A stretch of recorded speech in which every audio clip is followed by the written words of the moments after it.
Simon & Schuster Audio presents Cross My Heart, a novel by Megan Collins. Read by Gail Shallon and Chris Andrew Shula.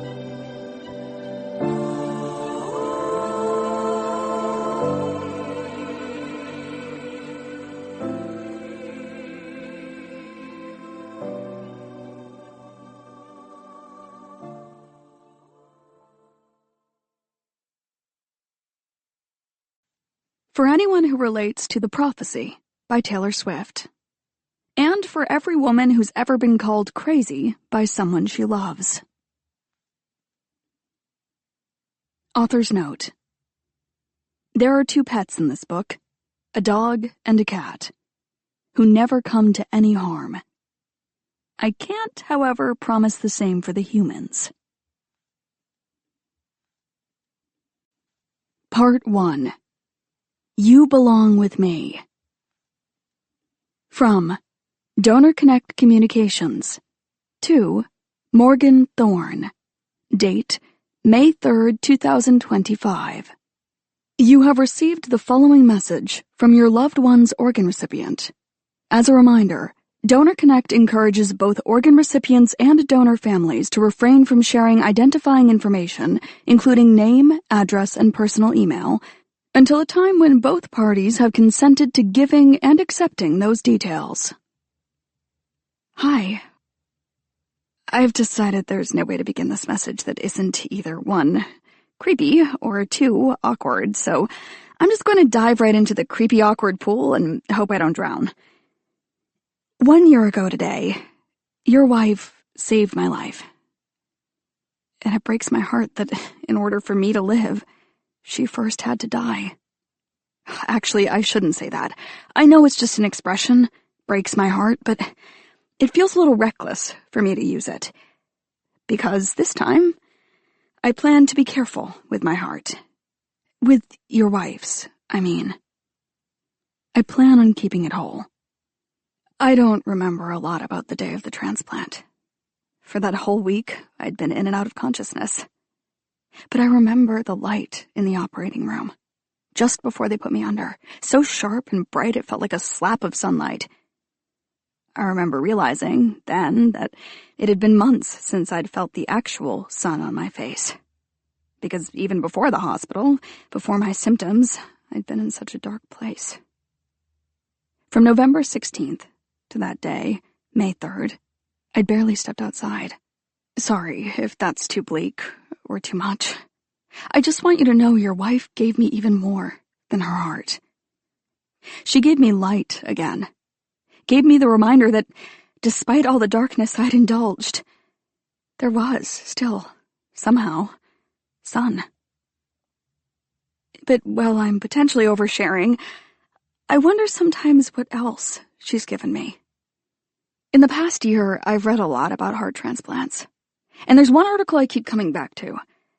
A woman in Canada claims she feels love differently with her new heart. The love is colder, she says, more clinical. To be honest, I'm not sure what that means. How can love be cold? To me, love is so blazing it hurts. But the article did make me wonder if there's residue inside my new heart of all the love your wife once felt. I say that in the hopes it'll be some comfort.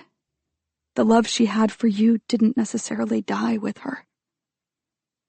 We're not supposed to use names right now, but I thought you might like to know a little about the person your wife saved. I'm a 30-year-old woman living in a Boston suburb. I work as the manager of my parents' bridal salon. I don't have a partner, pet, or children. But one of the best parts of my day is when I walk my parents' dog.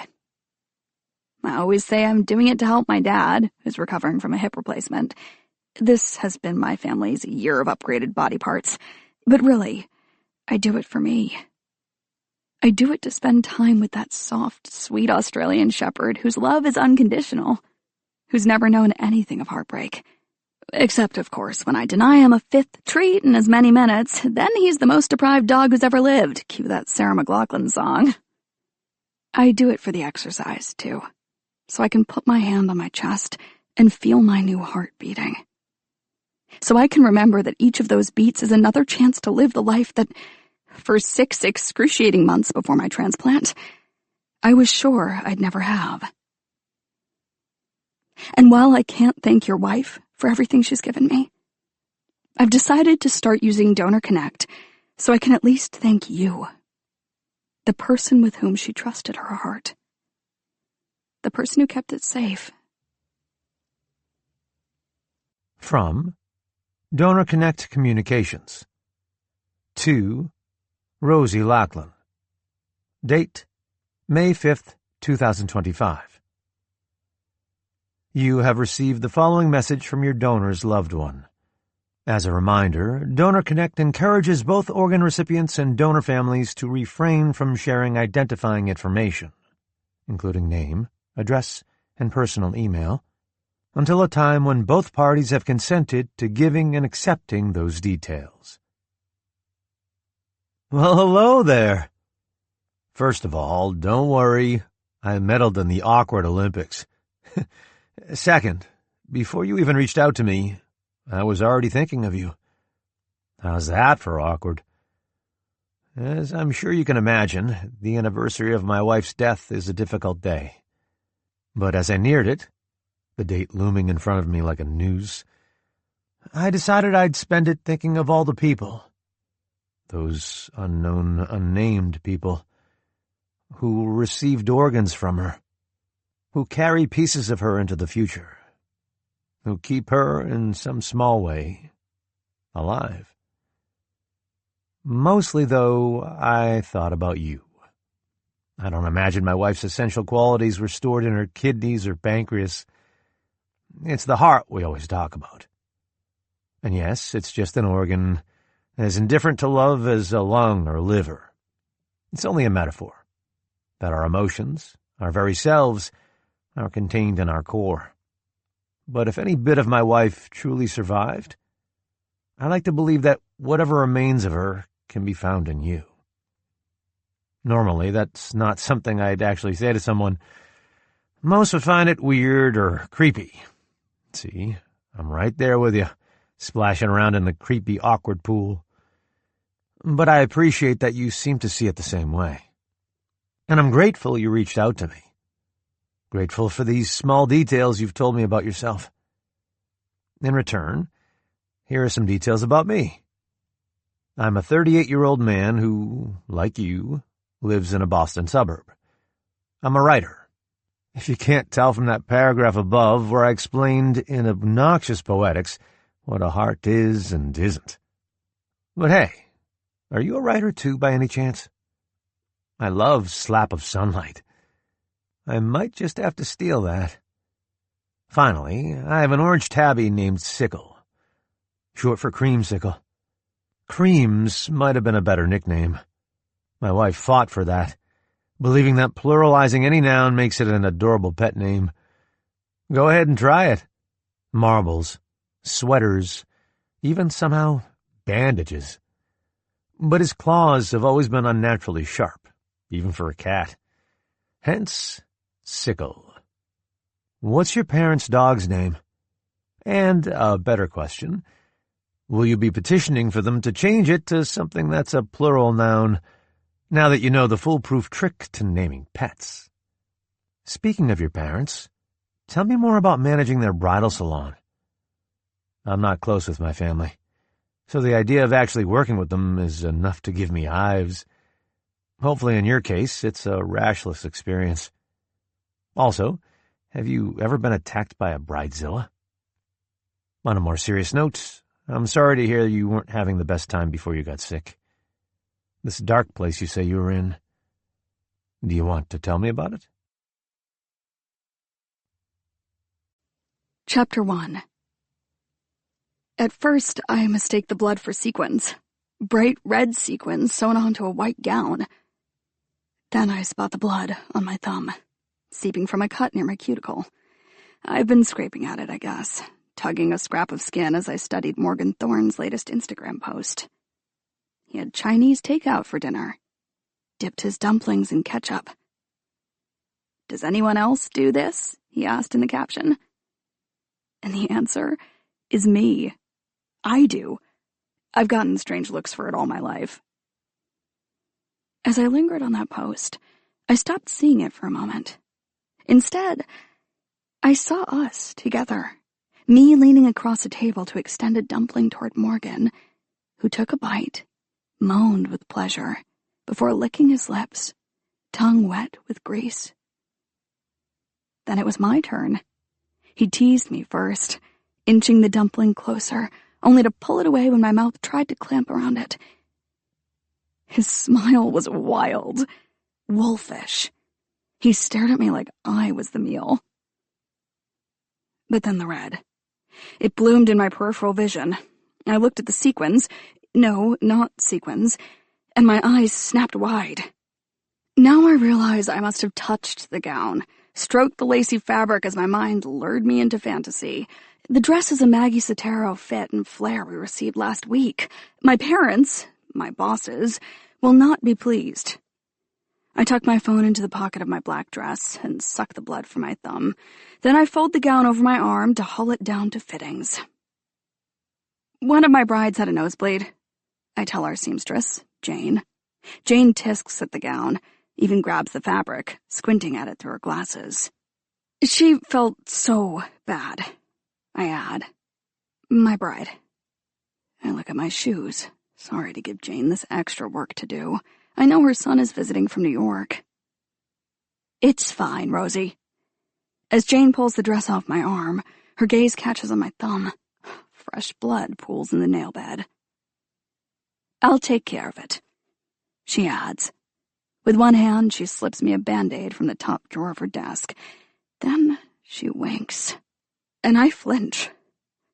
Brad was a winker. I take a breath, attempt to smile.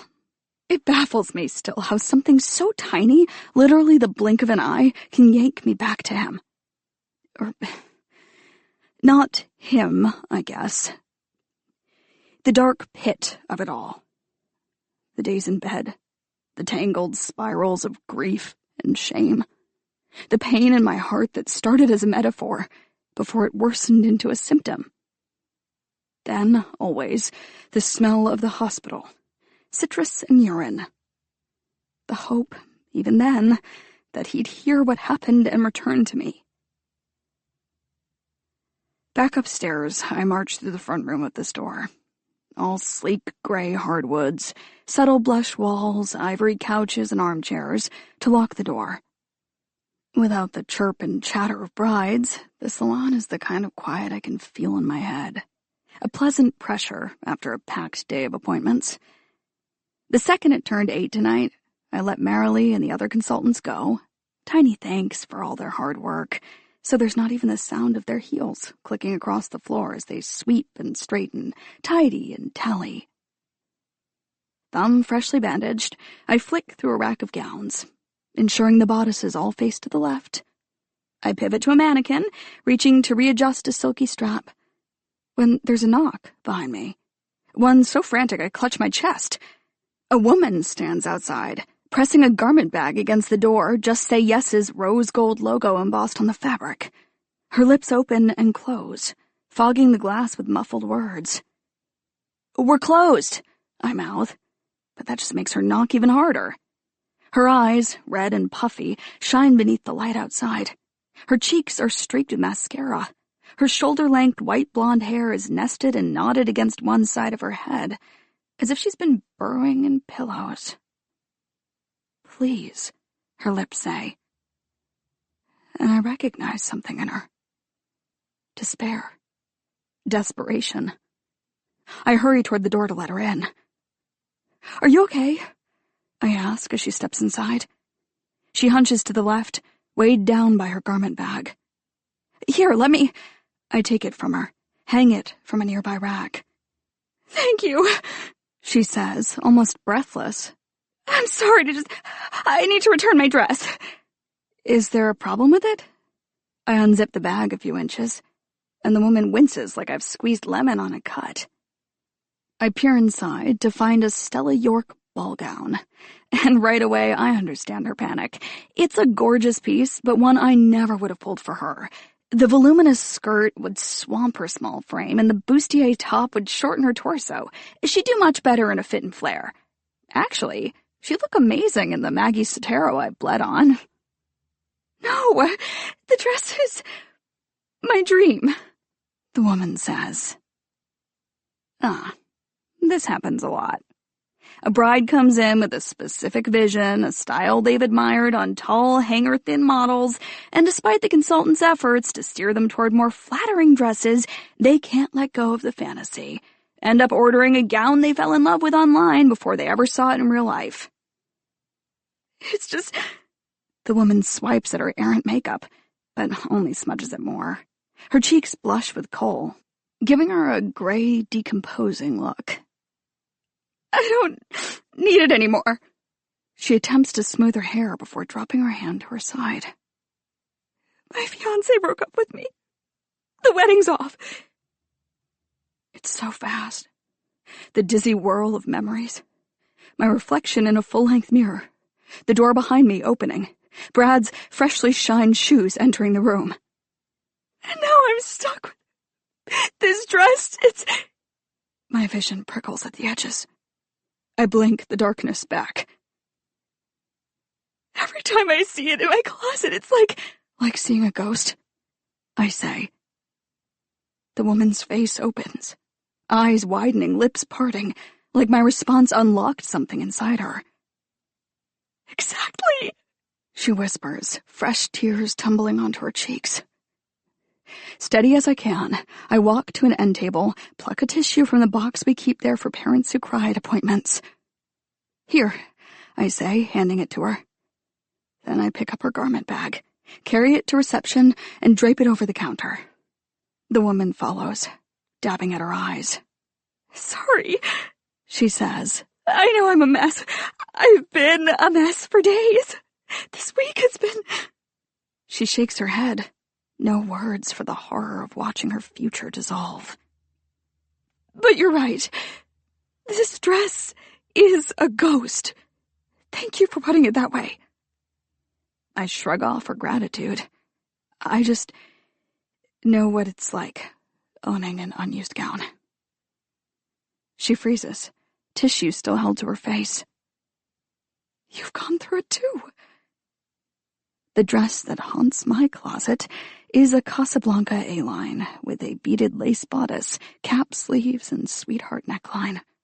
The satin skirt is both dramatic and simple, no appliques or other embellishments, just a stunning chapel train. The second I saw it, shimmering on its hanger, I knew it was the one. Same as I knew Brad was. I click the keyboard to wake the computer, force my voice to be strong. What's your name? So I can look it up in our system. Edith Cole, she answers, and as I type it in, I feel her studying me. She leans forward to whisper, How did you get through it? She cringes at her own question, taking a step back. Sorry, I hope that's not too intrusive. It's just, as you can probably tell. She gestures toward her face, then to her t-shirt and sweatpants, too. I'm still in the cry all day phase. I'd love to know what other phases are available to me. She chuckles wetly, a bubble of snot escaping her nose. Oh, gross. Sorry. She blows into her tissue. Well, there's the Gilmore Girls phase, I say, thinking of my non-Brad breakups. Doesn't matter how many times you've seen it, the Gilmore Girls binge is an important part of the process. I've actually never seen it. What? Oh my god, you must. Half the characters are kind of insufferable, but that doesn't matter. It's actually part of the fun. Edith nods. Love to hate an insufferable character. Exactly. I click my nails on the counter. Then there's the horror movie phase. The bloodier the better. She scrunches her nose. Those tend to give me nightmares. Heist movies, then? The point is, nothing romantic. Got it. What else? The Danish for dinner phase? I recommend 2 at once. 1 raspberry, 1 cheese. It's got all the major food groups. Fruit, protein, dairy, joy. Sweet Bean next door, I gesture toward the cafe that shares the L-shaped plaza we're in, has the best Danishes. Morgan Thorne loves them too. Last Sunday, he posted a photo from Sweet Bean, his laptop on one of their tables, an open notebook beside a Danish and cappuccino. One does not simply go to Sweet Bean and not get a Danish, he'd captioned it. And I wished I'd been working that day so I could skip next door, brush by his table, then, accidentally, I'll definitely get some, Edith says. This is great. I should be taking notes. Oh, and don't forget the new hair phase. Ah, yes, a classic. For good reason. Breakups always make you feel like you have no control, you know? Well, they do for me anyway. I've always been the one getting dumped. So, chaining your hair is this tiny thing you can do to feel some control again. It's like training yourself to become a new person. Edith stuffs her tissue into her pocket. Is that why yours is pink? Because your wedding got canceled? I finger the ends of my hair. The waves I added to it this morning still holding after 8 consultations. No, I did this a while after that. 7 months after. 4 weeks out of the hospital. My best friend, Nina, drove me to the salon, helped me pick out the perfect shade. And as the stylist swept the dye into my hair, I watched my old self disappear in the mirror. No longer the woman who'd crumbled so completely after Brad that not even my breakup phases could piece me together again. New heart, new hair, new me, I said to Nina as we stared at my reflection. But when she hugged me after, her chest pressed to mine, I felt Brad's absence in every inch of my incision. Oh, Edith says. Well, it's a great color. Thanks. It's very cotton candy, I know. This has been my refrain the last 11 months, whenever someone mentions my hair. Safer to pretend I'm in on the joke, in case they think I look crazy. In truth, I love its gentle pink. A shade inspired by the spray dye Nina used last Halloween, when she dressed as cotton candy herself. All that night, I kept holding her hair up to mine, enamored of the color, despite how it clashed with my Evermore-era tailor costume. Nothing wrong with cotton candy, Edith says. And that means something coming from me. When I was like 10, I puked all over this boy I liked after eating too much of it on a field trip. Totally traumatizing. She grimaces at the memory. But is it weird if I admit the puke was a pretty color? I laugh. My childhood puke food was Twizzlers, right after a friend's birthday party. The back of my mom's car looked like a bloodbath. As Edith smiles, her eyes brighten, despite the shadows of smudged mascara. Anyway, I say, I'm so sorry this happened to you. The dress, your wedding. I look at her order on the monitor. Do you want me to apply the refund to the card we have on file? Wait, you're actually letting me return it? Of course. Oh, wow, okay. I came here thinking this was a long shot, but... Her eyes dim as they drop to the garment bag. I had to try. We do have a no-return policy. If my mom were working today, she would advise Edith to sell the dress online. But I'm taking advantage of a different policy. One specific to me as the manager. Every 4 months, I can comp one bride a dress. Maybe it's less a policy than it is my mother's way of managing me. I used to beg her to let me comp gowns all the time. For brides with money trouble, or terminal illnesses, or recent losses of loved ones. Can't we do this one small thing? Rosie, your heart is so soft, she'd always tell me, in a way that sounded like a warning, and I'd picture my heart as a giant wad of gum, malleable enough for someone to chew. But after my transplant, my mother never said those words again, too spooked by how soft my heart had actually become. Instead, she gave me my new policy. An effort to make me happy, I think. With one stipulation. The dress must be under $1,500. Edith's cost $13.50. I clicked the button to initiate the return. Refunds are rare, I admit, dragging the garment bag off the counter and hanging it from a rack behind me. But we allow them in certain cases. I just didn't intend to use my second comp of the year so soon. Wow, Edith says. Thank you so much. She shakes her head through a tearful smile. I'm so grateful. It's no problem. Edith wipes at her cheeks. How many Danishes do you think I can get with $1,300? As I laugh, Edith picks at her sleeve, shifts on her feet. What is it? I prompt, sensing she has more to say. Nothing. I was just... She fidgets with the canvas tote slung over her shoulder. Would you want to hang out sometime, maybe? My friends have been great this week, but none of them have actually been through this, and it'd be nice to talk to someone who's made it to the other side. Plus, she shrugs. You seem fun.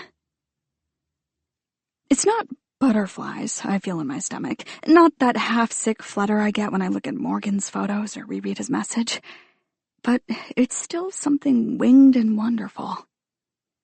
I'd love that, I say. I've kept my circle small as I've healed. Mostly just Nina, my parents, my sister, and brother-in-law. But it's been a year since the hospital. I'm already opening myself up to love again. Why not friendship, too? Yeah? Edith says, surprised and almost giddy, as if she'd been expecting me to say no. Awesome! Can I give you my number? She stops to laugh at herself. God, I sound like I'm dating again already. I laugh with her. It's good practice. And yeah, let me get my phone. I slide a key off its magnet under the counter and unlock the drawer where I store my purse. I plop the bag onto the counter and rummage through it, taking out items, lip balm, compact, wallet, book, as I dig for my phone. Sorry, I say. I have way too much stuff in here. Oh, I'm exactly the same, Edith says, indicating her bulky tote. I treat mine like it's half purse, half garbage can. My chuckle stops short when I reach the bottom of my bag and remember my phone is still in my pocket. Oh, duh, I say, pulling it out. I look at Edith, waiting for her to recite her number, but her gaze is stuck on the mess I've made of the counter. You like Morgan Thorne? She asks, reaching for the paperback I tossed from my bag. It's Someone at the Door, the thriller that launched Morgan's career 6 years ago. Spent 18 months on bestseller lists, earned a splashy film adaptation. I read it when it first came out, but I plucked it off my overstuffed bookshelf this morning, intent on revisiting it on my break. Still buzzing from Morgan's message, I was hungry for more of his words, more of his stories, more of him. Yeah, I fingered the book's cover. I like him a lot. It was Nina who first suspected our connection. She was there, working in the ER when Daphne Thorne was brought in. There to hear the hurried discussion about her organs, the ticking clock of transplantation. There, days later in my hospital room to say, I know this is a hardcore HIPAA violation, but I think your heart came from that author's wife.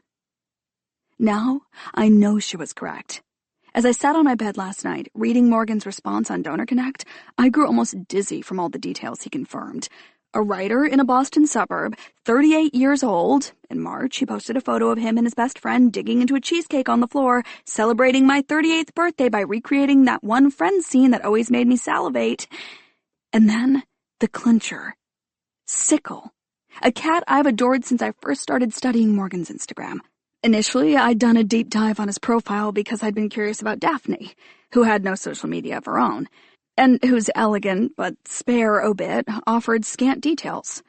Loved poetry, taught English at Emerson. But the more I searched Morgan's socials for specifics about his wife, the more I realized that even if Daphne wasn't the person who saved my life, Morgan was someone I was meant to know. I, too, have salivated over that Friends episode, A few years ago, it even inspired my statewide quest for the perfect cheesecake. I listened to the same music Morgan uses in his Instagram stories, rewatched the same movies he references in captions, and once he wrote that Taylor Swift is the Sylvia Plath of our time, a sentence that had me swooning. We have so much in common. Connections that shimmer between us like starlight and constellations. So as soon as I read Morgan's message, I felt so potently what I could only hope for before. Fate is nudging us together. Do you like him too? I asked Edith. Oh, of course. I work at the Burnham Library, so liking Morgan Thorne is basically a condition of my employment. I laugh. Even though it's probably not hyperbole, the library has a dedicated nook for Morgan's 3 novels, adorned with a placard referring to him as our hometown hero. Isn't it so sad about his wife? Edith says, and my smile slips. One of my coworkers was really close with her, and she's still shaken up about it. Deep in my core, there's a punch of guilt, a reminder that my being alive is at the cost of other people's grief. Yeah, it's awful, I force out. Edith nods, her mouth a straight, sober line. I guess it puts my problems into perspective, right? Like, at least my fiancé only dumped me. At least he didn't crack his head open and die.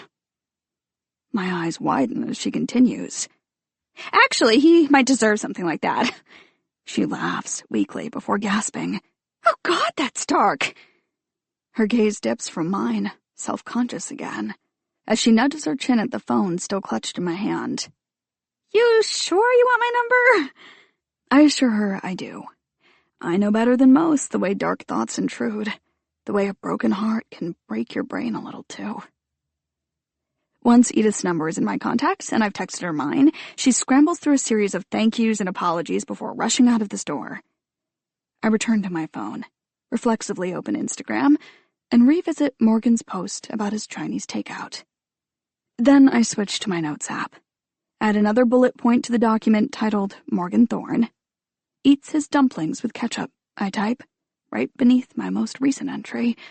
Thinks the best pet names are plural nouns. Back on Instagram, I read his caption again. Does anyone else do this? Normally I don't look at the comments. They only remind me there are others who might feel a connection with him too, but this time I scan the responses, as if to prove I'm the only one who shares this particular quirk. A few people have written variations of LOL, gross. Others are less opposed. I don't hate the idea, or we stand a trendsetter. But it's a comment from 4 minutes ago that freezes my thumb mid-scroll. The only food you should be eating is the kind they serve in prison. I frown at the words, then open the replies to find I'm not alone in my confusion. Someone's responded with 3 question marks, to which the original poster, their handle a chaotic string of numbers and letters, has answered, his wife's death wasn't an accident. My head rears back. The comment has 9 likes, but only 1 response. WTF, why would you say that? I dart back to the accusation, staring at it until it blurs. Finally, I refresh the post, hoping for clarity, for others to have piled on in defense of Morgan. But as I scroll, I can't find it anymore. I check again, and again, and again, but no matter how many times I refresh, it still isn't there. The comment is gone. I shake my head. Shake it off. Just a sick joke, deleted as soon as the poster was scolded. I swipe back to the picture and focus on Morgan's face, partially obscured by the dumpling he's holding. I zoom in, admire the pool water blue of his eyes, the tortoiseshell frames of his glasses. I study the stubble along his cheeks, imagining the feel of it, a texture between velvet and Velcro. And notice a bit of ketchup in one corner of his lips. It's small and round, like an errant drop of blood. For a moment, I stop seeing the picture, see only the 2 of us together. Morgan's smile is red at the edge, and I lean in close, thumbing the color away.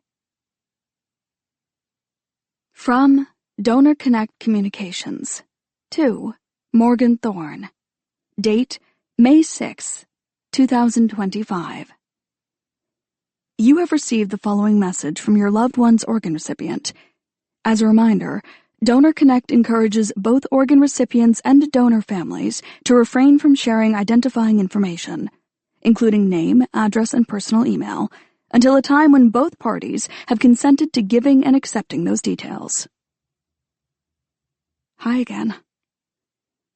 First, I want to thank you for your reply. I'm sure my message brought up a lot of complicated emotions for you. It did for me, too. So I'm grateful you're engaging with it at all. I'm sure that some people would have found it crazy. Second, I want to answer your questions. No, I'm not a writer, but I'm flattered you asked. I did take some creative writing classes for my English major in college, but it's not something I've kept up with. I'm impressed you're a writer, though. Is that as glamorous as it sounds? I'm just now realizing I imagine all writers to be dressed in cashmere robes, surrounded by mahogany bookshelves, while they feast on fancy cheese. How close am I? And more important, how's the cheese? For the most part, I do enjoy managing the bridal shop. I haven't had too many bridezillas, but I've had plenty of mother of the bridezillas. I like that I get to work with people when they're at their happiest. And I like feeling I've had some small impact on the most important day of their lives. I also love the origin story of the shop. It was my mother's dream to open it. Ever since she became obsessed with bridal magazines as a teen, and my dad actually proposed to her in an empty storeroom, a space where he'd just signed the lease, so he could start making all her dreams come true. I'll admit, though, it's a lot to live up to, finding a love like that. My parents' dog's name is Bumper, but I'm definitely going to start calling him Bumps because you're right, plural nouns do make the best pet names. I've been brainstorming some other good ones. Beans, buttons, bundles. Wait, why do those all start with the same letter? I'm suddenly nervous I only know nouns that begin with B. Oh, except noun is a noun. Okay, I'm cured.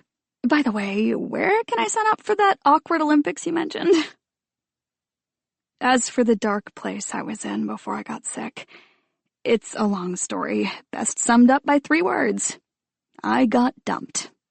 Although, dump makes it sound so casual, when it was anything but. My breakup was literally a formal affair, as in, I was wearing my wedding dress when it happened. Turns out I had not found a love like my parents. I'll leave it at that for now. To be honest, it's hard for me to think about that time. I truly believed we would be together forever. So when that belief was shattered, the rest of me shattered too. I know, though, that what I went through is nothing like what you've experienced. The person I loved didn't die. He's still out there somewhere, doing his daily Sudoku and 5-mile runs. So I know that my dark place is trivial in comparison to your grief. Do you want to tell me about your wife? I admit I'm more than a little curious about her, particularly what she loved. I have this weird theory she really liked potatoes. I used to hate them in any form, boiled, mashed, or stuck in a stew, if you catch my Lord of the Rings reference, but ever since my transplant, I craved them all the time. And I'm curious, too, what you loved about her. What made you certain she was the one? From Donor Connect Communications to Rosie Lachlan. Date May 7th, 2025. You have received the following message from your donor's loved one. As a reminder, Donor Connect encourages both organ recipients and donor families to refrain from sharing identifying information, including name, address, and personal email, until a time when both parties have consented to giving and accepting those details. Hey, you. Let me start by answering your most important question. Yes, I caught your Lord of the Rings reference, and it made me very happy. So much of your message did, actually. Not many people can make me laugh out loud with their writing, but every time I reread the paragraph where you panicked about only knowing nouns that start with B, I can't help but chuckle. As for my writing life, I'm afraid it's a lot less glamorous than you've imagined. While I do consume a fair amount of cheese, it's usually pre-sliced cheddar that I cram between crackers in lieu of making a sandwich. I also don't have any mahogany shelves. At least I don't think I do. I actually have no idea what kind of wood my office shelves are made of, but they came from IKEA, so there's only a 50-50 chance they're even made from wood at all. And I don't believe I own any cashmere, let alone an entire robe of it. Sometimes, though, I wear my least stained college sweatshirt when I write. Does that count as glamorous? On a more serious note, I'm sorry to hear about your broken engagement, and I don't think your experience sounds trivial at all. Unlike the awkward Olympics, pain isn't a competition. And even though your ex didn't die, it is a kind of death, isn't it? The death of the future you thought was guaranteed. That's brutal, and it warrants every ounce of grief you felt, for however long you felt it. And for the record, I took a poll, and 100% of people surveyed agree that anyone who does Sudoku and runs 5 miles a day is the worst. I've read only 2 letters from you, but I already know he didn't deserve you. And sure, I'm happy to tell you about my wife, especially because your theory is right. She did love potatoes. In our 5 years of marriage, 7 together, I saw her eat an impressive, if not alarming, amount of russets and Yukon Golds. She also loved thunderstorms and lunar eclipses and reality competition shows. She loved peeling stickers off books, collected photos of vintage bicycles. Her favorite scent was vanilla. Her favorite musician was Van Morrison. Her hobbies included crocheting, which she was adorably bad at. Ask me how many hats Sickle owns. Baking banana bread, and only banana bread, and writing poetry on the weekends. As for what I loved about her, she'd experienced something terrible in her childhood, and she was so open about it with me. Shared the whole story on our second date. I want us to get to know each other, she said, and you can't know me without that story. I felt so honored by her trust in me, and I was in awe of what she'd gone through. The fact that she'd grown up in spite of it, made a life for herself full of passion and laughter when others might simply have withered. After that second date, I saw her differently. Before, she'd seemed almost innocent to me. She had this way of scrunching up her nose when she smiled that was so enticingly wholesome. I used to crack jokes just to see her do it. And I thought I was drawn to that, the idea of someone untouched by darkness. But when she told me what had happened to her, I knew better. What I'm really drawn to is someone who's seen darkness, breathed it even, and survived. As she finished the story, I felt something vibrate inside me, the same kind of buzz I get when I'm particularly inspired. Here is a woman, I thought, who could endure anything. I bet you know a lot about that, enduring things. You're only 30, but you've already lived through so much. Illness, hospitalizations, a broken engagement. And yet here you are now, making me smile with your messages. I'd love to know more about you. What makes you laugh? What makes you cry? I've found you can learn a lot about someone in the answers to those questions. And if you're up to talking about it, I can't help but be curious about the part of you that's connected us in the first place. To put it bluntly, what happened to your heart? What made you need my wives? Chapter 2. Nina isn't picking up her phone. This is the second time I've called her on my way home, and the answerless drone is a trigger, shooting me back to the days after Brad. Those nail marks I stabbed into one palm as I clutched the phone in my other, the broken glass at my feet, the blood on the floor. I shake the echoes from my head. This is nothing like that. This is good news. And leave Nina an excited shriek of a voicemail. "Neens, call me back! Morgan responded again." When I received Morgan's initial response earlier in the week, I read it to Nina over the phone, dissecting every sentence. So ever since his new message landed in my inbox on my lunch break, I've been eager to share it with her again. Maybe I misremembered her schedule, and she's at the hospital, hustling from patient to patient. Or maybe she's out with Alex for date night. I smother a flash of jealousy as I turn into my driveway. Nina and Alex have been married for 3 years. Alex is basically a brother to me now. But there are times, selfish, childish times, when I want to come unquestionably first in my best friend's life. Like tonight, when the man I'm into has messaged me again. "You're not into him," I hear Nina scolding me. "If anything, you're into his Instagram." And his writing, and his sense of humor, his kindness and self-deprecation. I climb the stairs to my apartment, then unlock the door as I reread Morgan's words on my phone. My eyes skip to the parts I love best. "Hey, you. I already know he didn't deserve you. I'd love to know more about you." In my bedroom, I set my phone beside the books and prescription bottles on my nightstand, then swivel toward the mirror. I force myself to laugh, checking to see if, like Morgan's wife, my nose scrunches when I do. But instead, I'm confronted with a face I'm still getting used to, moon round and puffy from high doses of prednisone. There's a twinge in my chest, like I've already disappointed him. He asked me to tell him more about myself.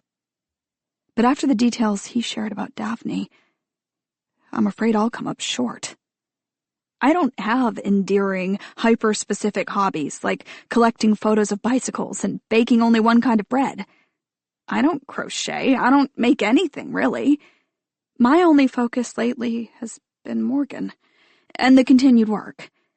Meds, checkups, tests, of staying alive. I start to change out of my work clothes, but my bracelet snags on the zipper of my boatneck dress, as if reminding me that even my jewelry, a medic alert ID, is part of my survival plan. When I wriggle free, I catch my reflection again. See the scar on my chest? That's the wrong kind of pink. Not cotton candy, not a match for my hair. A color like raw meat. "What happened to your heart?" Morgan asked. But there's a better question. One I ask myself all the time. What will happen to it? I slide into yoga pants, pull on a t-shirt. Then I open my closet, close my eyes, and grope for my sneakers. When my hand brushes a too familiar garment bag, I flinch like I've been cut. The night is cool when I step back outside. Zipping up my jacket, I jog down the exterior stairs and walk 30 feet to the house I grew up in. Since my transplant, I'd lived above my parents' garage, a one-bedroom space they used to rent out, then ushered me into after the hospital. Before that, I lived 15 miles away, close enough to commute to just say yes, far enough that I didn't feel like I'd rebounded straight from college back to my hometown. This living arrangement was supposed to be temporary, just the first couple months of recovery, my parents cooking for me, refilling my prescriptions, driving me to weekly follow-ups for blood tests and biopsies. But by the time I was well enough to return to my own apartment, just the thought of that place, where I'd loved Brad, mapped out our future, then grieved it as if both of us had died. Resurrected symptoms the transplant should have cured. Deep fatigue, shortness of breath, pressure in my chest. So Nina packed up my haunted apartment for me, and for some reason, despite her offer to get rid of it, I insisted she bring me my ghost. Insisted she hang it in my new closet, as if I might wear it again. Inside my parents' house, the TV is on. a laugh track wafting from the living room. Bumper bounds over to me, tail and tongue wagging, and I crouch down to greet him. "Hey, Bumps," I say into his fur. "Hey, Rosie girl," Dad says from his recliner, eyes fastened to a Frasier rerun. Bumper's nails click on the floor behind me, his tail thumping against an end table, eager for his walk. "Rosie, did you authorize a refund the other day?" Mom asks in lieu of a greeting. She sits on the end of the couch, closest to Dad, his chair positioned so they can still hold hands. I scratch the top of Bumper's head. "It's one of my comps." "Already? Rosie, it's only May." "But it was a return, so we can resell it." "At a lower price point?" Mom tuts. Her disappointment is futile, though. She gave me this policy knowing full well I'd use it. "Was there something wrong with the gown?" No. I think of Edith, her face splotched with tears, and make a mental note to get in touch with her soon. Make sure she's doing okay. "The bride's fiancé canceled the wedding." My parents slide a look at each other, their brows denting with the same worried crease. I pretend not to notice, heading to the hutch where we store Bumper's leash. My eyes catch on the 2 picture frames perched on his shelf, and I brace myself against a familiar pang. The frame on the left displays my parents at 23. Mom beaming up at Dad, the sleeves of her wedding gown puffing around her arms. To the right of that photo is one of my older sister, 25 at the time, dressed in a strapless Lazaro, while my brother-in-law kisses her cheek. For a while, there was another picture on this shelf, one I'd planted there myself, a placeholder for my wedding portrait with Brad, where I'd be smiling out from the glass just like my mother and sister, young in love, loved in return. But in the placeholder, as I gazed up at Brad like a flower stretching toward the sun, his eyes were pointed off camera. And now there's only an empty space where that frame once was, lined with a film of dust. "I can start walking him again, you know," Dad says as I clip on Bumper's leash. "I've finished my PT.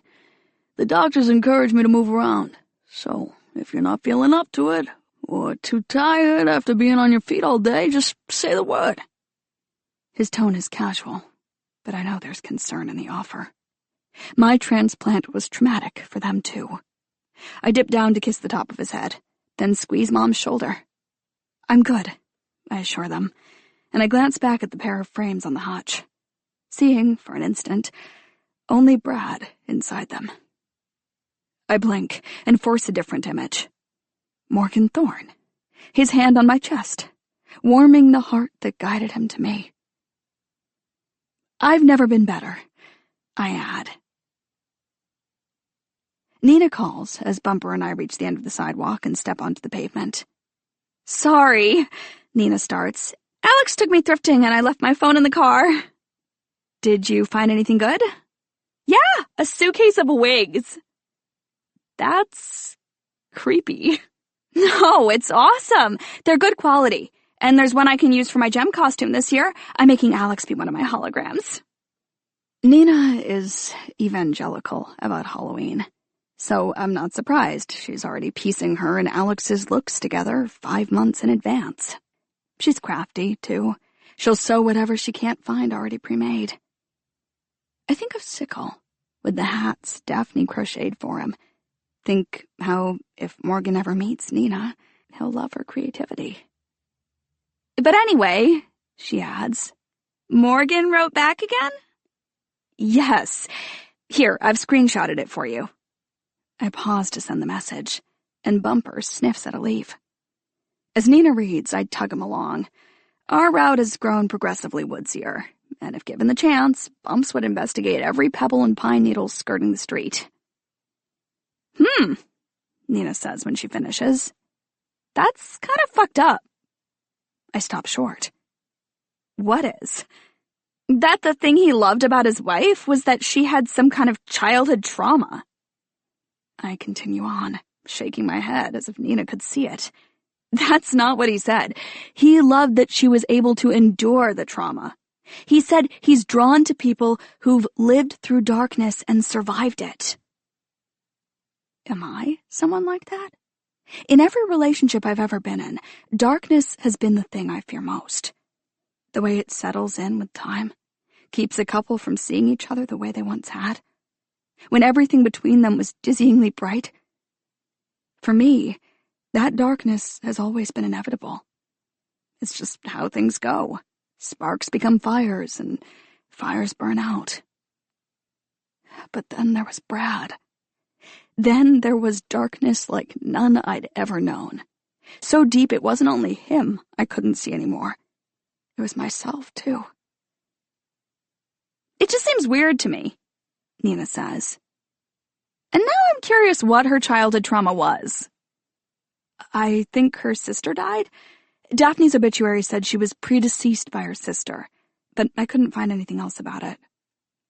I wish there was a subtle way to be like, hey, about that terrible experience your wife had, could you elaborate on that? Preferably in a 5-paragraph essay with footnotes and citations.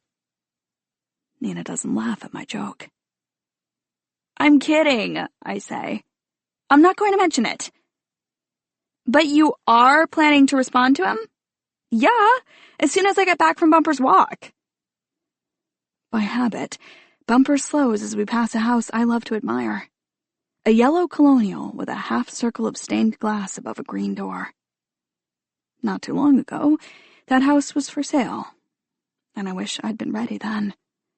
Wish I'd had a partner to move there with me. I glance at the hand holding Bumper's leash. See the glint of my medic alert bracelet, which, with no other options, lists my mother as my emergency contact.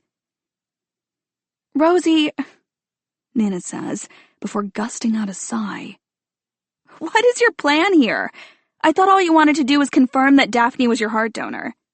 I mean, yeah, that's how it started. But, okay, and now you've done that, so why keep messaging him? Because we're having a good conversation. I want to see where it goes. Bumper pulls to the right as we approach the entrance to another street, but I hold his leash tight, steering us straight. Dad always takes him that way, but I prefer a different route. Where it goes? Nina echoes, her tone a little scolding.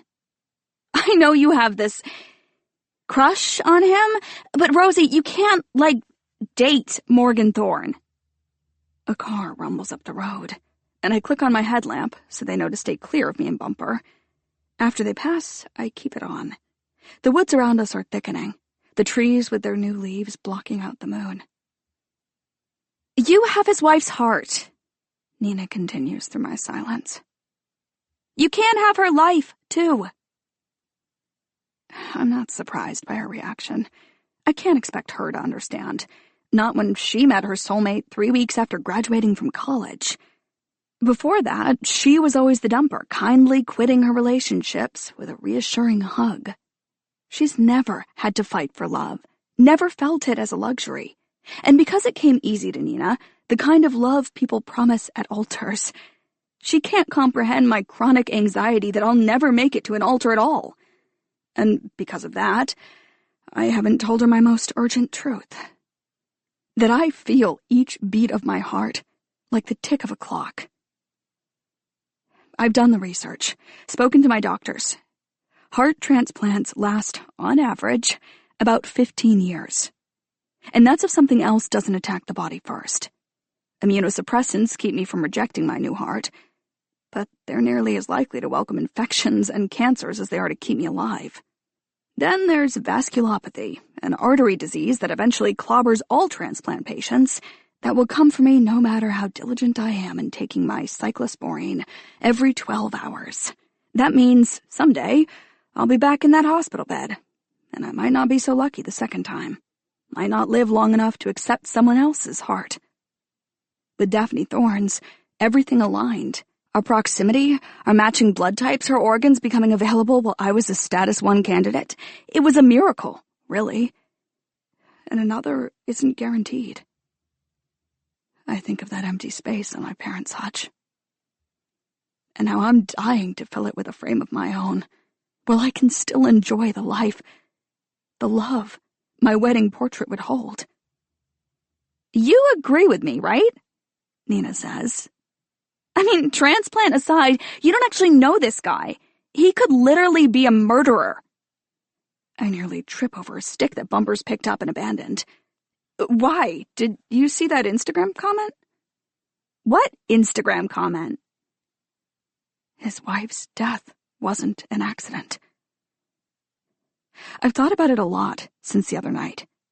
The sheer cruelty of taunting Morgan on his own page, almost a year to the day he found his wife unconscious on the bathroom floor, blood blooming from her skull. For an instant, I see myself there, beside him at the moment of discovery, holding his hand, holding him back so he doesn't slip in all that blood, doesn't leave his footprints there. I tell Nina about the comment. There and gone with its bot-like handle. I tell her I've combed his recent posts for other trolls, and, thankfully, none have turned up. First of all, Nina says when I finish, I don't follow Morgan on Instagram, so no, I didn't see that. I just meant he's a complete stranger. So he could just as easily be a nice, normal guy as he could be a serial killer. Really? Just as easily? Nina ignores my teasing. Donor Connect is not a dating app. This can't actually go anywhere. You see that, right? No, I don't.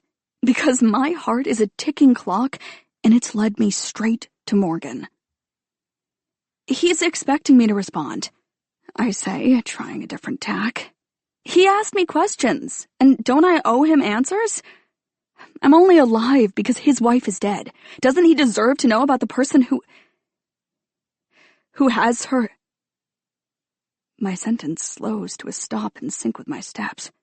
Bumper pauses, too, nosing at familiar ground.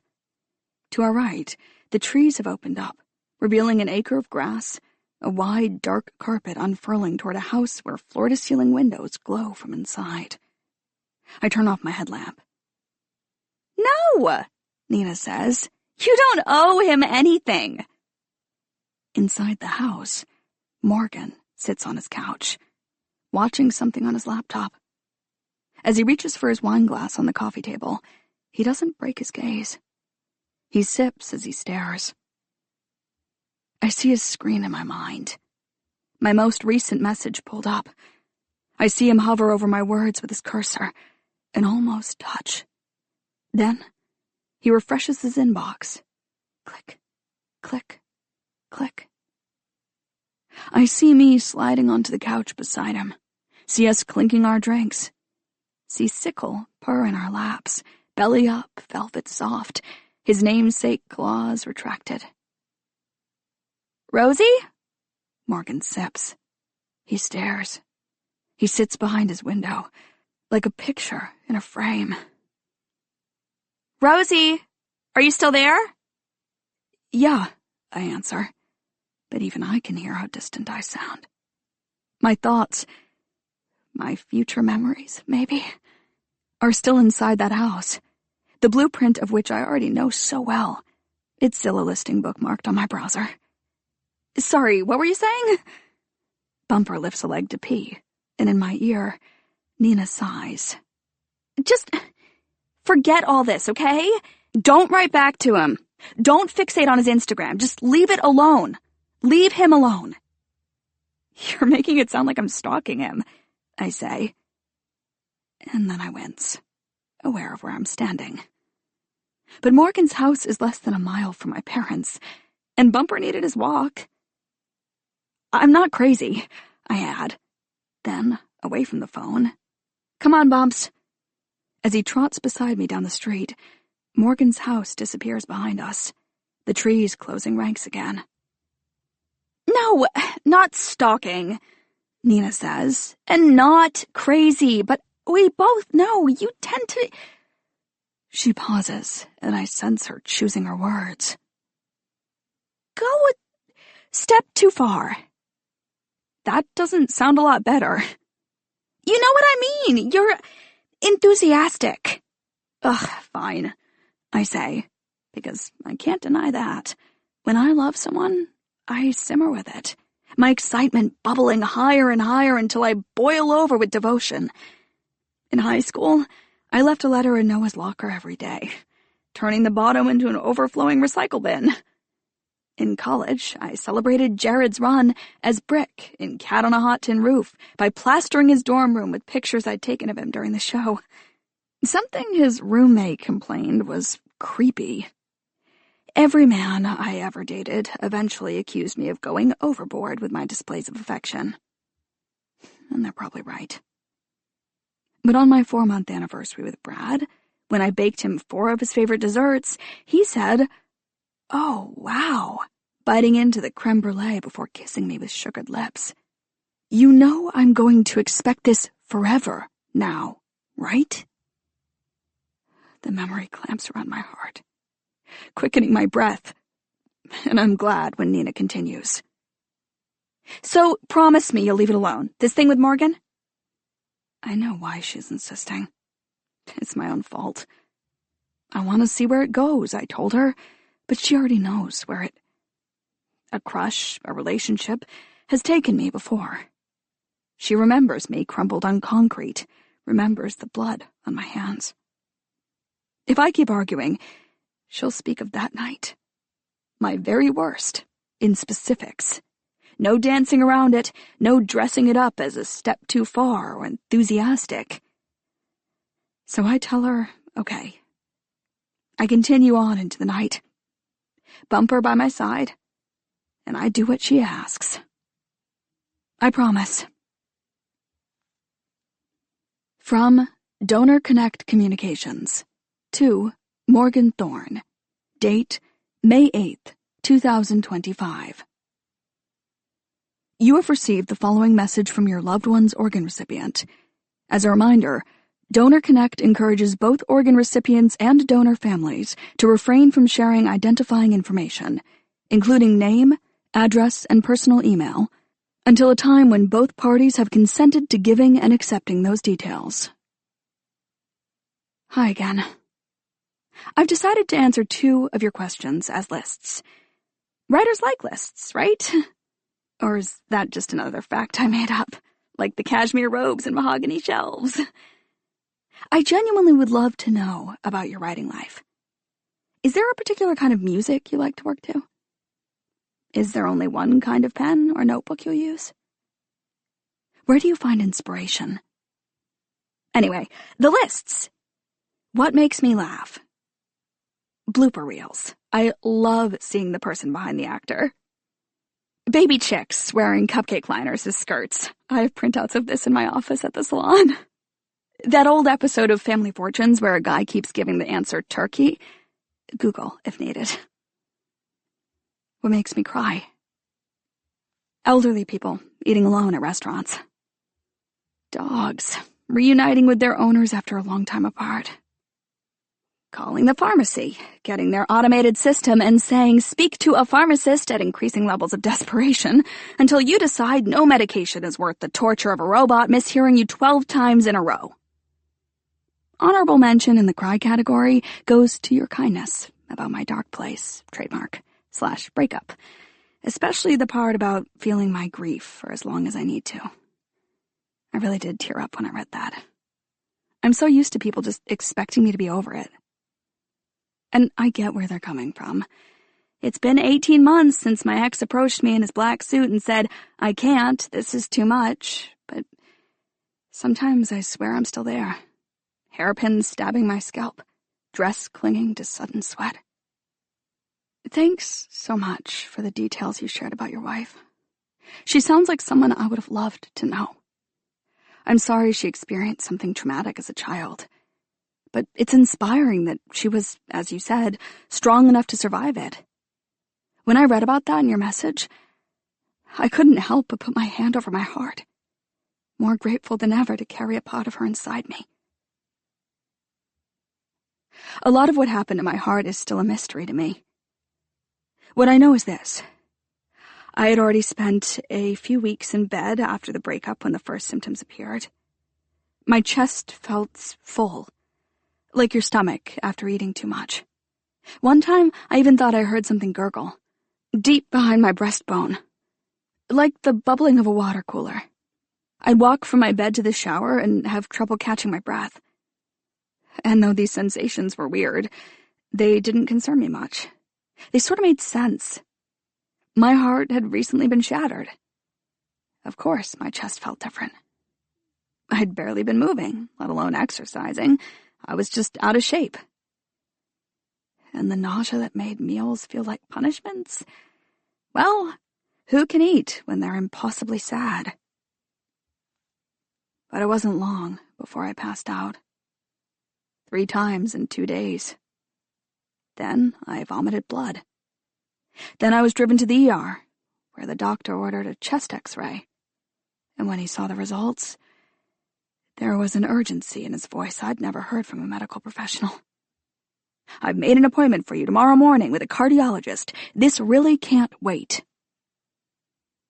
More tests with the cardiologist, where, despite the ER doctor's alarm, I still felt almost embarrassed, wanting to explain to the nurses, "No, it's nothing, just an epically bad breakup. I'm sorry for wasting your time." But then, much sooner than I expected, I received a diagnosis. Cardiomyopathy. The word meant nothing to me at the time, but when the doctor explained it, I learned a disorienting truth. While I thought my heart had shattered inside me, it had actually become so enlarged, it was failing. In the weeks that followed, the why of my disease became much less important than the what next.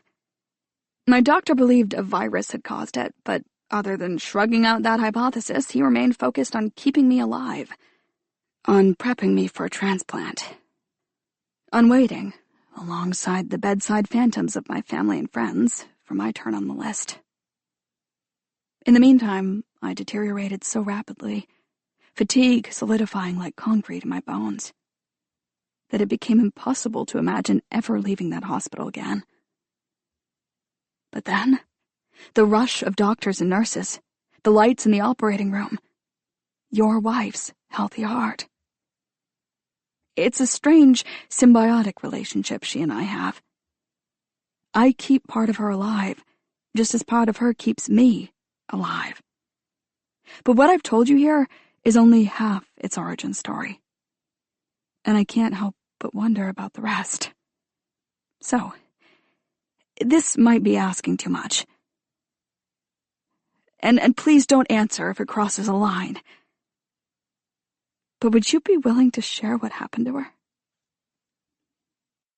From Donor Connect Communications. To Rosie Lachlan. Date May 14th, 2025. You have received the following message from your donor's loved one. As a reminder, Donor Connect encourages both organ recipients and donor families to refrain from sharing identifying information, including name, address, and personal email, until a time when both parties have consented to giving and accepting those details. Hey, you. Sorry it's taken me so long to respond. I was on deadline, and my tunnel vision became so severe I apparently missed a dentist appointment, a coffee date with my friend, and a FedEx delivery requiring a signature. I'm slowly catching up again. The dentist, date, and delivery have all been rescheduled. And now I can finally focus on you. First off, I don't know if all writers like lists, but I definitely do. Lists are sexy, especially when bullet points are involved. So to answer your questions about my writing life. 1. I've never been able to listen to music while I write. I actually require complete silence.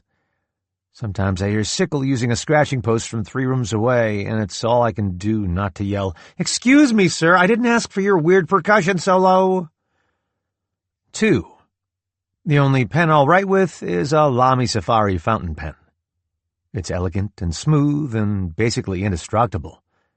My wife once tested that claim by throwing mine in the garbage disposal, and though it gained some scratches, it was otherwise fine. As for notebooks, I'm a moleskin man. 3.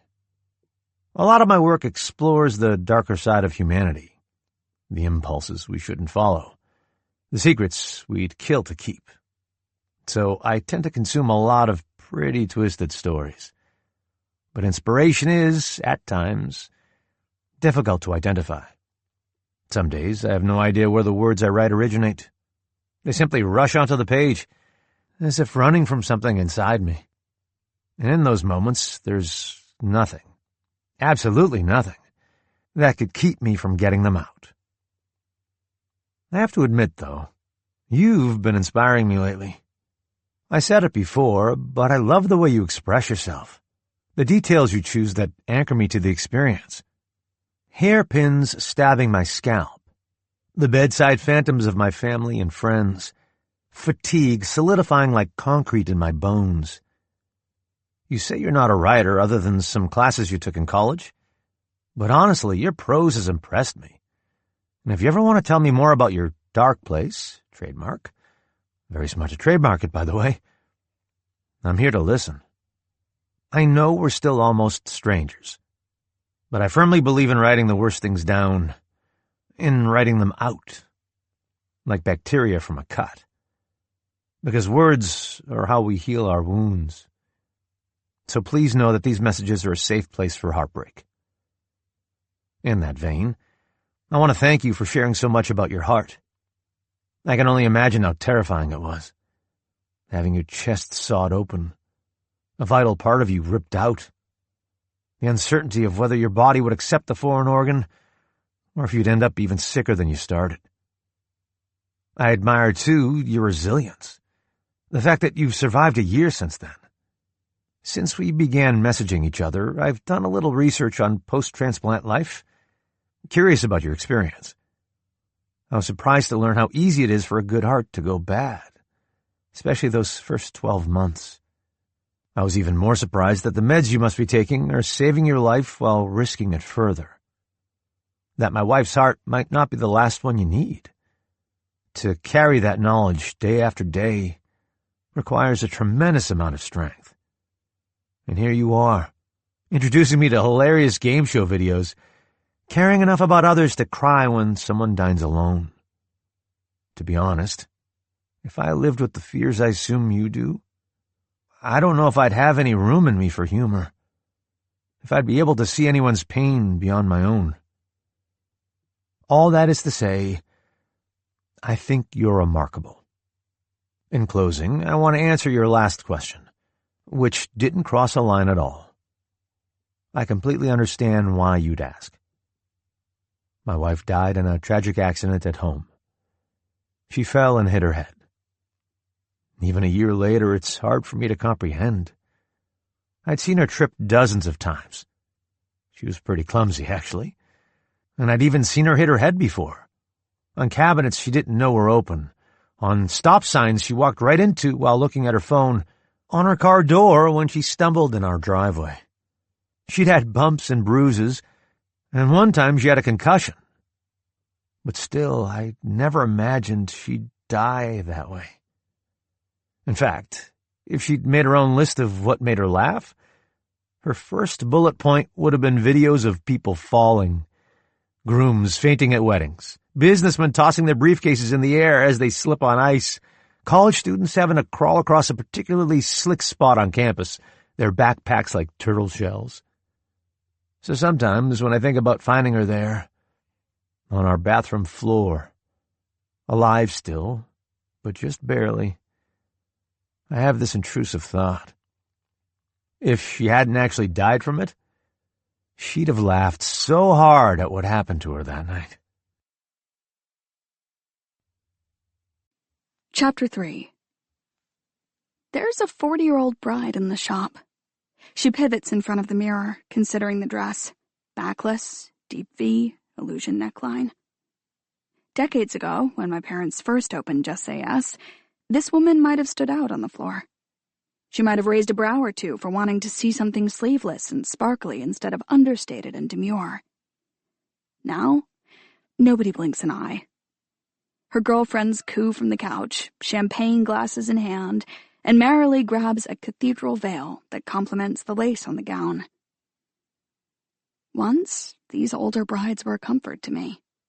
As my 20s ticked by, as each of my relationships ended, as man after man included in their breakup speech some iteration of, You're just too much, Rosie.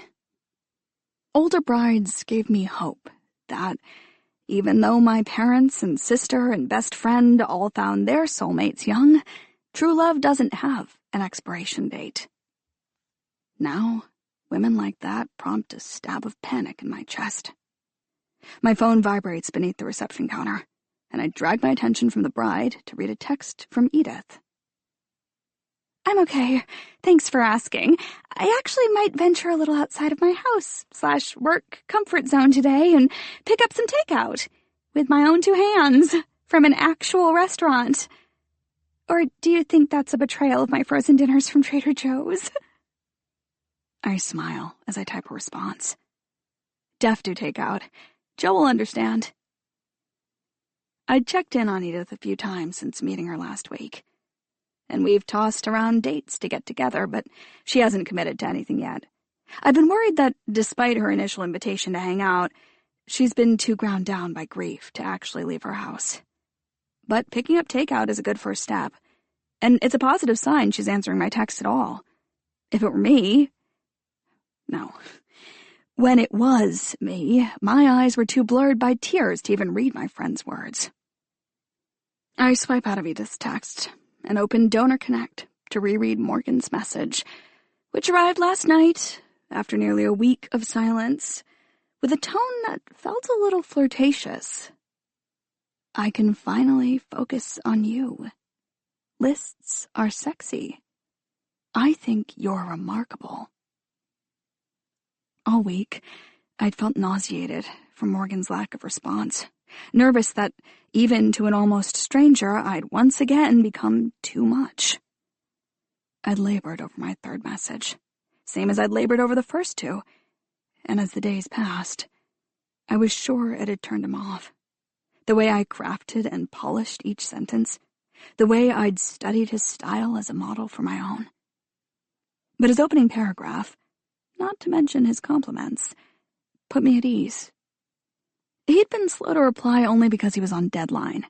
Because he's Morgan Thorne. Still, I promised myself last night that I would take his cue and wait a few days to respond. Tyler, my boyfriend before Brad, once complained that I was always available to him. And I guess that was a bad thing. It doesn't mean I can't keep memorizing Morgan in the meantime, though. I open the list in my notes app and add a couple bullet points. Needs complete silence to write. Uses Moleskine notebooks and Lamy Safari fountain pens. This is it, Marilee's bride says, eyes glittering with tears. My dream dress. She twists to admire her bare back in the mirror. It's definitely the one. Her friends leap off the couch to hug her, and Marilee takes a step back. In a minute, she'll interrupt the bride for measurements, but for now, she allows the women to swarm their friend, to gush about a dress that none of them, not for a single second, can imagine as a ghost. Her gown has buttons down the train. Mine had buttons, too, all the way up its lacy back. They'd been my favorite detail. But they made it impossible to fasten the dress on my own. So, when Brad stepped into the room that day, his tie already unknotted, he didn't see me as he should have. As I'd planned, he saw me with the gown gaping open, unfinished, unflattering. And that only added to the agony of it all. My stomach churns with the memory. Or maybe just with hunger. I haven't eaten since breakfast. It's 5:30 now, still a few hours from closing, and I've got a returning customer with her second consultation at 6.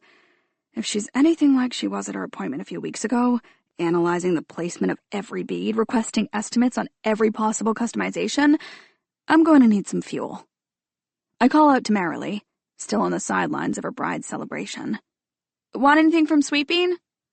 She shakes her head, distracted, then steps into the group of women.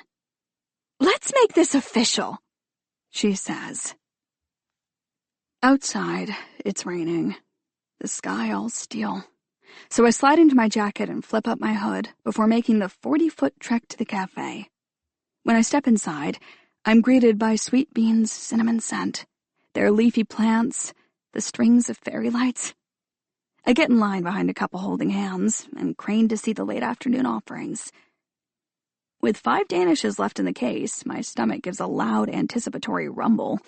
I turtle deeper into my hood, blushing as I scan the people around me.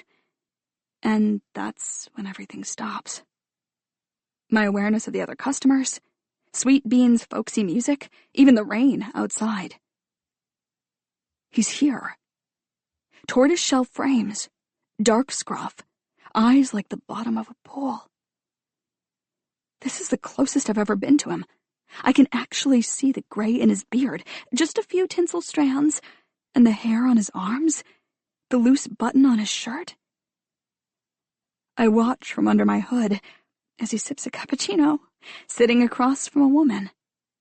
No, not just a woman, his best friend, Blair. I shouldn't recognize the back of her head so easily, shouldn't instantly know that shiny dark hair as hers. But I've studied every photo on Morgan's grid, and she's been a fixture in them for a long time, even before his marriage to Daphne 8 years ago. He laughs at something, Blair says, and my lips part. The sound's so rich I can almost taste it.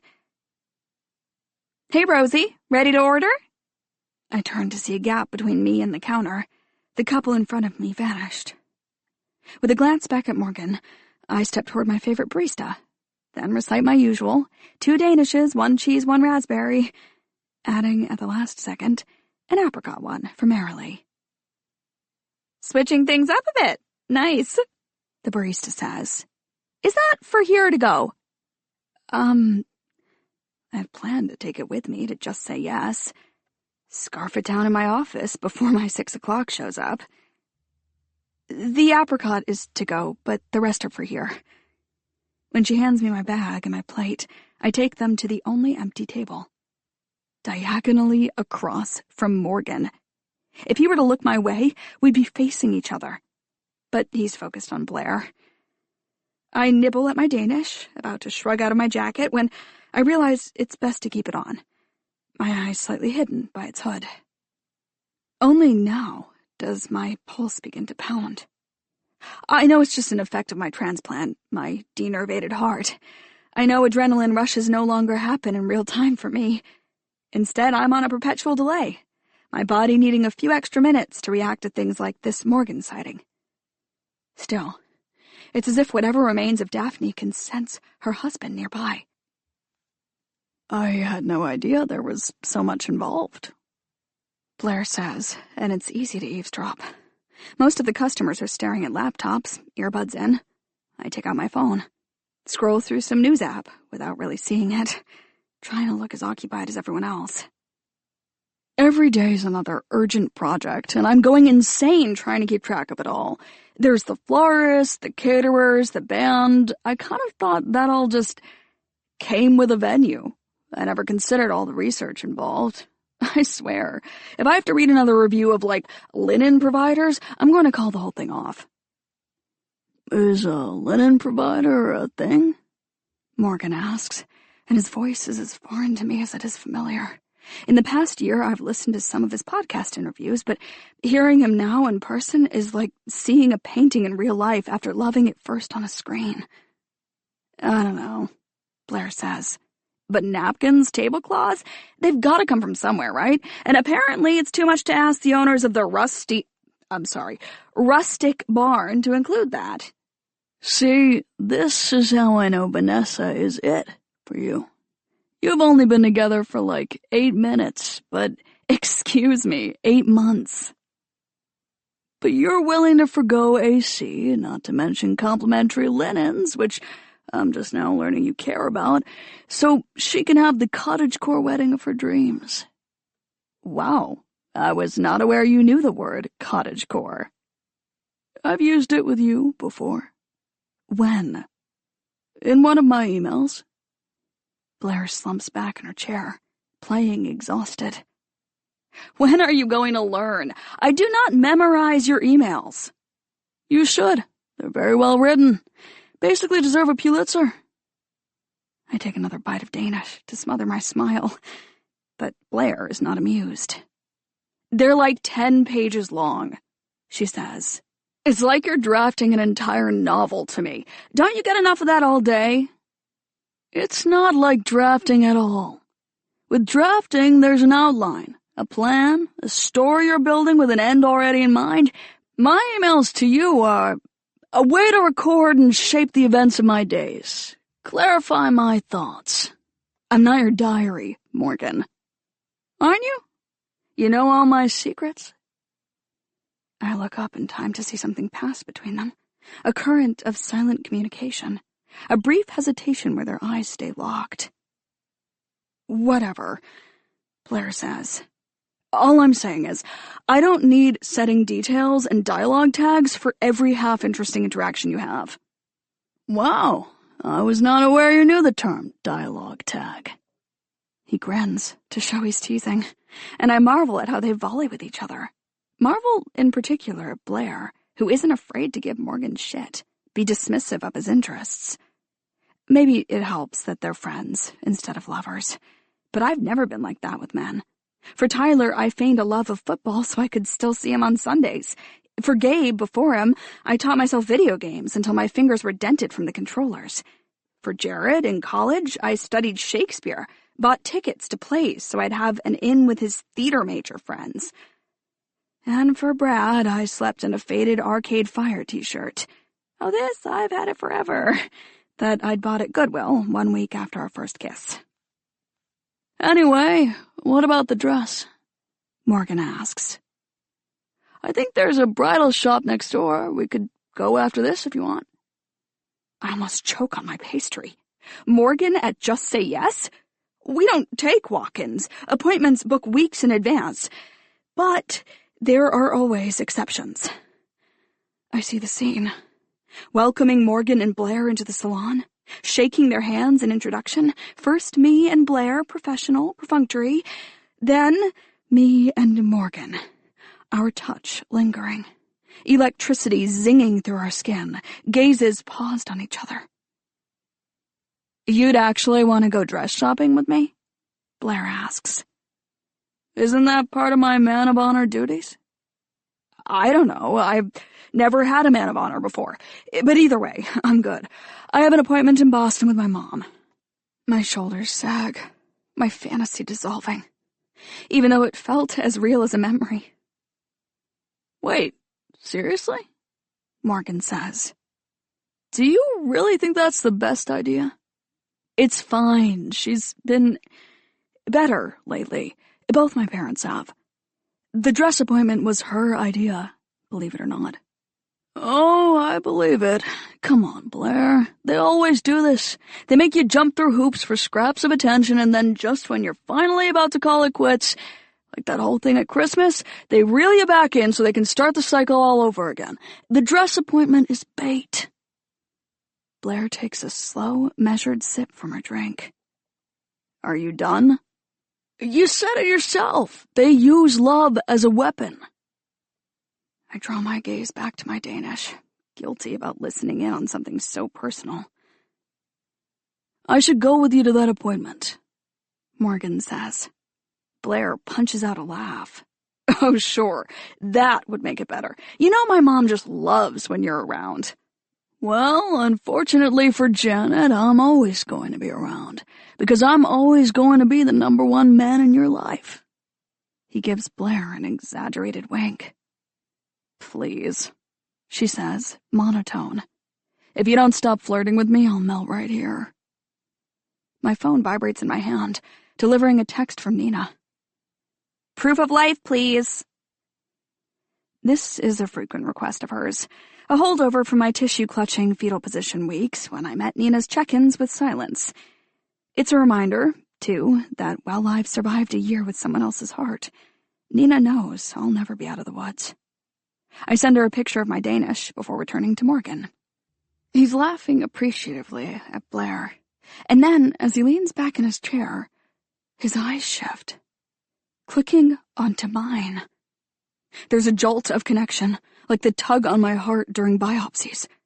A smile lazes on his face as he gazes at me. I hold my breath. Then I break our stare. My cheeks heat up. I feel I'm studying me still. I try to seem unfazed, thumbs skating across my phone. Oh my God, Neens. Oh my God. What? I'm at Sweetbean, and Morgan is here, one table over. We just made eye contact. I slide another glance toward Morgan, ready now to return his smile.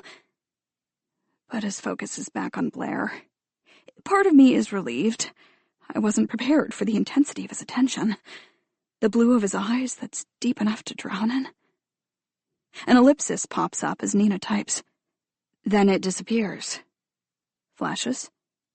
And dies again. Finally, her text comes through. How did you know he'd be there? I frown at the screen. She thinks I followed him, stalked his Instagram stories to zero in on his location, orchestrate a meet cute. I didn't. It's a complete coincidence. As I wait for her to respond, I tune back into Morgan. Seriously, though? He's saying. Wedding planning is stressful. It can make even the coolest, most capable people. He pauses to point at Blair. A little crazy, so just lean on me more. I'm not here simply to write the greatest man of honor speech of all time. I genuinely want to help. Do you want me to learn guitar so I can be your wedding singer? Learn calligraphy to write the invitations? Choreograph your first dance? Whatever it is, I'm your man. Blair laughs. You think I'd trust you with my first dance? Do you even remember yours with Daphne? My back straightens, a piece of Danish crumbling between my fingers. The two of you swayed like a couple of 8th graders with zero chemistry. I bite my lip, looking at Morgan, who dips his gaze toward his mug. You know as well as I do that chemistry was never a problem, he says, flicking his eyes back to Blair. I see her body tense, and so does mine, because there's something so pointed in his stare, heavy with implication. And anyway, first dances are awkward, he adds. All those eyes on you? I wait for Blair to apologize.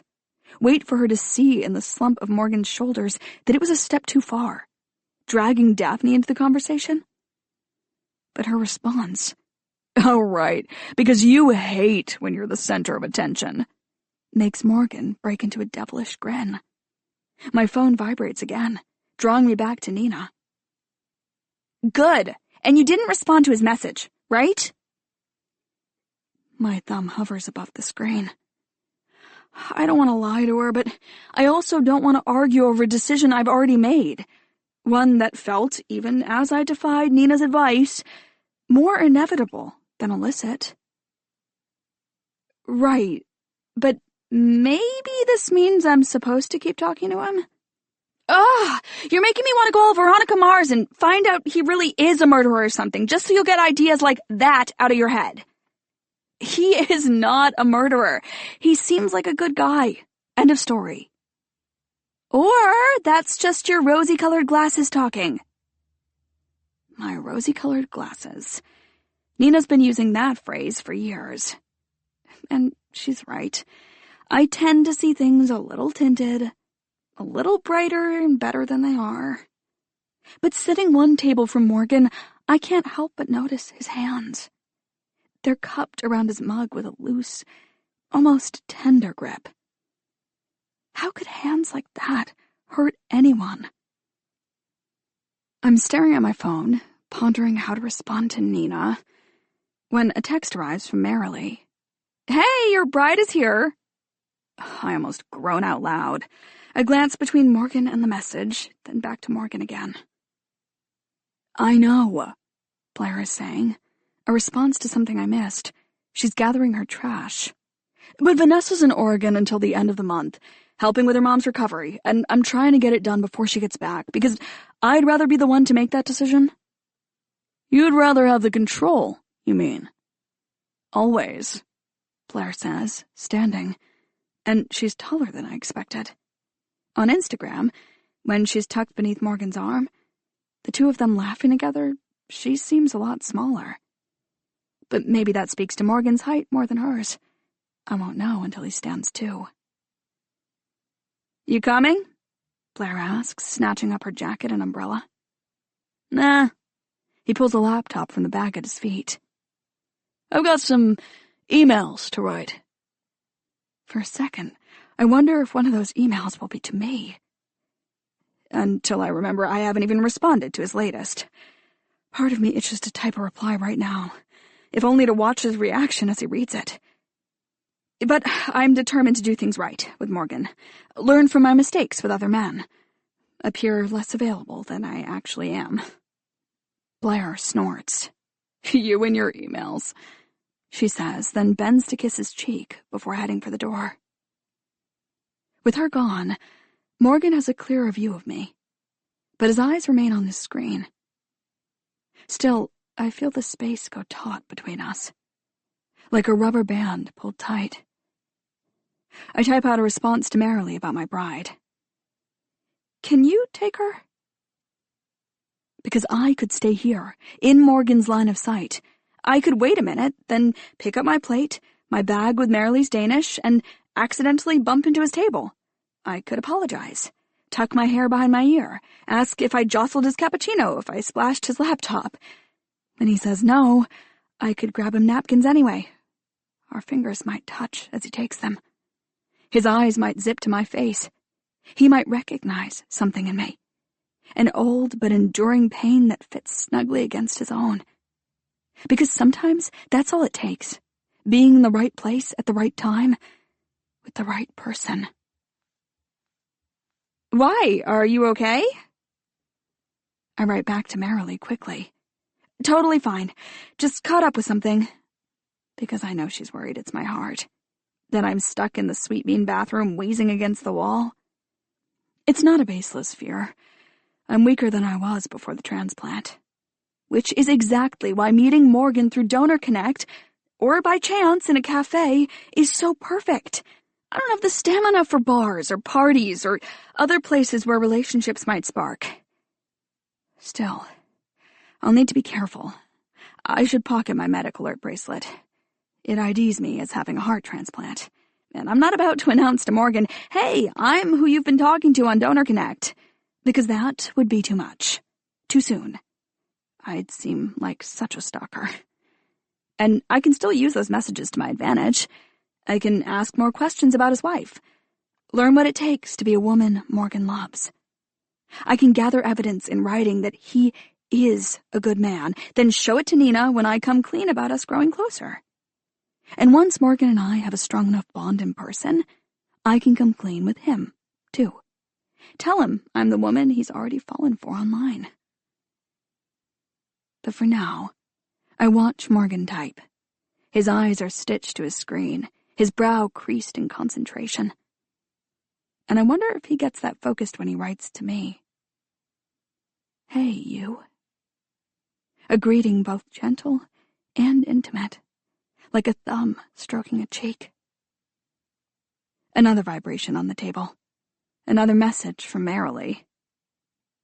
The bride's insisting she work with you. She says you're familiar with her preferences. I pinch the bridge of my nose. The customer in question is picky and demanding, but she doesn't have a budget, which means one sale from her could equal 5, even 10 combined. When she booked her return appointment, she told me she wanted to see what you'd pull for a Kardashian. Then we'll customize from there. I can't risk her taking her business elsewhere. Across from me, Morgan's fingers dance across his keyboard, nimble and knowing. His hands are so close to me, mere feet away. I can almost feel them on my skin. Still, Marilee nudges. What should I tell her, Rosie? Are you coming back? From Morgan Thorne. Morgan Thorne at morganthorne.com. To Blair Hawkins. BlairHawkins at gmail.com. Date, May 15th, 2025. Subject, Dear Diary. Okay, B, here it comes. Your greatest joy. Another email from me. I know you're rolling your eyes. You're saying to yourself, Is he serious? I just saw him. But a lot has happened since you left Sweet Bean today. I met someone. Collided with her, actually. I ordered a second cappuccino. I know, but I don't sleep anyway, so what's the difference? And when they called my name, I went to the counter, took the mug, spun around, and smacked right into something pink. A woman, it turned out. The pink was her hair. Not Gwen Stefani pink, which I know is where your 90s child brain immediately went, with more than a little judgment. No, the color was much more muted than that, like a cherry blossom. Of course, I apologized profusely. I'd spilled cappuccino all over her shoes, but she barely seemed to notice. Instead, she stared at me with that slightly starstruck look I see a lot at my book events. 70% awe, 30% fear. You look a little familiar, I said, giving her an opening. Space to admit what I suspected. That she was a fan. That she'd maybe even attended one of those events. Have we met before? The woman shook her head. Smiled a little shyly. No, but I know who you are. I tried to put her at ease. Well, that's not fair, because I have no idea who you are. What's your name? She opened her mouth, then hesitated, as if in telling me the most basic information about herself, she'd be divulging a secret. Rosie, she finally said. The name suited her. All that petal-pink hair. Rosie, I repeated back. And right away her cheeks colored to match her hair, making me a little starstruck, too. I love a woman who blushes. I'm so sorry for crashing into you, I said.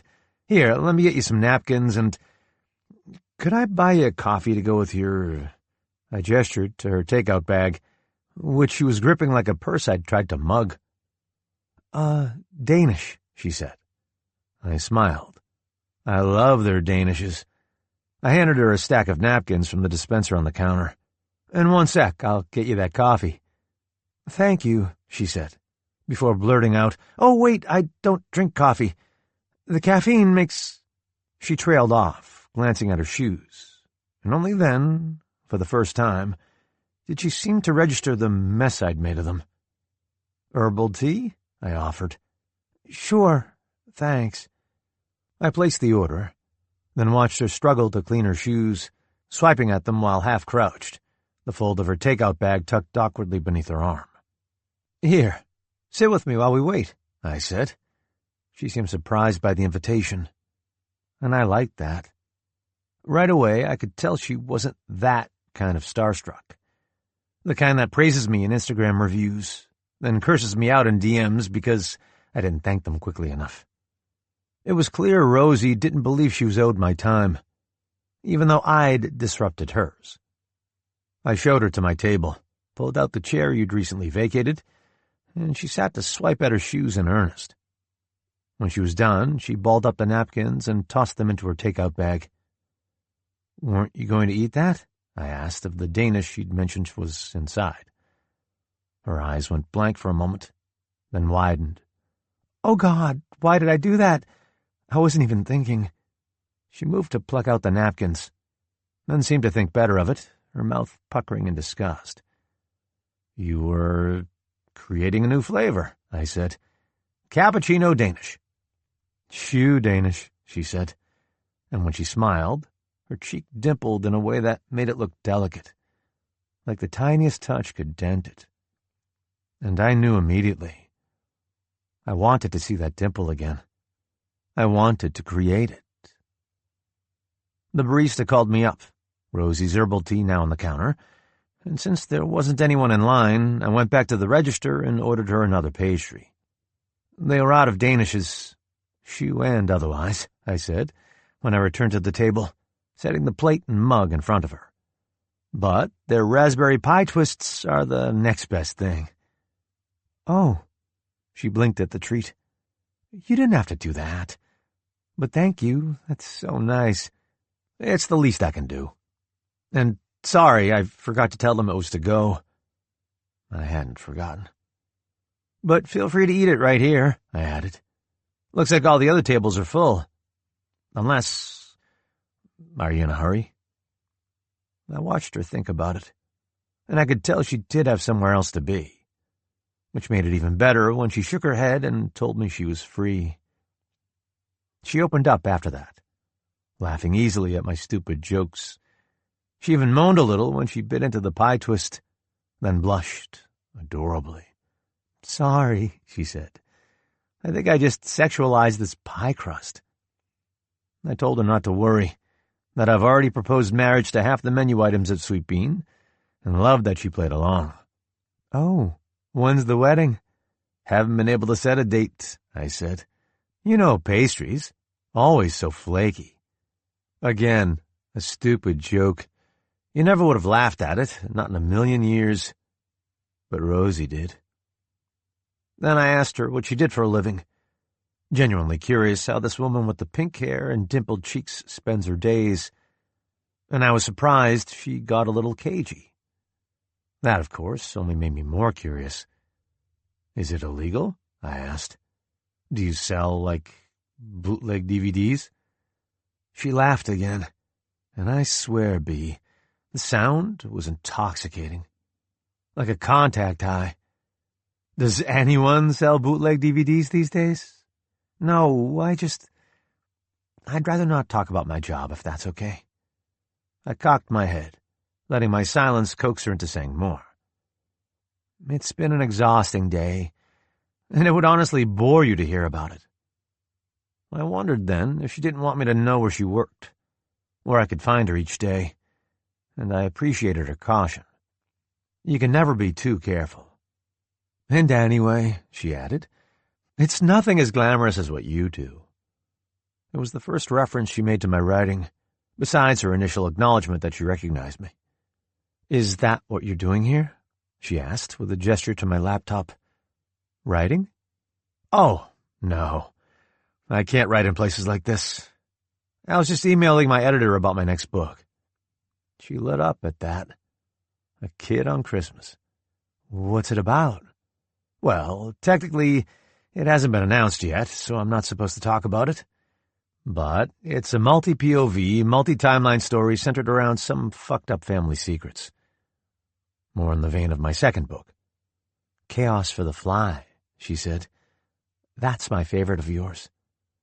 I leaned back in my chair, unable to hide my smile. Really? Wow. I think you're the first person to ever say that. Besides you, of course. I explained that, though it sold relatively well, Chaos hadn't had the same critical success as my other books. That one reviewer found it cloyingly clever, while a prominent blogger said it might be too highbrow for your average thriller reader. That's so insulting to readers, Rosie said, and insulting to you. How dare you be clever? I grinned so wide I probably looked deranged, my mouth a Venus flytrap. We talked more about books after that. What she's reading, what I'm reading, which film adaptations completely slaughtered the source material. She asked how I felt about my own film adaptation, and I told her the truth, that I'd never even watched Someone at the Door, that I closed my eyes during all 2 hours and 3 minutes of the cushy velvet seat premiere. I told her I was grateful to the filmmakers, the actors, the studio for all the extra attention the adaptation brought to the book. But in a weird way, it felt like sanctioned plagiarism, like strangers were stealing my characters, their stories and backstories, the words I'd labored to write for them, and presenting them as their own. Rosie nodded. That makes sense. Like the film is just an impersonation of the book. I swear, Blair, I wanted to kiss her. Before tonight, I'd been thinking it was best to let my love life die with Daphne. I've always known it's a risky thing, letting women get too close to me. You're the only one, Blair, who knows the real me, and somehow hasn't suffered for loving me. Still, I didn't leave the cafe. I couldn't. I allowed the evening to keep spinning on. We moved from books and writing to music, TV shows. Nothing incredibly important, but the things that give texture to a person. And we had so much in common there. Our textures, it turns out, are the same. She agreed that Friends, though often problematic in a current-day context, remains one of the most memorably funny shows. I told her, people only shit on it because they think that makes them intellectual, when really it just makes them boring. Yes, I stole your argument. And she referenced the paste pants scene, the English trifle Thanksgiving episode, David Schwimmer's perpetual pitch-perfect delivery as reasons why we shouldn't trust those people. It was all such simple, easy conversation, our laughter ping-ponging between us. And all the while, I basked in the warm glow of Rosie's attention, giving her the entirety of mine in return. When a barista approached our table, told us they were closing, I was shocked to see that the cafe had emptied out, that we were the only two left, that we'd been smiling and staring at each other for I had no idea how long. So when Rosie and I gathered our things, stepped outside, stood beneath a sky that had suddenly cleared, I did what I knew I shouldn't. I'd love to see you again, I said. But I think she sensed something in me, the darkness like a storm beneath my skin. Because she hesitated, glanced at her feet, a bit of her earlier caution seeping back into her face. Okay, she said. Sure. And then her eyes sparkled. Just a little, just a wink of light between her lashes, but enough to let me know her caution was, at least in part, an act. She was worried she'd seemed too eager, I think. So I went first. Showed her how impatient I actually am. When? I asked. How? And she stepped away from me, walking backward, slowly, tauntingly, out from under Sweet Bean's lights into the inky night. Then, these 6 words before she turned around. I know where to find you. It was a strange thing for her to say. But God, Blair, I swear, it was so sexy, too. Chapter 4. I wake the next morning to a hot, fizzy feeling in my stomach, like I've swallowed a sparkler. I reach for my phone and, for a second, there's a part of me that thinks I'll see a text from Morgan. Even though he doesn't have my number. Still, when I got home last night, filled with a giddiness that bordered on intoxication, I had to stop myself from immediately messaging him through Donor Connect. I had to remind myself I'm trying to be a different kind of Rosie. One with restraint. One who's less available to men, and therefore more alluring. Instead, I funneled my energy into the list in my phone, adding each new detail I'd acquired about Morgan at Sweet Bean, sifting through every single minute of the memory for another treasure, another gesture, another specific thing he'd said. That way, I could keep that day forever, make him a little more mine. Now I sink back into the image of us, smiling, gazes locked, time growing slippery as his words drift over me like music, as I fidget with the napkin, itching to reach for his hand. I open Morgan's Instagram. No new posts, but that's okay. I'll revisit the selfie in his yard where, in the background, a deer grazes, Morgan's eyes wide with wonder. Or the selfie at his desk, his face tired but satisfied, a document of blurry words on the laptop behind him. There's a gap of a few weeks, right after his wife died, when he did not post, aside from a tribute to Daphne. But scrolling backward through time, I resurrect her. Daphne in overalls, paint roller in hand. Daphne with a stack of books. Daphne sipping wine. His photos of her were always in black and white. And there aren't many. Over their 7 years together, there's little more than a dozen. Even their wedding photos are colorless, making Daphne's long, glossy hair appear pure black, in contrast to her white dress. It's a flattering look. It makes me wonder if I should ditch the pink, dye my hair dark, alter my style to one I know Morgan likes. I even twist to see myself in the mirror, hold the sleeve of my black sweatshirt against my cheek to test out the color. It's not terrible. Then again, I don't love the dark like I do the pink, which is pretty and romantic enough to soften the strange new landscape of my face. And more important, pink is the color I had during my first real-life encounter with Morgan, which feels like reason enough to keep it for a while. I scroll deeper, faster, on his Instagram until the years erase Daphne. Because there's something so private, almost forbidden, about his pictures of her. The scarcity of them. Their shadowy grays. As if Morgan wanted Daphne all to himself. As if everything about her was secret and sacred. Even the color of her eyes. Or maybe I'm projecting. Maybe her photos only seem illicit because, in some ways, I feel like I'm betraying her. Daphne saved my life. And in return, I lie here hoping for messages from her husband, all the while knowing, up close and personal, the color of his eyes. I scroll past the feeling, find Morgan in 2016, a year before he started dating her. Here he is, sharing a beer with Blair, whose hair is blunt and blonde, her face free of any makeup, so different from the mature, thick-lashed woman I saw last night. For a second, I stopped seeing the older photo. Imagine instead one with Morgan and Blair and me. His best friend having become one of mine. Her dark hair mingling with my pink as we press our faces close for the camera. There's a hint of mischief in Morgan's smile, and afterward, he teases us both. I think you guys love each other more than you love me. The thought of his voice has me instantly craving more. I open YouTube, search for interviews with Morgan, ready to rewatch ones I know by heart. I filter the results by date, then jerk upright when I find a new video, uploaded last week. It's a virtual bookstore event, a conversation between Morgan and another author, Sally Andrews. As his voice rumbles out of my phone, I melt back against my pillows.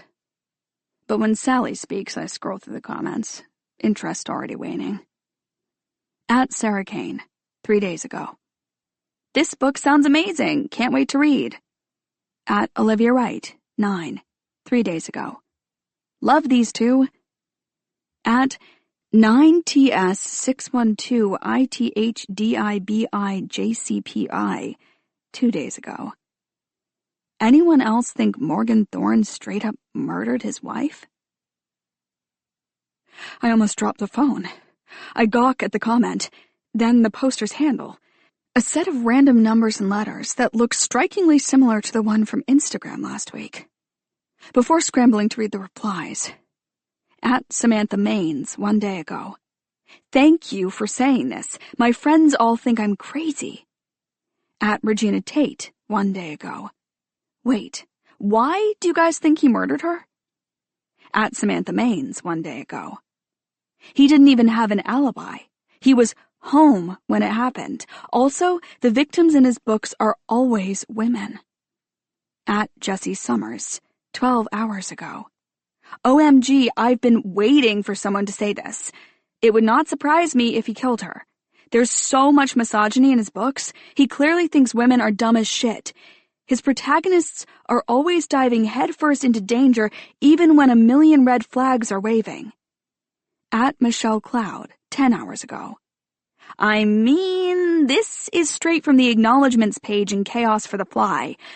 I'm grateful to Detective Connor Dolson for fielding my myriad of after-hours questions about police procedure. Thank you for helping me make a murder look like an accident.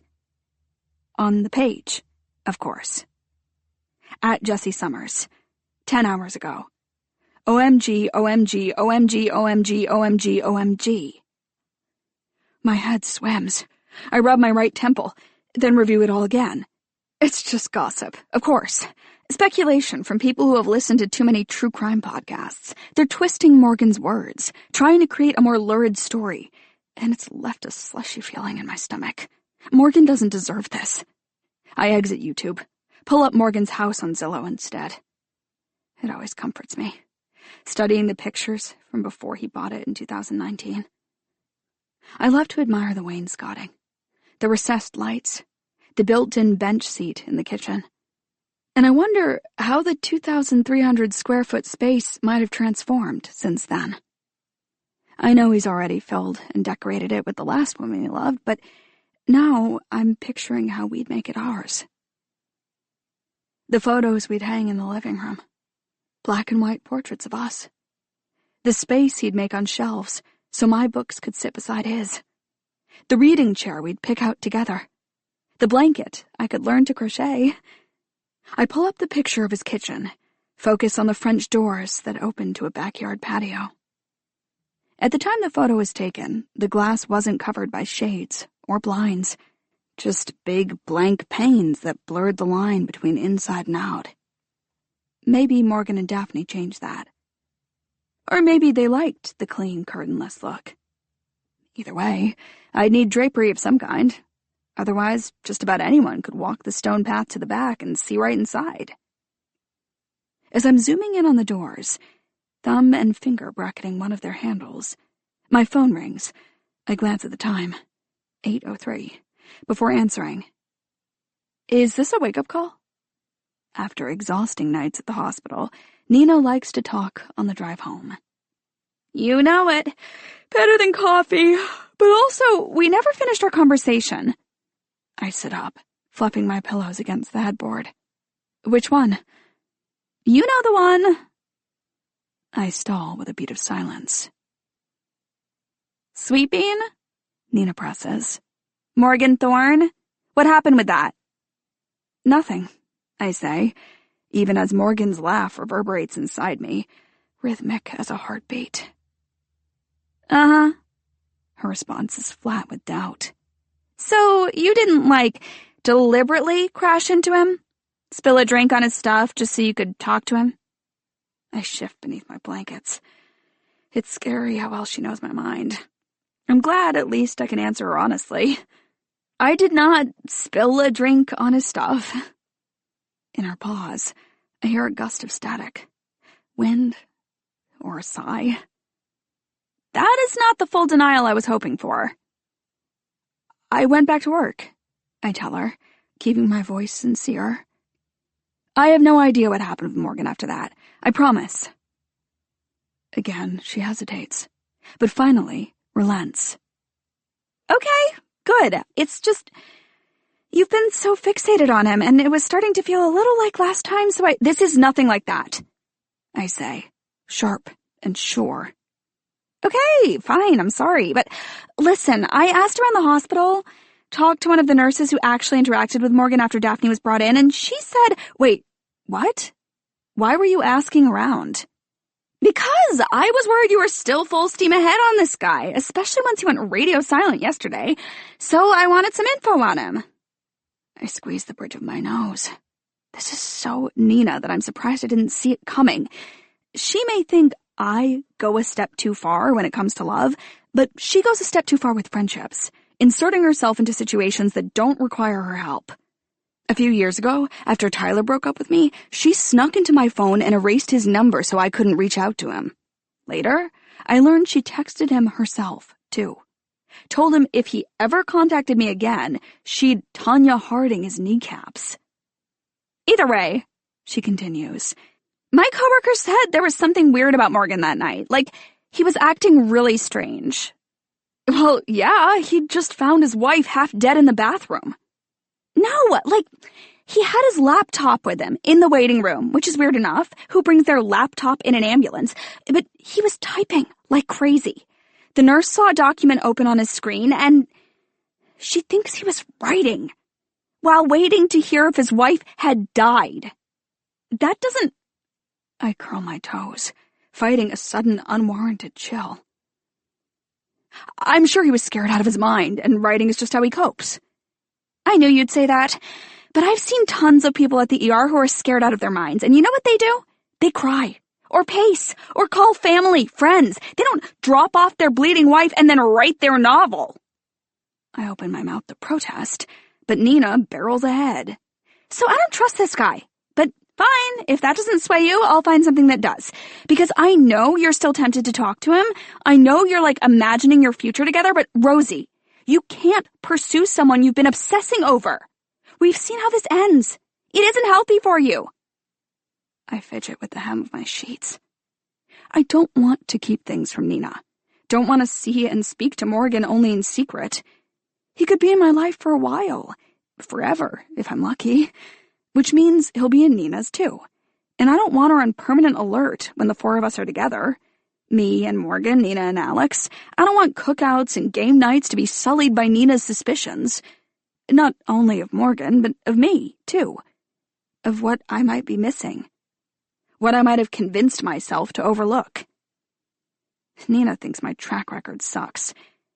When one of my exes, Gabe, got so drunk at a 4th of July party that he lit a Roman candle and cackling aimed it at my face, its exploding shell grazing my ear, Nina applauded me for having enough sense to leave him at the party. But she couldn't believe that when he called the next day, admitting he'd been an idiot, I rationalized it. He'd been wasted, joking. He hadn't actually intended to hurt me. Then there was Tyler. When I woke one morning to a sharp, persistent pain in my side, a kidney infection I'd later learn, I called him for a ride to the doctor. His refusal hissed through the phone. I've got my own shit to deal with, Rosie. His shit, as it turned out, was putting new rims on his tires. But when he finally texted hours later to check on me, Nina got annoyed at me for responding. God, Rosie, she said once. The things you let men do to you. But it's just because I need what Nina already has. Without it, my future terrifies me. Back in another hospital room, alone this time, my parents too old to care for me, if they're even still around. My best friend and sister too busy with families of their own. And it's not only that. Ever since Nina's wedding day, there's been something asymmetrical about our friendship. For our whole lives, from kindergarten on, it had been the two of us, loving each other first and best. But when she married Alex, she updated her emergency contact forms, checked with him whenever I suggested a night out, in case they already had plans. And as much as Nina and Alex have tried to make me never feel like a third wheel, it's always there in my mind. That my presence is a kickstand, keeping them from riding as fast and far as they want. That's why I want her to love who I love. I want that sense of symmetry back. 4 instead of 3. So when it comes to the person I choose as my partner, I need my best friend to be on board. For the 100th time, I tell Nina now. You don't have to worry. And you don't have to dig up dirt on Morgan. I'm not obsessing over him. As soon as we end our call, my fingers act on reflex, pulling up his Instagram again. I return to the photos of Daphne, hold the phone closer to my face, as if I'll hear her whispering secrets through the screen. This is how you keep him. But the pictures are as muted and monochromatic as ever, like shots from a silent film. I note the clothing she favors. Silky V-necks that would never work on me, exposing too much of my scar. And the way she does her makeup. Cat eyeliner I've struggled to perfect in the past. I close the app, a little defeated. And the time on my phone alerts me that I have to take my meds. I pad to the kitchen, pull the orange juice from the fridge, my eye catching on a wedding invitation I've stuck to the door. The RSVP card's still blank. It's from my college roommate, and beneath the line where I'd specify my +1, there's a typed request from the bride and groom. Significant others only, please. I turn my back to it, smothering a fresh sting, and drop a syringe full of cyclosporine into a glass of juice. Then I swallow the mixture as fast as I can, cringing at the bitter, sulfurous taste that, for now, keeps me alive. Leaning against the counter, I brace myself for the side effects. Nausea, shaking, a dull throb in my head, and distract myself with recent texts, picturing some future good morning message from Morgan, something that would soothe my heart, as it ticks the time away. But then I see Edith's name, and I'm soothed in a different way. Unlike Nina, she is actually sympathetic toward Morgan, not suspicious. "Isn't it so sad about his wife?" she asked when we met, just before mentioning that someone she knows was close with Daphne. I open our text thread and type a new message. "Hey, didn't you say you have a coworker who is friends with Daphne Thorne?" She responds a minute later. "Yeah, why?" This is so dumb, but I've seen a bunch of people speculating online that Morgan, killed his wife. Haha. Not laughing because murder is funny. Laughing because the comments are ridiculous. But it did make me wonder what your coworker thought of him. Assuming she knew him through Daphne. I'm expecting an immediate, emphatic answer. OMG, that's insane. My coworker loves him. Instead, Edith responds with 3 surprised face emojis before typing again. "Wow, I have not seen that. I think my coworker said she doesn't like him, though." "Wait, really? Why not?" "I'm not sure. Something about bad vibes? It was a while ago." Well, that's not much of a reason. But this vague answer presents a good opportunity. "Do you think you could connect me with her? So I could ask her myself."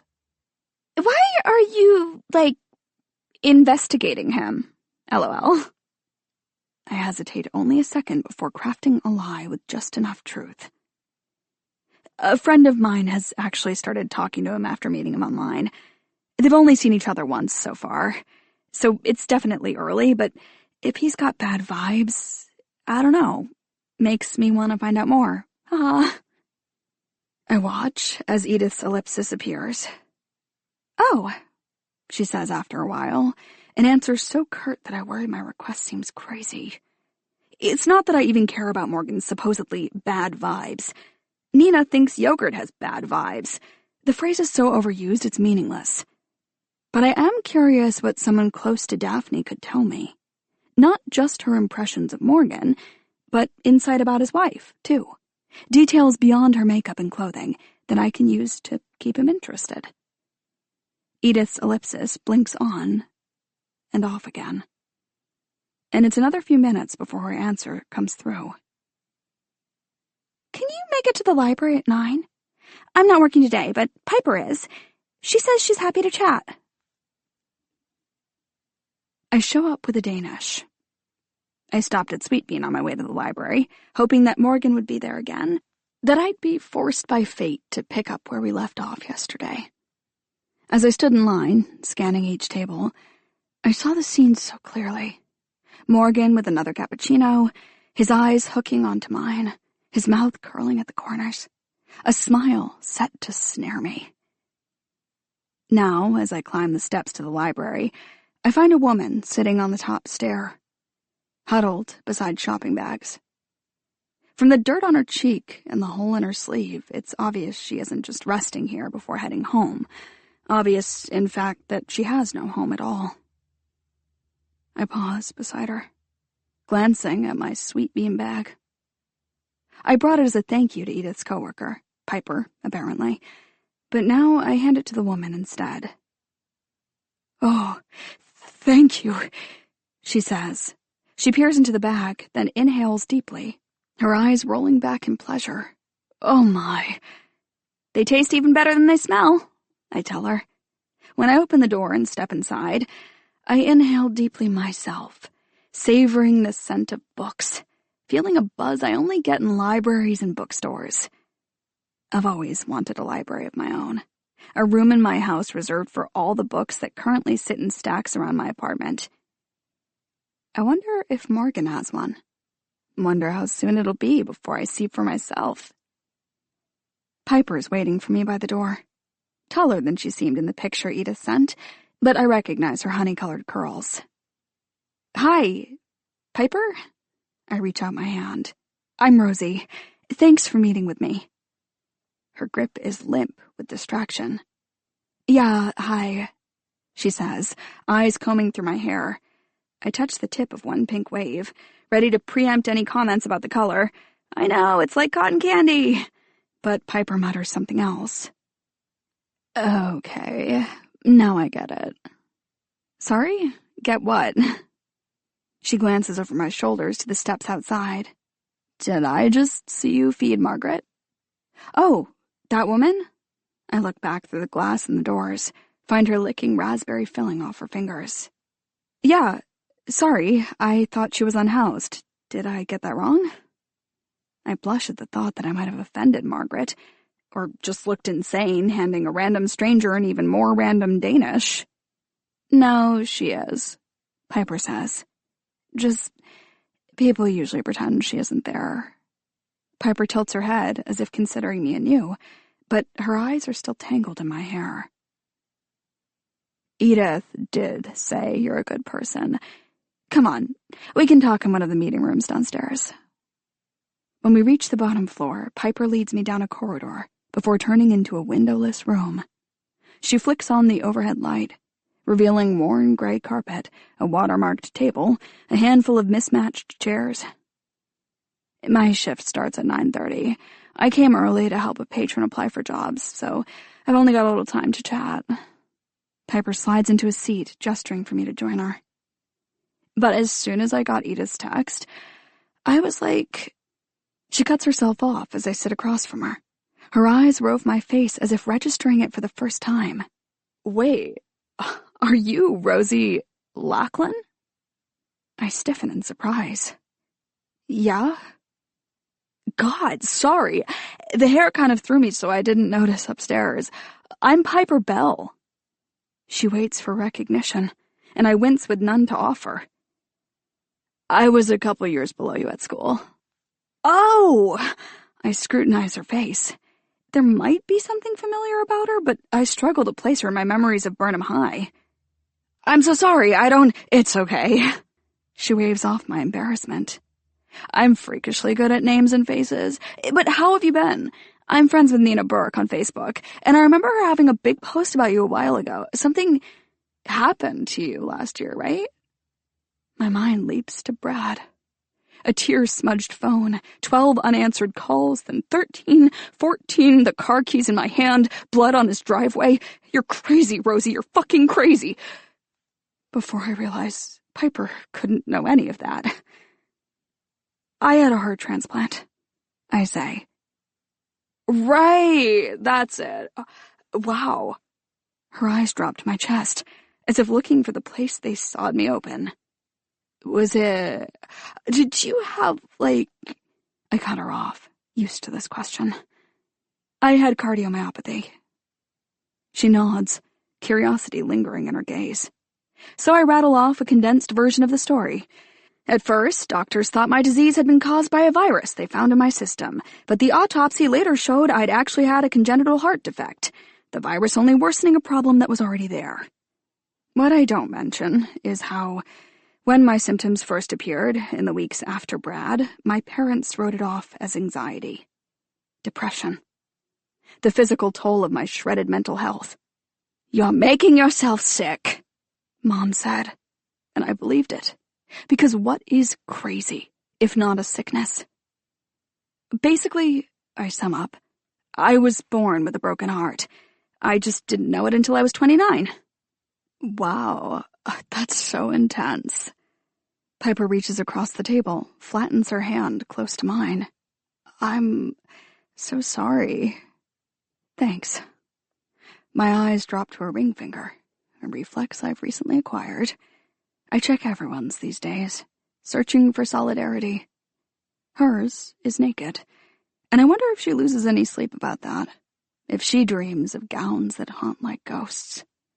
Probably not, because no matter how many single people I meet, I'm always alone with my specific fear, my pulse that feels like a timer. It's a burden I'll only be able to share if I find someone to love me, and even then, if I do manage to get married, that fear will only double. Felt not just by me, but by my husband, too. Intrusive as an asterisk in our vows. Till death do us part. Asterisk. Which might be pretty soon. It would be a terrible thing to put someone through. And of course I think of Morgan. How I'd be sentencing him to an unspeakable fate, losing a second wife, who has the same damn heart as his first. But then I think of what we could have in the meantime. Sun-soaked mornings with Sickle, sweet bean weekends, reruns of Friends, and even better than all that, what I've craved in every relationship, what seems so easy but is actually extravagant, the simple pleasure of sharing space, a bed, a couch, a home, blanketed by silence that doesn't feel like an absence or a gap, but a presence and fullness all its own. With Morgan, I could read on one end of the couch while he writes on the other. And every so often, I'd glance over the top of my book to watch him work, wondering at how he conjures the words that spread chills across skin. Anyway, Piper says, shattering the image. Sorry to be so nosy. You didn't come here to talk about that. Edith said you were asking about Morgan Thorne. As she says his name, her voice hardens. Her cheeks sink inward, like she's sucking on something sour. Yeah, I say. It's not a big deal or anything, but my friend started... Well, they've been talking, and Edith said you got, bad vibes from him. So I just... Piper swats at the air, cutting me off. Trust me. She punctuates the sentence by pressing her finger onto the table. I watch her knuckle turn white, as if she's holding the wood in place. You need to get your friend away from Morgan, she says, before it's too late. Chapter 5. Piper's expression is so intense I lean away from her, back pressed to the chair. Too late, I repeat, throat tightening. I laugh to loosen it. What do you mean? But she doesn't answer that. Instead, she says, I met Daphne here, at the library. She gestures to the walls, beige and blank, and her gaze softens as she studies them, as if her memory of that day is projected over my head. We were hosting an open mic night, something we'd done dozens of times, but this was the first time Daphne came, and right away I was starstruck. Because she was Morgan's wife? Piper's eyes snap onto me. Hell no, I didn't care about Morgan Thorne. I know that's basically blasphemous for someone in this town, but I've always been skeptical of anything that's massively popular. If it appeals to that many people, it can't have much substance. I bristle at that, reminded of Brad. His taste skewed so indie that, in solidarity, I actually stopped listening to Taylor Swift, whose music he dismissed as sparkly breakup songs. Honestly, I knew so little about Morgan Thorne. Piper continues. That until I met Daphne, I assumed he was a woman. When I only frown in response, Piper sighs, as if annoyed she has to explain.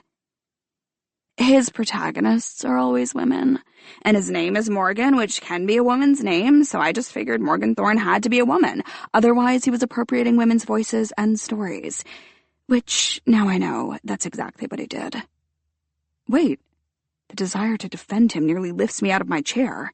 He can't help what his name is. Distaste flicks across Piper's face. Now I've disappointed her. He knows what he's doing. Women made his genre what it is.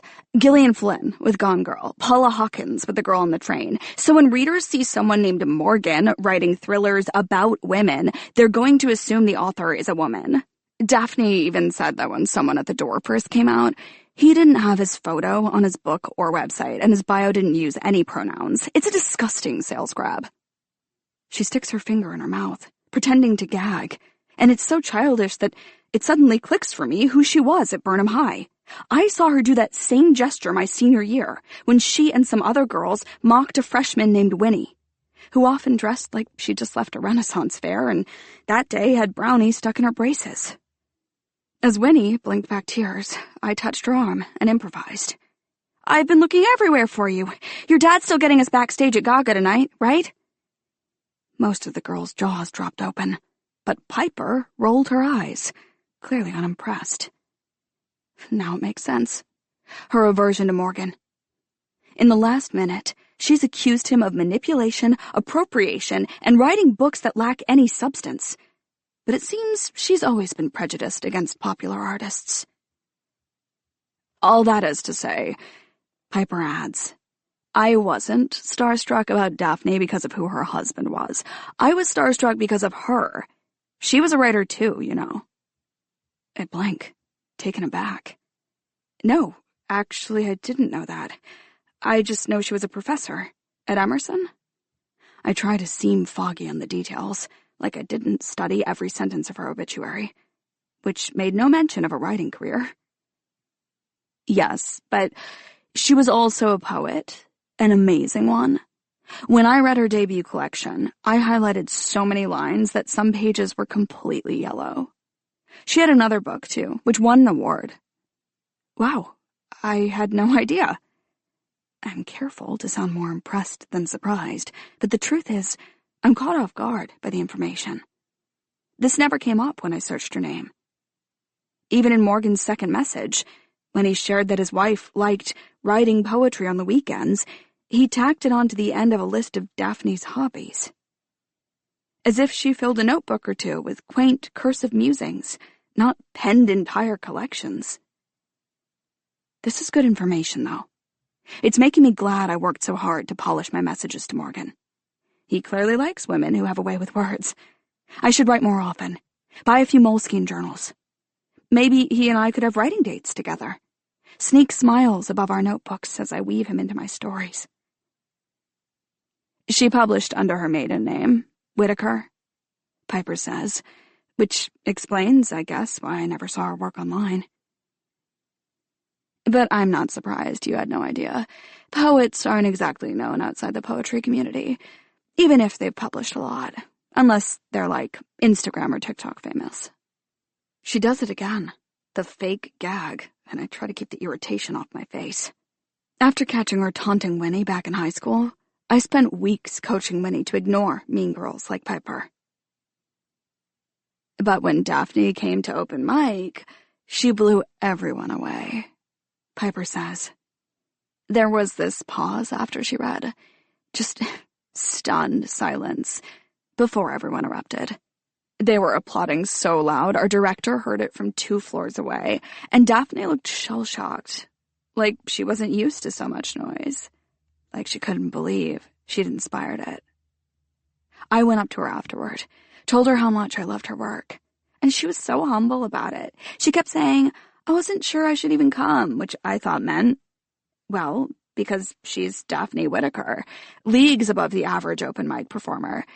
But then I got the sense that what she really meant was she didn't think she had anything to offer in coming, didn't realize her work would be so well received, and, of course, now I know why she felt that way. It was because of Morgan. She coughs up his name like phlegm. Then she scrapes her nail across a gouge in the table, inspecting the imperfection, her brows sinking deep. Daphne and I became friends after that. We'd meet up for coffee, go for walks. We became very close very fast, which was a dream to me, having an actual relationship with a writer I loved. But on Daphne's end, it seemed like there was something urgent to our friendship.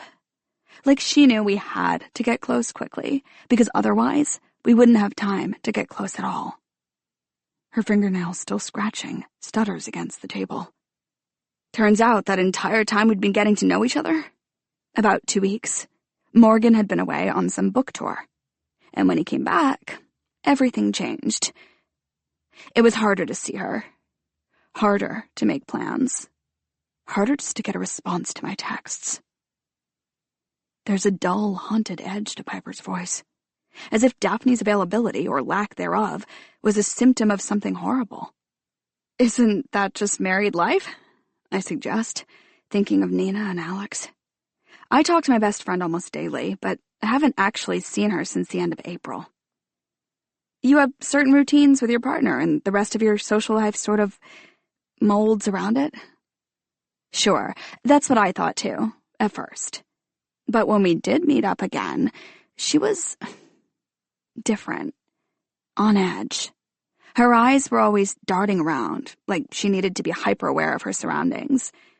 and she kept getting calls from Morgan, checking to see where she was, when she'd be home, like he was keeping tabs. Piper says this last part was so much weight, I have to replay the words in my head, just in case I missed something.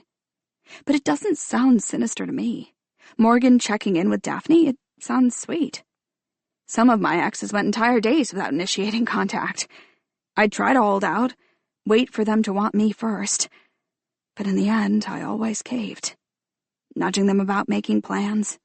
With Brad, it was different. For a while, at least. Until my dress became a ghost. Until he made me feel like a ghost myself. Unseen, unheard, but still a pestering presence. I'm actually envious of Daphne. Even when she was married to Morgan, he continued to pursue her. Maybe that's the secret to something that lasts. If you love someone, you never give up the chase. I asked Daphne if everything was okay at home. Piper continues. And she snapped right out of it, like she realized she'd revealed too much. And she said it was nothing like that. It was just the anniversary was coming up, and Piper stops, her mouth tightening, as if realizing she, too, revealed too much. Her and Morgan's anniversary? I ask. Piper shakes her head, silent a few more moments, her eyes fastened to the table. The anniversary of her sister's murder. I pull in a breath so jagged I nearly choke on it. Oh, God, that's awful. Yeah, it happened when Daphne was only 12. In an instant, tears coat my vision. I clench my teeth against the sting. I'd guessed her sister's death, alluded to in Daphne's obituary, was the childhood trauma Morgan mentioned, but I imagined something like cancer or a car accident as the cause. Never even thought of murder. It's so tragic I can almost feel it in my chest. The weight of Daphne's pain like a brick where my heart should be. What? I start, unsure how to ask the question. Who killed her? Piper scrapes harder at the table, her gaze fixed to her finger. They don't know. It's a horrible story. Daphne's parents were out of town for the night, and they'd left her older sister in charge.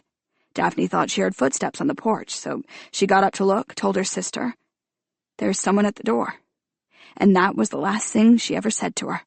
Because 1 second later, the glass in the door was smashed. A hand reached in for the lock, and Daphne ran out the back and just kept going. Through the woods, into other neighborhoods. She said she thought her sister was behind her, but when she finally stopped to pound on someone's door for help, she realized she was alone. Piper swallows. Her sister never made it out of the house. I sink inward, rubbing my ribs. I feel Daphne's horror, sudden and searing like a cramp in my side. She was shot, Piper says, but the police think it was meant to be a simple robbery. The house was dark, they'd been watching a movie, so the intruder probably hadn't expected anyone to be home. Intruder. It's a word that conjures danger, violation, and still, it isn't nearly sharp enough. I can't help but imagine it. The safety of their night together. Daphne and her sister cocooned on the couch, TV screen glowing before them, and then the muted thump of shoes outside. Daphne cleaving the curtains to glimpse a person on the porch, a stranger at the door. My spine snaps straight, a piece of the story slotting into place. Wait, the last thing she said to her sister was, "There's someone at the door?" It's almost identical to the title of Morgan's debut. Someone at the door. The first word had been carved away, but the rest of Daphne's sentence remains intact. And not just intact, preserved. On book covers, on title pages, in the opening credits of a film. Yes, Piper grips me with her gaze. That's why I told you that story. So you'd see what he did to her, that son of a bitch, naming his novel that. It must be a coincidence, I say, because Morgan's book isn't about an intruder. It's about a woman who knocks on a couple's door, introduces herself as their new neighbor over cookies and conversation, then vanishes, leaving behind a note addressed to the wife, Your husband isn't who you think he is. It's not, Piper says, resolute. But it has to be. Otherwise, it would be too cruel. Every time Daphne heard that title, it would sound to her like glass breaking, like a door banging open. She asked him about it once, Piper continues, and he said it hadn't even crossed his mind, those being her last words to her sister. He said it was just a phrase he liked because it felt ominous when attached to a thriller. Yeah, fucking right. That sentence has haunted me ever since Daphne told me about it. But Morgan, her husband, conveniently forgot it? I bite my lip, absorbing her argument. She's right that the sentence, the significance of it, should be burned into Morgan's memory. But what would he gain from doing that to Daphne? Piper taps her phone to check the time. He was always careless with her feelings. Like she went to so many of his book events, but he never went to any of her readings. She played it off like it didn't bother her, like, oh, he's just not into this stuff. He only reads a few poets and I'm No Pound or Sexton, haha. But of course, it hurt. Piper shakes her head, exhaling through a tight, cold smile. I swear, I never even saw Morgan and Daphne together, but I got such bad vibes from him. I tense at that. Bad vibes. The phrase Edith referenced in her text. When I read it, I assumed Piper had some awkward interactions with him, glimpsed things that didn't sit quite right. But no, it's all speculation. Just Piper filling in the gaps about an author, a person she'd already made assumptions about as soon as she learned he was a man. So, you never met Morgan? I ask. Never. I went to Daphne's funeral, of course. The corners of Piper's eyes pinch. But I never got a chance to talk to him. People were fawning all over him, offering the poor widower a shoulder to cry on, as if he hadn't killed her in the first place. Whoa, what? I pitch forward, hands on the table. He doesn't have an alibi. He told the police he was writing in his office with music on so he didn't hear Daphne fall or cry out, which is the flimsiest thing I've ever heard. I straighten, her words grazing a memory. But I shake my head, brush the half-formed thought away. You seriously think he murdered her? Piper crosses her arms, smug in her silence. And I think of the comments on YouTube, on Instagram, the random strings of numbers and letters. They could have come from Piper. But, I start, even if everything you've said is true, it is true. Even if Morgan wasn't supportive of Daphne's writing or was inconsiderate when titling his novel, that doesn't mean You're using the wrong words. Piper cuts in. Morgan wasn't unsupportive or inconsiderate. He belittled Daphne's work, used her trauma as plot. Because I've read his books since she died, and it's not just someone at the door. Daphne's past is all over Morgan's work. Would you want your friend, the one seeing Morgan, to be treated the way Daphne was? I open my mouth, but when my answer isn't immediate, she forges ahead. And you didn't see her? Those last couple weeks before she died, she was really scared. Completely freaked out about something. She just wouldn't tell me what it was. Piper leans on one elbow as she rubs her right temple. She kept dismissing her own mind. I don't know, I might be imagining things. After she died, I went to the police with my concerns, but they didn't give a shit, especially since she hadn't told me what she might be imagining. But I knew it had to do with Morgan. Every dark emotion she had in those months always had to do with him. But I hesitate, wanting to be sensitive. Tears swim in Piper's eyes, the wound of losing her friend cut open again by our conversation. I keep my voice soft, my question slow. Did she actually say that her dark emotions were about him? She couldn't! Daphne's default was to protect Morgan, defend him, because that's what people like him do. They trick you into thinking you need them. Because if you're as worthless as they make you feel, but they still demand you stay, then they must be amazing, right? They have to be, if they're willing to slum it with someone like you. I pull back a little, Someone like you. I know Piper's speaking in general, that you doesn't actually mean me, Rosie Lachlan, but there's something about the way she says it, or maybe just what she says, that vibrates beneath my skin, striking an uncomfortable chord. So, Piper adds, I'm sure of it. Daphne was scared of him at the end. He'd done something that freaked her out. And before I could find out what it was, she stops, gaze drilling into mine as if desperate to fill me with her belief. She was murdered. The text comes as I'm walking Bumper, my headlamp slicing through the dark. How'd it go with Piper? I stare at Edith's question, then drop my hand to my side. I'm so exhausted I don't even bother tugging Bumper when he slows, when he noses the ground so long it's like he's sniffing for someone buried beneath the soil.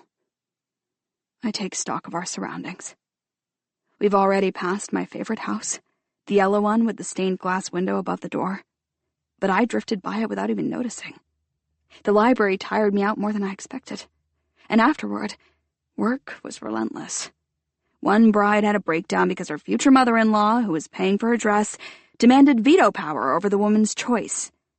Another decided, at her second fitting, that the silhouette she'd picked was completely wrong and nearly ripped off the gown. I snuck breaks between appointments, slumped in a chair, hand over my heart, which seemed to race at random. Delayed adrenaline from my indignation at Piper's fiery, fervent claims. I glanced at the text again. Edith's question waiting for an answer. I'm not sure how to articulate. Piper tried to paint Morgan as cold and controlling, maybe even cruel, dismissing his wife's writing, restricting her time with friends, threading her trauma into his books. But one thing that portrait lacked was proof. By Piper's own admission, Daphne never said a bad word about her husband, and Piper never even interacted with him. But I have. And I sensed nothing sinister in his presence, nothing worrying in his words. It does still strike me as strange that I had no idea Daphne was a writer. Even Morgan's Wikipedia page makes no mention of the poet Daphne Whitaker, lacking a section for personal life altogether. Maybe if I'd looked deeper, I would have found the information somewhere. But with few hits for Daphne Thorne on Google and social media, it wasn't long before I pivoted my focus from her to Morgan. I'm going to remedy that, though. As soon as I get home from work tonight, I put in an order at Burnham Bookshop for both Daphne Whitaker collections. It'll be a few days before they come in, but I'm hoping they'll give me further insight into who she was. And maybe, if she wrote about Morgan, what made her marriage tick. Still, it's that possibility, the two of them writing about each other, that nudges me to another thought. Even her obituary, which I assume Morgan wrote, only mentioned that Daphne loved poetry. And when I read that line, I figured it meant she loved reading poetry. Didn't once consider she wrote it, too. Piper would say that was deliberate, that he was minimizing his wife's legacy. But I shake my head, pulling Bumper along, because it's hard to trust any of Piper's opinions, including that Morgan was unsupportive of Daphne, when, in her mind, Morgan's as guilty of that as he is of murder. I'm sure it helps Piper to have someone to blame. Otherwise, her friend's death was too senseless, too random. A fall that never would have happened if Daphne's foot was only inches from whatever tripped her up. There must be a strange kind of comfort in what Piper sees as Morgan's flimsy alibi. Admittedly, though, I'm confused about it myself. If he told the police he didn't hear Daphne fall because he was working in his office with music on, then why did he tell me he needs complete silence to write? He even mentioned he can hear Sickles scratching from 3 rooms away while he works. And compared to a scream or thud, a scratch is just a whisper. So if it's true he can't write to music, wouldn't he have heard the crash of her body? Or at least a yelp of pain? Then again, maybe he can't listen to music anymore. I bet it's a trauma response, a fear he developed after Daphne's accident. I bet there's a throb in his gut, blows of guilt and anguish when he thinks of how he couldn't hear her. Of course he needs silence now to write. It's like me, unable to listen to Florence and the Machine because I'd been spinning to Cosmic Love only minutes before Brad spoke the words that blackened my world. I returned to my phone, where Edith waits for a verdict on my chat with Piper. It went well. Thanks again for setting it up. The bad vibes Piper got aren't really based on anything substantial. Of course, I can't mention that from my limited experience with Morgan, everything Piper said about him actually seems pretty far-fetched. With me, he's been kind, thoughtful, funny, each of us laughing so easily at the other's jokes. He's been vulnerable and curious, too. I'd love to know more about you, he said on Donor Connect. And in that same message, he spoke so tenderly about his wife that, when I first read it, it was hard not to fall a little in love with her myself. I adore that she crocheted hats for Sickle, that she loved baking only one specific kind of bread. It makes me wonder, if given the chance, what Morgan might tell someone about me, what details of mine he'd highlight, what he'd find in me worth loving. After Brad, I didn't believe I was good enough for anyone. I thought I'd sickened to myself from the inside out, that even my skin was permanently tarnished, that no one could look at me ever again and find something shining. But when I close my eyes, I still see Morgan's words on my screen. I think you're remarkable. It's not that I'm an authority on Morgan. I haven't known him long enough to be sure of who he is, but that only seems like a reason to try to know him better, to see how close I can get. As if sensing my thoughts, Bumper stops again, and this time, it's at a stretch of grass he's beginning to know well. I click off my headlamp, look across the lawn to the house glowing golden in the dark. Inside, Morgan's watching TV, and from the massive screen mounted above his fireplace, I recognize an episode of Friends. There's something so comforting in this view, so simple and ordinary and familiar, and I allow myself to indulge in it, watching with Morgan as Ross, Rachel, and Chandler struggle to carry a couch to Ross's apartment. And though I can't hear the words from here, I see David Schwimmer hit his line, "Pivot!" delivering it with such drama and precision that even outside I can't help but smile. In his living room, Morgan tilts his head back, and I hear his laughter. In my memory, anyway, because I finally know what it sounds like. A rumble deep in his throat, like a distant roll of thunder. My phone chimes, a reply from Edith, pulling me from the scene. "Oh, good.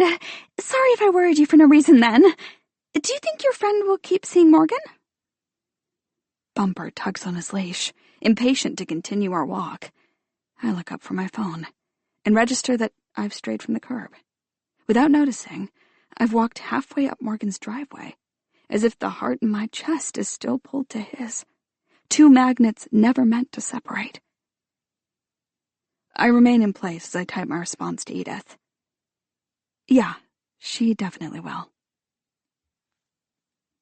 From Morgan Thorne, morganthorne@morganthorne.com. To Blair Hawkins, blairhawkins@gmail.com. Date, May 17th, 2025. Subject, Pink Flags. Well, B, Rosie was right. She did know where to find me. When I brought in the mail this afternoon, there was a handwritten note at the bottom of the stack. I almost missed it. Almost threw it right out with the insurance offers and takeout menus. The note was on the back of a faded receipt, like it had been in a pocket for a long time, like the message itself was impromptu. If you still want to see me, I'll be at Burnham Grove Park 6 p.m. tomorrow, May 17th. Rosie. I hear you screaming at your screen, "Red flag, Morgan, red fucking flag." But I think you're wrong about that. If anything, it's a pink flag. Yes, that's a pun about Rosie's hair. And you know how I feel about playing things safe. Safe becomes uncomfortable. It itches like a sweater with a too-tight collar. And anyway, red has always been my favorite color. I arrived at the park at 6:10, late enough to make her wonder if I'd stood her up, to flutter with relief and gratitude when I didn't. I found her easily, her pink hair a beacon among the monotony of grass and stone. She was bent forward on a bench, spilling a bit of her water bottle onto a leaf at her feet, not yet aware of my presence. The water pooled inside the leaf, which was curled up at the edges, like a cupped palm. "What are you doing?" I asked, and she jumped at my voice. Oh God." She covered her face with her hand, laughing at herself. She shook her head. "Making a bird bath." I laughed too. "A bird bath? In that leaf?" "Yeah, or a bird bowl? There was a sparrow here a minute ago, hopping around, and then it stopped, and I swear it was watching me drink my water, tilting its head like a dog begging for food. So I joked at it, 'You thirsty bird?' And it didn't answer, obviously. But then I got worried it was thirsty, and I saw this leaf, and you made a bird bath." "Right. Well, I tried. Size-wise, it might be more of a bug bath." I slid onto the bench, slid Rosie a smile. "Bugs need water, too." She scrunched up her nose. "Do they? Do bugs drink water? I mean, they must, right? Don't all living things need water? But I can't picture a bug actually drinking. Do bugs have tongues? Oh my God, do they have lips?" Her eyes widened at the thought before she slumped back against the bench. "Sorry, I just got really freaked out about bug anatomy for a second. Happens to me all the time." Rosie giggled, her gaze dipping toward her bottle. "So, you got my note?" "You left me a note? I thought I just had really good Rosie radar." She smiled, tucking her hair behind her ear, and I loved that, her touches of shyness. Loved that she was two women at once. One who was bold enough to drop a note in my mailbox instructing me when and where to meet her, and one who blushed beneath my gaze. In the past few days, I've been preoccupied with ideas for my next book. I think it'll be about a woman who had a heart transplant. She connects with the husband of her heart donor, and then something terrible happens. I haven't gotten very far. I'm still waiting for the protagonist to take shape. But as I sat there watching Rosie today, I couldn't help but sketch a different character in my head. A woman with pink hair. A woman whose smiles vacillate between sheepish and coy. A woman whose caution is undercut by intense vulnerability. Like a squirrel crossing a street, pausing mid-dash to avoid danger, only making it easier for a car to crush her. "I appreciate the old-school approach," I said. Felt like finding a note in my locker from a secret admirer. Then I paused for 3 seconds, counting them in my head, so she'd worry just for a moment that I saw the edge of a red flag. "How'd you know where I lived?" Her reply was quick enough to sound rehearsed. "Everyone in Burnham knows where Morgan Thorne lives. The bookstore practically prints your address on receipts." "Ah, yes, Burnham Bookshop. The owner there is very enthusiastic. I guess it makes sense that, after promoting my books so much, she'd move on to promoting my address." "It's great customer service," Rosie agreed. She looked off at the trees rimming the park, and we fell into a silence that felt like static. Something and nothing at the same time. A soothing white noise. I was the one to break it. "There's a heart over there," I said, pointing to a gap between 2 branches, the blank space through which some blue sky bloomed. "Do you see it?" She squinted into the distance, and I took the opportunity to slide closer to her so she could look down the length of my arm, follow my finger to the heart-shaped break in the trees. "A blue heart," I clarified. "That patch of sky outlined by the branches." "Oh, yeah," she said, excited for a second, before she frowned. "It's broken, though." Now it was her turn to point. "See that one little twig on that branch? It looks like a crack running from the bottom of the heart." She traced it in the air with her finger. "You're right," I said. kind of like a fault line. She shrugged, slow to lower her hand. I guess every heart has one. I liked that exchange. In part, I'm sharing it with you, B, so I'll have a record of it later, when I'm writing that pink-haired character. A woman who's observant, who makes metaphors of nature in casual conversation. A woman with fault lines of her own. Do you have a broken heart? I asked. The turn of her head was sharp. Me?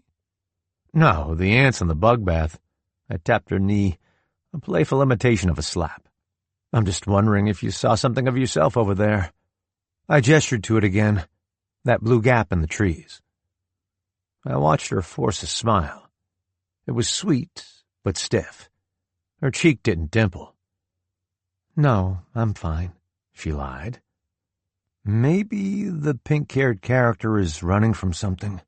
Someone in her past. Maybe the pink is a mask. Maybe somebody loved her before, when she was blonde or brunette. Then maybe that love turned ugly, more fists than kisses. So she changed her look, her life, squirreled away in a generic suburb. A place where no one confuses love with cruelty. A place where it's safe to loiter at the house of a man she really doesn't know. You sure? I asked, bumping her shoulder with mine. That close to her, I could almost smell it, her pain like perfume. She twisted off the cap on her water bottle, stalled by sipping, and as she swallowed, I admired her neck, her throat, pale and exposed.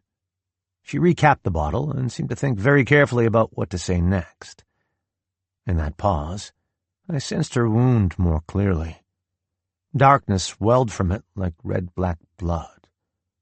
It's nothing a little Taylor Swift won't cure, she said, slipping me a guarded but expectant glance. I had to keep myself from grinning. Love Taylor, I said. She's basically the Sylvia Plath of our generation. This time, Rosie's smile was sincere, though not as surprised as I'd expected. Her dimple winked at me. You think so? Oh, definitely. Are you familiar with Sylvia's work? Not as much as I should be, she admitted. Well, she and Taylor are really similar in how they memorialize heartbreak. At times, writing these beautiful, breathtaking lines, while still being scathing, too, completely skewering the men they believe have wronged them. Well, not men, in Sylvia's case. Mostly just Ted Hughes. Wait, who's Ted Hughes again? Her husband. He was a poet, too, more famous than her at the time. They met at a launch party for St. Botolph's Review, and they kissed that same night. This really wild, explosive kiss. Kissed me quite insane, is how Sylvia put it in Mad Girl's love song. Then she bit him on the cheek. Yikes, Rosie said. I shrugged. Passion can be like that. She laughed. Violent and painful? Exactly, I said. But when something flickered in her expression, a quick crease between her brows, I laughed too. Anyway, both Sylvia and Taylor have had tumultuous relationships with men, but they got their best work from it. Taylor's Red album, which she called her one true breakup album, is phenomenal. Sylvia's Ariel, written after separating from Hughes, is the gold standard of poetry. I made sure to stop while Rosie was eager for more. Her body tilted toward mine, so subtle I doubt she even noticed. Sorry, I said. I tend to nerd out sometimes. Do not apologize for nerding out over Taylor Swift. Apology rescinded. Do you want to listen to her? What, like right now? I pulled my phone from one pocket, my earbuds from another. I passed one of the buds to Rosie, and it was so sweet, the way she gaped at it a moment, like it was a diamond ring. Right now, I said. We listened for a long time, long enough for the sky to shift from blue to pink as the sun dissolved behind the trees. Look, I said, pausing the music. The sunset's your biggest fan. The sound of her laughter was infinitely better than Taylor's voice. What? It's imitating your hair." I pointed to that heart between the trees, now a patch of pink. "Sincerest form of flattery and all that." I reached out to touch her hair, pausing before I actually made contact, seeking consent with my eyes. She nodded just a little, and my fingers twisted through the strands. "But to be honest," I added, "it looks better on you." It was so heavy-handed. I'm sure you're cringing, Bee, but Rosie blushed until her skin matched the sky. So I kissed her. No pause, no questioning gaze. I pressed my lips to hers, which was soft and warm and already parted. She responded by pulling me closer, her hand on the back of my head, her fingers twisting through my hair now, and I'm surprised I didn't think of Daphne. I thought for sure I'd feel her clawing at me if I kissed someone else. I thought her ghost would grow teeth. But in that moment, on that park bench, beneath that pastel sky, it was like Rosie shut down that part of my brain, the part that never stops remembering my wife on our bathroom floor, her mouth open but unmoving, her cries for help long since silenced. When we pulled away, Rosie was slow to open her eyes. I mirrored her smile, hesitant and hopeful. "So," I said, while I genuinely enjoyed the note in the mailbox and planned to hang it on my fridge. "Oh, God, please don't. I think it would be easier if I just gave you my number." I leaned forward, so close I could kiss her again. "For next time." Seconds passed, Rosie sitting frozen, wanting, I knew, to seem unsure. I waited her out, let her pretend to waver. Then she dug through her bag before finally excavating her phone. As I recited my number, she plugged it in, and I told her to text me so I'd have hers too. In a moment, my phone dinged with 2 emojis, an ant and a tub. "Nice bug bath," I said, adding her number to my contacts. "Wait, what's your last name?" I showed her the empty field. Again, she froze, committed to her performance. Careful, mysterious Rosie. "That's third date info," she joked. "So if you really want to know, I guess we'll have to see each other again." I only half heard her. In my head, I was working on the pink-haired character, brainstorming the darkness that haunts her. The thing that's made her leash up her heart. An old dog that refuses to learn a new trick. "I should warn you," I said, pocketing my phone. "I'm not a big texter. I don't like how casual it is. So expect a call instead." "Oh, so will the call be formal then?" she teased. "What's the dress code exactly? Cocktail attire? Ball gown?" "Black tie optional." I let my lips curl up. Then I stared into her eyes, touched her cheek. "Because I'm hoping this won't be casual." From Donor Connect Communications. To Morgan Thorne. Date, May 18th, 2025. You have received the following message from your loved one's organ recipient. As a reminder, Donor Connect encourages both organ recipients and donor families to refrain from sharing identifying information, including name, address, and personal email, until a time when both parties have consented to giving and accepting those details. Hi again. You encouraged me to write the worst things down. Actually, I'm obsessed with how you put it. Words are how we heal our wounds. That's so beautiful. So true. And you can't know how much I appreciate the invitation to tell you more about my dark place. Trademark. I'm usually hesitant to talk about this with people. Some don't get it. My sister, for example, who visited me while I was at my worst and asked me if it really hurt this bad. She genuinely wouldn't know. She's never had her heart broken. Then there's the people who wish I'd move on already.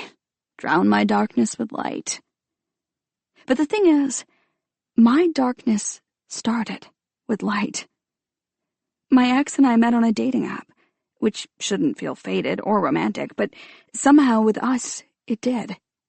I was seconds from deleting the app altogether when I received his message. Quick question. I'm new here. So what do I say in my profile when it asks what I'm looking for? Because I've been looking for the strangest delicious pizza for about 6 years now. But I have a feeling that's not what the question means. It might have been a line, an opening used with everyone. But I did not delete the app. We wanted to meet up right away, but he was in London for work. So for the next month, we texted throughout each day and FaceTimed for hours on the weekend. When he finally came home, he drove straight from the airport to my apartment. He brought me British candy, took me out for pizza at this restaurant inside an old train car, where we ordered their Jif's Jubilee, peanut butter, bacon, and provolone, which he ultimately ranked second in his strangest delicious pizza spreadsheet, a system he took very seriously, with ratings for odd ingredient pairings, crust, creativity, and overall taste. It was our first date. But for all the talking we'd already done, the stories we'd already shared, it felt like our 50th. And just before we said goodbye, he held his lips an inch from mine.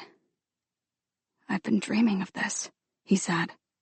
And then our mouths met, and I felt the kiss in every part of me, my chest blazing, limbs sizzling, blood fizzing like champagne. For months after that, we saw each other every day. He often had gifts for me, a set of pastel Sharpies he'd seen me admiring at Target, a pint glass he'd gone back and bought from the train car restaurant, a cake stand after we binged one season of Great British Bake Off. He showered me with adjectives. I was amazing, wonderful, awesome, special, incredible. And he always sounded awestruck, like he couldn't believe I'd chosen him. We carried on like that. I woke each morning smiling into my pillow, and then one day, in an otherwise ordinary moment on the couch, he asked me to be with him forever. And I said yes to that. Yes to forever. Yes to the end of breakups and boyfriends. Yes to the future, which was no longer blank as an empty frame. But in the weeks that followed, something changed. We should have been staggeringly happy, drunk on joy, dizzy with the commitment we'd made, but instead of growing closer, I felt some barrier between us. Invisible as air, solid as a wall. When we sat together on the couch, some part of us still touched, arms, legs, hands, but I could barely feel him there. He still called me amazing, incredible, etc., but the words were dispassionate, like he was reciting information he'd been forced to memorize. He started working more, talking to me less, even when we were in the same room, same bed. And I couldn't understand it. I still don't. So when he wouldn't let me hold his hand, I held on to forever. To yes, instead. I kept planning our future. I bought the damn dress. I imagined that when he saw me in it, gliding down the aisle, he'd snap back to himself. Back to us. You already know that didn't happen. Still, 2 weeks after he broke it off, he texted me, "I miss your face. Come over?" And I did. I drove so fast, positive he'd undo it all, positive I'd stop spending my days in a lonely bed. When he opened the door, there was no preamble, not even hello, just his hands on my face, his mouth on mine, ravenous, gluttonous kisses. I broke for breath and asked if we should talk. He didn't want to talk. When I fell asleep in his arms, the first real sleep I'd had in days, it felt so much like the beginning, skin touching, legs tangled, that my heart instantly healed. It would all be okay. We could start again. My wedding dress, now forced to the back of my closet, would wait for us. Last night was fun, he told me, hand on my car door, as he saw me off in the morning. We should do this again. When? I asked. I'll text you. It was enough for me. In the wake of his silence, the simple promise of a text felt as significant as a vow. I actually went to work that day. the first time since it happened. I smiled through appointments, glancing at my phone whenever I could. I returned the next day, too. And the next. But on day 4, when I still hadn't heard from him, I called out. Called him. Called again when he didn't answer. I texted, too. Hey, are my calls going through? Haven't heard from you, so I'm just a little worried. Still, silence. Silence. Again. On the 7th day, I couldn't take it anymore. Something must have happened. He must have been hurt. Otherwise, why would he say those things? I miss your face. We should do it again. I'll text you. Not to mention that night in his bed. You're amazing. You don't say those things and then say nothing. So I drove back to him. I knocked on his door, expecting more silence because he'd been in an accident and the hospital didn't know to call me, or he was back to working late, his phone tucked in a drawer, or his boss had sent him to London again, and with the time change... But then I heard footsteps. The door opened, and he was there, TV remote in hand. It was the remote that broke me. He'd been free, been fine, just hadn't been in touch. I collapsed in front of his door, spat out questions and half-finished sentences. Where have you been? Didn't you get my calls? I figured you meant... He stared at me as I cried and told me I was crazy, showing up like that, calling 1,000,000 times. He told me it had been a mistake. Him missing my face. That night in his bed. He told me, stop calling. Stop texting. It's over for good. Forever. I shook my head no to that. No to forever. No to for good. When he closed the door, I was still saying no. When he turned up the TV, no, no, no. When his lights went out, no. When he yelled out the window, this is crazy, you're crazy, go home, my head jerked back and forth. No to a future that's nothing but fog. No to loneliness like lightning striking me again and again. That's what I've been grieving all these months. The loss of him, yes, but maybe even more. The loss of partnership. The loss of tables for 2 and a permanent +1. It's only lately that I've been thinking I might not have lost it forever. There might, in fact, be hope for forever again. Or at least my forever, however long that is. I'm sorry if this has been too much. You wrote that our messages are a safe place for heartbreak, but I'm sorry if I took that offer a little too far. I probably do sound crazy. The whole story of him, of us, likely does. You're probably thinking, why did she hold on so hard to someone who was intent on letting her go? All I can say is, the beginning was so blindingly beautiful. It kept me from seeing the end. But in exchange for my oversharing, please know that your heartbreak is safe here too. I'm grateful for everything you've told me about your wife. It's obvious, just from the little you shared, how much you loved her. So I'm sure your marriage never suffered the kinds of storms I described above, and I'm sure, too, that made it even harder to lose her.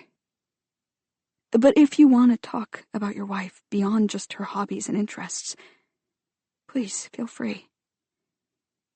Admittedly, as someone still recovering from an epic romantic failure, it would be nice to hear about a happy marriage. From Donor Connect Communications. To Rosie Lachlan. Date May 20th, 2025. You have received the following message from your donor's loved one. As a reminder, Donor Connect encourages both organ recipients and donor families to refrain from sharing identifying information, including name, address, and personal email, until a time when both parties have consented to giving and accepting those details. Hey, you. Do you know that twice now, in 2 separate messages, you've made essentially the same apology? sorry if that's too much. I wonder what it is that makes you worry about being too much. I wonder if it's him, your unnamed ex, that I now want to put in my next book just so I can make him suffer. Perhaps you're haunted by all the calls you made, all the texts you sent, by the night you fell apart at his door. If that's the case, I want you to know I understand your actions. He promised you something. First, forever. Then, the most casual thing on earth. A text. And he didn't follow through. Your trust was a gift that he refused to handle with care. I see your openness, your willingness to be vulnerable, and I think you're wonderful for that. I'm honored you trusted me with this story, with the specifics of your dark place, trademark, and I promise you, your trust has not been misplaced. I also want you to know, I don't think you're crazy. You are in love. And if I've learned anything from my own experience, it's that love turns you inside out.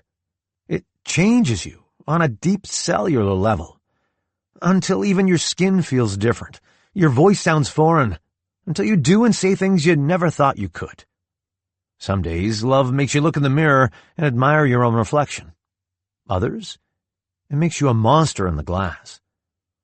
Not to mention, I've seen crazy. And what you described is not it. Actually, I shouldn't use crazy there. There's a long tradition of men calling women crazy, which your ex-fiancé was all too happy to continue. And it's a lazy label, one that's reductive of women's true experience. I'm just not sure what word to use in its place. Unwell? Unstable? Unhinged? Those don't feel right either. The prefix un implies a lack, something missing. But what my wife exhibited was not an absence. Her behavior made her into something more, something louder and bigger than herself, something that, at times, unnerved me to witness, to live with, to close my eyes and sleep beside. Let me back up a little. You were so forthcoming about the darkness of your past. In return, I'd like to show you mine. I met my wife before I was published. We were instructors at the same local college, both of us teaching freshman comp, and we'd often commiserate in the copy room, trading the worst student writing we'd read that week. That probably sounds cruel, but that's what the torture of teaching composition does. It whittles you down to your worst impulses. Admittedly, I liked the smidge of meanness in her. It made her human, because otherwise she was so undeniably good. Case in point, on our first date, headed to dinner together, she made me stop for roadkill.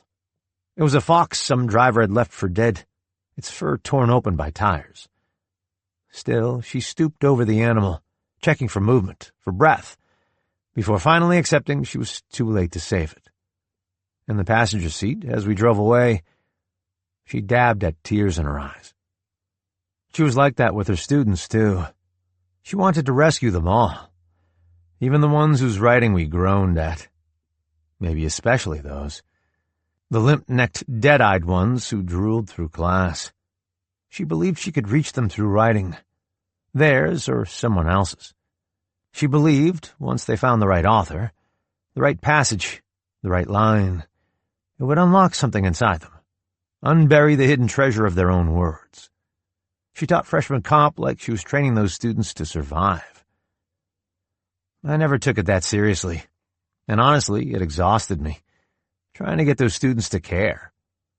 I found it difficult, too, to teach something that came so naturally to me, which is why, as soon as I was published, I quit teaching, while my wife took a tenure-track job at a more prestigious school, where she'd teach one section of Intro to Creative Writing. She was a poet, in addition to composition and literature courses. Now I wonder if she should have followed me out, if teaching was not a calling for her, but a curse. Over the years, she gave so much of her mind to her students to work, that it's no wonder it ultimately fractured. But first, the early years of our marriage.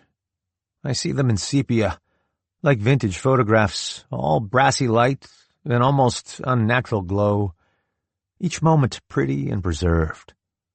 I'm aware that's overly romantic, but that's because the beginning always is. Blindingly beautiful, you called it. And I couldn't agree more. My wife and I were blind to the truth in each other. It was my writing that started to unravel her. She'd come to my readings, my book talks, and if someone in the audience complimented my work, she'd squirm in her seat. Sometimes, if the comments were particularly gushing, she'd sigh.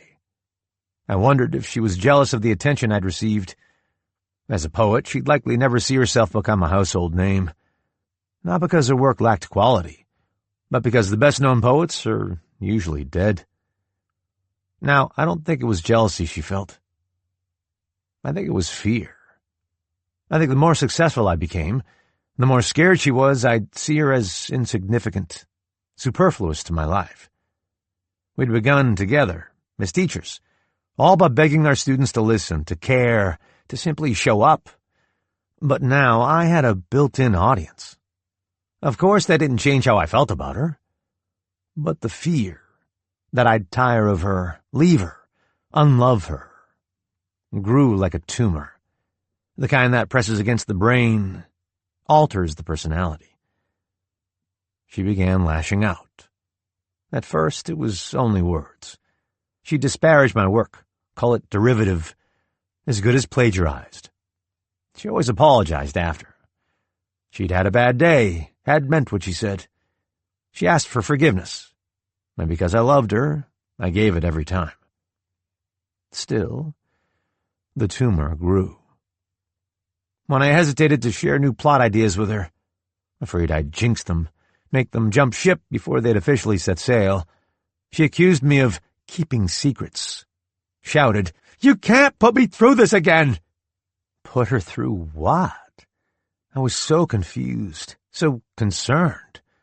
I encouraged her to see a doctor, but the suggestion just agitated her more. I already know what's wrong with me. You make me sick. She'd spit out those words, then leave to read for an hour, or crochet, or bake some bread, before returning to me with apologies, the scent of banana on her fingers as she gripped my hands in hers.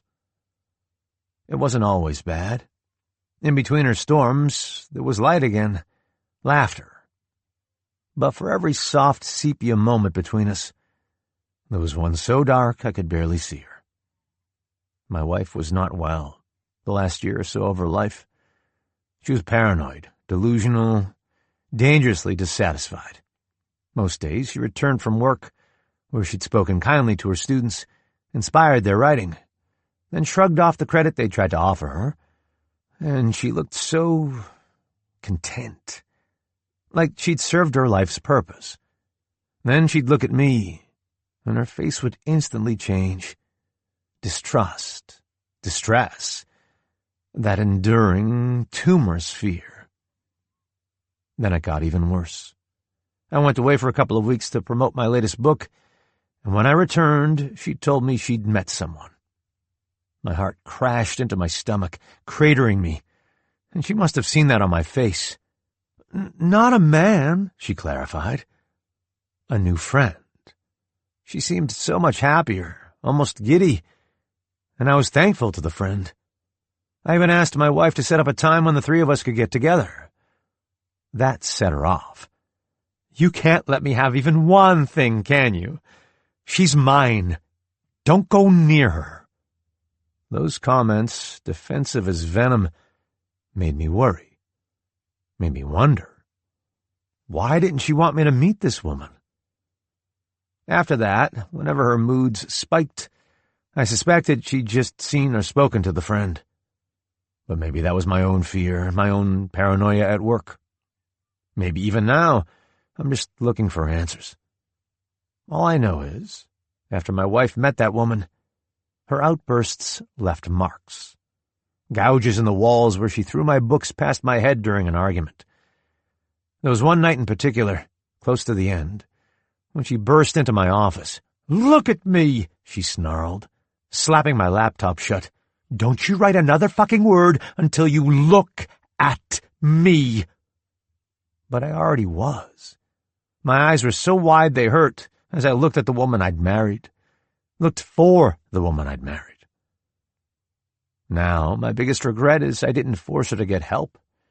It wasn't long after that night that she had her accident, that I lost every version of her, even the ones that were strangers to me. I know this isn't what you expected. You asked about our happy marriage, and I gave you the real one instead. Still, I'd go through all of it again. Her storms, her scowls, her misplaced accusations, to live just one more sepia moment with her. I loved her, even when it felt like she no longer loved me. Even when I started to believe that, had I been an animal she saw on the side of the road, had it been my body broken by some car, she would have driven on by. It seems there's a lot in our pasts, yours and mine, that haunts us. So I'm wondering if you ever want to talk about it in person. I think we live close to each other. That restaurant you mentioned, the one in an old train car? That's Pizza Depot, right? I've been there. I've actually had the GIF's Jubilee. Pizza Depot is only one town away from me. I know Donor Connect is meant to be anonymous, but I've just told them they have my permission to give you my information, assuming you ask for it first. I've really enjoyed our messages so far. It's been cathartic for me, telling the truth about my wife, both the beautiful and the bad. And even though I didn't live your exact situation, the grief you described resonates with me. You're an amazing writer. Your pain pierced through the page. I have a feeling, though, there's so much more we could tell each other, so much more we could share if we were face to face. Think it over. I understand if you feel hesitant, and there's no need to decide right away. But in the meantime, I want you to know one thing. You are not too much. Chapter 6. Proof of life, please. Nina's text forces me to pause my music. I've been reading in bed, listening to Taylor Swift, thinking of Morgan. Now I sit up, slide Plath's Ariel off my lap, and smile for Nina's picture. It takes more effort than I'd like. My meds have made me especially nauseated today, and I've taken the morning off to rest. It disturbs the brides I've found when I grin with gritted teeth. Wait, why is your dress like that? At Nina's response, I jerk my head to the closet. I forgot it was open behind me in the shot. And right in front, my wedding dress, free of its garment bag for the first time in 18 months. Just had a craving to see it. I pulled it out a couple of hours ago, after Morgan's latest message arrived on Donor Connect. My fingers shook on the bag zipper, but I wanted to honor the hope I felt inside me, to look at the dress with fresh, unswollen eyes and see if it still haunted me. Because maybe it's not some specter of the past. Maybe it's a premonition for the future. Even though I bought it for a wedding to someone who decided I was too much, that doesn't mean I can't ever use it. If the dress really is a ghost, then maybe that just means it has unfinished business. Are you sure that's a good idea? I set my phone aside, leaving Nina's text unanswered. I can't explain it to her. Not without revealing how things have progressed with Morgan. With me. When I ran my fingers down the dress this morning, the satin did not scrape me. The buttons didn't feel like blades. I was surprised how much I still loved it. Even if there was a painful edge to that love. A jagged breath caught in my throat. But that's true of all love, isn't it? There's always some part of it that hurts.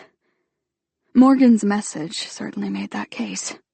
Toward the end with Daphne, he felt like roadkill she would have driven past without care or compassion. I had nearly identical thoughts after Brad. When he ignored my texts, my calls, when I stood on his doorstep and registered disgust in his eyes where there'd once been only desire. I was sure if he ever saw me stranded in a ditch somewhere, he would not stop to help. He'd pass that crazy woman on the street without so much as a glance in the rear view. But Morgan said, "I don't think you're crazy." And that's unclenched something long held tight inside me.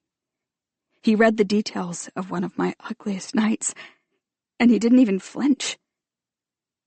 Still, I didn't exactly tell him the whole story. I didn't mention my blood at Brad's door.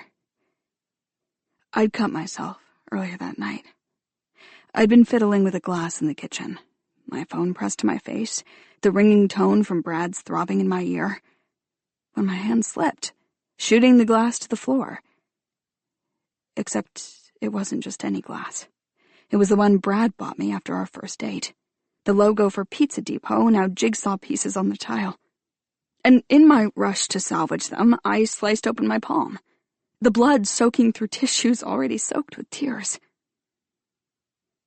I drove to Brad's house that way, bleeding, because I just lost this part of us, this stupid but significant pint glass, and I couldn't waste another second wondering what else I was losing, why he stayed silent after proposing we do this again.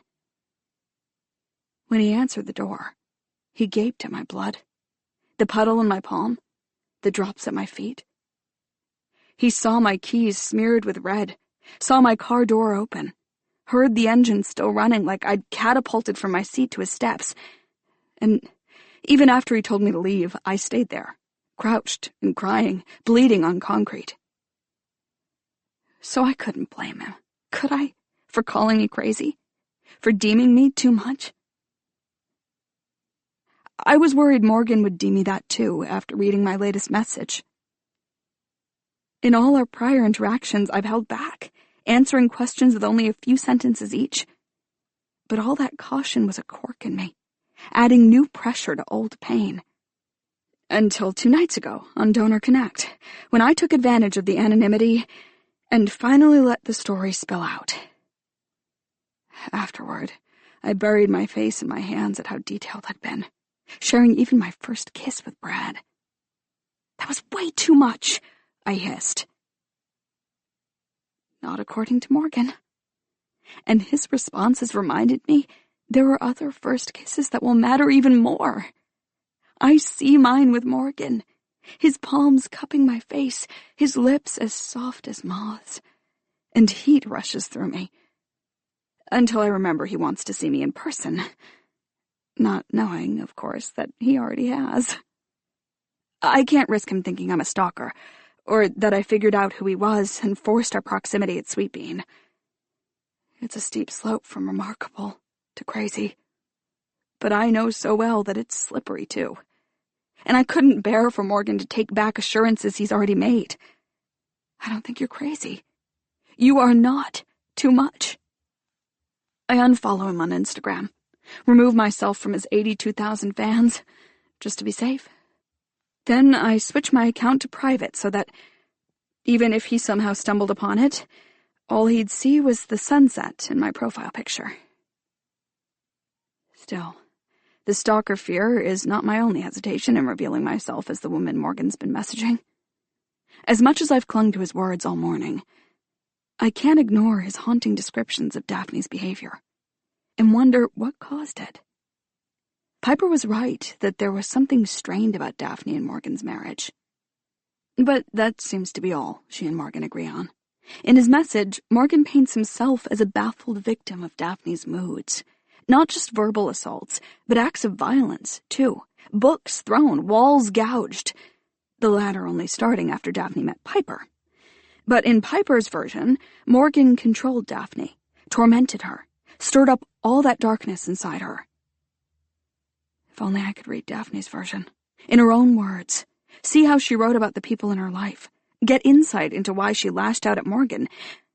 Maybe I could use her poetry as a roadmap, memorize all the warning signs and danger zones so I can keep my own relationship with Morgan from veering off course. According to her bio on Poets and Writers, Daphne's poetry is marked by its sharp, confessional nature. I'm still waiting for her books to arrive, But the poems I found online lean more political than personal, with titles like The Day After the School Shooting, I Teach My Students Lolita, and The Cancelled Comedian Re-Enters the Club. In a half-hearted effort, I open my laptop and type Daphne Whitaker poetry into Google, skimming for poems I might have missed. It's not until the 4th page of results that I find a reason to stop. Podcasts archive. Writer couples. Thorne and Whitaker.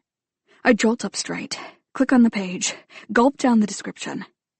As part of Open Veins' quarterly series, a best-selling thriller author and an award-winning poet join host Andrew Salazar to talk about their inter-writer relationship. It's dated 15 months ago. I press play and pull the laptop closer. A split screen appears with the host on one side, Morgan and Daphne on the other. At first it's disorienting, seeing her alive, watching as she absently scratches her sternum, fingers so close to the heart that now beats in my chest. She looks different from her pictures on Morgan's Instagram, where she's silent and still, where the black and white filter drains her of the flush in her cheeks. In the video, she runs a hand over her long dark hair, settling in for the interview, while the host introduces his guests. I focus on her fresh, unfractured face, and I can't help but think, she has no idea what's coming. I recognize the room they're in, Morgan and Daphne. I know it by the burnt orange of the couch, the same color that blazes through Morgan's living room windows at night. Morgan grins for the camera. Daphne sits with her shoulders back, hands clasped in her lap. From the bland, white-walled studio where he's recording, Andrew Salazar thanks them for taking part in Open Veins' series on writer couples. I'm fascinated by these relationships, always wondering if it's more collaboration or competition. But I lose track of his words, focusing on body language instead. I search for signs of tension, something sharp in their smiles to signal that, just that morning maybe, Daphne shouted at Morgan, hurled words and objects across a room. But Morgan only reaches over to rub Daphne's knee, a gentle gesture that looks as automatic to him as breathing. Before we get to your relationship as writers, Andrew says, I want to talk to you, Morgan, about the start of your career. With your debut novel, you became this kind of overnight success, and I wonder if... Oh, believe me. Morgan waves a hand in protest. It wasn't overnight. I have 3 shelved thrillers that publishers simply weren't interested in. It wasn't until I wrote a 4th novel that I actually got anywhere. Okay. See, as a writer myself, that makes me feel a lot better. Andrew says, It's always been hard for me to believe your debut was actually your first novel. It's so masterful. Of course, we're talking about Someone at the Door. He adds for the benefit of the listener. Which had me from the very first sentence. If not just the title, I love how it's this ordinary phrase that's also instantly unsettling. It lets readers know, right from the start, that they're in for a treat. Daphne stiffens. The polite smile she's worn dissolves.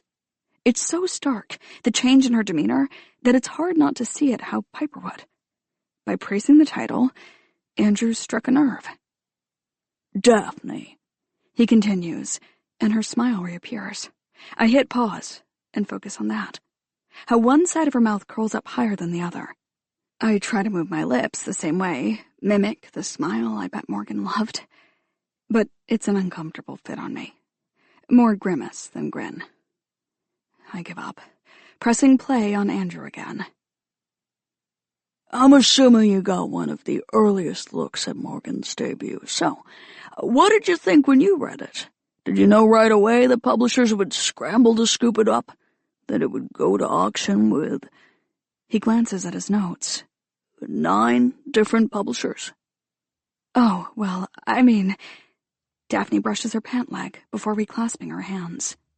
I don't think anyone can ever anticipate a 9-publisher auction. Andrew chuckles appreciatively. But actually, I didn't get the chance to read the novel until the galleys arrived. I kept asking Morgan if I could see it, but he was protective of it. Sometimes I wondered if it had the nuclear codes in it. She bumps his knee with hers, a playful jab. It's true, Morgan says. I couldn't bear for Daphne to read it before an editor got their hands on it. I wanted her to experience its best possible version, because, I guess... His smile turns sheepish again.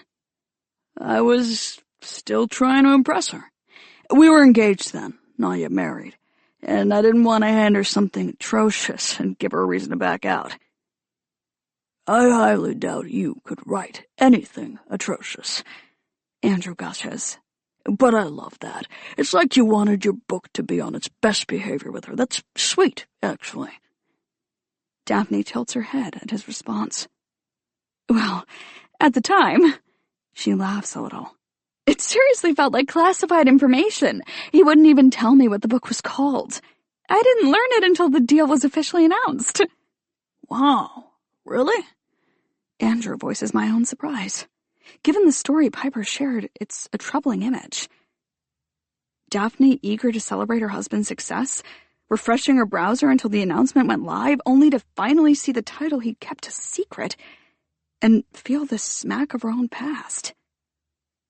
Yeah, I'm a little superstitious, Morgan explains.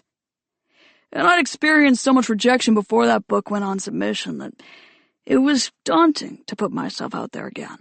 I know it's illogical, but it felt like, okay, if I don't even speak the book's name out loud, then it can't hurt me. Sure, Andrew says.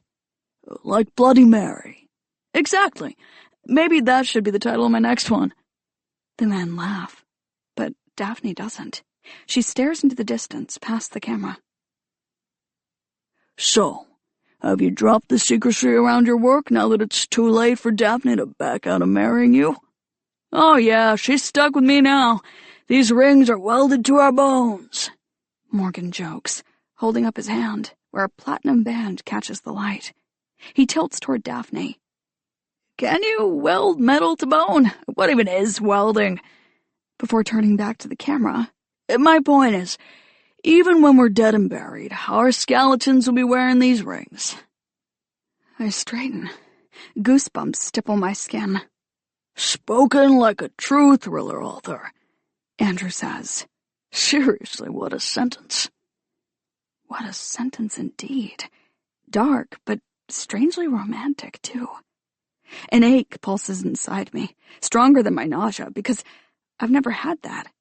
Someone who actually means forever. Someone who wants me to belong to him, even when I'm nothing but bones. I pause the video, move the cursor to trace Morgan's face. Seeing him in person is great, of course, but I love this, too. Studying his features without the worry that I'm staring too much. As he smiles at the camera, stuck in this single frame, it feels like he's staring right back. When I hit play again, Daphne leans forward, as if reminding me she's there. But Morgan's still very secretive about his writing. I never see it until the advance copies come in, when it's basically too late to make any changes. He even— Yeah, like I said. Morgan shrugs. I'm superstitious. An idea, a story, it's so fragile. I never believe it'll actually survive until those galleys arrive, and it finally looks like a book. Makes sense, Andrew says, but Daphne shifts on the couch, frowning. Was this the root of her issues with Morgan? He said it stemmed from her fear that he'd outgrow his love for her in the face of success, but maybe it was the fear of being blindsided again, like she was by someone at the door. Still, would that really warrant the behavior Morgan described? Shouting at him? Throwing books past his head? I look at their walls, scanning for gouges, but the paint is smooth as Morgan's face, while he waits for another question. Daphne, how about you? Andrew asks. Do you like to keep your work under wraps until it's published, or do you have Morgan critique it during the process? Oh, I told her from the very beginning not to trust me with that, Morgan says. I'm clueless when it comes to poetry. Daphne shakes her head. He always says this. And yet every single time we're in the produce section at the grocery store, he busts out some random William Carlos Williams line. Well, it's not random, Morgan says, when you consider how much fruit appears in Williams's work. I know, but no, she's right. I read the greats, Williams, Keats, Hughes, Plath by extension, but I have no idea how to do what they did, distill a specific feeling down to a few stanzas. I always need a few hundred pages just to come close to what I'm trying to say. So, no, I don't usually see Daphne's work until it's already out in the world. I'd have nothing to offer her. That's so interesting, Andrew says, because as I prepared for this interview, I noticed a lot of similar images in both of your work. Morgan, your debut has the motif of the titular door, which comes to represent how breachable our sense of security is, and Daphne, your poems include a lot of doorknobs, deadbolts, thresholds. Then there's the intersecting themes in your second books, the oppressive weight of guilt and blame, alienation from family. I guess I always assumed those similarities sprang from being involved in each other's work, but maybe not. Well, it's funny, Daphne starts, because I always— Yeah, it's weird, isn't it? Morgan says. We've noticed that before, but can't really explain it. I guess it's like— He returns his hand to Daphne's knee, squeezing it as he searches for the right words. We spend so much time together that our minds have started to behave in the same ways. The same violent ways, Andrew emphasizes. Of course, there are the murders and abductions in your books, Morgan, but Daphne, even though your writing is beautiful, there's a lot of violence in your word choice. Branches, a knife, the sky, the silence suffocates. Is that a conscious choice for you? Daphne cocks her head, considering the question. I don't know if conscious is the right word, but it's definitely a natural choice. I find that beauty and brutality often go hand in hand, to the point where— She bites her lip before clearing her throat. You know, I actually worry sometimes that— She knots her fingers tighter in her lap. I worry that everything beautiful, even love, eventually ends in bloodshed. Morgan jerks his head to look at her, and she pivots hers to appraise him too. Their eyes remain locked together while Andrew fumbles for a response. Wow, that's heartbreaking, of course, but powerful. It sounds like the start of another poem. Daphne returns her gaze to the camera, her smile gracious and demure. Maybe I'll write it, she says. Then she flinches, mouth popping open like something surprised her. Andrew doesn't seem to notice. He's peering at his notes. Morgan doesn't react either, but when Daphne looks at her husband again, her eyes are narrowed. I must have missed something. Tugging the laptop closer, I replay the last several seconds. Worry that everything beautiful, even love, eventually ends in bloodshed. I tune out Andrew's response. Watch Daphne and Morgan share a look. Watch Daphne turn and smile, and there! Movement in Morgan's hand, the one resting on her knee. But it's not relaxed anymore. It's clenched around her kneecap, until a second later, when it's back in his own lap. It happens so fast, I go back to be sure. But the image repeats. His fingers stiffen, digging into her leg like a claw, and as soon as Daphne jolts, Morgan lets go. My phone chimes, startling me. I pause the video, and in the instant before I check the notification, I'm sure it's Morgan. He's sensing somehow that I'm scrutinizing this moment. And when I look at my screen, I do see his name there, but it's in a text from Edith. Hey, so I've been curious about those comments you said you saw about Morgan Thorne. So I've gone down a rabbit hole. Is rabbit hole a breakup phase? Anything's better than crying, right? LOL. And I just found this. I open the screenshot she's attached. The first is a thread on Reddit. Someone's asked for a book recommendation. Something that will freak me the fuck out. And in the initial batch of replies, Morgan's Chaos for the Fly is mentioned.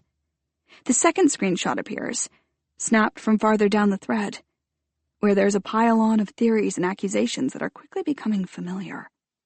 One user writes, I mean, yeah, that book was good, but I'm pretty sure the author killed his wife?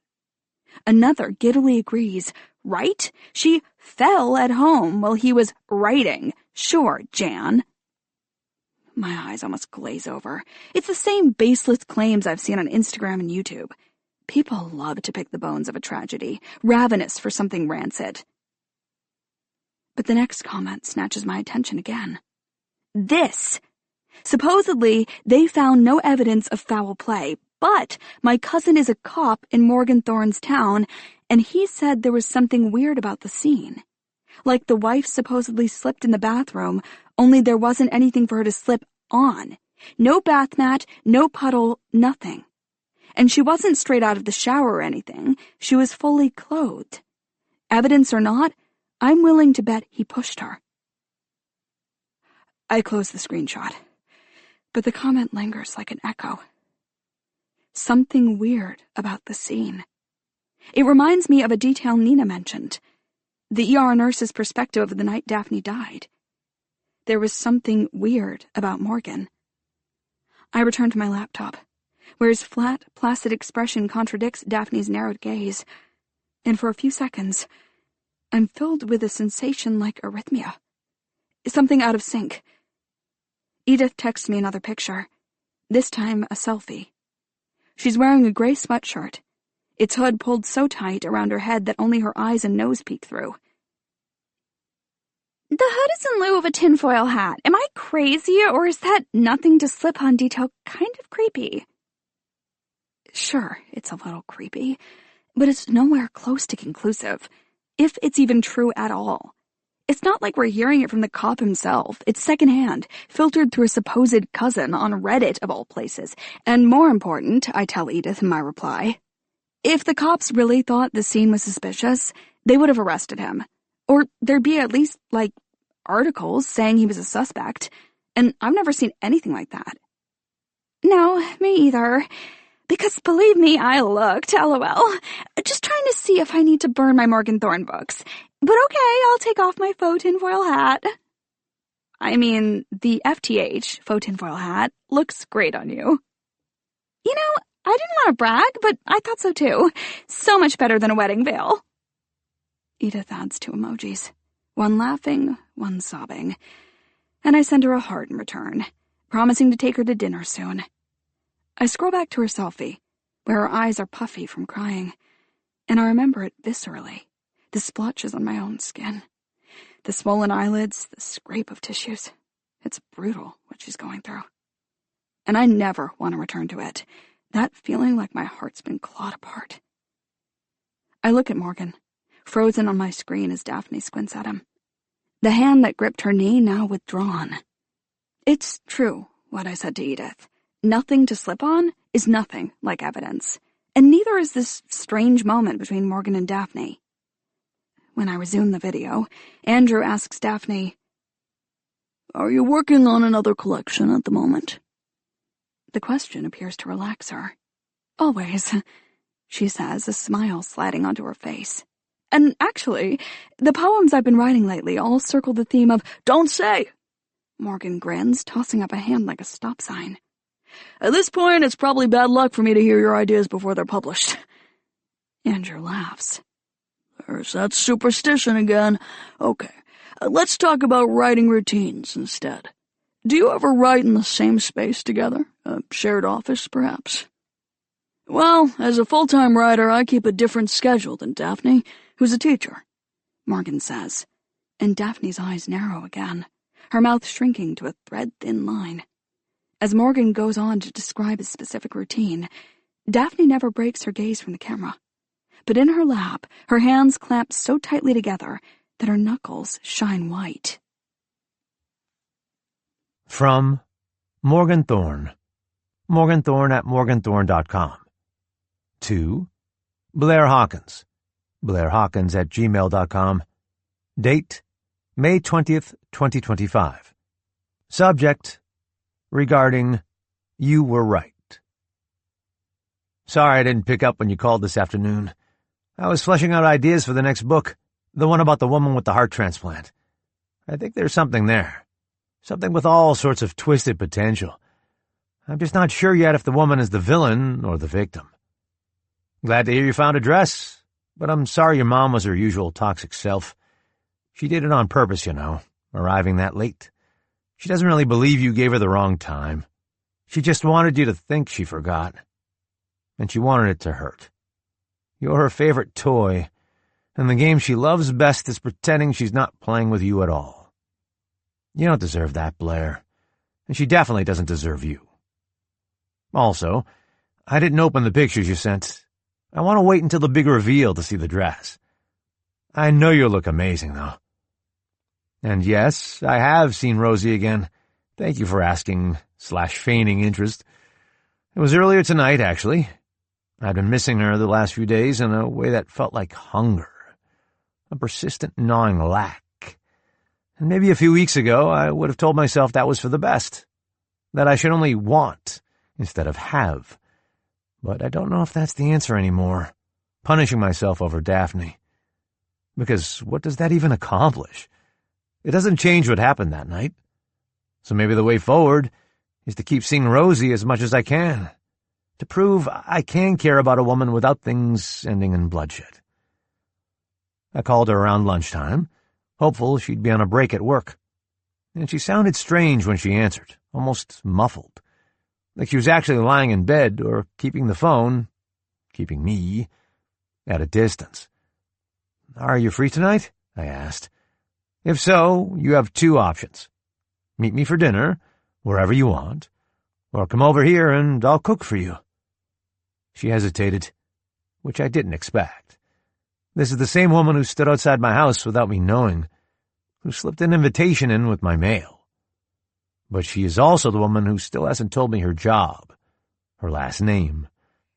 She's not an open book like Daphne was. And maybe that's a good thing. "If it helps sway you at all," I told Rosie, "I have a cat who would love to meet you, and he has a collection of crocheted hats." She arrived at 6, her hair curled, her cheeks already blushing to match the color. She'd brought pastries, 2 danishes, 2 raspberry pie twists, a nod, of course, to the night we met. But she seemed almost embarrassed to be holding the sweet bean bag. Or nervous, maybe. She was slow to step inside the house. But when she did, she swept her eyes around the foyer, peered into the living room, curious and reverent, like she'd entered a museum. "I've just put my famous lasagna in the oven," I told her. "Yes, be your recipe. But I think I might die if I don't eat one of these danishes first." "Ah, right. Death by a not Danish. I hear that's a problem these days."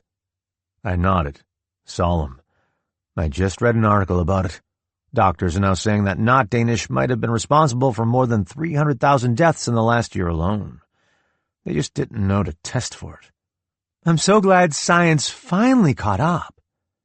And that was it, the familiar crackle of our conversation, her hesitation slipping off her like a jacket. Still, we ate our danishes on opposite sides of the kitchen counter. As Rosie chewed, she studied the room, looking at the French doors, the magnets on the refrigerator, the knives in the butcher block, the calendar I never took down from last year, the pages still stuck on May. "Is that?" she started to ask, pointing to that one photo on the fridge you hung there a few months ago. She squinted at it, as if trying to zoom in without getting closer herself. And I knew who she thought it was. "It's my best friend Blair," I told her. "Well, and me, obviously. But the woman is Blair." She thinks it's hilarious. My eyes half closed, mouth half open. I was in the middle of saying something when she took it. She put it on the fridge as a joke, but it's a good picture of her, so I left it up. Then I told her all about you. Everything from our time in college together to your current project of sneaking weird kitschy mugs into my house whenever you come over. "Do you want a tour of the house?" I finally asked. "We can try to find that cat I promised." I knew where Sickle was, up in my office last I checked, but I steered her to the living room first. Her eyes stalled on the couch, like she wanted to ditch the tour altogether, fall onto the deep orange cushions, our bodies already tangled, but I led her to the dining room instead, as if the thought hadn't even crossed my mind. Then, the library. She actually gasped when I opened the door.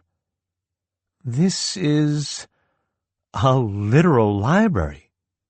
Were you expecting a figurative one? Kind of, yeah.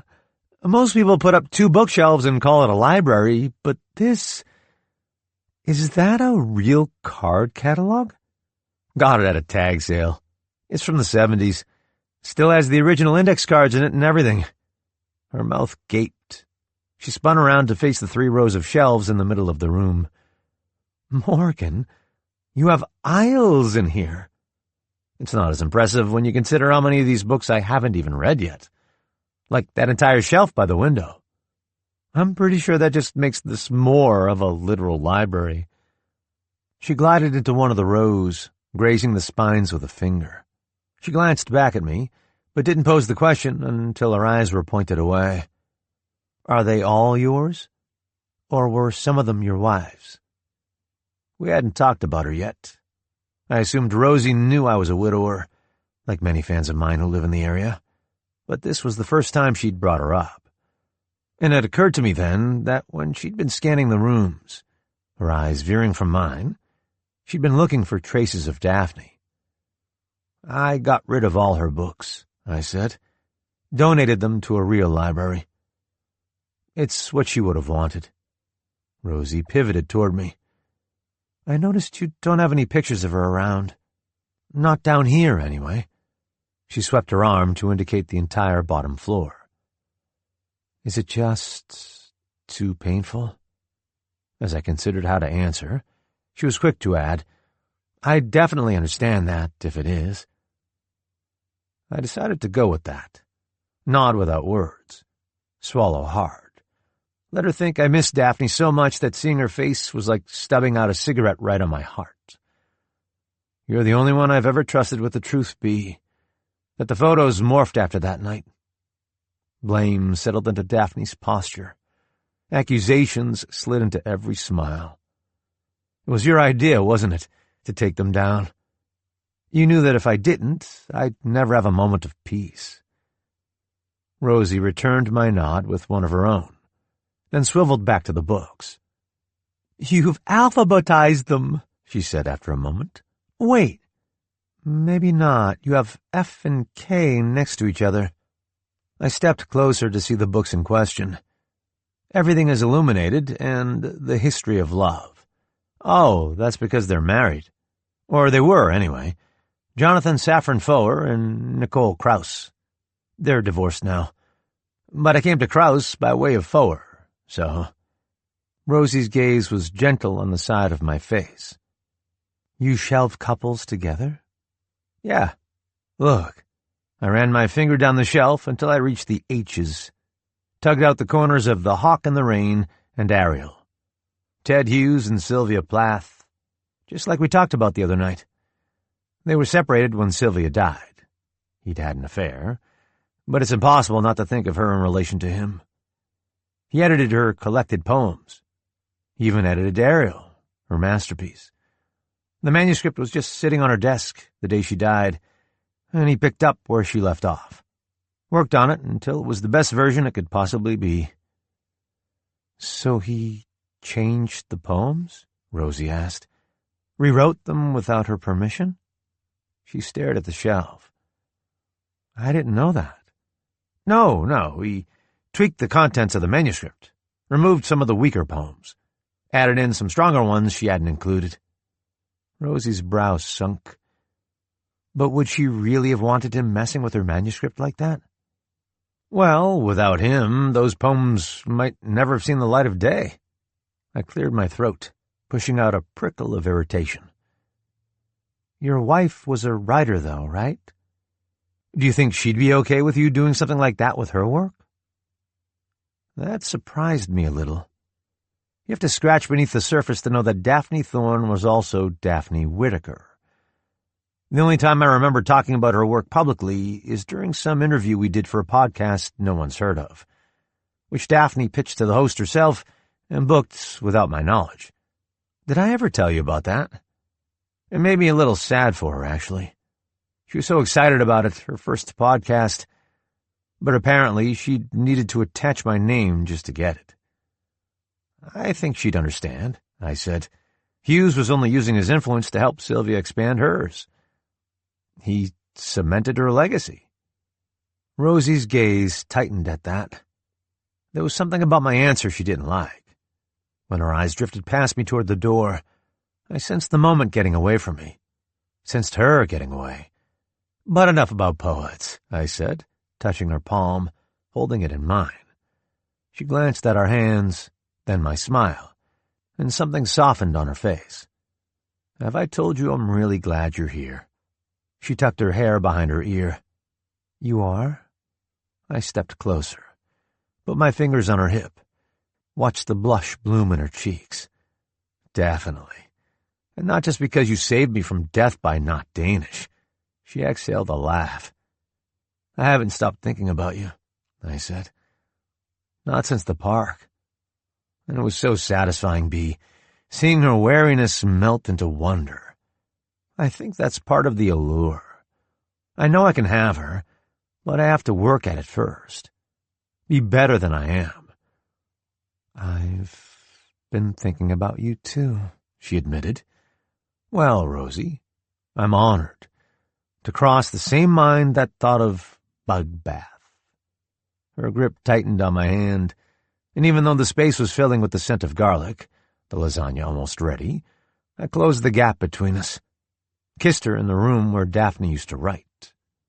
Her face was soft between my palms, but as we deepened the kiss, I felt the shift of her jawbone, reminding me that beneath that soft skin was a skull so easily crushed. I pulled back, just a sliver, my breath still tangled with hers. Can I show you the second floor? Her nod came slow, but she bit her lip and smiled. We held hands as we wound back through the house, our shy glances undermined by the speed of our steps. Upstairs, I made no pretenses. I led her into my bedroom, then spun around, my mouth instantly finding hers. As we kissed, I nudged her back a little more, until her spine was flat against the wall. I tugged at the hem of her shirt, slipped my fingers under, felt her abs quiver and contract. Her breath came faster. My hand climbed higher, slid beneath the lace of her bra. I teased the bottom of her breast with one slow fingertip. I traced the curve of it, my touch so tender it was hardly touch at all. But even that was too much for her. She shivered and pulled me closer, her kiss more urgent. I grabbed her hands, locked our fingers together, held them against the wall above her head. She moaned at that, back arching, which only tightened my grip, my muscles clenching, my desire for her a cramping, constricting thing. Ow! She wrenched her hands from mine. You squeezed so hard, she explained, rubbing her knuckles in tight circular strokes. Oh, shit. Sorry. I gave a sheepish, head-shaking laugh. I guess I got carried away. I just really want you. I waited for her to soften again, same as she had before, but she kept massaging her hand, her thumb stretching her skin taut over the bones. So I became the soft thing, softened my touch, my kisses, skimmed her neck with my lips, tasting the skin that was just beginning to salt. Even so, I felt her distraction in the stiff way she held herself. Pulling back, I found her eyes still open. She was staring over my shoulder, straight into the bathroom. Rosie? I couldn't tell exactly what she was looking at. I only knew what was visible through the doorway. The tile, shining white as moonlight, and the sharp edge of the vanity, a perfect right angle. Rosie? I tried again. Sorry, she finally said, but the word came out in a stutter. I think I should go. Wait, what? No, Rosie. If this was too fast, It wasn't, she assured me. But she stepped away from me, her eyes still clinging to the bathroom. It's me. I probably shouldn't have come here in the first place. I haven't been feeling well. I should be in bed." And just like that, she was walking to the door, marching down the stairs, heading back to the kitchen, the foyer. I followed behind her, bewildered, off-kilter. She's going to do something crazy. A knee-jerk thought. I almost grabbed her and yanked her back to me. But she wasn't Daphne. She didn't seem angry, just nervous, apprehensive. And that's when it clicked. Her hesitation when she first arrived, her eyes scanning for ghosts, for clues. Twice she invoked her. Your wife. Your wife. And just now she'd stared into the bathroom like, even a year later, there was still a woman on the floor. Maybe she's read things. Those comments you always find on my posts and tell me to delete. That one that popped up this morning. Maybe I wasn't quick enough. Maybe she saw it. Maybe she thinks she knows. How brave of her, then, to still come over tonight. How sick, even. Or, from another perspective, how sweet. I watched her go, Blair. Listened to her say she was sorry, she'd be in touch. And now the lasagna is charred on the counter, and Rosie is gone, spiraling maybe with dark thoughts about me. And I can't let her do that. I shouldn't have let her leave. Voicemail. Morgan Thorne. Mobile. May 21st, 2025 at 9:37 a.m. Transcription. Hi, Rosie. It's Morgan. I wanted to make sure you're okay. I'm not really sure what happened last night, but I'd love to talk to you about it, so please call me back when you get a chance. Morgan Thorne. Mobile. May 21st, 2025 at 8:43 p.m. Transcription. Rosie, it's Morgan again. Listen, I hate the thought that I might have hurt you or, I don't know, scared you in any way. I'd love the chance to talk about it because I think you might have the wrong impression about some things. So, give me a call, okay, when you get this. Thanks. Bye. Morgan Thorne. Mobile. May 22nd, 2025 at 10:58 p.m. Transcription. Rosie, hi. Sorry to keep clogging your phone with all these messages. I know it's late, and I'm sorry if I've done anything to make you uncomfortable. But it's been a couple days now, and I'm worried about you, so, please let me know you're okay before I go, combing the streets for you. But seriously, you can call me back, or even just show up. I just really need to talk to you. From Donor Connect Communications. To Rosie Lachlan. Date May 23rd, 2025. You have received the following message from your donor's loved one. As a reminder, Donor Connect encourages both organ recipients and donor families to refrain from sharing identifying information, including name, address, and personal email, until a time when both parties have consented to giving and accepting those details. Hey, you. This might be unnecessary, but I've been sort of stuck in my head the last couple days. Not in the productive writerly way. And it's causing me to second-guess some things. I know we don't have a regular schedule with these messages, but it's been a bit since you've written, so I can't help but rethink what I last wrote to you. I meant it, what I said. That I'd love the chance to meet up. These messages have been great. I honestly feel like I know you already. But I'm not sure you can truly understand someone without interacting in real life. A person's gestures, their vocal patterns, the sound of their laughter.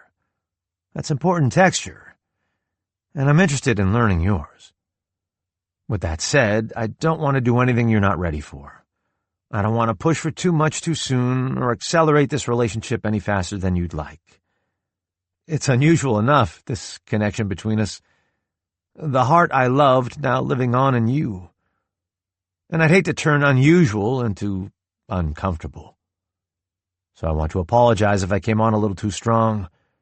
Now who's worried about being too much? And say that I hope to hear from you soon, electronically or otherwise.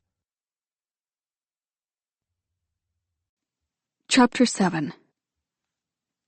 I rubbed my scar through my shirt, traced the seam of skin where they sealed up Daphne's heart. Behind my closed eyes, images strobe. Morgan's hands, his touch like a whisper. Morgan's hands clenching into bone. A bathroom with his and hers sinks. A bathroom with nothing to slip on, except for blood. I've called out of work again, and if anyone's reaching out about dress orders or appointments, I won't be able to help them. I've turned off my phone. Easier that way to ignore the messages I've left unanswered. For weeks, I've wanted nothing more than for Morgan's name to pop up on my screen. But right now, the sight of it makes me uneasy. My mother's managing the store in my absence. She left a few hours ago, just after she stood above my bed, taking my temperature, counting my pulse.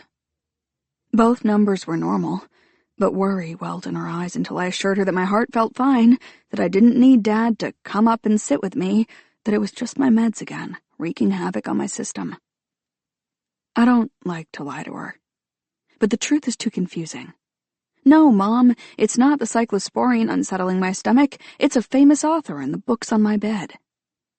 Daphne's books.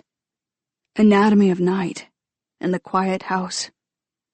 I picked them up after work yesterday, having received a voicemail that my order had arrived at Burnham Bookshop, and not a moment too soon. The Open Vein episode had made me so eager to read them that hours after watching the podcast, I resorted to the next closest thing.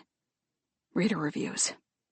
I sprawled on my bed, Morgan so fresh in my memory I could feel the stunning squeeze of his hand, and lost myself to comments that were mostly complimentary.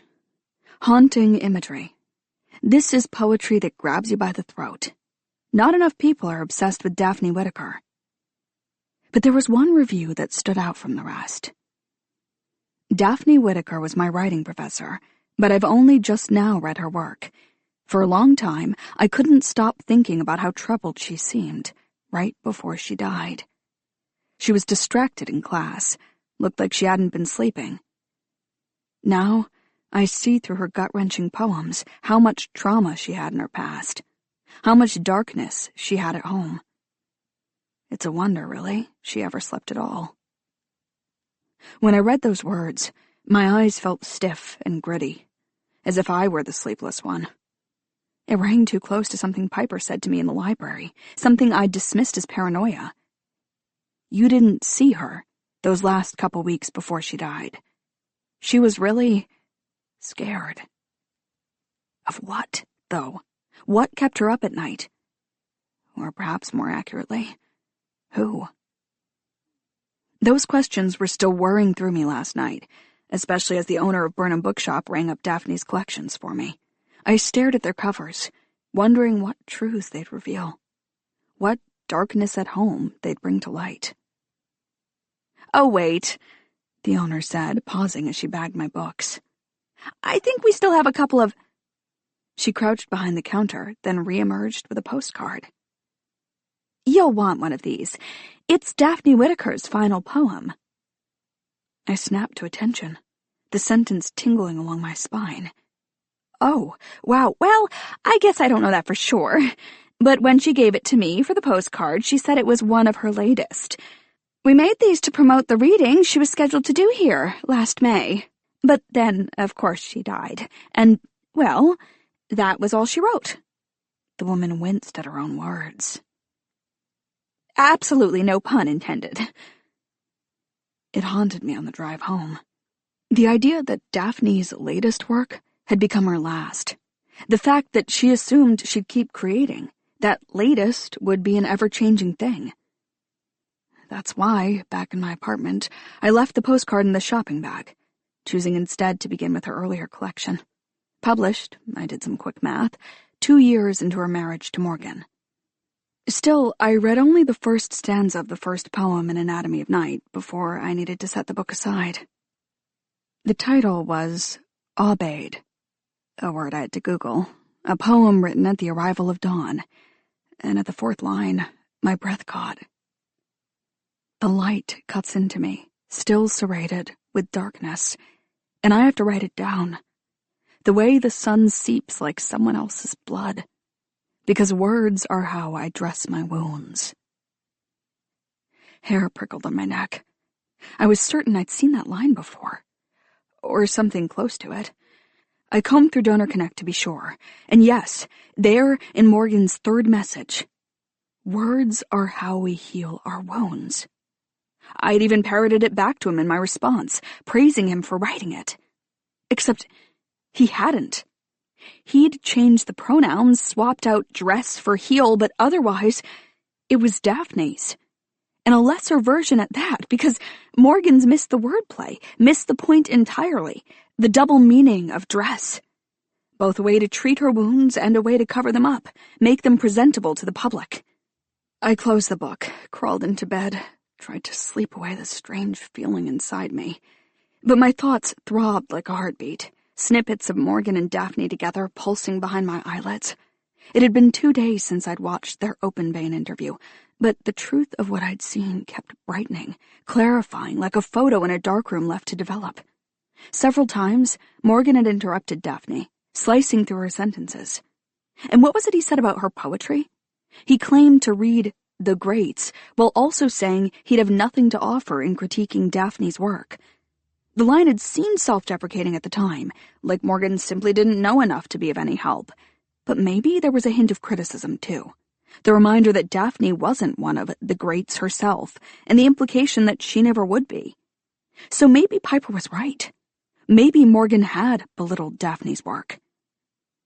Then maybe he stole her words anyway. Passed them off to me as his own. When I woke this morning, it was to another message from Morgan. An apology this time, an attempt to nudge me for my silence. I haven't been able to answer him. Not the past few hours, nor the past few days.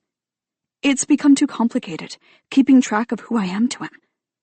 He has no idea the woman on Donor Connect knows so much. The grit of his voice, the grip of his gaze, the strength of his hands. He can't fathom that I've been stuck in bed, pinned between wanting him and wondering what he's capable of. This man who, in just a few weeks, I've let so close to me. Now I open Anatomy of Night again, turn past the page that stopped me before, and immerse myself in Daphne's voice. The words of the woman who knew Morgan best. Most of the poems circle her sister's death. There are so many references to blood that the whole book feels splattered with it. It's there in the poem about the roads in her neighborhood, the night she ran from her house in bare feet. There must have been something sharp on those streets to account for the blood on my heels. It's there, too, when she writes about the home her sister died in, imagining there was no bullet, no man with a gun, but that the house simply swallowed her instead. For anyone else, that would be its own kind of nightmare, she acknowledges. But it's the dream I cling to keep from smelling your blood. In a poem called Roadkill, the blood appears as drops like 2 shiny rubies on the grill of his car. But this one isn't about her sister. A date derailed, Daphne writes, and him in the driver's seat, still buckled in. She describes a fox on the road. All wound and fur, the glimpse of a rib cage. Beneath his tires, the tip of a tail. She crouches over the animal, half of her knowing it's dead, the other half hoping. Back in the car, she continues. His hands were steady on the wheel. I jerk my eyes from the page. This is the second time I've heard this story, the roadkill on Morgan's first date with Daphne. In his messages, he shared it as an example of how Daphne was so undeniably good, crying for an animal she hadn't even known. Except in Morgan's version, it wasn't him who'd struck the fox. It was some driver. Why lie? Accidents happen all the time. Then again, I've done this too, with Morgan, slanted my own stories so they find me in a better light. So maybe it's flattering, in a way. He wants me to see him as his best self, even if it's fictional. I finished the poem, returning to the line where I left off. Back in the car, his hands were steady on the wheel. It's only now, years later, I wish I'd seen it as a warning. I pull back from the page. A warning about what, exactly? That Morgan didn't care enough about the animal to get out of the car and try to help it? Or the thought slithers in, that he could hurt something and his hands wouldn't so much as shake. I whip to the next page, searching for more about Morgan. There's another poem about Daphne's sister before the final one, called Second Date. He didn't flinch, it begins, when I told him about you. Other men had, she says, the story of her sister's murder causing them to shrink away from her, clamp their hands around coffee mugs, force sips after their sorries. They ended up treating her like a stranger, even when she waited months to tell them, even after one had said he loved her. But Morgan was different. Daphne doesn't use his name, of course, but I remember this, too, from his messages. That she told him the story on their second date. That was when he realized what he was most drawn to in a woman was the darkness she'd survived. Daphne describes Morgan as leaning forward instead of back, his hands reaching instead of retreating. She writes how his eyes creased with concern, the folds of skin reminding her of pages in a book, a place to keep her story safe. It's a love poem, I realize. A sharp departure from Roadkill, where she wondered if his composure hinted at cruelty. Here, he's supportive, solid, drinking in her trauma and never once grimacing at the taste. He's been like that with me, too. Adamant that I'm not too much, that my history isn't either. He's not like Brad, whose lip curled as I cried on his front steps, who in our final days would not even let me slip my hand into his as we crossed an icy parking lot. You'll get cold, he said, tucking my hand into my own coat pocket, disguising his rejection as care. I glance at my phone, think of the messages still waiting for me there, proof that Morgan had seen so much of me already, and only wants me closer. Dog-earing the poem, I smile at the man I recognize in Daphne's words. Then read its final stanza. I told him your eyes were open, shutterless lenses stuck on the ceiling. When someone finally closed them, their gloves were specked with red. I even mentioned the blood beneath your nails, how they think you might have reached for the bullet inside you, tried to tweeze it out with your fingers. And even then, his face didn't flinch. He paid our bill and kissed your name off my lips. With the first collection finished, I snatch up Daphne's second, published 2 years later. Right away, there's a shift in tone. Startling as a clap of thunder. The opening lines are an accusation. Smiling swindler, blue-eyed betrayer, you tore my voice from my throat. Fury leaps from the page. She describes herself as thrashing against the theft. And that image reminds me of the woman Morgan portrayed in his messages. Daphne's wild moods, the books she threw across rooms. Morgan said he didn't understand the source of her behavior, but in the poem, she confronts him. What you call inspiration feels like invasion. I lay my case at your feet, body so broken without a voice that I'm already kneeling, already bent to beg. But you sit at your desk like it's a judge's chambers, and you offer no mercy. You tell me my case was flawed from the start. There's no copyright on trauma. I squint at that ending, taken aback. It's such a cold response, maybe even cruel.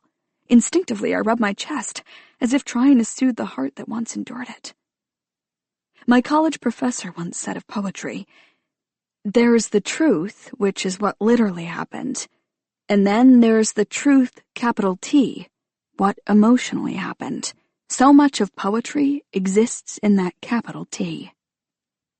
So, it's possible Morgan didn't actually say it, that cold, cruel thing. But at the very least, Daphne's showing me how she felt. She's hinting at him stealing her story, her words, even if only to title a story of his own. Diving deeper into the book, I find that, for a while, the poems avoid any mention of Morgan, returning instead to Daphne's childhood. But where Anatomy of Night dissected her sister's death, The Quiet House tackles the aftermath, the years in which Daphne found herself, suddenly, an only child. There are images of loneliness and alienation. In my room, I hum half a harmony, while downstairs, my parents play the wordless scrape of forks against plates. Images of guilt. I'll bury my toes in soil, bolt my feet to the floor. I'll never, do you hear me, I will never run anywhere again. She describes the distance that widened between her and her parents. I want to say the silence spread through the house like carbon monoxide, a toxin in every breath. But I think the silence saved us. Because when they did speak, grief mangled her parents' words into blame. They asked why she ran so far that night instead of just next door. Why she didn't scream for the nearest neighbor, didn't pick up a phone. They asked question after question, poker-sharp, iron-hot, until they burned her to the bone. My scar stings, a phantom sizzle of Daphne's pain. But I'm struck, too, by the familiarity in the words. Or maybe my mind's just looking for patterns. Connections between Daphne's life and Morgan's stories. Still, I can't help but think of Chaos for the Fly, Morgan's best book in my opinion. In that one, the protagonist's sister died in an accident when they were teens. But when new evidence comes to light that points to murder instead, the woman's parents become convinced that one daughter killed the other. Locking the protagonist in her sister's old bedroom, they devise increasingly twisted ways to push her toward a confession. My stomach swirls at the similarities. The woman's isolation, the parents' pointed fingers, the murder of her sister as a kid. It's possible the plot was not inspired, what you call inspiration feels like invasion, by Daphne's past, but how could it not trigger her? I read on in Daphne's book, those themes of seclusion and blame bleeding through every page. It's not until the final lines of the final poem that I find another reference to Morgan. After Daphne recounts driving herself to college, her parents not even home to see her off. And years later, I find someone to love the parts of me you couldn't, the parts as dark as too deep water, the pitch-black ocean of my memories, and even the monsters beneath. I'll never let you go, he swears. A siren's call I gladly crash against. I pause on those last few lines, and I understand the pull of that promise. I fell hard for forever. Used it to forgive almost anything. I ignored the change in Brad's voice, his awe sawed down into something abrasive. I dismissed the barbs in his words. Can't I just sleep alone for one goddamn night? I still toured the venue, still bought the dress, still would have stood at that altar smiling. But unlike Daphne, I didn't have the family trauma. All that loss and loneliness and rejection. To drill a need for permanence deep in the core of me. All I had were the wedding portraits on my parents' hutch and the empty space where mine was meant to go. The Instagram posts from college friends, every month a new engagement. The brides at work who all had someone to go home to. So I get why Daphne clung to Morgan, even when she saw his work as theft, as a violation. It comes down to a simple truth. It's easier, sometimes, to be miserable in love than it is to be alone. The book's finished. I reach for the postcard still inside the bag from Burnham Bookshop. I've saved it for the end. This poem, the owner said, was one of Daphne's last. On one side are event details. Daphne's reading was going to be held at the community center, hosted by the bookstore. On the other is the poem, printed in spindly handwriting.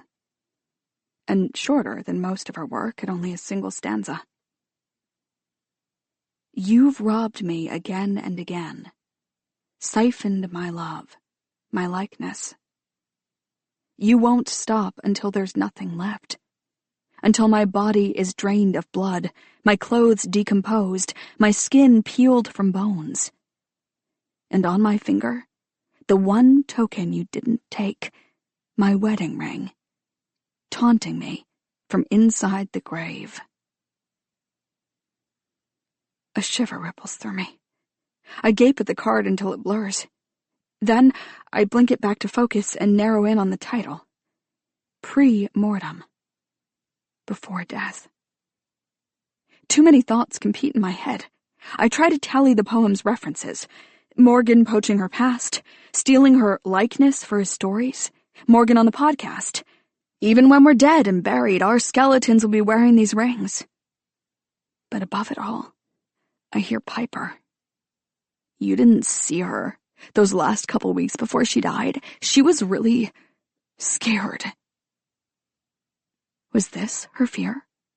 That she'd end up drained of blood? The image comes back to me. The master bathroom, all that bone-white tile glistening red. The shine as thick as shellac. But she couldn't have known, despite the poem's title, despite any fear Piper gleaned from her, that she was only weeks from death. Unless her fear was that Morgan would hurt her. More than just emotionally.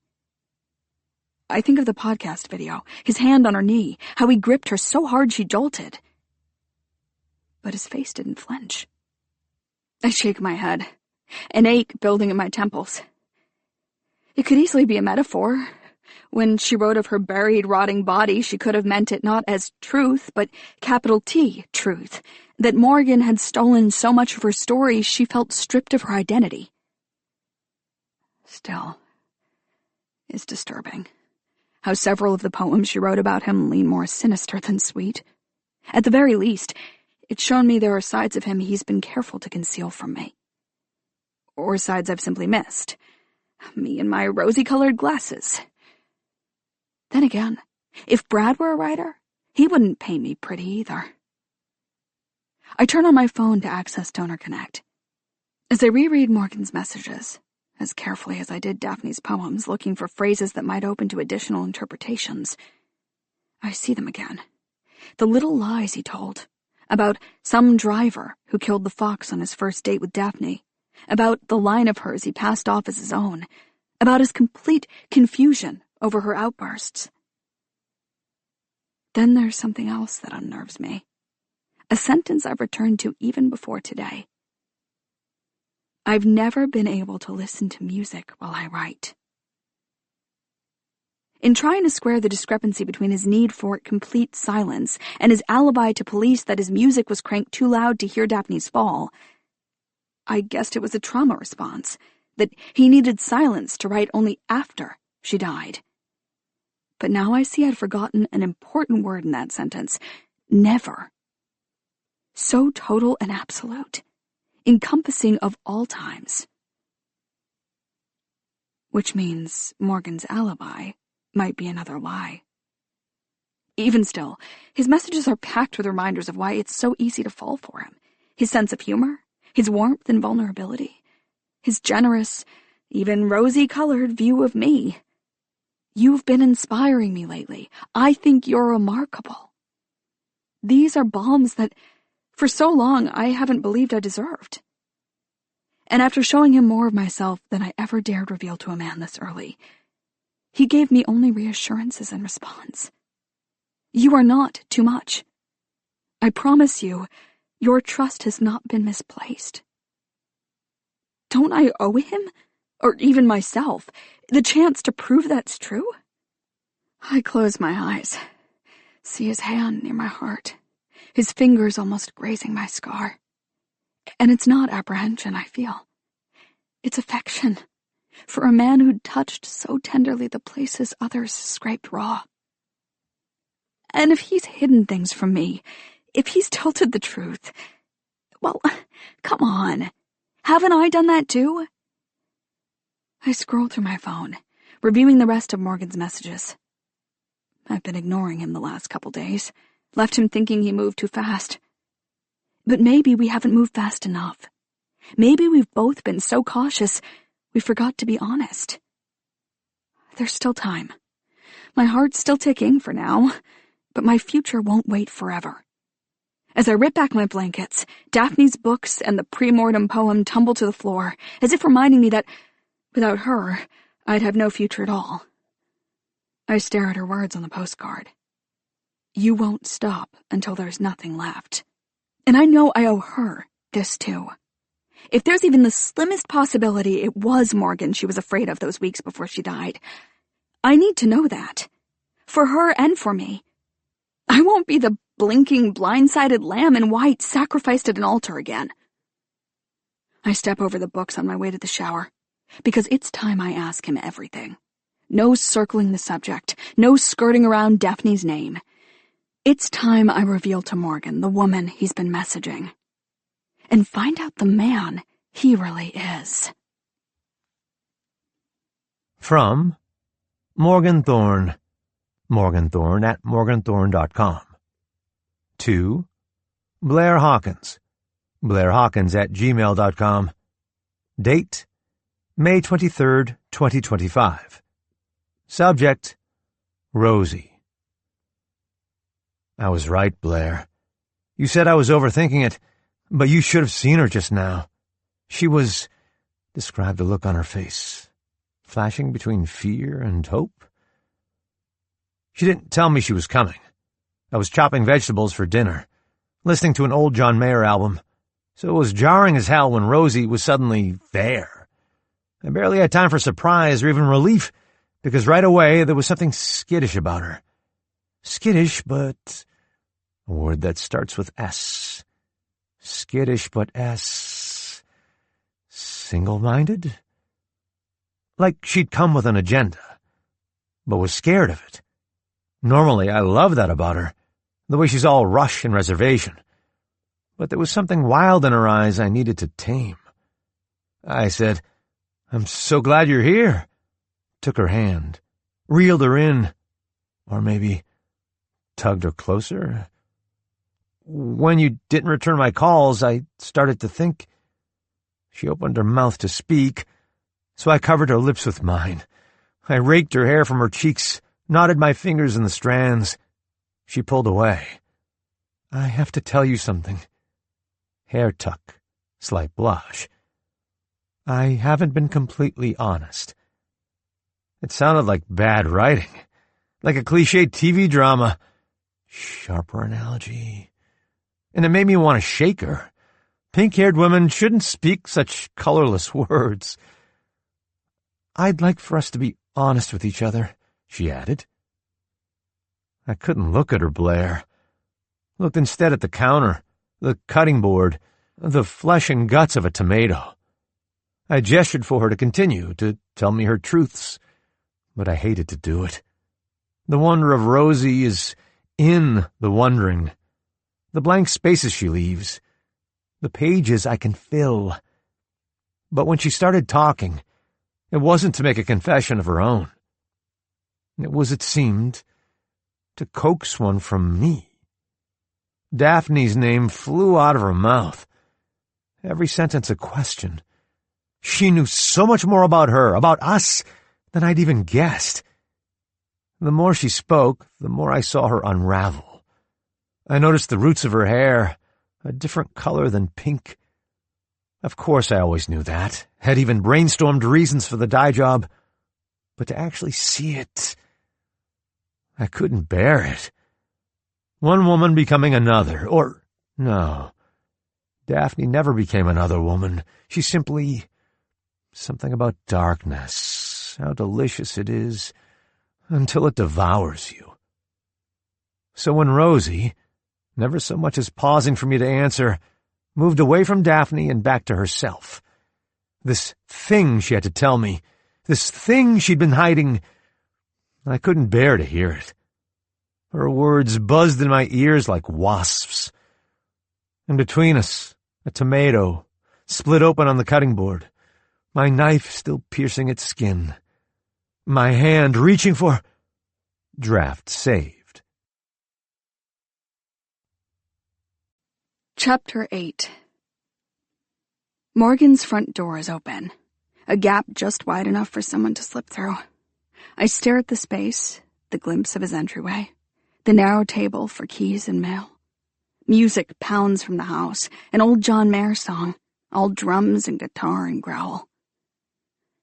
"Hello?" I call. My hands shake with what I have to do. A bead of sweat slides down my temple. I step back onto the lawn, scan the floor-to-ceiling windows. But the sun is still setting, its waning light smeared on the glass so it isn't dark enough yet for the house's interior to be revealed. Still, for a moment, I see not only Morgan inside, but Daphne, too. They're swaying to a slow beat with their bodies pressed close. Daphne's hand in Morgan's, until he squeezes so hard she buckles, her lips in the shape of a gasp. She tries to free herself, but he won't let her go. There's something hot and hungry in his eyes. Love, maybe, or possession. Sometimes they look the same. I blink the image away, see only smudges of sunset on the pane. The street behind me is quiet, empty.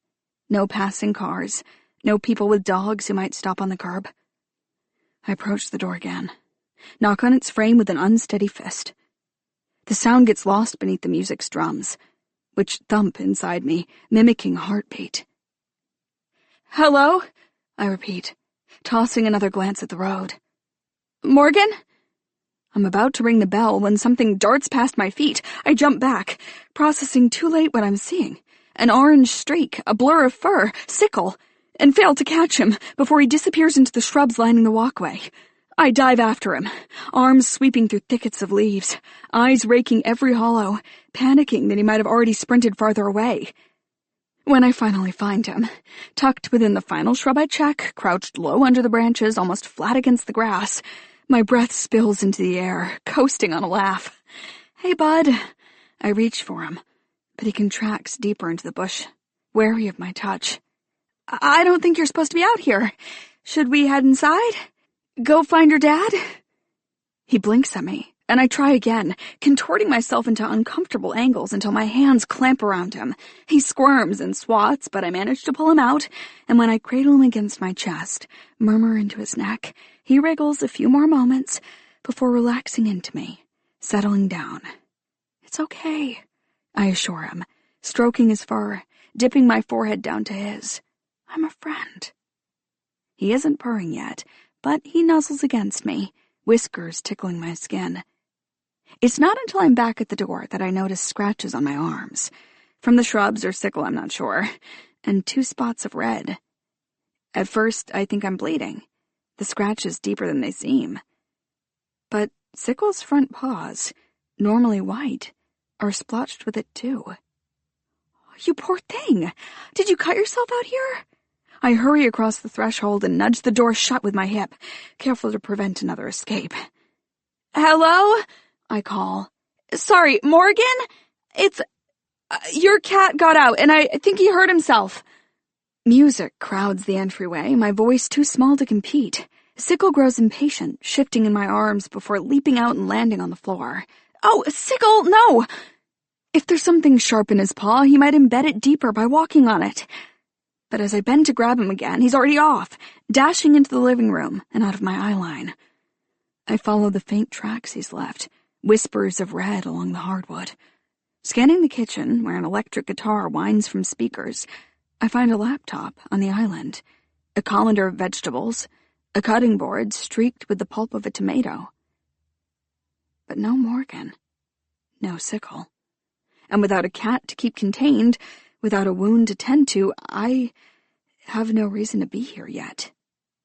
I turn to go, heel already pivoting, but it's then that Sickle meows, a sound I barely hear beneath the music, a sound I might be imagining, looking for reasons to stay. Still, I step closer to the counter, slow enough not to scare him off, and when I reach the lane of hardwood between the island and oven, his name is perched on my tongue. But it crumbles between my teeth. Because it isn't Sickle on the floor. It's Morgan. flat on his back, eyes on the ceiling, staring but not seeing, covered with something so dark and rich and red, I might think it was fabric, velvet, if not for the knife in his chest. Part 2. Love Story. Chapter 9. My heart gallops. It's been over an hour since police arrived, but the part of me that's Daphne is thrashing as if I've only just stumbled across Morgan's body. His body. A sob shakes out of me. It breaks my still stunned silence, draws the attention of an officer, the one standing on Morgan's walkway, tasked with watching me. His colleagues have been filing in and out, some in uniform, others in plain clothes. There's an ambulance in the driveway, police cruisers flashing blue and red against the dark, the rhythm in sync with the speed of my heart. Sorry about that, Miss Lachlan. The detective reappears, having stepped inside at someone's request to take a look at this. Now he towers above me, because I can't stand up. I'm stuck on Morgan's front steps, leaning against a column, unsure how to lift my head to meet the detective's eyes. He's asking me questions again. Each one crouches in my ears, stalled on its way to my brain. My gaze sinks from his khaki-covered knees to his scuffed-up shoes to my hands in my lap, which is when I register that I'm still clutching my phone, that I haven't set it down since I stood in the kitchen, dialing 911 for the first time in my life. Then there are the splotches on my arm, dried from red to rust, their source now blisteringly clear beneath the porch light. Sickle didn't cut himself during his escape into the yard. He walked through Morgan's... Did the cat get out? I ask. As I finally look up at him, the detective's face comes into focus. Brown eyes, heavy brows, neatly trimmed beard. Hair swooped back on top of his head. There's something vaguely familiar about him. Like he could be a sharpened, leaner version of someone from my high school. I struggle to recall the name he gave me when he first arrived. Detective Jackson Dean. It doesn't ring a bell. The cat? He asks. The door's been open, everyone going in and out. There's an orange cat. Sickle. He's an indoor cat. He shouldn't get out. I stop speaking, my throat solidifying to stone. What's going to happen to him? I picture him in a crowded shelter, stuffed into a hard cage, confused where all the softness has gone. Stroking hands, crocheted hats. It's almost enough to make me rush back into the house, find him myself, and claim him. The cat's fine, Jackson says, and I'm not sure why I do that. Think of him as Jackson instead of Detective Dean, like maybe I did know him at some point in my life and my mind is too shell-shocked to place him. Please, Miss Lachlan, I know this is difficult, but I need you to answer some questions so we can determine what happened tonight. Can you tell me why you were here? My gaze falls to my arm again. The rust I could flake off with my nail if I dared. I'm not sure what to tell this man. The truth is too complicated, and it feels like there are too many truths at once. I keep it simple. We'd been talking recently. He wanted to meet up. He writes something in a notebook I only now notice he's holding. He's left-handed, like Morgan was. I remember photos of him from Instagram, signing books at an event. So he invited you over? Jackson asks. I stare at a crack in the concrete, my heartbeat becoming erratic, less a gallop than a limp. It was sort of an open invitation, but I didn't tell him ahead of time I was coming. There's a pause, and I don't know if Jackson's watching me or writing down my answer. I can't look away from the crack. The same length of my scar, the same line with a curve so subtle it's almost straight. For a second, I wonder if there's something of Daphne down there too, buried beneath the walkway. I see, he says. And what did you do when you arrived? I was going to ring the bell, but the door was ajar. I knocked, called out to him, but then his cat darted out and I went after him. Him as in... He leaves a blank for me to fill. The cat, Sickle. I caught him under those shrubs and I thought he was bleeding, so I went to bring him inside, clean him up. And so you entered the house? I had to get the cat inside. How do I explain my certainty that Morgan would have been fine with it? He adores Sickle, poses with him on Instagram in matching sunglasses. If Bumper fled my parents' house, they wouldn't care if it was an escaped convict who brought him back, so long as someone did. I thought he was hurt, but he jumped out of my arms, and when I tried to follow him, he was there, on the kitchen floor. He as in... Morgan, with the knife and all the... I shut my eyes, try not to see that cloak of blood. My throat is no longer a stone. It's a straw that's close to closing. So between the time you arrived and when you say you found his body, you never spoke to Mr. Thorne? I shake my head. How could I have? Did you move his body in any way? No, I didn't touch him. When you first arrived this evening, did you notice anyone else in the area? Anyone at all? A car on the street? Someone walking by? Even if just a neighbor? No, I didn't see anyone. The street had been empty. I remember that, as if conspiring to keep me and Morgan alone. What about those scratches? Jackson asks, wagging his pen at my arm. They look fresh. They're from Sickle, or the shrubs, I'm not sure which. But you didn't have them when you first arrived? No. He hums an acknowledgement before scribbling on his pad. Would you be willing to, Detective? Jackson's head snaps up at the voice in the doorway behind me. I glance toward it, find an officer with gloves on her hands, plastic coverings on her feet. She doesn't say anything else, but by the time I turn back to Jackson, he's rushing past me up the steps. Excuse me another moment, Miss Lachlan, he says on the way. The officer on the walkway, the watching one, slides back into view. I ignore him, slump against the column again, that crack on the concrete blurring before me. My heart is slowed and steadied to the point where I don't feel it anymore.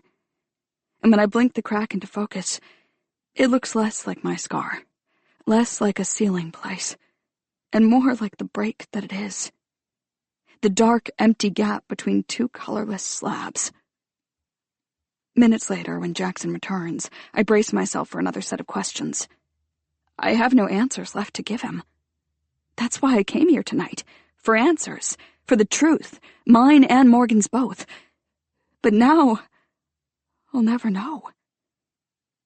If there hadn't been a knife, and blood, and pool blue eyes hazed to almost gray, would tonight have been the end, or a new beginning for us?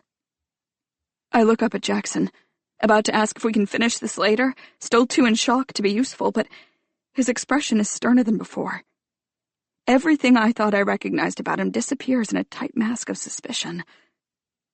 Miss Lachlan, he says, I'd like to continue this interview down at the station. The room is too well lit. It's nothing like the gray, single-bulbed spaces on police procedurals. Here, the walls are blindingly white, and the recessed lights above me remind me of the operating room, that slap of sunlight I told Morgan about the first time I spoke to him. The phrase he praised me for, warning me he might have to steal it.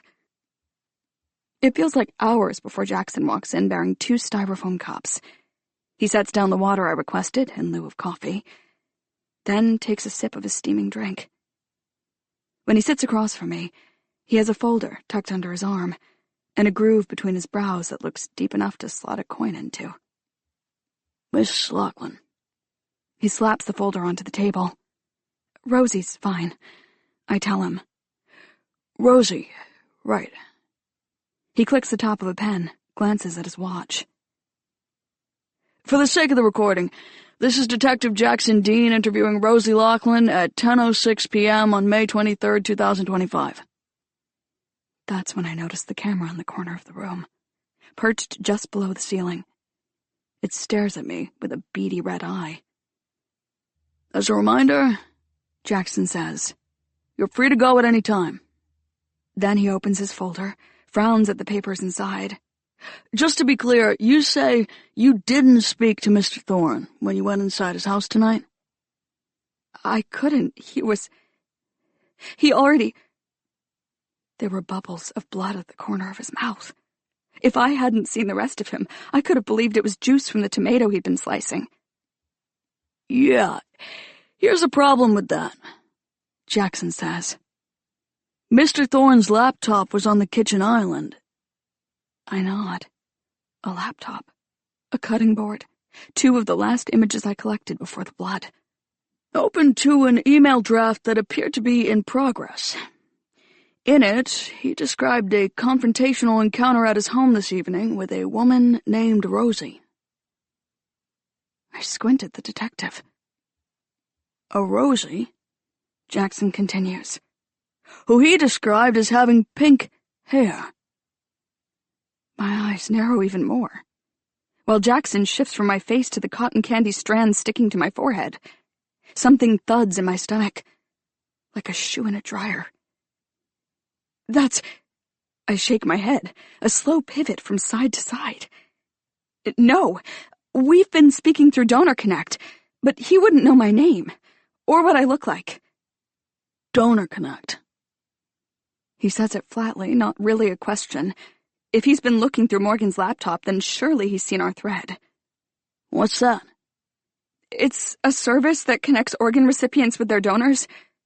Or their donors' loved ones, in my case. I was put in touch with Morgan because he's the husband of my donor. Beneath Jackson's neutral expression, I see a ripple of something. Confusion. Curiosity. Maybe anticipation? I had a heart transplant. A little over a year ago. I explain. I show him my Medic Alert bracelet, and Jackson leans forward to read its engraving. Morgan's wife, Daphne, was my donor. He and I have been talking, like I said, but he doesn't know who I am. The service is anonymous. And yet, Jackson says, clasping his hands together almost like he's praying. You know who he is. I figured it out. He told me he was an author in a Boston suburb. He told me about his cat, Sickle, who I'd already seen on his Instagram. So you followed him on social media? Before this exchange on Donor Connect? Yeah, I like his books. Jackson muses. He unlinks his hands to sip from his coffee. Then he picks up his pen, taps it against the folder. Miss Lachlan. Rosie, why were you at Mr. Thorne's house tonight? I don't like this. The recycling of questions when I have far too many of my own. They're stacked like bricks in my brain, walling up the horrors I've seen tonight, the gush of loss that wants to drown me. I don't know if my questions should be answered, if I should let those bricks come tumbling down. I told you, he asked to see me in person. He left his information with Donor Connect and said I could use it to meet with him. You can contact the service to verify. I sense it's best not to unravel too much of the truth. How well I already knew Morgan's address, his house, every route and road that could take me to him. Jackson nods, writing something in the margin of his paper. Switching gears for a moment. You say you discovered Mr. Thorne's body shortly after entering the house, but you didn't touch it or move it in any way. That's right. But see, my team has recovered hairs on the body. One was in his hand, actually. It's hard to say for sure at the moment, but the hairs appear to be the same color as yours. He swirls circles into the air with his pen, the tip pointed toward me. Pink. His hand? No, I didn't get within 5 feet of him. I couldn't. I was too... The hairs have to be someone else's. I stretch some strands away from my face. You can take a sample of mine. Check the DNA or whatever. It won't be a match. For some reason, I expect him to tell me that won't be necessary, that these questions crowding around me are the standard procedure, not something specific to a suspect. Instead, he smiles, his mouth pressed tight, We'll do that. Thank you. Now, you also say you've spoken to him through this messaging service, Donor Connect. But what about your in-person conversations? A sigh slides out of me. Impatience at not being heard. There's an ache, too, building in my ribcage, uncomfortably reminiscent of my days before the hospital. I didn't talk to him at his house tonight, I tell him again. I couldn't. Morgan was already deceased, yes, you said. But the thing is... Jackson flips through the pages in his folder, stabbing certain phrases with his pen. Mr. Thorne has been emailing a friend for several weeks now about interactions he's had with a woman named Rosie. Not on Donor Connect, but in person. And a couple of those interactions have been pretty... intimate in nature. My lips part, but no sound slips out. The information swims through my head, but I can't latch onto it. It floats away from me, just out of reach. There's been some kind of mix-up, a glitch between my mind and reality. It's as if the papers in front of Jackson are a transcript of my thoughts, as if he's reading the scenes that play out in my imagination. Kisses and conversations with Morgan, cuddled on the couch with him and Sickle, and mistaking the fantasy for truth. Wait, I say, still struggling to stitch it all together. Everything Jackson said since he entered the room. Morgan wrote about seeing a woman named Rosie? With pink hair? He describes a few dates in quite a bit of detail. Jackson confirms. Dates? I drop my gaze to Jackson's papers, but my vision is clouding, the words a blur of ink. I've never been on a date with Morgan. My breath becomes shallow. I take only sips of air. Jackson pitches forward, pinning his eyes to mine. Between us, his coffee releases wisps of fog. So you're saying this person he wrote about is not you? That he was married to your heart donor, you have messaged him through the anonymous service, but you have not dated him? Yes. My voice is more like a wheeze. I clear my throat and try again. That's exactly what I'm telling you. So you never had a conversation with Mr. Thorne at... Jackson peels his gaze from me to rifle through his papers. Sweet Bean Cafe? The room tilts. My ribs feel like the bones of a corset cinched too tight. There's both too much and too little to explain. I saw Morgan at Sweet Bean, locked eyes with him there, thought of creating a collision, sparking a conversation, but I didn't. I returned to work after Marilee's texts, met with the bride who refused to be helped by anyone else. I keep my answer simple. No.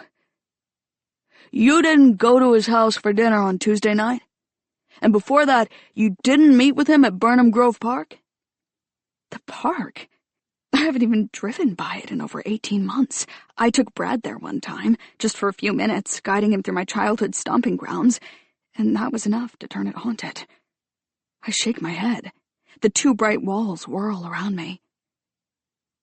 So you're saying he did all that with another woman? A woman who, like you, is named Rosie, and who, like you, has pink hair?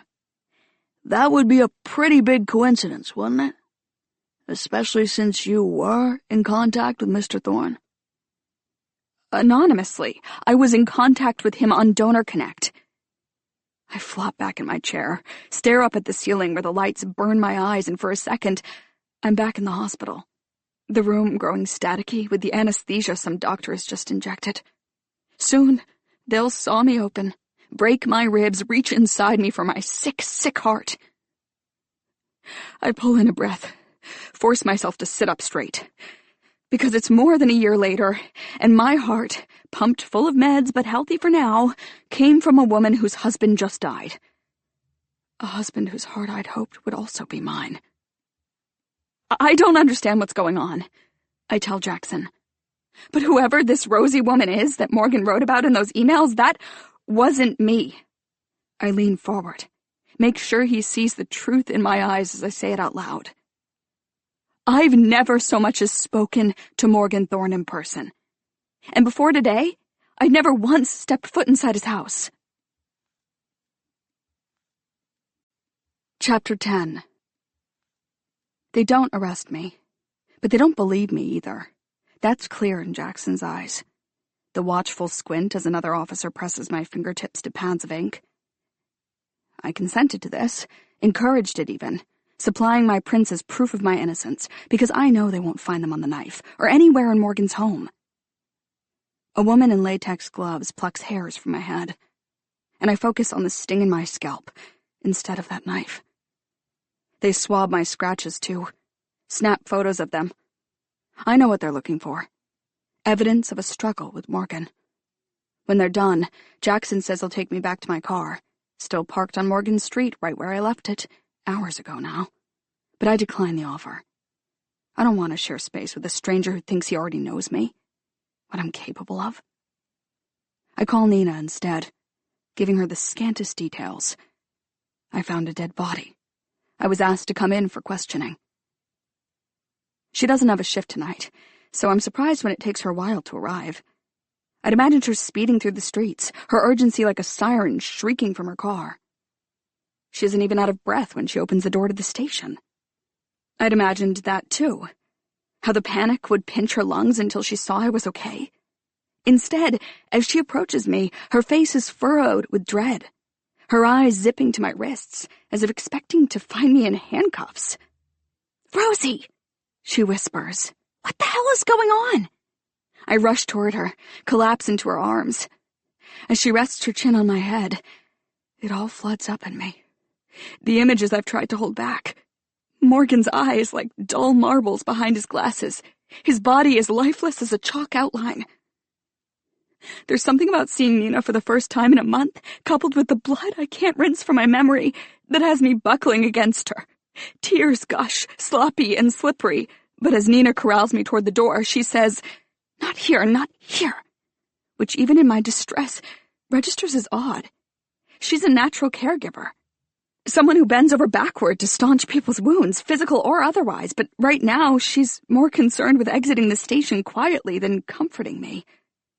She steers me through the parking lot, then deposits me into her car, where the air freshener greets me with a familiar smell, cinnamon and vanilla, like stepping into a bakery.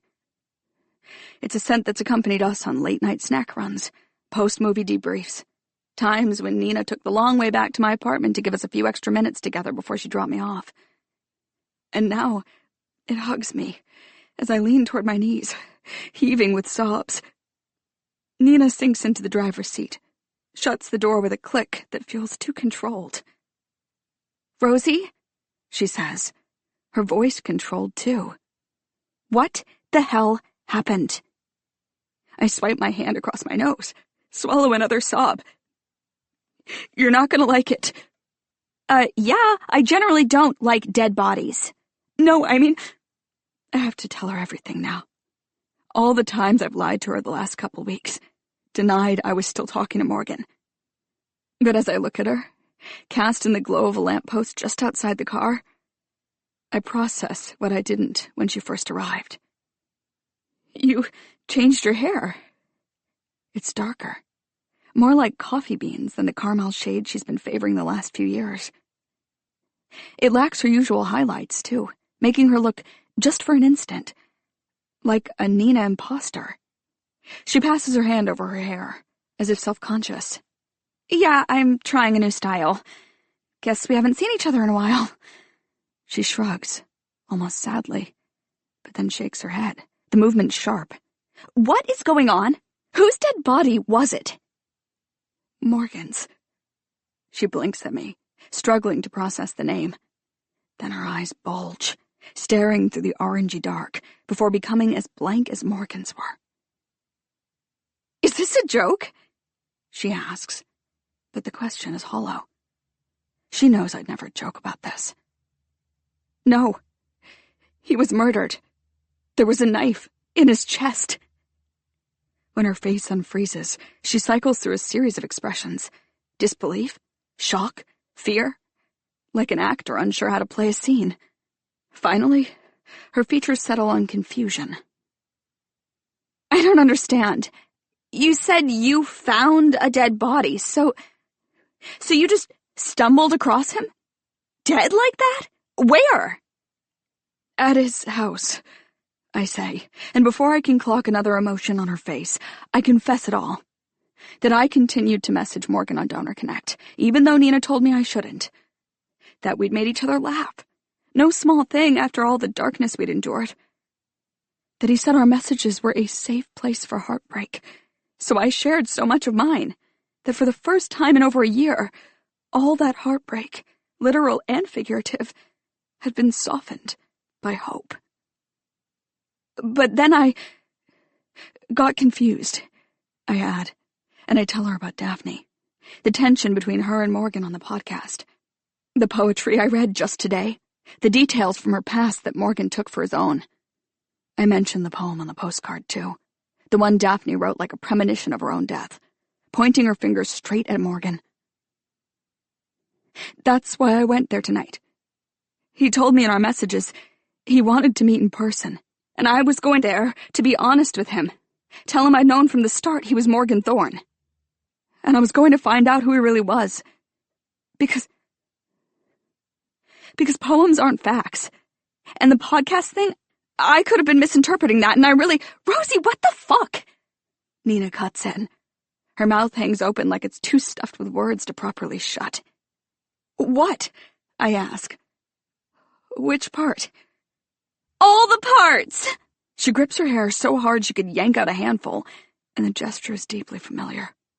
In the weeks after Brad, when Nina used her spare key to enter my apartment because I wouldn't answer her calls, she sat on the side of my bed, clutching her head the same way she does now. There have been other times, too, when she listened to me cry about Tyler or Gabe or Jared, answering my descriptions of their hurtful behavior with speeches about how I'm so much better than them, better without them, only to watch me answer their text right in front of her, the second they appeared on my phone.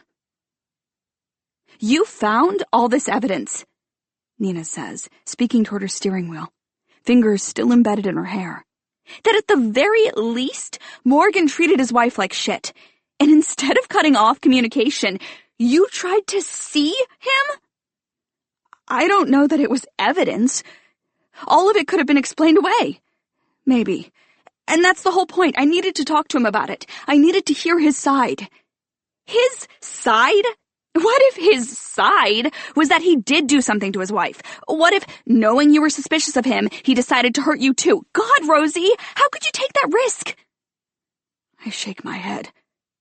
She wouldn't understand how fated it all felt.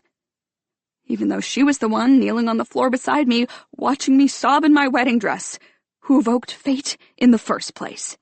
Everything happens for a reason. A common mantra for a breakup, and one I initially scoffed at.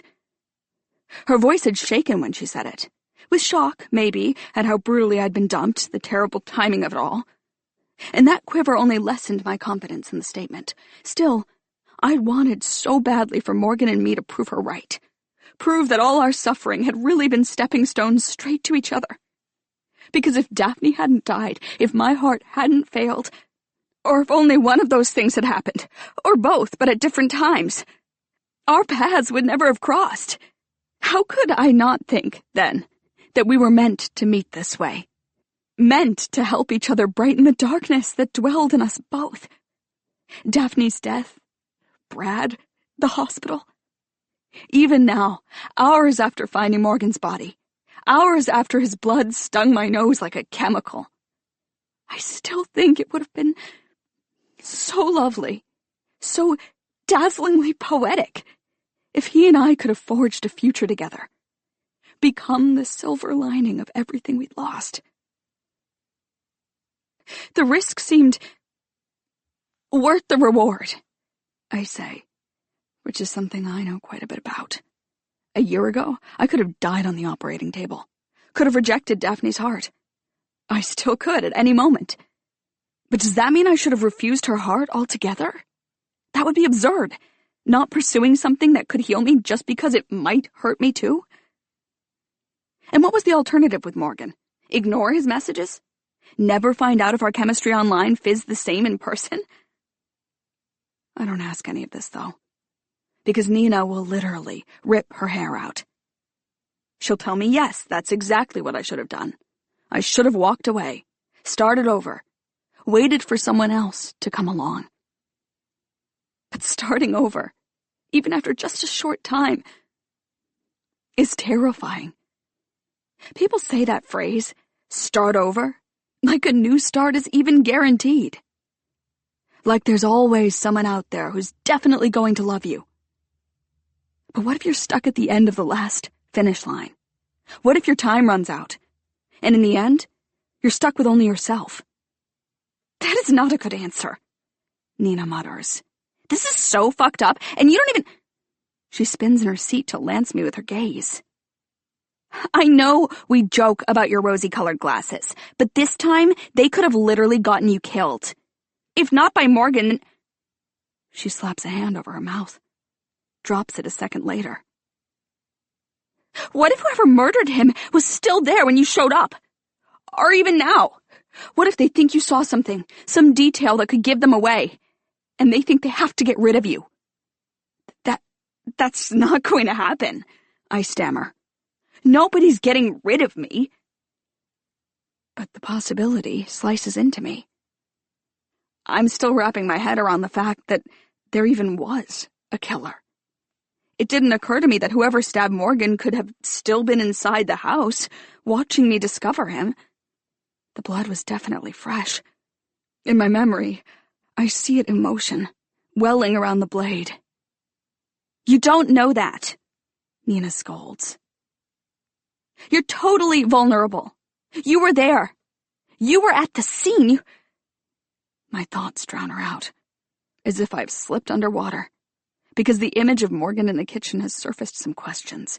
Who hated him so much they could plunge a knife into his chest?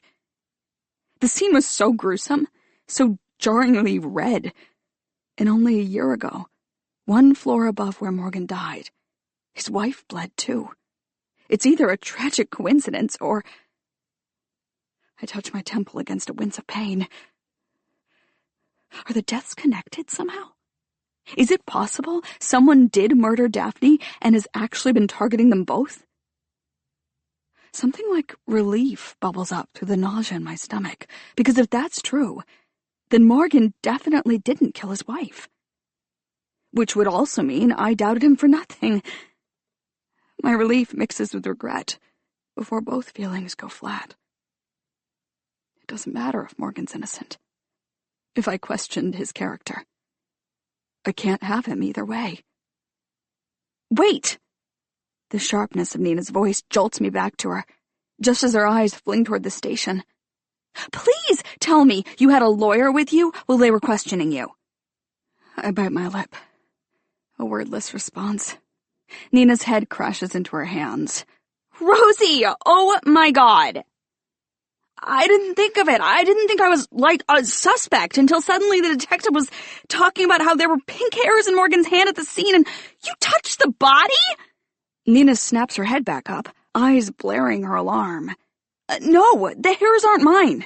The detective said Morgan's been emailing his friend about another woman he's been seeing, in person, who also has pink hair. And her name's Rosie too, somehow? What? Slow down. You're not making sense. I knead my forehead with my fingers. That's because it doesn't make sense. I've never even spoken to Morgan in person, only through Donor Connect. So obviously that other woman isn't me, and the police will know that as soon as they test the hair I gave them. I gesture back toward the station, and Nina's eyes, still huge, follow the arc of my hand. You submitted your hairs for testing? She said, without a lawyer present, or without even consulting one first. The hairs aren't going to match. And anyway, where would I have just produced a lawyer? I don't have one to begin with. What about... I stop her before she can say the man's name, which I can't hear without thinking of Brad. I think he's retired, I say. He only did that as a favor to my dad because they were college roommates. You still could have called him for a recommendation, or called me, and I would have found you someone. Neens, I'm telling you, none of that crossed my mind because by the time I realized they were suspicious of me, I'd also just learned about the woman Morgan's been dating. My head was spinning, okay? There was something in that moment, that epiphany that some other Rosie, some other pink-haired woman had been living the life I'd wanted with Morgan, that felt like Brad dumping me in my dress. The emotional sidesweep of it, the mental scrambling, a cramp in my gut that nearly doubled me over. In a single instant, it rewired my sense of reality. With Brad, I thought we'd been living one story together, only to discover I'd been reading it wrong the entire time. And with Morgan, I believed we were creating something distinct, intimate, that our messages were the start of a romance, only to learn he was already dating someone else. A woman named Rosie, Nina says, with pink hair, who you say is not you. I think I'd know if I'd been dating him, Neens. And if Morgan emailed his friend all about this other Rosie, then he must have written something about her that can help the police identify who she is. And they just let you go? Nina says. On your word that it wasn't you. I surrendered my phone, I say.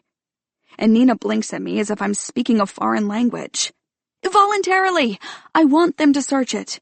If Morgan and this other Rosie were dating, then they'll see that whoever he's been texting or calling isn't me.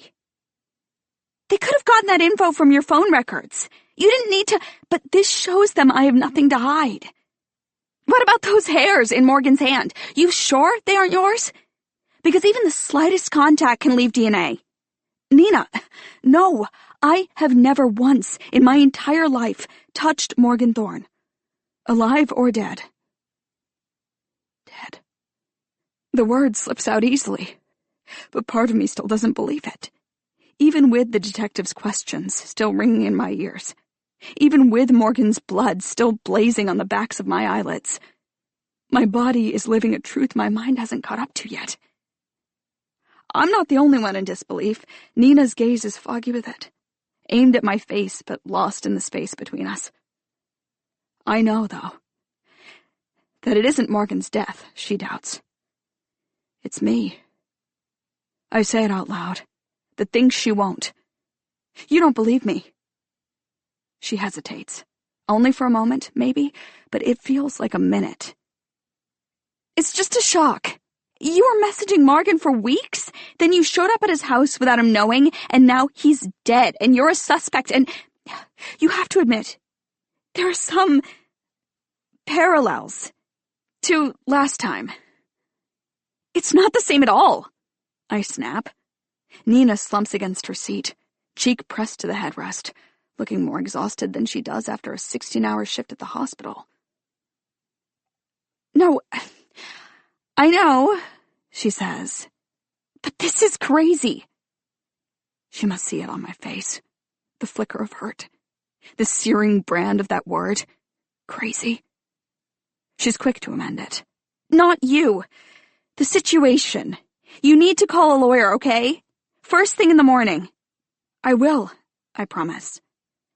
Though with my phone in police custody, I'll need someone else's to do it. The thought of asking my parents, explaining what I need and why, makes my stomach shrivel. If Nina's this worried, this appalled by the actions I took that got me here in the first place, I can only imagine how they'll react. My mother, who has never understood that love doesn't simply arrive, that sometimes it must be pursued, and that even as the pursuer, you are almost never the predator, almost always the prey. My father, who had to swallow his shame to call his lawyer friend for me, whose hands shook on my shoulders as we sat around the dining room table, reviewing my options. I'm late in taking my meds. Can you drop me off at my car? I ask. I'm parked on Clark Street. Morgan Street. I don't need to say. We ride without speaking. A first for us. And after a few minutes, Nina flicks on the radio. As if worried I can hear her thoughts in the silence. Mine keep catapulting back to Morgan. Not just the blood and the knife, but his kindness. His acceptance of me. that beamed from the screen whenever I read his messages. His willingness to meet my darkness with his own. In the past few hours, it's been easy to forget the rumors, the online comments, easy to let Daphne's poetry feel like fiction. And now I realize, with a flare of pain in my chest, I'm going to miss him. Right there, I say when Nina nears my car, and she pulls up behind it. There isn't a house here. She hunches to peer at the trees I parked alongside. It's over there. I nudge my chin up the street, where vans and cop cars line the curb.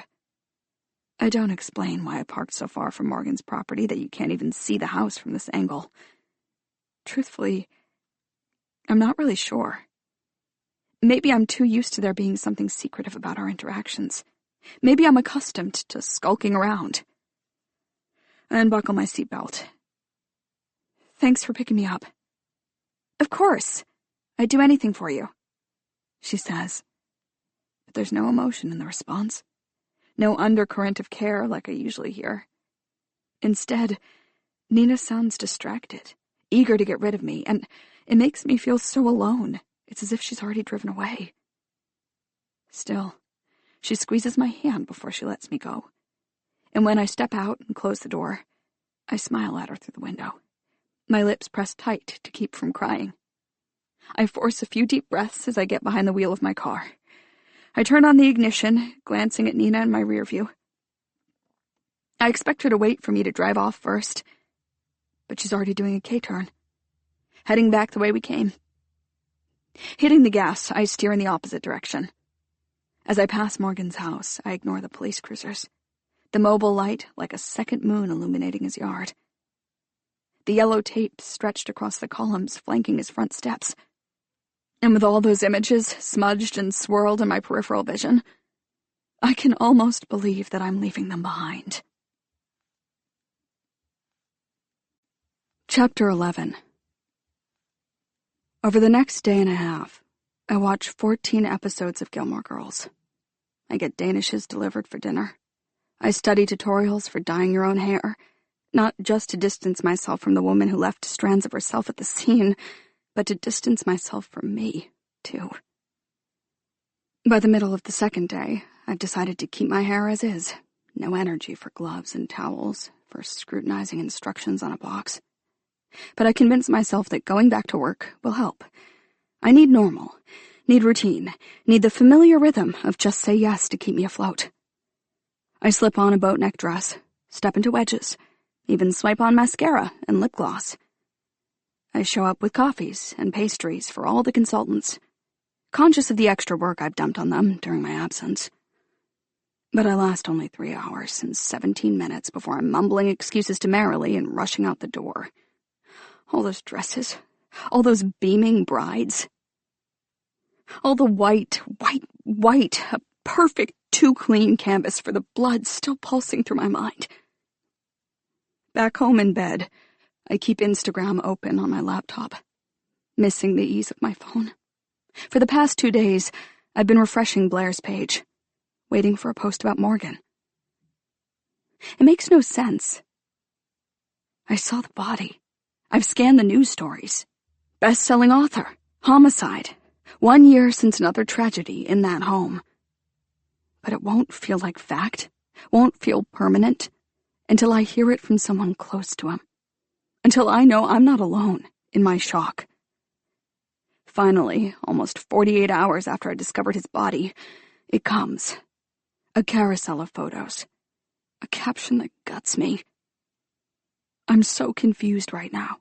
I have no answers. But I know one thing. I loved him so much. I swipe through the pictures, watching the two of them grow into adulthood together, posing at parties in college. Blair with a platinum pixie cut, Morgan clean-shaven, arms slung around each other at bars in their 20s, both sporting a shaggy, shapeless hairstyle.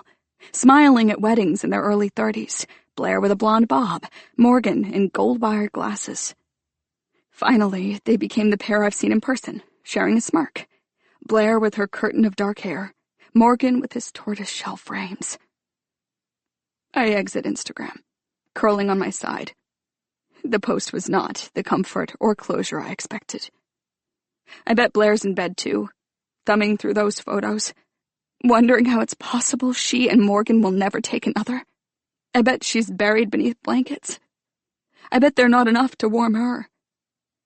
And I ball up tighter at the thought. I remain like that until my laptop dings with an incoming email. It's Marilee, writing from her Just Say Yes address. The subject is 3 words. Message from police. Bolting upright, I open the email. Someone from the station tried to reach me at work, Marilee relays. They told her I can pick up my phone at my earliest convenience. My stomach drops at the thought of her fielding that call. I can only imagine the questions it sparked. Still, this is good news. If the police are returning my phone, then that means they know it doesn't implicate me. But when I arrive at the station a half hour later and give the receptionist my name, she doesn't hand it over right away. Instead, she dials an extension, and in a few minutes the detective from the other night steps into the lobby to greet me. "Miss Lachlan," he says, "thanks for coming by. Would you mind answering a few more questions while you're here?" Oh, I thought... You can retrieve your phone on the way out. Sophie will keep it safe. He nods over my shoulder at the receptionist, then opens a door and gestures for me to enter. There's something familiar in his expectant expression, and I'm nagged once again by the feeling I know him from somewhere. Or maybe it's simply because we just did this, only 48 hours ago. I follow him down a hallway, into an interview room that's nearly identical to the one we used before. And as Jackson and I sit down across from each other, the blaring lights cover me like a rash. He notes our names, the date and time, for the sake of the recording, and reminds me I'm free to leave whenever I'd like, same as the other night. Then he offers a tight-lipped smile, his tone becoming more casual. "I'm sure you'll be glad to have your phone again." He leans back in his chair. "It's hard to be without one these days. Unless... Do you happen to have another at your disposal?" Another phone? My parents have a landline, if that's what you mean. I live in the apartment above their garage. "I'm thinking more along the lines of..." He pauses, as if searching for his next words. "A prepaid phone. Do you have one like that?" You mean a burner? Jackson shrugs. Some people call it that. I don't have a burner. Why? Was Morgan in contact with someone who did? "I'm just curious," he says, which isn't a no. Beneath the table, I pick at my nails. If the woman Morgan was dating used a burner, they can't rule me out as the Rosie he might have texted or called. You can search my apartment, I say, and I immediately hear Nina hissing in my head. Are you serious? Get a lawyer! You won't find a phone like that. "That won't be necessary right now, but I'll let you know if we plan to take you up on that offer. In the meantime, I'd like to talk to you about the list in your phone." I stiffen, and if my heart weren't on a delay, it would knock. The list? "In your notes app, it appears to be facts about Mr. Thorne." I maintain my gaze, even as I want to bury my head in my hands. Nina was right. I should have asked for a lawyer before surrendering my phone. But I was only thinking of how it would exonerate me, my mind too blurred by Morgan's blood to think through all the pieces of him I'd stored in there. From the way Jackson's watching me now, it's as if those pieces are body parts. I got the idea from TikTok, I say. Some woman's video about a list her boyfriend showed her in his phone that he'd been keeping since their first date. Things he learned about her. Things he didn't want to forget. Things he could use later for gift inspiration. I thought it was a good idea. I try for a casual shrug. That's all it was. "But you said you never dated Mr. Thorne. If that's true, why would you need a list?" I had a crush on him, I admit, because surely a crush is better than the alternative. I was hopeful that a list like that would be useful one day. So I wrote down info I gathered on social media. Likes, dislikes. And I wrote down things he told me in our messages. Jackson's silence is calculated. He's trying to coax me into saying more. I resist for only a few moments, his quiet creating blanks I don't want his mind to fill. I get that it isn't normal, I say. But it isn't evidence of anything either. And what about my fingerprints? You checked them against the knife, right? So you know I never touched it. You know it was someone else. The knife was wiped clean. So far, we're unable to prove who did and didn't touch it. Damn it. I should have expected that. Well, what about the emails? The ones where Morgan was telling a friend about this other Rosie? They must have clues in them that could lead you to that woman. It's only as I say that woman that I realize what I really mean. The killer. Because didn't Jackson tell me she was there that night? That Morgan was in the middle of an email draft about their encounter? One that was confrontational? It sounded like the woman was gone before Morgan started the email. But maybe she wasn't done with him. Maybe she came back. Maybe she picked up a knife. A chill scampers up my spine. I ball my hands into my sweatshirt sleeves. But this theory clarifies nothing for me. It only compounds the questions I already have. We're conducting a full investigation into the emails, Jackson says, a response that's intentionally elusive. In the meantime, I want to get your thoughts on something. It's pretty strange, isn't it, that Mr. Thorne was both corresponding with you via Donor Connect and at the same time seeing a woman named Rosie with pink hair? You have to admit, it's quite the coincidence. He leans on coincidence, weighting the word with irony. I blow out a frustrated breath. It is a coincidence. What if it's not? I open my mouth to argue again, but Jackson keeps going. Can you think of anyone who might try to appropriate your identity? The question freezes me. My mouth left gaping. What do you mean? I finally say. In his emails, Mr. Thorne said he met Rosie at Sweet Bean Cafe, which is right next door to your workplace. Correct? It takes me a second to nod. He met her at Sweet Bean? But that's where I met him, too. Well, no, it's where I saw him. And maybe would have met him had Marilee not texted me to return to the store. We spoke to the staff who was working there that evening. Unfortunately, there are no security cameras. The owners are a little old-fashioned. But one of the baristas said she saw you there. Apparently, you're a regular? I don't answer. Only squint at him. Morgan not only met the other Rosie at Sweet Bean, but on the day I saw him there, too? The barista remembers informing Mr. Thorne and his companion that the cafe was closing, which corroborates a detail from his email, but she said that the pink-haired woman at the table with Mr. Thorne was not you, that, in fact, you had left hours earlier. I shake my head. The information like a riddle. So, what are you saying? You think someone followed me to Sweet Bean and pretended to be me? He answers my question with one of his own. Do you have any reason to believe that someone in your life might do that? No, I can't. It doesn't make sense. Why would anyone pretend to be me? And not just that. Why would this woman use my identity to date Morgan and then kill him? An answer flashes. She's framing me. But the idea is absurd. Why would she want to? How would she even know she could?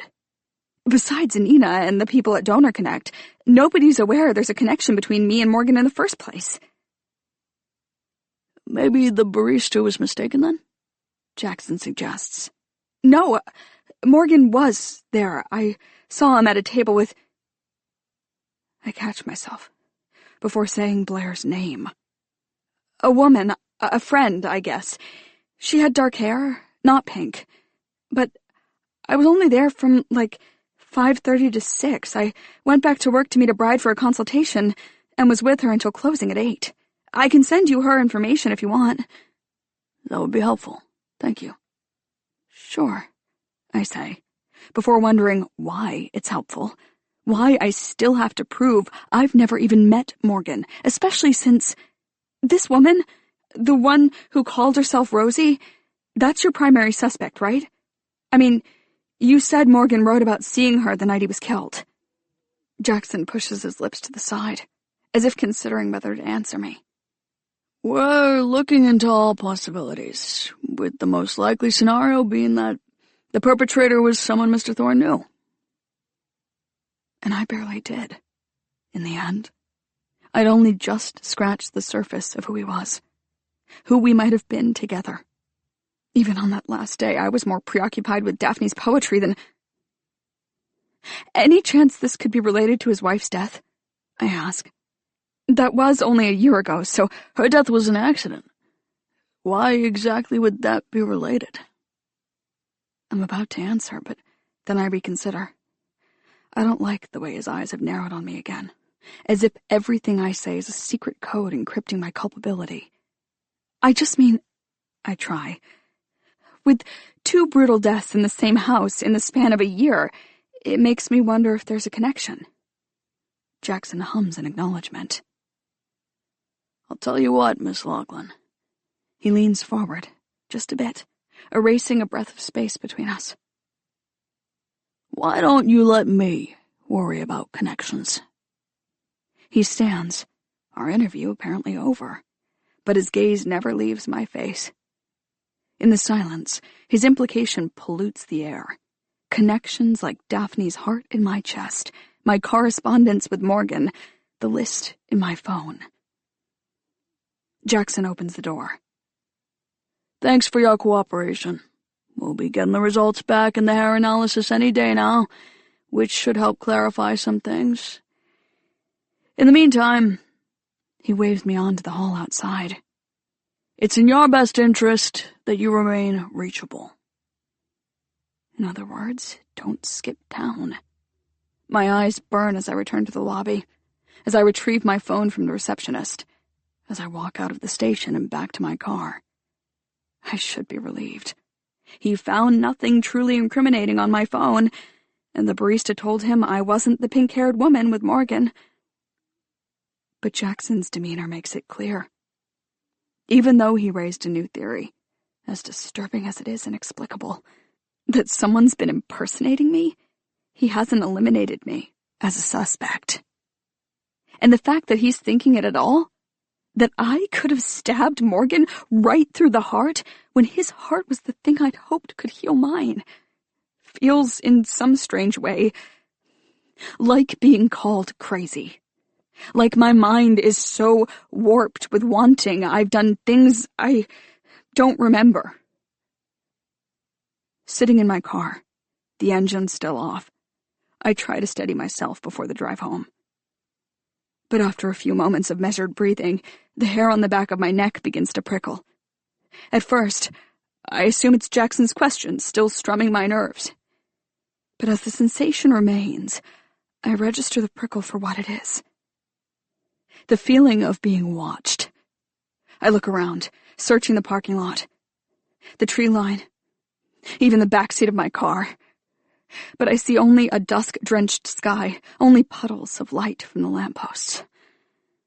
Even still, squinting through the windshield, part of me expects to find a flash of pink. A woman with my body, my face, emerging from the shadows. I'm home for only 3 minutes before there's a knock at my door. "Rosie, what is going on?" Mom demands when I open it. She barrels into the apartment, Dad hanging back a bit behind her. "Hey, Rosie girl," he says. His voice is soft, like it was in the hospital. Those weeks on the transplant list, when he spoke as if even a greeting could break me. He winces as he steps over the threshold. "Dad, you shouldn't have come up here." He's reached the point with his hip replacement that he can do stairs by himself, but it's still a discomfort I'd rather he not waste on me. "I would have come down to you guys. Why didn't you just call?" Mom says. "Believe me, we've tried several times." She gestures to my phone on the kitchen table. I assume that thing works? I tap its screen to wake it, but it remains black. They must have turned it off. I mutter to myself, but Mom catches the words. They? Who's they? I stall by switching on my phone, studying the Apple icon, but I'm too exhausted to come up with a lie. The police. They've had it the last couple days. And yet, I find I've only missed 2 texts. Both are from Edith, the first arriving yesterday, the second almost 24 hours later, when she didn't receive a response. Morgan Thorne is dead? Hello? Are you dead? I set the phone face down on the table before looking at my parents. Mom stares at me, bug-eyed. Dad's gaze drops to the floor. Excuse me? Mom says. Care to explain why the police had your phone? I ease out a sigh. I didn't want to do this. I thought it might be handled by now. But I don't know how to explain without telling them the truth. Heat flushes my cheeks as I offer a truncated version, connecting with Morgan on Donor Connect, our string of messages, his offer to meet in person, his open front door, his body, his blood on the kitchen floor. I don't mention that I'd figured out Morgan's identity, his address, all on my own. I don't mention Rosie, either, the one who might be masquerading as me, or the pink hair she left in his hand. I'm alarming them enough as it is. And from Mom's rapid blinking, her stuck-open mouth, it's clear that those other details could give her a stroke.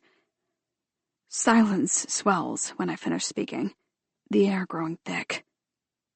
Finally, Mom turns away from me to walk to the living room, where she drops into an armchair. I follow Dad as he trails behind her. He places a hand on her shoulder and squeezes.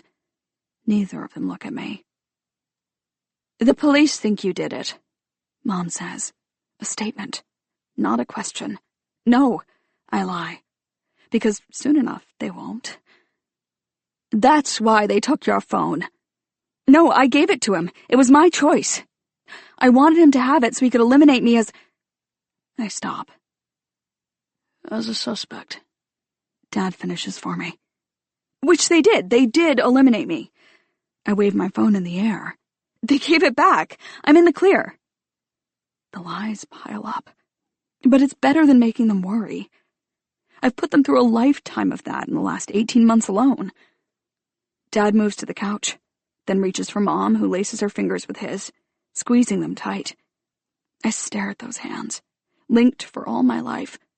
While they watch TV, while they browse a bookstore, while they ride in the car. Every time they drove me to my post-op checkups, their hands clasped across the console were as much a comfort to me as a reminder of how empty my own hands were. You don't look right, Dad says, and Mom's nod comes fast. You're a mess, she agrees, always blunter than Dad. Your eyes are bloodshot and swollen, your hair... I touch the back of my head, defensive, but my fingers stick in knotted strands. Shame washes over me. I didn't even brush my hair before heading to the station. You went to work like that today? Only for a few hours, and then I've been in bed a lot, and because of your heart? Mom asks, voice pinched with panic. No, I've just been having trouble sleeping. Oh, Rosie, not again. Do you want some of my pills? The doctor said they're fine to take with your meds. I stiffen at her choice of words. Not again. Just like Nina, she's trying to lump the past with the present. But my history with insomnia is so unrelated to what's happening now that it's absurd of her to even mention it. I saw a dead body, Mom. And not just any dead body. The body of a man I had a connection with. A man I cared about. Rosie. My mom breathes my name, and there's so much disappointment in it. Right away I hear the echo of things she said to me before. About my early symptoms. You're making yourself sick. About my grief after breakups. When are you going to turn this around? Like my broken heart was a shirt I was wearing backward. A quick, easy fix. I brace myself for a statement that will sting just as much. But what she says stuns me instead. Was this man really corresponding with you? What? Of course he was. I glance at Dad, wanting to share a baffled look, but he seems unsurprised by the question, as if he was wondering it too. Why would you even ask that? I say.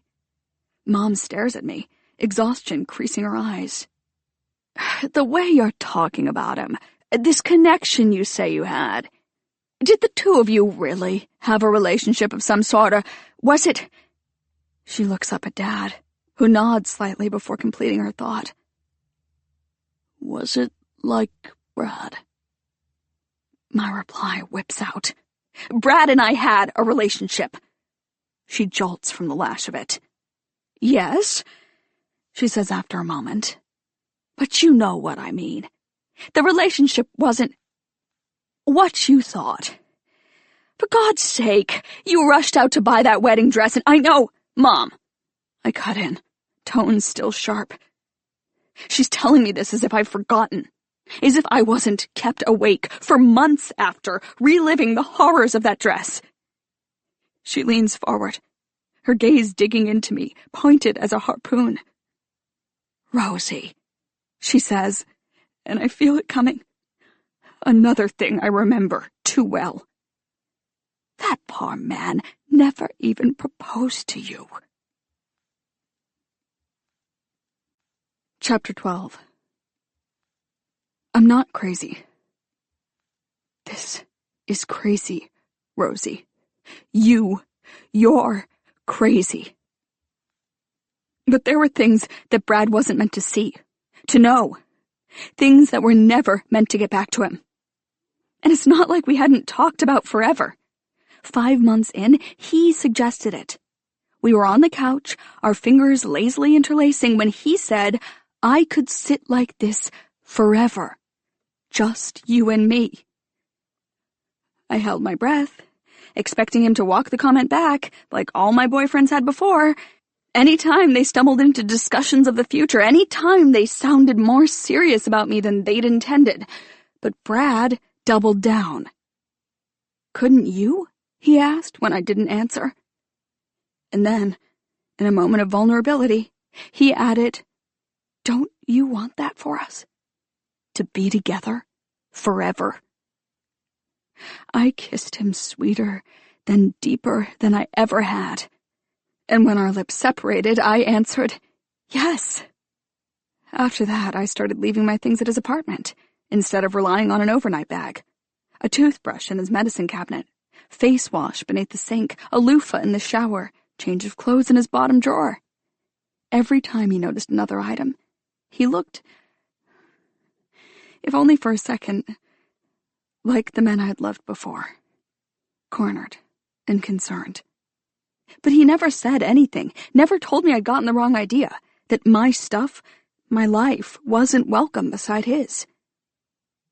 Around that time, I was working a bridal convention and chatted with a woman from a new event space that was already booked 2 years in advance. When I practically swooned at her description of the venue, converted from a former library and leaning heavily into the theme, she asked if I was dating anyone. Yes, if it was serious. Forever is serious, so yes, and encouraged me to schedule a tour. If you like what you see, it's best to get your name in now, she said with a shrug. But my visit ended up being much less casual than she'd made it sound. There was paperwork involved, asking for both my name and the groom's, for our preferred aesthetic, the estimated size of our party. I kept glancing over my shoulder as I filled it out, but still, I felt an unprecedented thrill, listing Brad as my fiancé. What I didn't know was that the owner of the venue was married to Brad's friend from work. A couple days later, at happy hour, the friend... You've made it this far. Nice. Time for a short musical pause. This audiobook is completely free, and we hope it brings you some joy. Let's continue soon.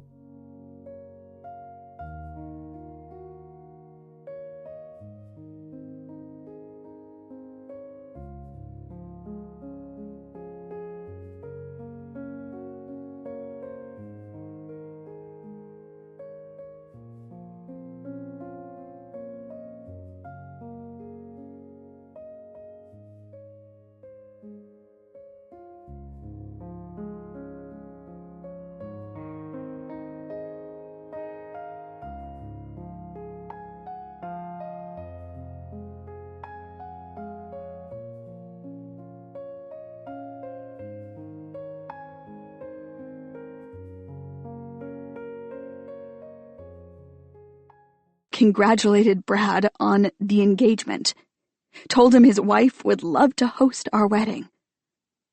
Brad sped from the bar to my apartment.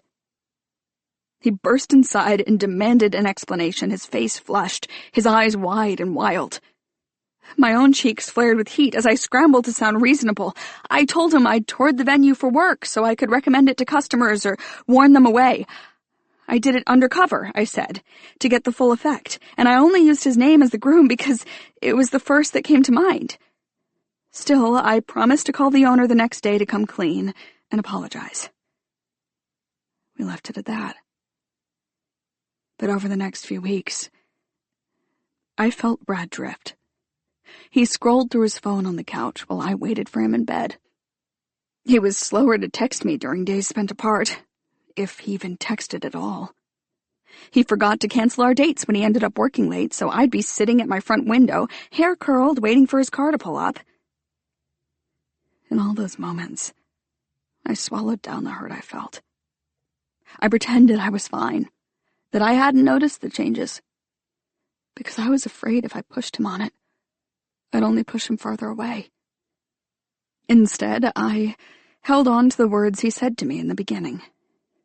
You're the most amazing woman I've ever met. You're so special. Held on to the question he'd asked me not even a month before. Don't you want that for us? To be together forever? I clasped my hands around the hope of it. That, in asking me that question, he meant he wanted me forever too.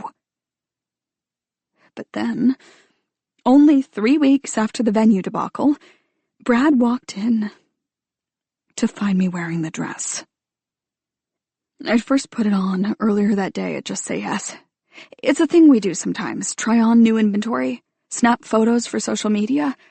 But the second the satin and lace slid against my skin, its beaded bodice glittering, I knew I needed the dress. Not wanted, needed. I'd tried on dozens before, but in this one, I saw myself as I never had. Radiant. Like it was me, not the lights above us, that made the gown shimmer. It was such a contrast to how I'd felt the last few weeks. Dull and diminished, easily overlooked. But in that dress, I commanded attention. I glowed. Even Marilee saw it. Wow, she breathed. It was made for you. She stepped back, took all of me in. Look what it does to your eyes. They're like light bulbs. I pictured Brad then, standing at an altar, his own eyes brightening at the sight of me. I pictured a portrait of us, one to replace the stand-in I'd perched on my parents' hutch, one where we'd be facing each other, me in that dress, him in a tux, our gazes twined and twinkling. I purchased the sample, took the dress home that day, stood in it at my bedroom mirror, holding the gown closed in the back, unable to fasten its delicate buttons on my own, and smiled at myself until my cheeks grew sore. If only Brad hadn't gotten out of work early that afternoon. If only he'd texted first and I'd had a warning. But he was buzzing from a successful presentation in front of his CEO. He headed straight to my apartment to celebrate, used the key I'd given him, though I'd never received one in return, and stepped into my room, already undoing his tie. I didn't hear him come in. I'd been blasting Florence and the Machine's Cosmic Love on repeat, but I saw his reflection in the mirror. The shocked expression that quickly curdled into something like fear. Even after all this time, there are days I look at my reflection and don't see my own face. I see his, frozen in that moment, lips curled with revulsion. I dropped the hand that held the gown together, the fabric in the back now gaping, almost grotesque, like a fish split up the middle. I'm going to return it, I blurted. A lie, I realized 2 seconds too late, was a mistake. There'd still been a chance, maybe, to convince him that this, too, was just for work. I'd been test driving a new designer, prepping an Instagram post. But now, he knew the gown was mine.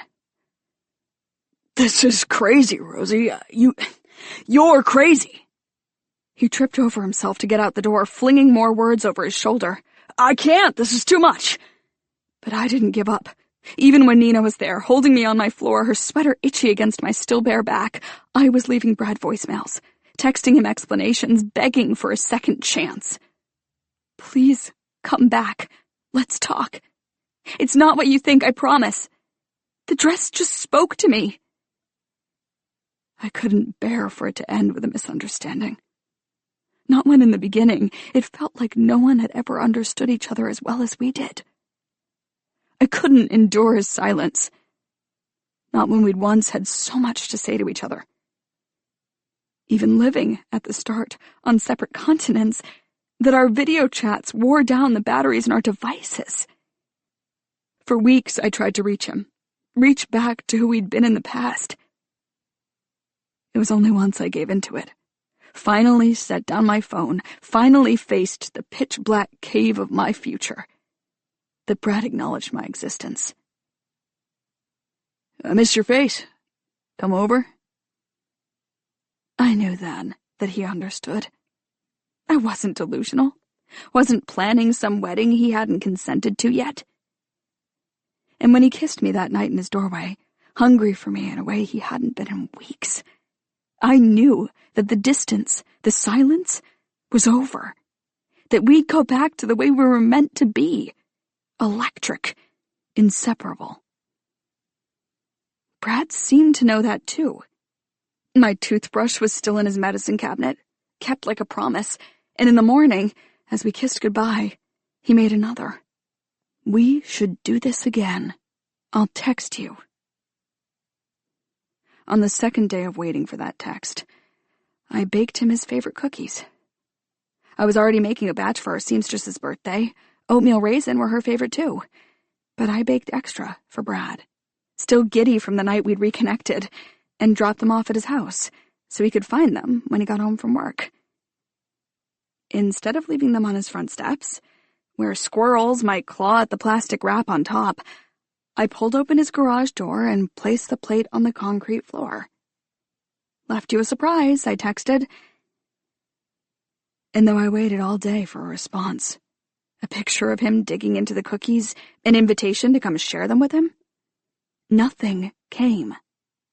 For 5 more days, my phone sat silent by my side. I turned off notifications from everyone except for him, because the false alarms, the false hope, became more than I could take. I convinced myself that something had happened to him. Because you don't text someone you miss their face, don't kiss someone like you're starving for their taste, don't nuzzle "you're amazing" against their neck as you're peeling off their clothes, and ignore their every text and call. But then there was the pint glass, shattered on my kitchen floor. The shard cutting my palm, the frantic drive to check on Brad, blood on my steering wheel, blood on his front steps. I'm not crazy, I tell my parents now. "Nobody said you are," Dad says. "But I think we should probably call Rich Silverstein." My head snaps up at the name. His college roommate, the lawyer. For what? I ask, still stuck in my memories, unable to think of that man in any other context than the one involving Brad. "What do you mean, for what?" Mom says, incredulous. "You're a suspect in a murder investigation." The sentence is like cold water on my face. For a moment, I'd actually forgotten about Morgan. Forgotten there was a whole other life I'd hoped to live that had nothing to do with Brad. Why haven't I learned? Me and hope are a dangerous pair. I'm always cupping it like a firefly in my palms, surprised when I squeeze too hard and its light goes dark. "I told you, I'm not a suspect." I hold up my phone again, willing it to prove something. "As a precaution, then," Dad says. "Maybe we should just have Rich take a look at those messages you sent the man. He said to reach out if we ever need him again." I close my eyes, shake my head. This wouldn't be the first time Rich Silverstein looked at my messages.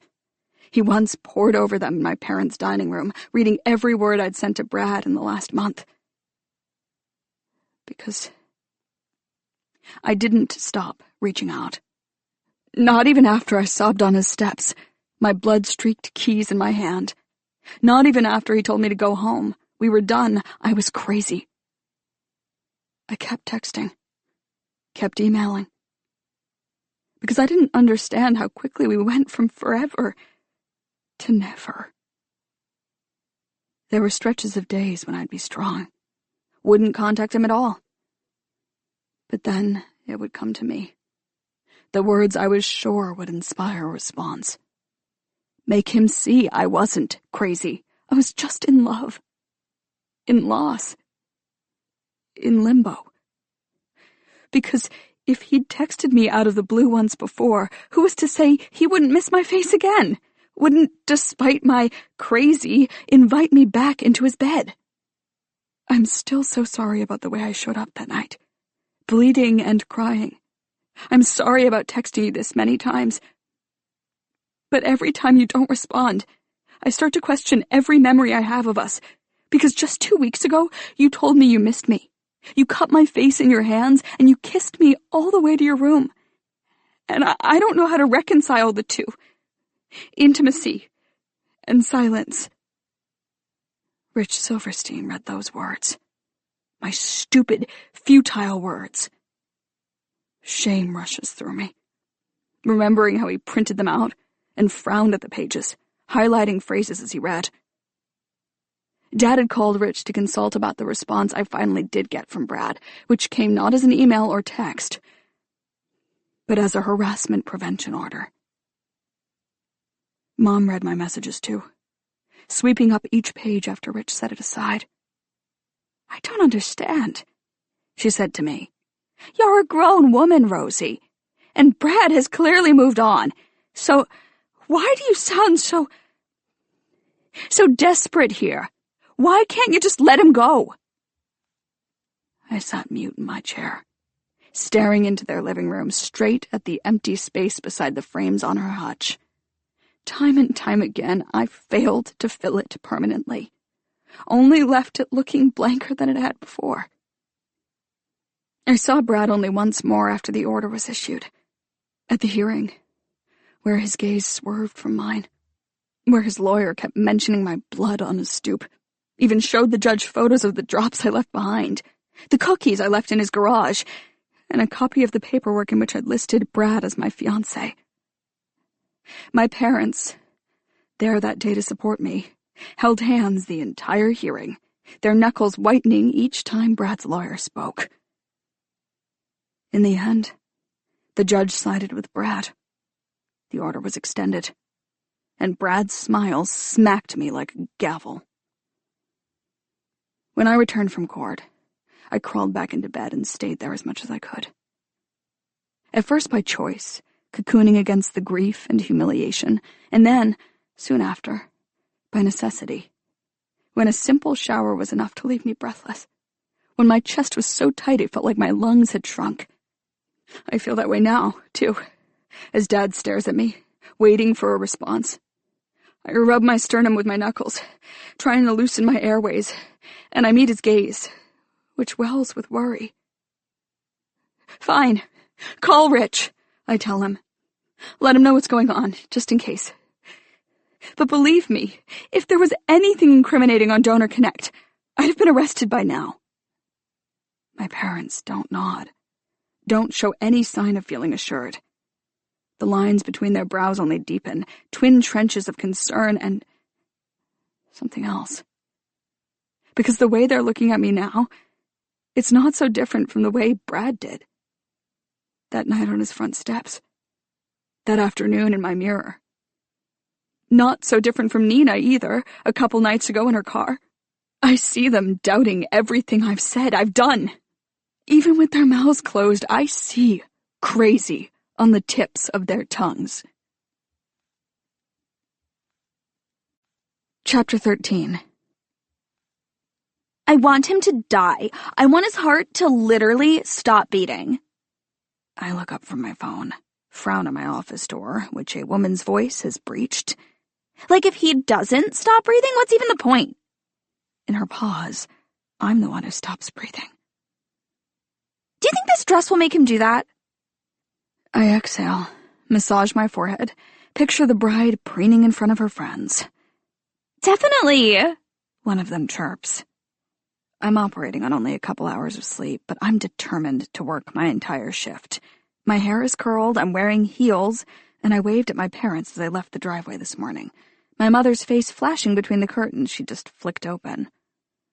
I may not be helping any brides at the moment, but my fingers have the telltale indents of hauling gowns to dressing rooms, the hangers having pinched my skin like talons. I'm doing my best. Even if that means I've had the same spreadsheet open for 10 minutes, its cells untouched.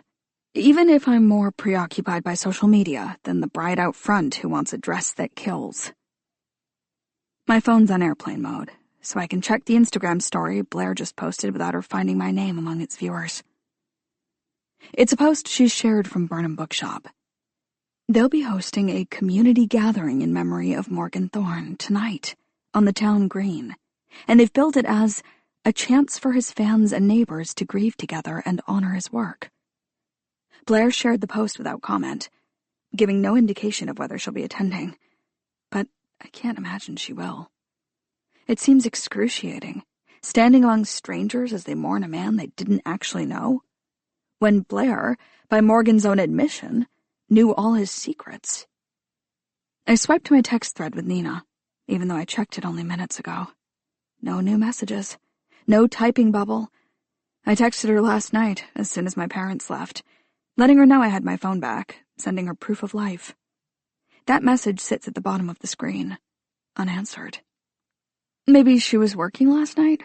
We haven't been in touch enough lately for me to know her schedule like I usually do. Still, even if she did have a shift, it's odd she wouldn't respond to me when she left the hospital this morning. That's usually her first order of business. Catch up on all the inane texts I've sent her, complaints about customers, cute pictures of Bumper, funny memes that feel like us. Now I'm worried that her silence is intentional, that she's retreating from me, still uncomfortable about our conversation in her car. I know she and my parents don't think I'm a suspect the same way the cops do, but they're clearly concerned I misjudged something. They think my bad habits, wanting love, wearing my rosy-colored glasses, have led me into trouble again. And maybe Nina doubts there's even a second Rosie. Maybe she thinks it was me all along, the woman who's been dating Morgan. I lied to her about writing to him. Can I really blame her for wondering what else I've lied about? I should have asked Jackson more questions last night. Too stunned by his suggestion that I have an imposter, I didn't even inquire about other Rosie at all. But if I knew what Morgan wrote about her in the emails Jackson referenced, I'd have something concrete to share with Nina, something she might scramble to respond to. Oh my God, that's crazy, she'd text, meaning other Rosie, not me, and we'd work together to uncover the identity of the woman who's stolen mine. I toyed with the idea of DMing Blair. She's got to be the friend Jackson said Morgan was emailing. At Sweet Bean, she teased him about his novel-like messages. Maybe I could explain my connection to him, ask if, as Morgan's best friend, he'd told her anything about a woman named Rosie, and hope she believed me when I swear I'm not the one he meant. But when I open the app again, I'm still on her story, and I see she's added another. I tap to read it. She shared the post about the bookstore's community gathering again, but this time she included some text. Thanks to @Burnham Bookshop for hosting this event tonight. I wasn't sure if I was up for this, but I've decided that crying at home is getting me nowhere. I want to be around people who care about him too. I nod at the caption, as if the words were meant for me alone, because crying at home hasn't gotten me anywhere either. Neither is hiding in my office between 20-minute bursts of work. Morgan's still dead. There's still a woman out there using my name, wearing my hair. And if I'm going to find out who she is and what she wants, there's only one other person I can try. So if Blair is pushing herself to go to that gathering tonight, then so am I. The town green is strung with stars. Twinkle lights crisscross from the telephone poles to the trees and back to street lamps. a sparkling ceiling above the festivities. And I do mean festivities. I expected something hushed and somber. Hands cupping candles, heads bent in contemplation. But even before I step onto the green, I'm struck by a wave of laughter and chatter. It froths toward me, sucking me in like the pull of a tide. I scan the crowd for familiar faces, but come up empty. I thought I might see Edith here, but I'm actually relieved not to find her. I still haven't responded to her shell-shocked text about Morgan's death. Unable to pretend I'm clueless about it, unable to confess I'm more informed than I'd ever want to be. And any conversation I'd stumble through with her would only distract me from the one I came here to have. All across the lawn, people sip from plastic cups. Clump together in groups, clutch books beneath their arms. I catch the spine of one, someone at the door, and a memory flickers. No, not a memory. Not mine, anyway. It's Daphne's. Her poems so vivid, I still see the images of the night her sister died. Chipped paint on her front door. A gloved hand reaching through broken glass for the deadbolt. It hits me again. I never got to confront Morgan about what he did to her. Never got to hear his perspective on what Daphne called theft in one of her poems. I pull in a queasy breath, step deeper into the crowd. The owner of Burnham Bookshop moves from group to group, attempting to pass out candles, but people barely register her presence. One woman throws her head back, slaps her friend's arm, and cackles, a sound that chills me, despite the humid evening. There's something almost vulgar about the atmosphere, much more celebratory than somber. As if we're at a book launch instead of a memorial. The air ripples around me, hazy as a dream. I weave across the green, picking up snippets of conversation, each more dizzying than the last. Snagged one of the only signed copies they had in stock this morning. Do you think it'll be worth something now? Never read 'em, but my sister's obsessed. I'm honestly just here to make her jealous. Speaking of which, let's take a pic. The chief of police, she's a family friend, and he assured me the community is not in danger. This was a targeted attack, which is a huge relief. I have kids. But it does make you wonder, what could this man have done to deserve that kind of violence? When I emerge from a particularly tight knot of people, I think I see a ghost. Daphne's, lurking at the edge of the green. I freeze, mid-step, then blink the phantom into focus. It's Blair, standing beneath the street lamp, the light emphasizing the shine of her dark hair. Her arms are crossed as she glares at the crowd, and it's there in the pinch of her face. This isn't the reverent event she expected either. She's got one foot on the curb behind her, as if she's thinking of leaving, and as I get closer, I see what her makeup has failed to mask. Bloodshot eyes, puffy skin. The same features my mother noticed on me last night. "Excuse me," a voice booms across the green. "Could I have your attention for a moment?" I turn to find the bookstore owner tapping a microphone. She thanks everyone for coming, mentions that although she sold out of Morgan's books at the store this morning, she'll be getting more in stock soon and is happy to take orders in the meantime. "As a reminder, we're also collecting donations tonight to Page Turner's, a literacy program Morgan supported," she says above the crowd, which is already back to murmuring. Sensing she's losing them, she encourages people to talk to one another about their favorite Morgan novel.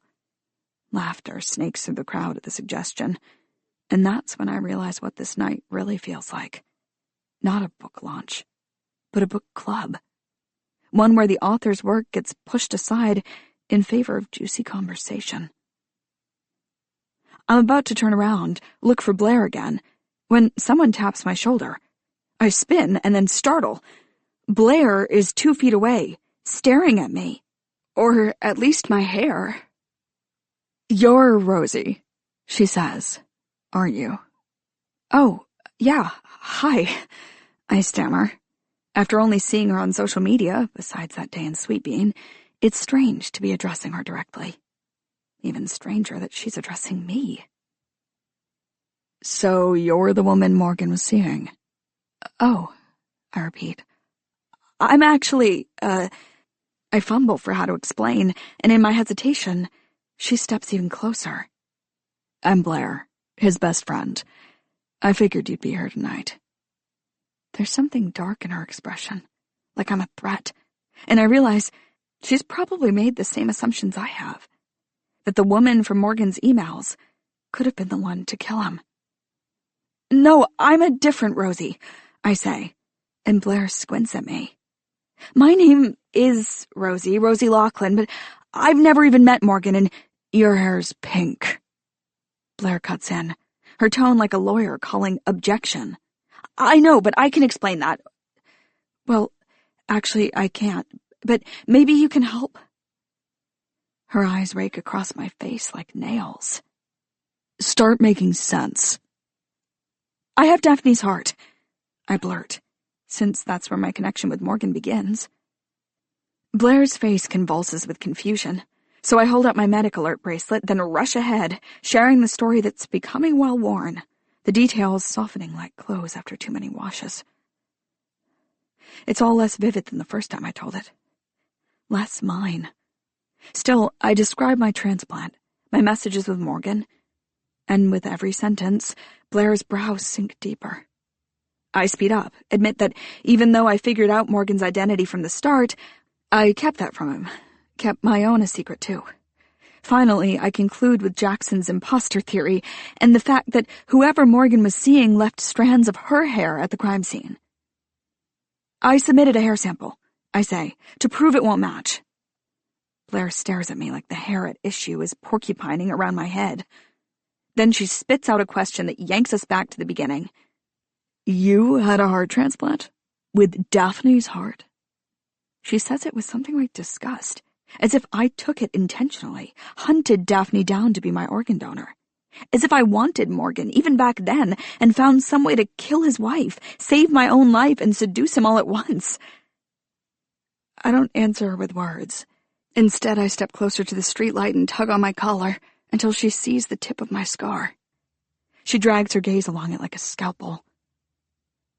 Morgan didn't... This is the first time I'm hearing about donor connection or whatever, she says, and I feel the sting of that, pricking my exposed skin. He said he met you in a cafe. We're two different people, I reiterate.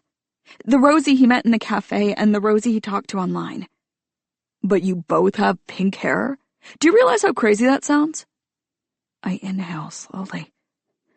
Like I said, the detective thinks the other Rosie was impersonating me. Why would she do that? I honestly don't know. I don't understand why I'm a part of this. I was only talking to the cops in the first place because I was the one who called 911 about Morgan, but then suddenly... Wait, you were the one who found him? Oh, Yeah, but let me get this straight. Morgan was dating someone named Rosie, and then Rosie, she points at me, called the cops to tell them he was dead, and now you're telling me that Rosie, she jabs her finger again, is also Daphne's heart recipient, which is something Morgan never mentioned. I did find his body, I say, and I explain that, too. Morgan's invitation to meet, the open front door, Sickle slipping out. I even pull up the sleeve of my jacket to show her the scratches from Sickle's claws, realizing too late that she might see them how the cops do. Scratches from Morgan, maybe, as he defended himself from a knife. But her expression actually changes at that, not screwing tighter with distrust, but loosening. She holds out her own forearm, where there are scratches that look just like mine. My fiancé and I are adopting the cat, she says. I've known that thing its whole life, but it still acts like I'm a stranger. I smile a little in solidarity. There are two different Rosies, I tell her for the fourth time. Before that night, I'd never stepped foot in Morgan's house. And I definitely didn't go on dates with him. Look, I can show you our Donor Connect messages, to prove I knew him only through that. I pull up the thread, thrust it toward her a little too close. She steps back, taking the phone from me, squinting at the screen. I watch her skim, scroll, then slow her pace. After a couple minutes, Her eyes tick from the phone to my face and back to the phone. He never mentioned he was talking to the person with Daphne's heart, she tells me again, and this time she's the one who seems stung. You know all my secrets, he told her that day I saw them in Sweet Bean.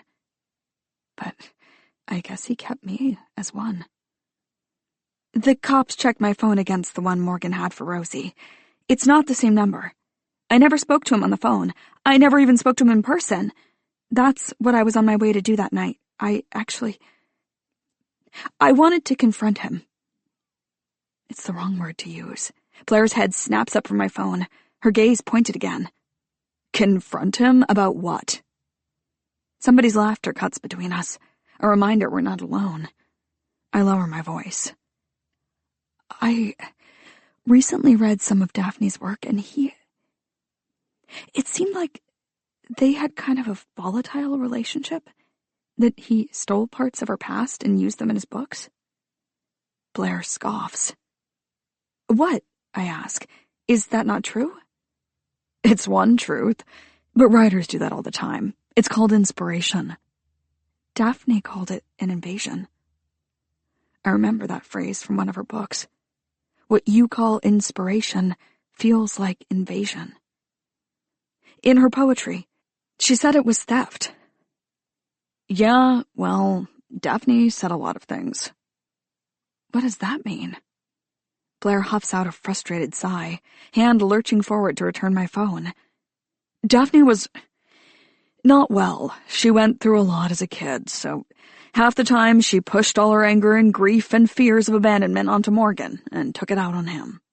The other half she'd just trauma dump, like he was her therapist, like he was somehow meant to fix it. So when he wrote about it, he was just trying to turn her story into something that ends, because it never ended for Daphne, which means it never ended for him. There's a name for what Blair's talking about. A term I recall from a psych class I took in college. Second-hand trauma. It means that Daphne's past rubbed off on Morgan, that in hearing what happened to her, he felt the effects of it himself. Felt, in a way, like it had happened to him. And if that's true, he might have seen it not as stealing Daphne's story, but as making sense of his own. But, I say, he made it sound like Daphne only lashed out at him once she saw her past in his work.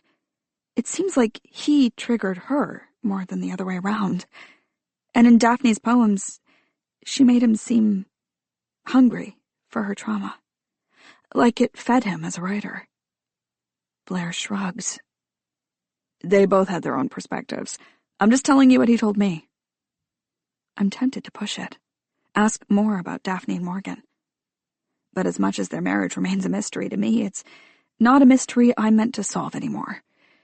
Not when there's another that's much more urgent, more threatening.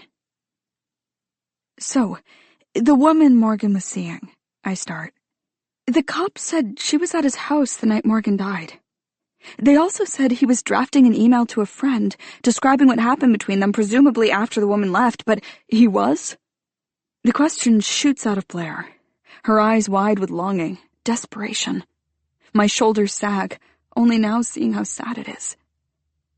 She never got to read the final message her best friend meant to leave her.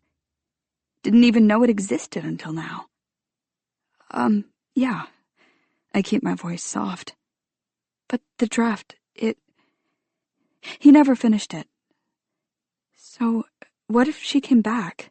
The other Rosie, because the detective made it sound like she and Morgan argued about something, and then the next thing anyone knows, he's dead. I give Blair a moment. Watch it sink in. Her gaze drops to the ground, her cheek hollowing as she bites the inside of it. She shakes her head, exhales an angry, airy laugh, and when someone on the lawn shrieks to their friend, "It's so good to see you!" it feels like they're interrupting a funeral. Jesus, Blair says, before looking back at me. And so, what? You think this, she pops up air quotes, other Rosie is framing you or something? I don't know. Maybe. All I know for sure is what I've learned from the detective. There's someone out there who dyed their hair the same color as mine and used my name with Morgan, all while I was writing to him online.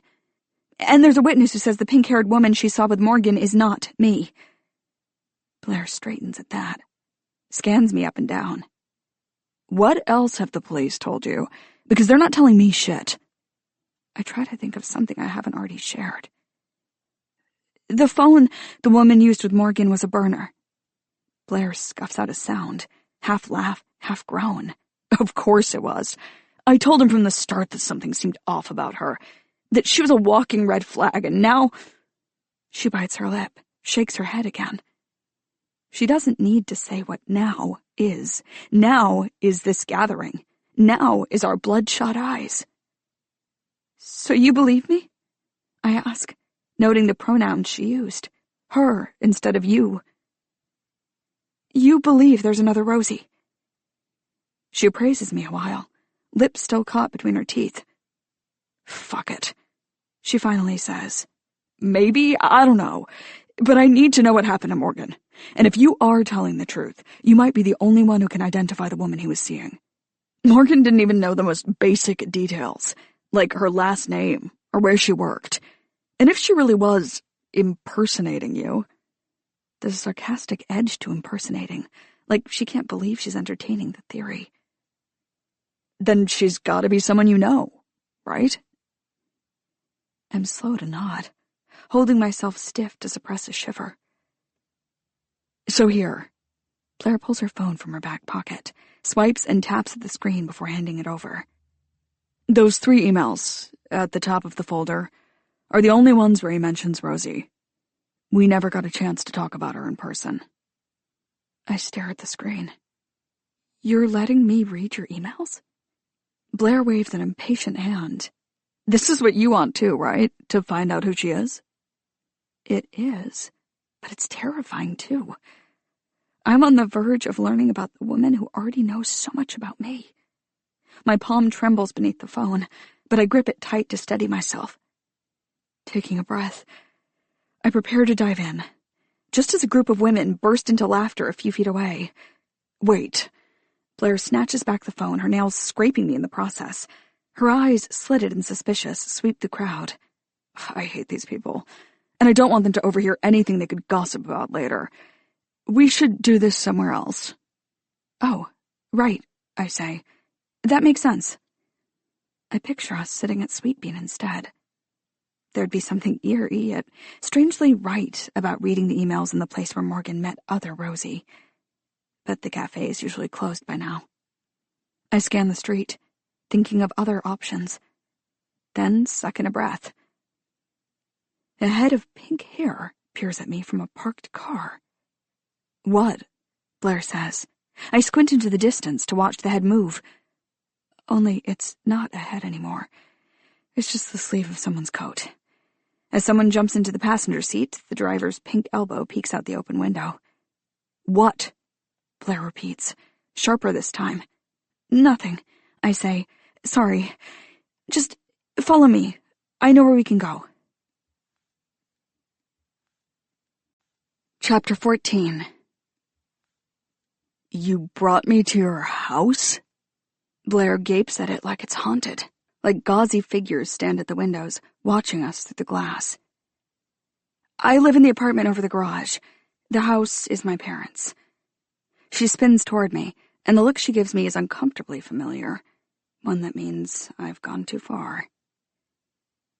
You wanted privacy, I explain. I meant like a coffee shop or something, not your house. She emphasizes the word like it's the most ludicrous thing in the world, welcoming a stranger into your home. But she doesn't feel like a stranger to me.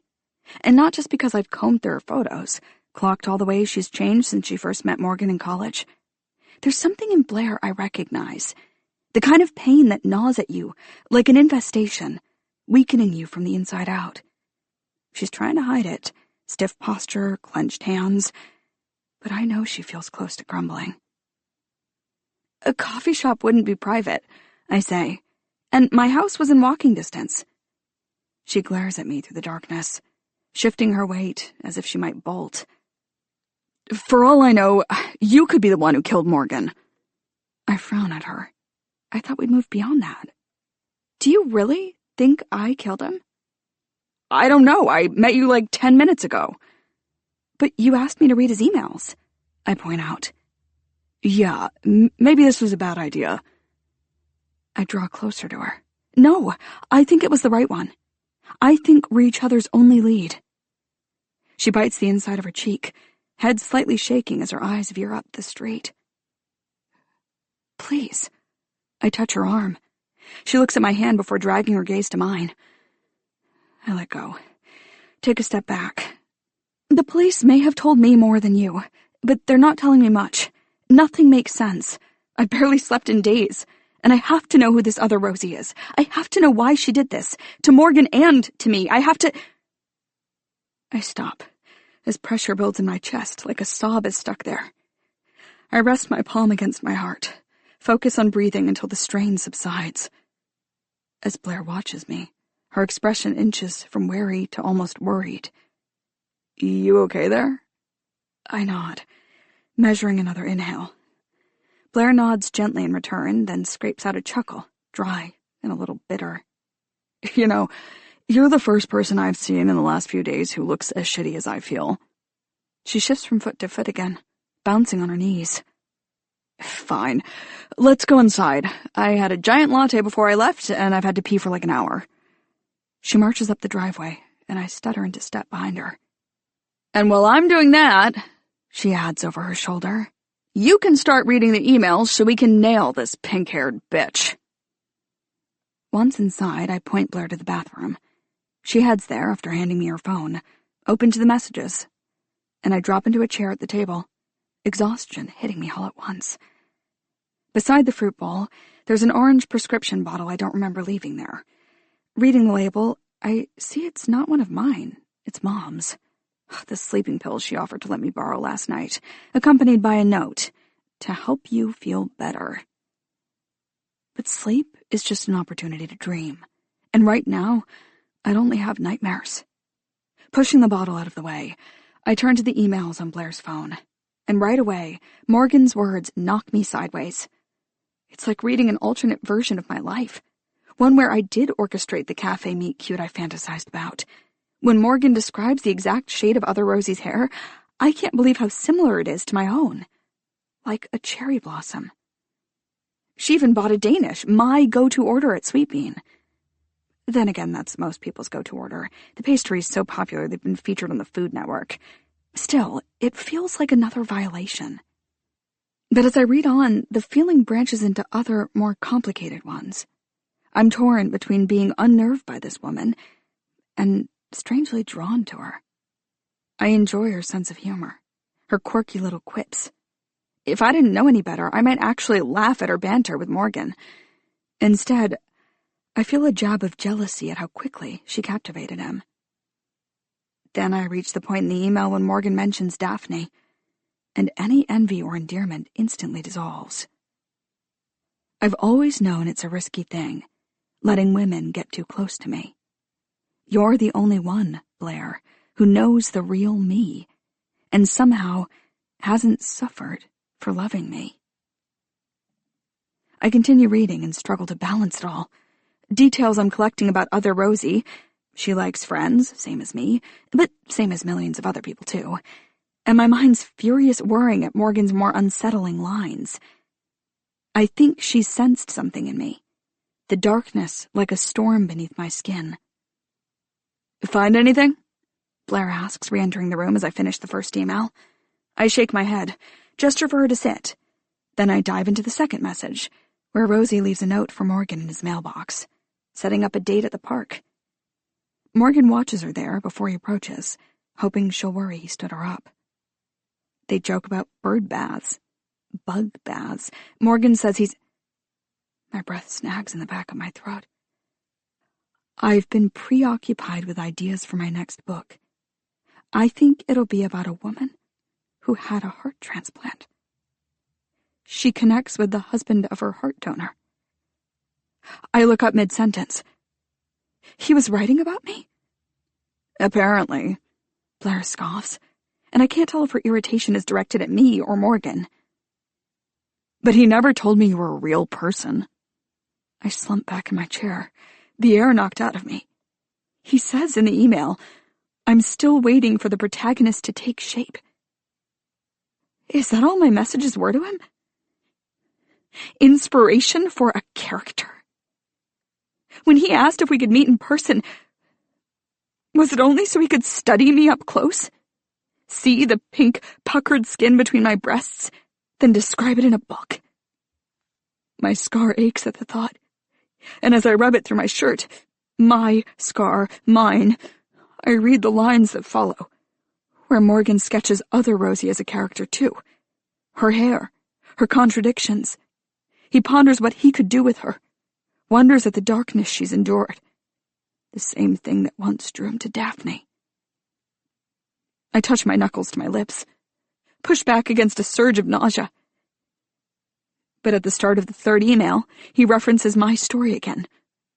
I think there's something there, something with all sorts of twisted potential. I read the sentence twice, my eyes stuck on twisted, stinging with it. Across the table, Blair's gaze presses on me, impatient. I force myself to continue. Morgan invites Rosie to his house, shows her his library, and even though I'm supposed to be scrutinizing her gestures for something familiar, I can't help but dwell on his references to his wife instead, each one pinpricked with guilt. He insists he's done punishing himself over her. It doesn't change what happened that night. He recalls how, at Blair's encouragement, he removed all pictures of Daphne so she'd stop accusing him from the frames. Even when Morgan kisses Rosie, something that only minutes ago might have felt strangely like a betrayal, he alludes to Daphne's death, thinking of Rosie's skull as something he could crush. Dread curdles inside me as I near the end of the email. Rosie scrambles out the door, and Morgan panics that she knows something, that she's scared he hurt his wife. I shouldn't have let her leave, he says. A sentence that growls with aggression. For the first time, I wonder if other Rosie did kill Morgan. Is it possible she was defending herself? Possible that, had she not stabbed him, she might have been the second woman to end up dead in that house? So, Blair says when I set down the phone, did you find anything? I shake my head, staring at the screen until it blurs. Not about Rosie. I choose my next words carefully, conscious that I'm speaking to someone who loved Morgan and knew all his secrets. Blair, is there any way... I trail off. Try again. Do you think it's possible Morgan killed Daphne? Her eyes flash. No! He said he wanted to prove he can care about a woman without it ending in bloodshed. He freaked out when he thought Rosie was suspicious of him, and every time he so much as mentions Daphne, his tone sounds really guilty. He said after she died, he looked at her pictures and only saw her blaming him. What else could all of that mean, other than he did something to her? It means the opposite, Blair snaps. It means he did nothing to her. Nothing. She slaps one hand on the table so hard I feel the vibration under my elbows. But just as quickly as her muscles tensed, they loosen on a sigh. That's why he felt guilty. With a grunt, she tilts forward, massaging her temples, eyes plastered to Mom's prescription bottle without seeming to see it. He was writing when she fell, Blair says. In his office, down the hall. He told me he heard some noises in the bathroom, like a giant thud, but he didn't pay much attention to it. He was writing, she says again. Blair reaches for the orange bottle, absent-mindedly tipping it back and forth. As Mom's pills rattle inside, it sounds like teeth chattering. He went to refill his water at the bathroom sink, like an hour later. That's when he found her. I sit up straight. An hour? He heard a crash in the bathroom, and instead of checking to make sure his wife wasn't hurt, he just ignored it so he could work? You don't get it. That's just how Morgan was. Once he was in the zone or whatever, he had to keep writing. He couldn't just stop, or he might lose those words, his train of thought. And he had deadlines, contracts. His wife was dying on the bathroom floor, I say, and I'm surprised how steady I sound. He didn't know that, though. It never occurred to him that the crash he'd heard could mean she was hurt. But how could it not occur to him? I hear so much as a thump in the distance and panic it's one of my parents. My mom tripping over a rake in her garden. My dad falling on the steps up to their house. His new hip blasted out of place. Look, Blair says, Daphne and Morgan weren't, in the best place when she died. They'd been fighting a lot. My eyes widen, prompting Blair to charge ahead. Oh, stop. I don't mean it like that. She just kept randomly getting upset with him, especially when he wrote. Like one time, she burst into his office, slammed his laptop shut while he was working, and started yelling at him, completely out of nowhere. Dimly, I remember that incident from his messages. He said Daphne demanded he look at her, and when he did, he saw only a stranger. That doesn't sound like something that happens randomly. Out of nowhere, I say, emphasizing Blair's words. With Daphne it was, although, in her defense, I'm sure it can't be easy watching your husband sell millions of copies of his books while yours are published by some tiny press no one's heard of. And Morgan did say she was sensitive about him taking inspiration from her childhood. So I think when he was in his office for a long time, completely locked into his writing, Daphne just got, worked up. Did you ever actually ask her about it, though? About why she kept getting upset? Blair fires off a quick staccato laugh. No, Daphne and I didn't talk like that. I tried to be her friend, but she always got, agitated around me. I don't know if it was a gender thing, like she was threatened by Morgan's best friend being a woman, or if it was just because I'd known him so long and barely blinked when he was being difficult. Because he actually could be kind of a dick. But that's fine. I can be kind of a bitch. Either way, most of what I know about Daphne comes from Morgan, and he always talked about her.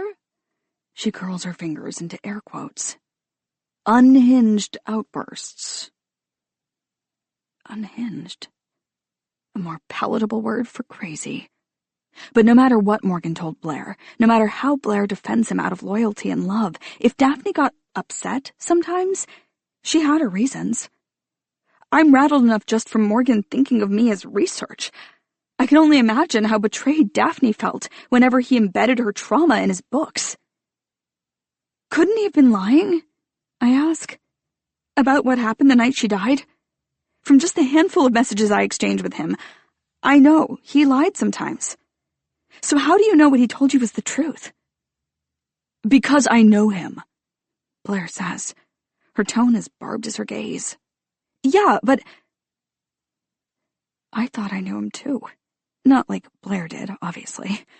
Morgan and I talked for only a few weeks compared to their years of friendship, but I saw him, saw our future so clearly in my head that, for a while at least, I believed the fantasy would only be sharpened by reality, not shattered altogether. Even when I spoke to Piper, who actually knew Daphne, knew the effect that Morgan seemed to have on her, I dismissed most of what she said. But I don't think I can anymore. Which means other things she said might have also been true. I spoke to a close friend of Daphne's who said Daphne was scared in the days leading up to her death. There was that reviewer, too. A former student of hers who described Daphne as troubled, distracted, like she hadn't been sleeping. Scared? Blair cocks her head, frowning. I don't know about that. I guess she was more upset than usual. Her shoulders lift as they curl forward, half shrug, half wince. But I think that was my fault, actually. There was this night when Morgan and I were supposed to go out for a drink, but he was still working when I picked him up, so for a few minutes it was just me and Daphne, standing there awkwardly, this air of hostility just wafting off her, like always. So just to say something, just to fill up that angry silence, I was like, hey, what do you think of the sequel? And how was I supposed to know he hadn't even told her about it? I shake my head. Sequel? To someone at the door. He'd just signed the contract for his next book, right before Daphne died. I reeled back in my chair. It shouldn't surprise me. Morgan's debut was his most successful novel. There's been demand for a sequel ever since the film adaptation leaned into the story's loose ends. But Morgan must have known it would hurt Daphne. He must have known. In publishing and promoting his new book, the old one, with its haunted title, would be everywhere again. And Daphne was not happy about it, Blair says. She marched up to Morgan's office, and I could hear her yelling at him, crying, demanding to know what the book was about, what other... Blair tosses up air quotes again. Scraps of my life he'd be using in it. She crosses her arms, scoffing. It wasn't going to have anything to do with her, but she freaked out all the same. Barely gave Morgan a moment of peace. And still, he kept writing it. Even on the night she fell, the night she died, he kept writing a story he knew Daphne feared. So, are you done? Blair says, acting like my best friend could be a murderer. I manage a nod. Swallow saliva that's turned acidic. Morgan wasn't a murderer, no. But he wasn't the man I'd pinned my hopes to either. Great. Blair leans forward, sliding her phone from my side of the table to hers. Now, what about Rosie? Did you recognize anything? No, sorry. Blair groans, leaning back in her chair. Well, it has to be someone you know. It's usually the people closest to us who hurt us the most. I nod, because I'm still seeing Daphne on the bathroom floor, her skull cracked from a fall Morgan heard, and didn't give a second thought. I see the rings on their fingers, in sickness and health. I see how close I came to falling for a man who would break a vow like that. And if that's how he treated his own wife, I can't help but wonder who else he's hurt with his behavior. And who would want to hurt him in return? So is there anyone who has, like, a grudge against you? Blair asks. Someone who would want to frame you? I shake my head, the line between Morgan and his killer becoming even more difficult to see, because it's one thing for someone to want revenge on Morgan. But why would they make me a part of it? Not that I can think of. And the only ones who even know about my connection to Morgan are my best friend and Donor Connect itself. Okay, so maybe it was your friend. I almost laugh. It's not. Maybe she pretended to be you for some reason, and now I actually do laugh. This sounds so sudden it cuts Blair off. Even if Nina had the inexplicable desire to throw on a pink wig, date Morgan Thorne, cheat on her husband, whom she loves more than anyone, when would she have had the time? Her life is a closed circuit of hospital, home, and the occasional thrift store. The thought squeezes my laughter into a nearly hysterical pitch until it stops as quickly as it started. I slump back, overwhelmed with weariness. No, I say. End of subject. I hold Blair's gaze, determined not to break it. Her brow wrinkles as we watch each other. And after a few moments, she rolls her eyes, stands from the table, and pockets her phone. Okay, then. I guess we're done here. But instead of turning for the door, Blair leans forward, tapping the note Mom left me. To help you feel better. What is it? Valium? She nudges her chin toward the prescription bottle, its label facing me. Sedatives. My mom wants me to take them. I've been struggling to sleep since. The phrase dangles for only a second before Blair nods. Yeah, me too, she says. Must be nice, though, having a mom who actually cares. I look away, remembering Morgan's comments about Blair's mother, that day I eavesdropped at Sweet Bean. Even in the emails I just read, he said her mom intentionally sabotaged Blair's appointment for a wedding dress. Sorry, Blair adds. That's bitter of me. I haven't received so much as an acknowledgement from my parents about Morgan. I left them a voicemail, but... She shrugs. I'm so sorry, I say. It's a terrible thing for family to do. She chews her lip, staring at Mom's note. Morgan was my real family. She blinks hard and fast. I'll never stop fighting for him. When she opens the door to leave, muggy air rushes at me, almost stifling. Blair pauses in the threshold, meeting my eyes again. Only this time, there's a warning in hers. You should probably be careful, she says. If this Rosie woman really did pretend to be you and killed Morgan, there's not much else she won't do. Chapter 15. I've returned to work on only 3 hours of sleep. More than I got the night before, but nowhere close to enough. I didn't take Mom's pills. I thought about it. Even went so far as to dump one into my palm, triple-checked they were safe with my meds. But in the end, it didn't feel worth the risk. Adding another drug to my system, synthetically slowing my heart. It was 2 a.m. when I realized my mistake. It wasn't just Morgan's body I couldn't stop seeing anymore. It was Daphne's, too. Splayed on the bathroom floor, the white marble tiles rimmed with red like bloody teeth. I even heard her whisper, Morgan, help me, please. More than anything, that's what kept me awake. The voice and words I imagined so easily. They resonated somewhere deep, a vibration in my bones. I knew it wasn't the same as what I went through. Brad's neglect never endangered my life. Still, I couldn't help but hear myself in those pleas. Daphne and me calling to men who promised forever, then left our pain unanswered. I already gave you my card, someone says to me. I look at her, 20-something, polite smile. My hand is outstretched for payment, but the screen says her card has been approved. It's on the counter, beneath my other palm. Sorry. I pass it back to her, then print out the receipt that itemizes the customizations on her gown.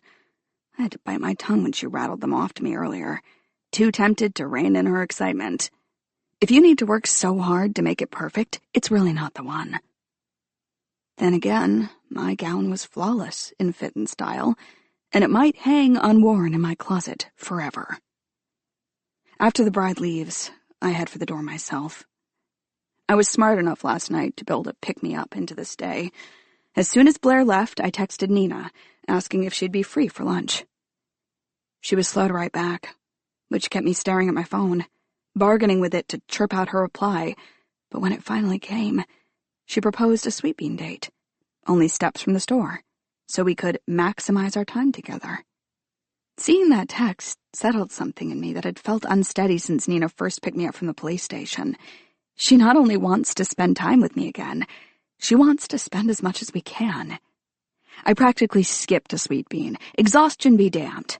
I'm reaching for the door handle when something compels me to stop, mid-step. Someone's gaze leaches onto me.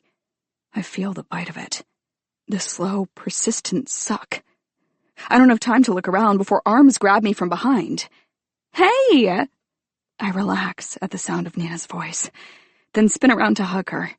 Her grip is as tight as mine, and I'm sure now I only imagine the distance between us. Maybe even misread her expression in the car the other night. Danishes for lunch? She asks as we part. I hiss in a breath through my teeth. I think I'm going to be strong and go with a sandwich. I need more than sugar if I'm going to make it through the day. Wow, such an adult. I pick sugar. They better have a raspberry left. As we wait in line to order, I listen to Nina gush about an antique bench she just bought, comforted by the giddy rhythm of her voice. But it's only a minute before my eyes drift toward the table where I first saw Morgan. It isn't difficult to place him there, or to picture the pink-haired woman he collided with. I see the back of her head, bobbing with laughter.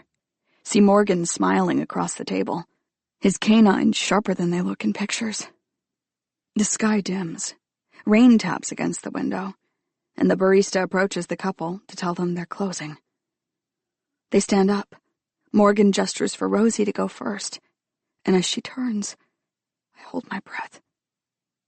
But her face is a blur of skin and pastel hair, and Nina's nudging me forward in line. Once we collect our order, we carry it to a table outside. We take synchronized bites of our food, mirror images of each other, and I smile at how normal this is, how safe. But as soon as Nina puts her Danish down, clapping crumbs off her hands, her demeanor changes. "So," she says, back stiff, shoulders square. She grills me about the last few days and what I've heard from the police. I hold back a sigh.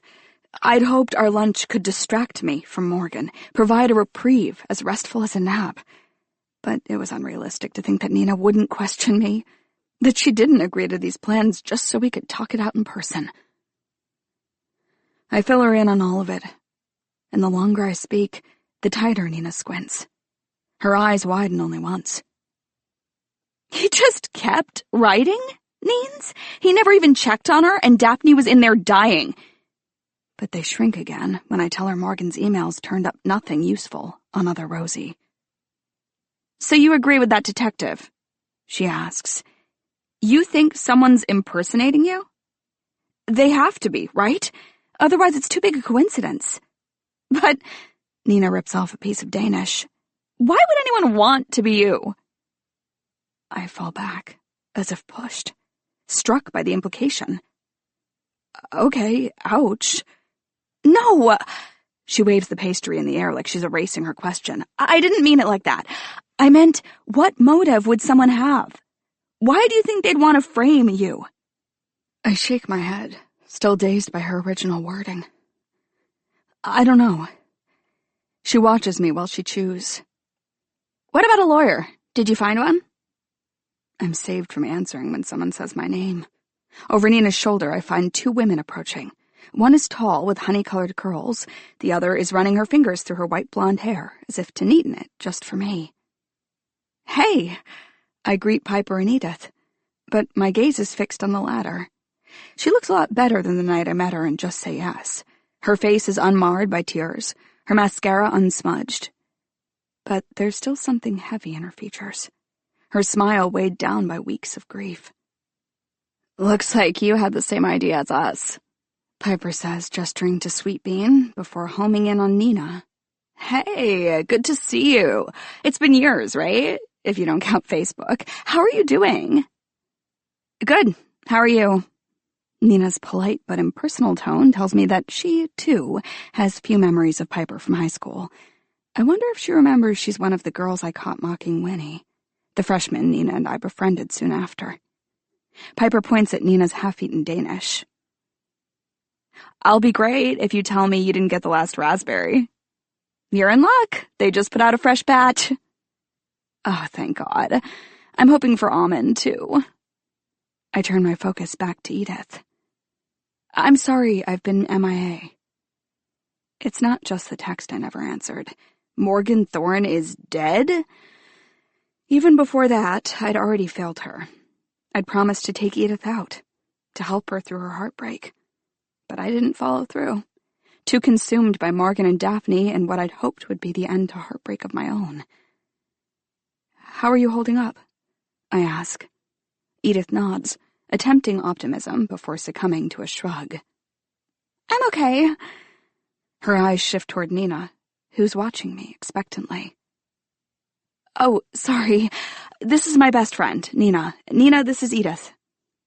They exchange hellos and nice to meet yous, but Nina still seems to be waiting for something. "I'm sorry, did you go to our high school too?" she asks after a moment. "No, I work with Piper." Edith scratches her neck, the skin instantly reddening beneath her nails. "And I was a customer of Rosie's." "Oh, are you getting married?" Nina asks brightly. I stiffen, opening my mouth to deflect to save Edith from the agony of that question, but she answers right away. No, not anymore. My ex-fiancé called it off, actually, and Rosie told me she'd been through the same thing, so we've been texting." Nina whips back toward me, her gaze like a slap. "Did she know?" she mutters. I sip my water as heat rushes to my face. It takes me too long to swallow. "Yeah, I told her about my wedding gown, the one I never got to use." I try to keep my expression neutral, willing Nina to play along with the assumption Edith made the night we met. Nina looks at me a beat longer, letting me sweat, before glancing up at Edith.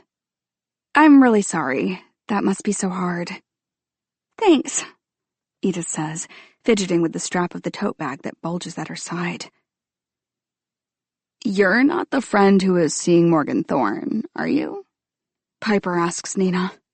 My cheeks flare hotter as Nina jerks back in surprise. Me? No. Rosie's been... She trails off, her attention steering back to me. I'm confused.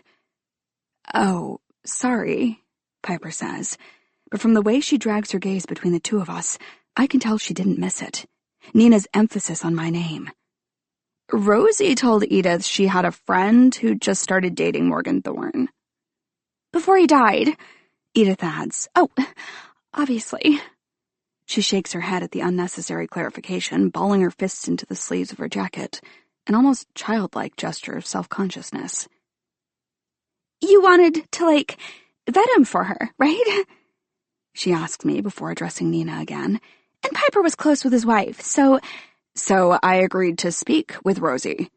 Piper cuts in, and now her tone is sharp.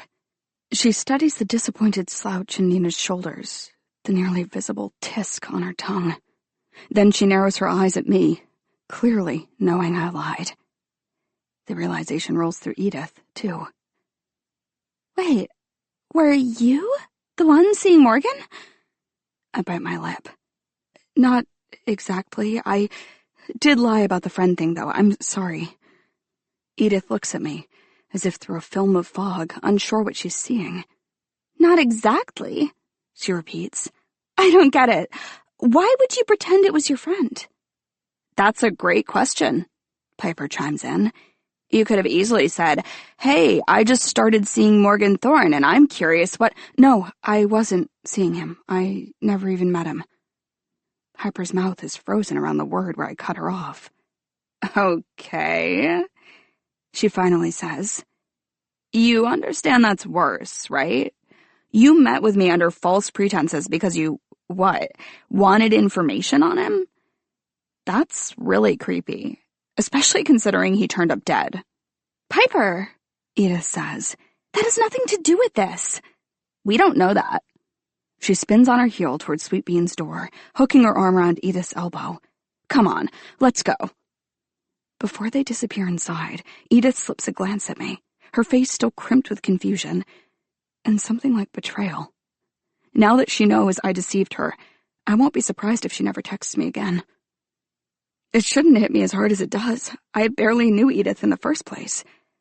But she trusted me with her deepest pain, believing I lived it too. And I took advantage of that connection, just to get closer to Morgan. Guilt rocks through my stomach, making me push my plate away. Why do you keep lying? Nina asks. I stare at my unfinished sandwich. I don't know. But that's not true. It all boiled down to the same instinct. Trying not to seem crazy. That's why I lied to Nina, letting her think I'd stopped messaging Morgan, stopped obsessing over his Instagram, his house. It's why I lied to Edith, too, letting her think my fiancé broke off our engagement instead of admitting I once bought a dress without even having a fiancé in the first place. And if I'd told Edith, told Piper the real reason I went digging for info on Morgan, I can only imagine the calculations they would have made, the conversation they might have had with each other. This Rosie woman sounds like a stalker. Still, if I was so afraid of people hearing the truth and believing I'm crazy, doesn't that mean I believed it too? My skin prickles, and I feel it again. The pins and needles awareness of being watched. But whether it's Nina studying me from across the table, or Piper and Edith from inside, I don't know. My gaze is stuck to my plate. I can't so much as glance at my best friend. She knows me too well, reads me too easily, and her eyes might as well be mirrors the way they reflect it all back. My questionable actions, my unhinged decisions. I can't see her without seeing all of me. You know, part of me isn't even sorry Morgan's dead, she says, and that forces my attention. Nina finishes her Danish in a bite so big I'm worried she'll choke on it. She chews for a long time, her sentence lingering like smoke. Finally, she swallows it down. I know you're not supposed to say things like that, but it just scares me, thinking of what might have happened had you kept going down that path with him. You mean, like, what he would have done to me? I see the danger now, clear as headlights on a midnight road. Morgan made space for my darkness, invited it in. But he did that with Daphne, too, only to use it against her in the end. A woman's pain just research for him. No, Nina says. I'm scared of what you would have done. I tilt my head. Me?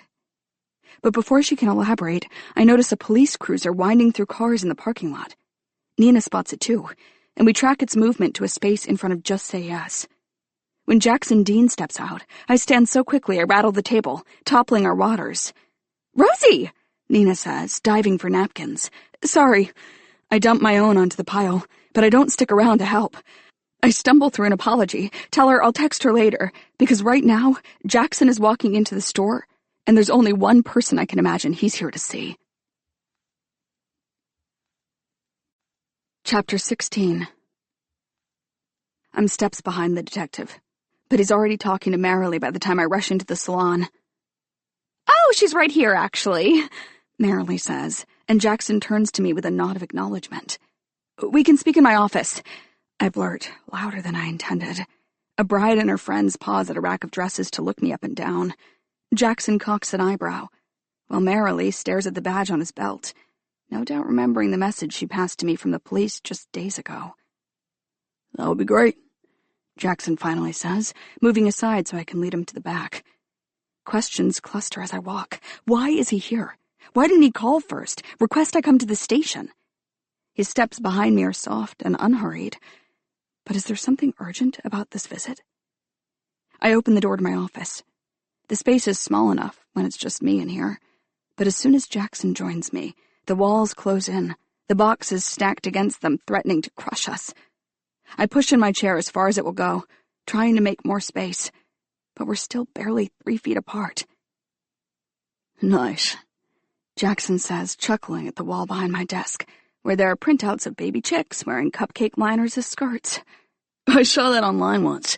This one is not having it. He points to the chick I always think of as Grumps, his ornery face puffing out above the skirt. This one, though. His finger moves to my favorite, the chick who looks proud like she's modeling the new spring collection of baking cups. She's the star. Yep, I say, suspicious of his warmth. He must be trying to get my guard down. Or maybe he's savoring the moment before he shares some unnerving update. Maybe other Rosie did more to ensure I took the fall. Maybe she planted something of mine at the scene, made sure the evidence was so stacked against me, the cops would have no choice but... The results on the hair came back. It's not a match. I blink at him, silent. My insomnia must have gummed up my brain, because I have to replay his words before I process what they mean.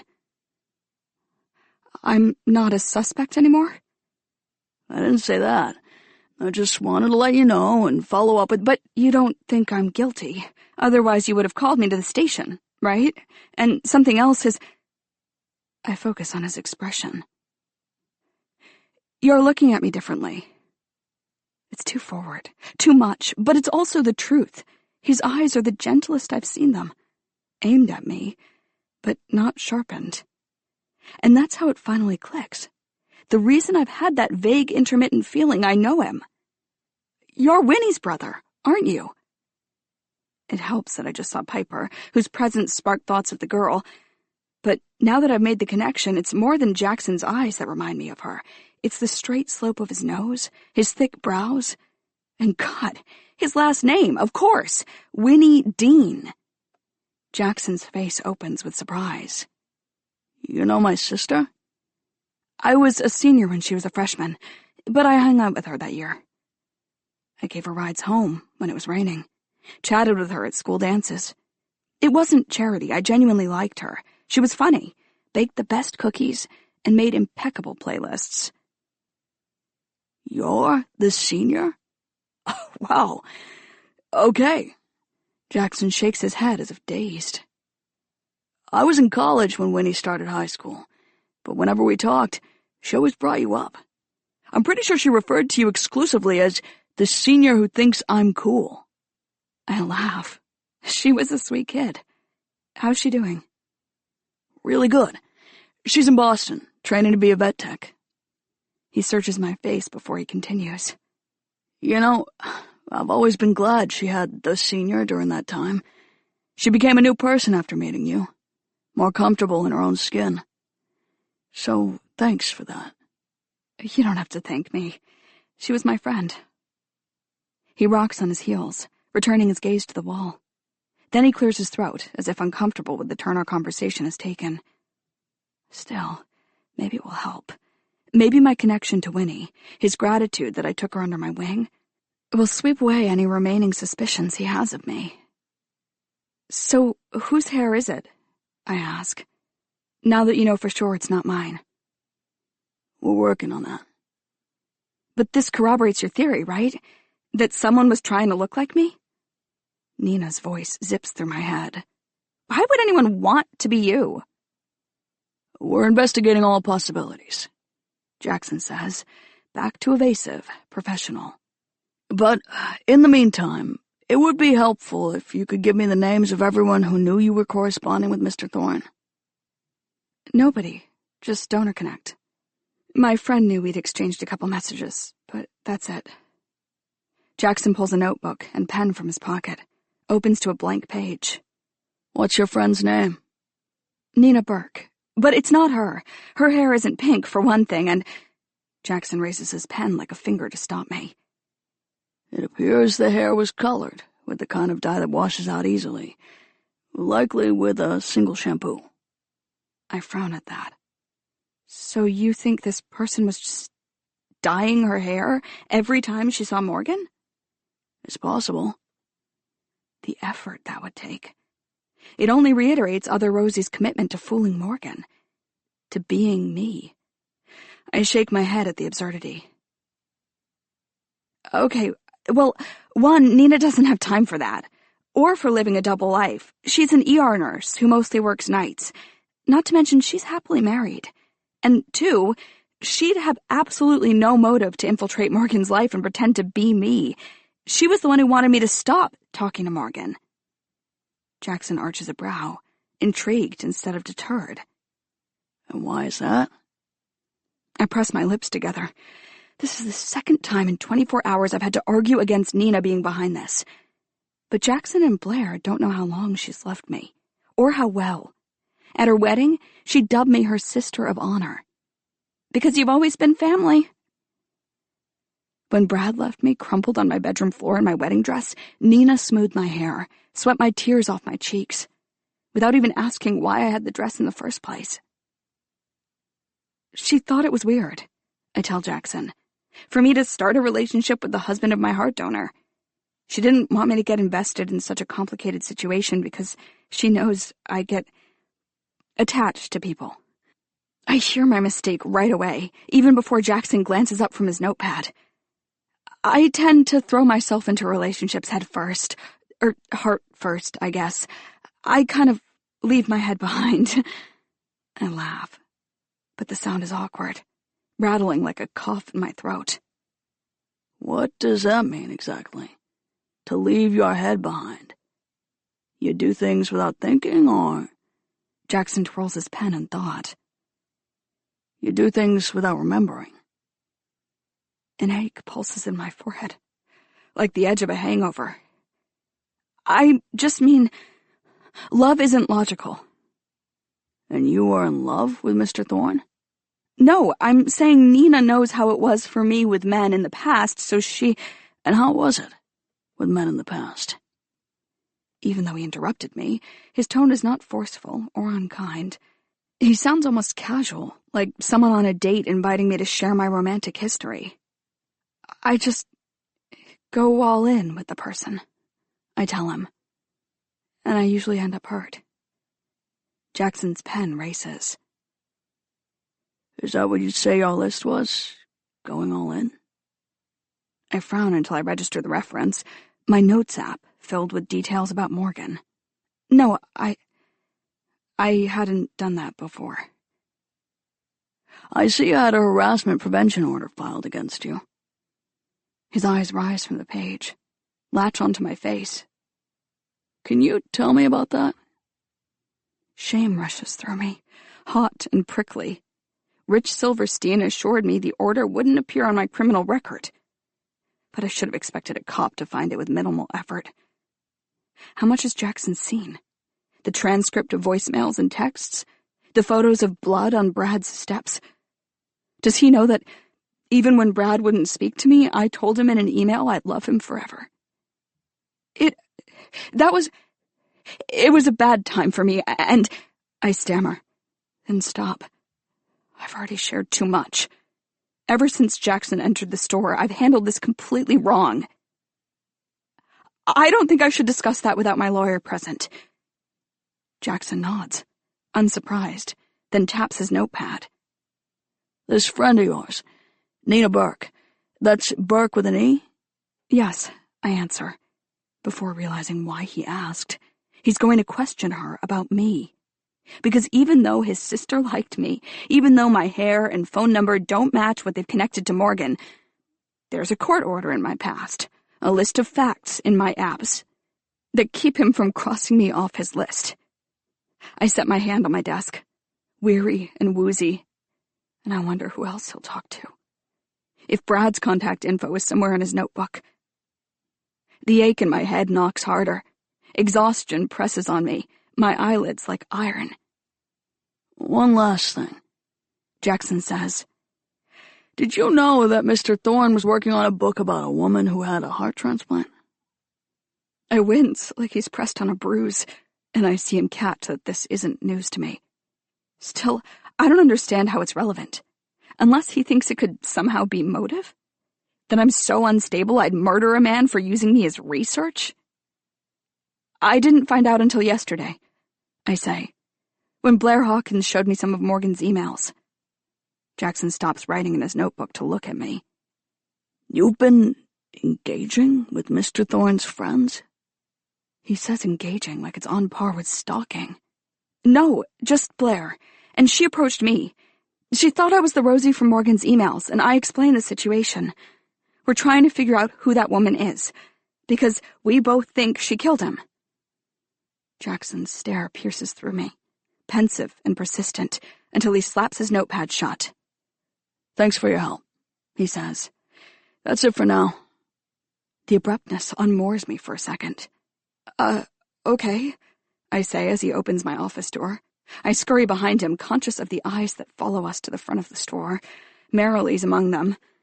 I'm not sure how I'll explain why the police keep contacting me. Will you update me? I ask, trailing him outside, straight into sunshine I have to squint against. If you find a match to the hair? He opens the door to his cruiser, then sets one hand on his hip, the other on the roof. I'll be in touch as needed. But Rosie, he says, and it's the first time he's done that, ditched the Miss Lachlan without my prompting. I'd advise you to watch out for yourself. It's appearing more and more likely that someone went to great lengths to pretend to be you.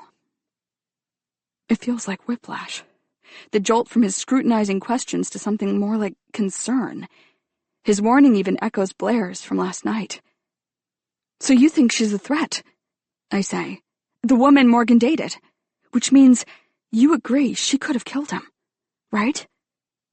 Jackson resumes his stare, and in this light it's hard to tell if it's just the sun that has him narrowing his eyes again. I don't know what happened to Mr. Thorne, he says, but I'm doing everything I can to find out. He taps the hood of his car in goodbye, and just like earlier, I become aware of someone's gaze.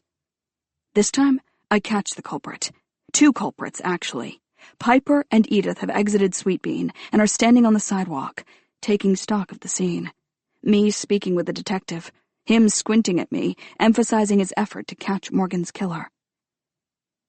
As Jackson settles into his cruiser, Piper pitches her lips toward Edith's ear. "Oh my God, see?" she says, not bothering to lower her voice. "Even the cops think she's involved."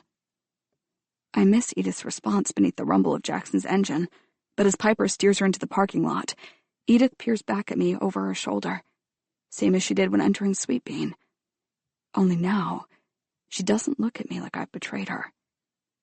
She looks at me like I'm dangerous.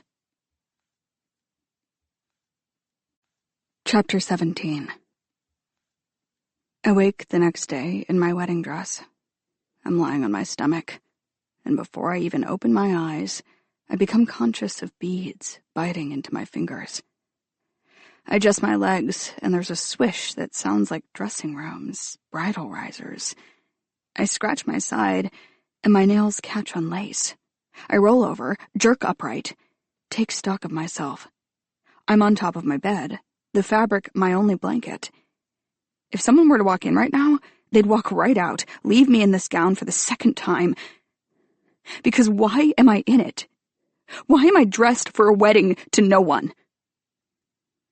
The night comes back to me in slivers. My reflection in the mirror, trying not to see Brad's face behind me, the face that kept me awake long before Morgan's or Daphne's ever did. My arms twisted around my back, grappling with the buttons before I give up. My complexion so pale it was difficult to tell where the gown ended and my skin began. Before that, though, what compelled me to step into the dress at all? I returned to the moment I got home last night, texting Nina one-handed as I struggled with my key in the lock.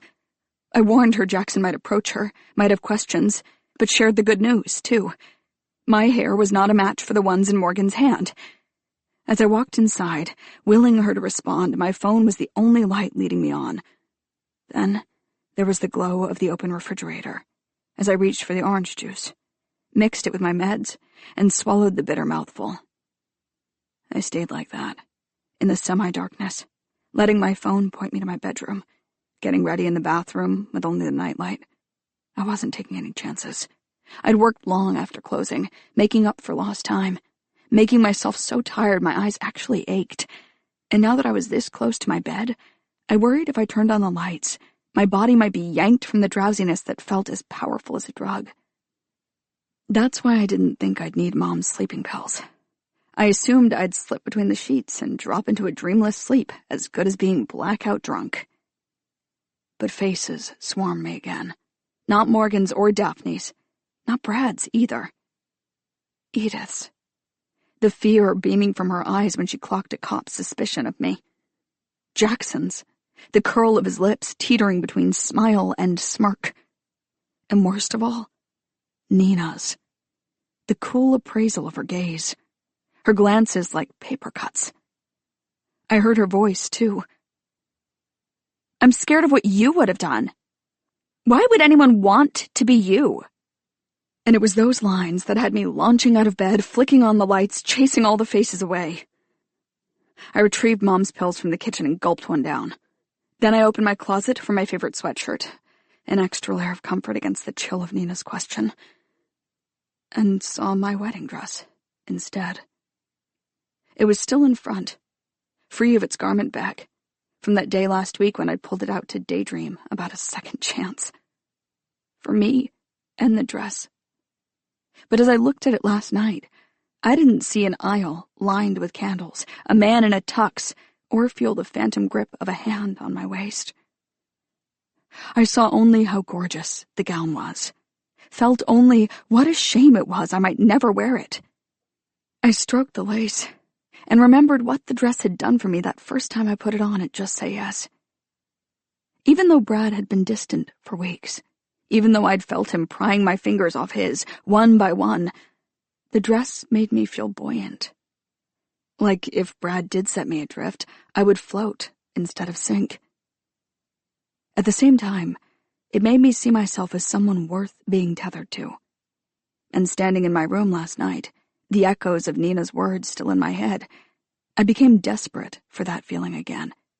I wanted to look at my reflection and see someone I loved. The problem was, it didn't work. The gown looked like a costume. I stood at the mirror and saw only an actor. I don't remember lying down or closing my eyes, but Mom's pill must have knocked me out before I had a chance to remove the dress, because now I'm here on my bed, blinking against daylight, which bounces off the gown like sun off snow. It's so blinding it takes me a few seconds to read the time on my bedside clock. And then I gasp. It's the middle of the afternoon. I scramble for my phone, find texts from Marilee asking when I'm arriving to work, then if I'll be arriving at all. I rush to respond, typing out apologies, instructions, additional apologies that pile up in blue bubbles. Then, turning the phone face down on my bed, I focus on getting my bearings. I finally slept, which is good, and sure, it was longer than I expected, but maybe that's what I needed. I haven't slept so deeply and thoroughly since recovering from my transplant. And even then, there were always interruptions. My parents waking me on a rigid schedule to make sure I took my meds. I slept through my morning dose. I try to stifle a surge of panic. It's fine. I'm fine. I know the rules. It's still more than 4 hours before my regular nighttime dose, so I can take the missed one now instead of skipping it altogether. The delay just makes me nervous. Like my body has noted my carelessness, and now it's counting down the minutes until it can reject my heart. I propel myself out of bed and almost walk to the kitchen without taking off the dress.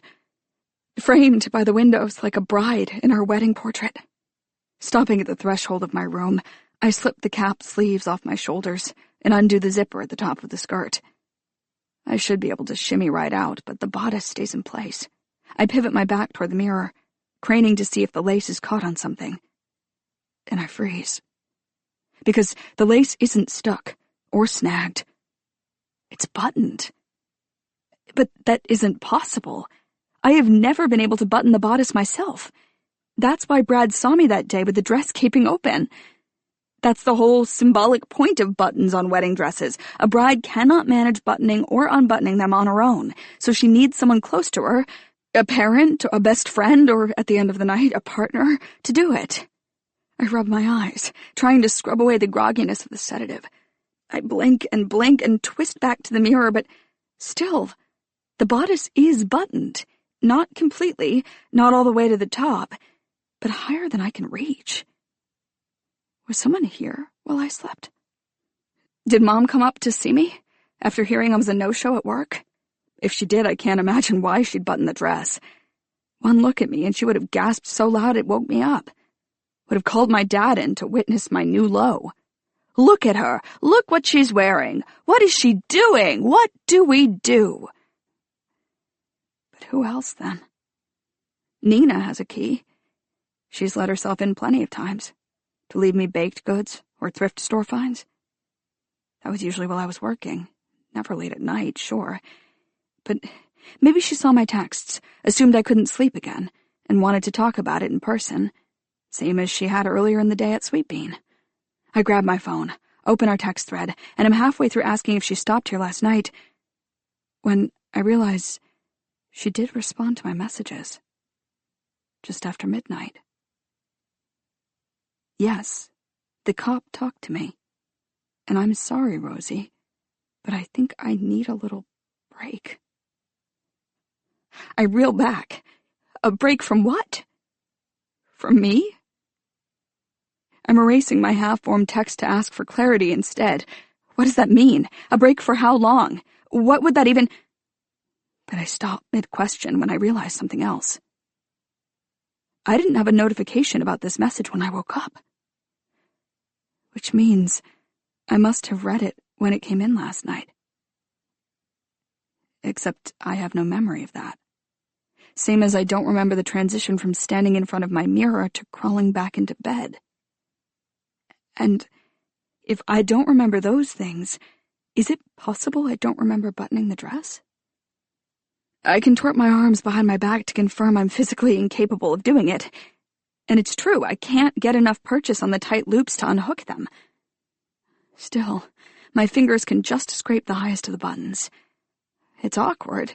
My arms instantly ache with the effort, but apparently it is feasible that, with a lot of concentration and very nimble fingers, I might have been able to fasten them myself, even if I can't undo them now. Would I have had that, though? Focus, dexterity, late at night, when I was already so exhausted, when Mom's sedative was dragging me toward sleep? At the thought of the drug, I'm jolted back to the fact that I still haven't taken my meds, And despite my confusion, despite the bodice feeling tighter by the moment, my priority needs to be protecting my heart. The dress rustles as I hurry to the kitchen. The train lagging behind me, dragging along a floor I haven't cleaned in days. I try not to think of the dust that might be latching onto the fabric. Not only because I need to focus on the task at hand, but also because it's futile. Worrying about dirt on a dress I might never wear again? Why would anyone want to be with you? I stop, holding my orange juice. It's the question Nina asked me yesterday, but my mind has revised it to add a single word, and now the bodice pinches like a corset. I squeeze the cyclosporine from the syringe, stir the liquid together. What does it mean when your best friend needs a break from you? Nina and I have never taken a break. Even when we went to separate colleges, we were in constant contact with each other, texting updates from the parties we went to, sending pictures of the campus squirrels we'd become obsessed with. Taking a break from her feels like taking a break from eating. It simply isn't sustainable. I raise my glass to my lips, and it's just as I tip my head back that I notice something I rushed past before. My apartment door. It's open. The medicine pools in my mouth, bitter as gasoline. But I'm slow to swallow it, my muscles frozen as I stare at the door. Once I choke it down, I force myself to creep closer. It's open only a couple inches, but it's enough to reveal that my keys are stuck in the lock on the other side. I wrench them free and shove the door shut. This must be another thing I don't remember. Leaving my keys in the lock, leaving the door just slightly ajar. It's irresponsible, but I've done it before. When bringing in groceries, when talking on the phone, times when I wasn't even half as tired as I was last night. And I'd certainly been distracted when I got home yesterday, glued to my screen as I texted Nina. But as I brace my back with one hand, the buttons of my dress like vertebrae along my spine, I can't help but wonder if I did close the door. And someone outside saw the keys left in the lock, used them to enter my apartment. "Hello?" I call. Silence answers. I inch open a kitchen drawer, slide out a chef's knife, wincing at the snick it makes against the other cutlery. "Hello?" I repeat, gripping the knife with both fists, more like a baseball bat than a blade. I open the kitchen closet, the pantry, even knowing the spaces are too shallow for hiding inside. Sweat dews on my forehead as I tiptoe back toward my bedroom, the swish of the dress impossibly loud. From the doorway, I see there's no one in my open closet. Nothing but boxes under my bed. When I edge into the bathroom, I yank the shower curtain back and slash forward with the knife. Only for an instant do I think of Morgan, the blade in his chest so similar to the one I'm clutching, because then I'm leaning against the wall, my breath speeding in and out. There's no one here. My relief is only momentary. Just because I'm alone right now doesn't mean I was alone all night. I think of the warning I received from both Jackson and Blair, that if other Rosie went so far as to take on my identity, who knows what else she would do. Was it her? Slipping into my apartment, fastening my dress in the night? The thought ices the sweat on my skin. But I still come back to why. Why would anyone want to be you? No, not that. I need my forehead against the intrusion, tap my knuckles against my skull to call forth the real question. Why would other Rosie bother with the buttons at all? It must have been a message. She wanted me to know she'd been here. That she knows where I live, knows how to get inside my head. I set the knife on my dresser, grab my phone off the bed. I need to call someone. The police. Jackson. But that instinct withers as I play out the conversation in my mind. I think other Rosie broke into my apartment last night. Well, not broke in exactly. I left my keys in the lock outside, but I'm pretty sure she was here because someone buttoned up the wedding dress I was sleeping in. I stop right there, almost laugh at how bizarre it sounds. Jackson might already know the whole story of this dress. It came up in court, Brad's lawyer presenting the timeline, the venue visit, my deceitful answers on the paperwork, the dress I confessed to purchasing once Brad caught me in it. One man has already called me crazy for wearing it. I can't deal with Jackson thinking it too, then adding it to his list of reasons to keep an eye on me. And if he came here, to investigate the scene, ensure my safety, he'd find me still in the gown because I can touch the highest button, but unlooping it remains impossible. Who else can I call? Not my parents, even though they could be here in seconds. Free me of the dress they'd be alarmed to see I haven't sold by now. I can't exactly go knocking on neighbors' doors either. That leaves the person I always call. The person who always comes. And I'm already pulling up her name in my favorites. When I remember. Again, fresh pain sizzling through my sternum. She asked me for a break. My thumb hovers above the screen as I spin through everything Jackson might have asked her. Can you tell me why you didn't think it was a good idea for Rosie to communicate with Morgan? Is there something about her behavior that made you wary of her contacting him? His questions must have made her reconsider my actions, my obsessions, all the messes of mine she's become accustomed to in loving me this long. Why would anyone want to be you? Why would anyone want to be with you? I turn to the full-length mirror. The dress looks better now that it's buttoned. The bodice doesn't gape around my torso. The sleeves don't slip off my shoulders.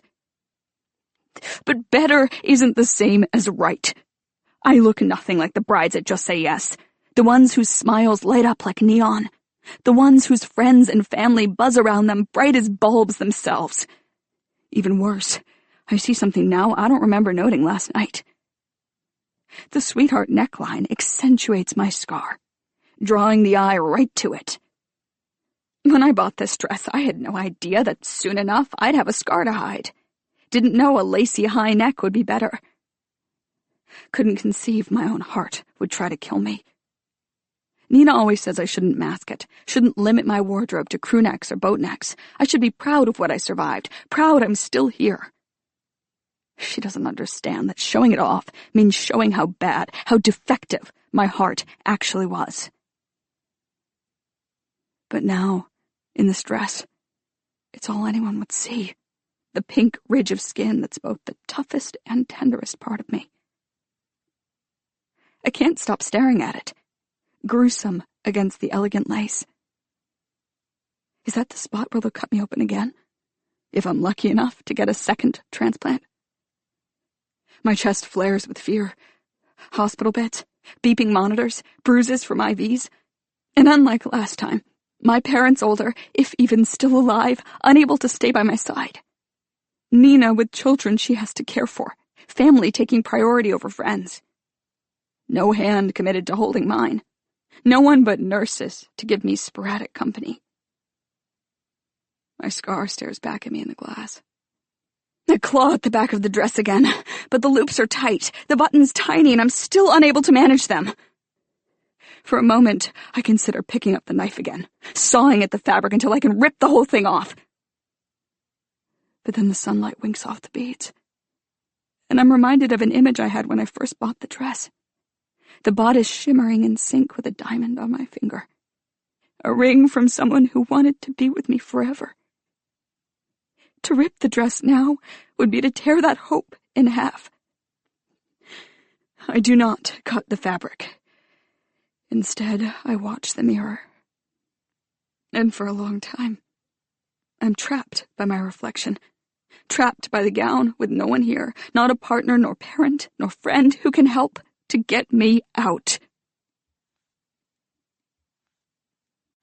Chapter 18.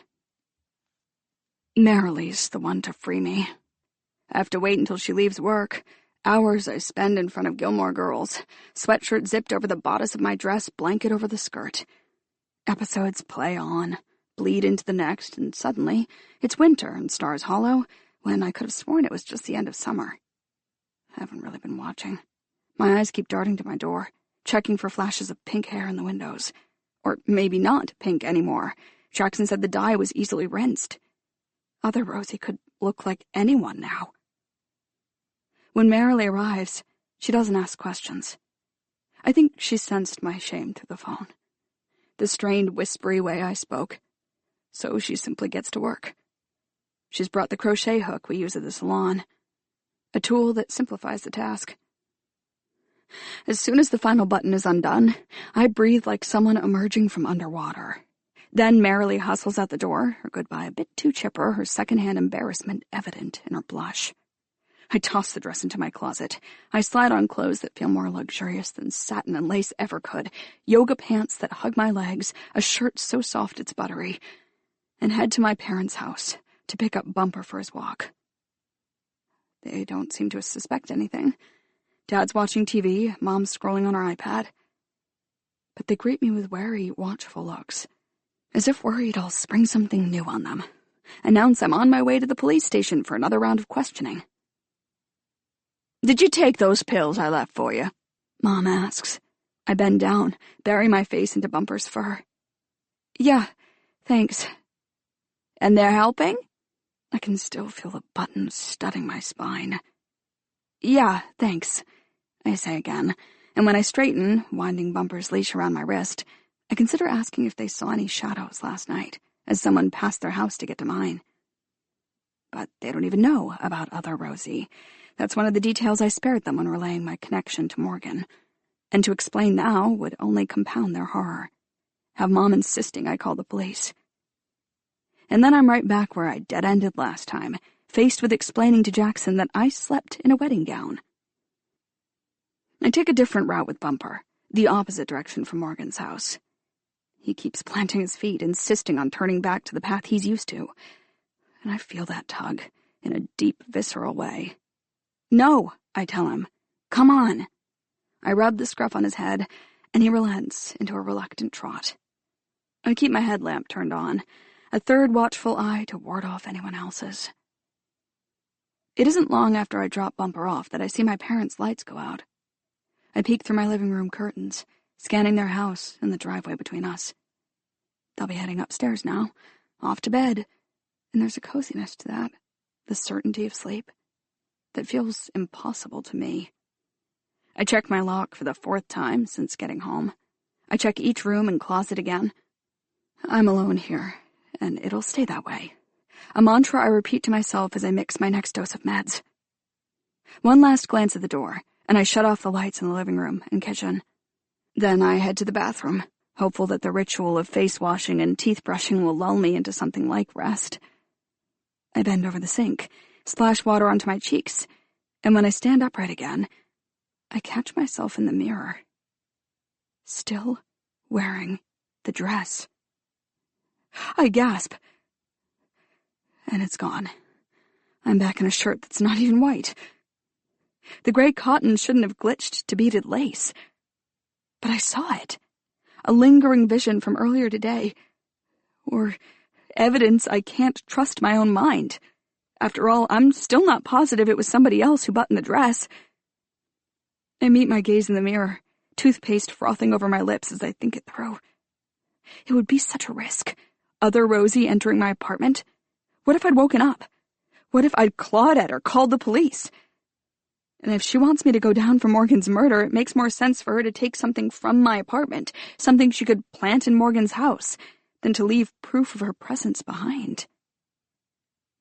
I reach around my back for the 100th time, miming the act of buttoning the dress.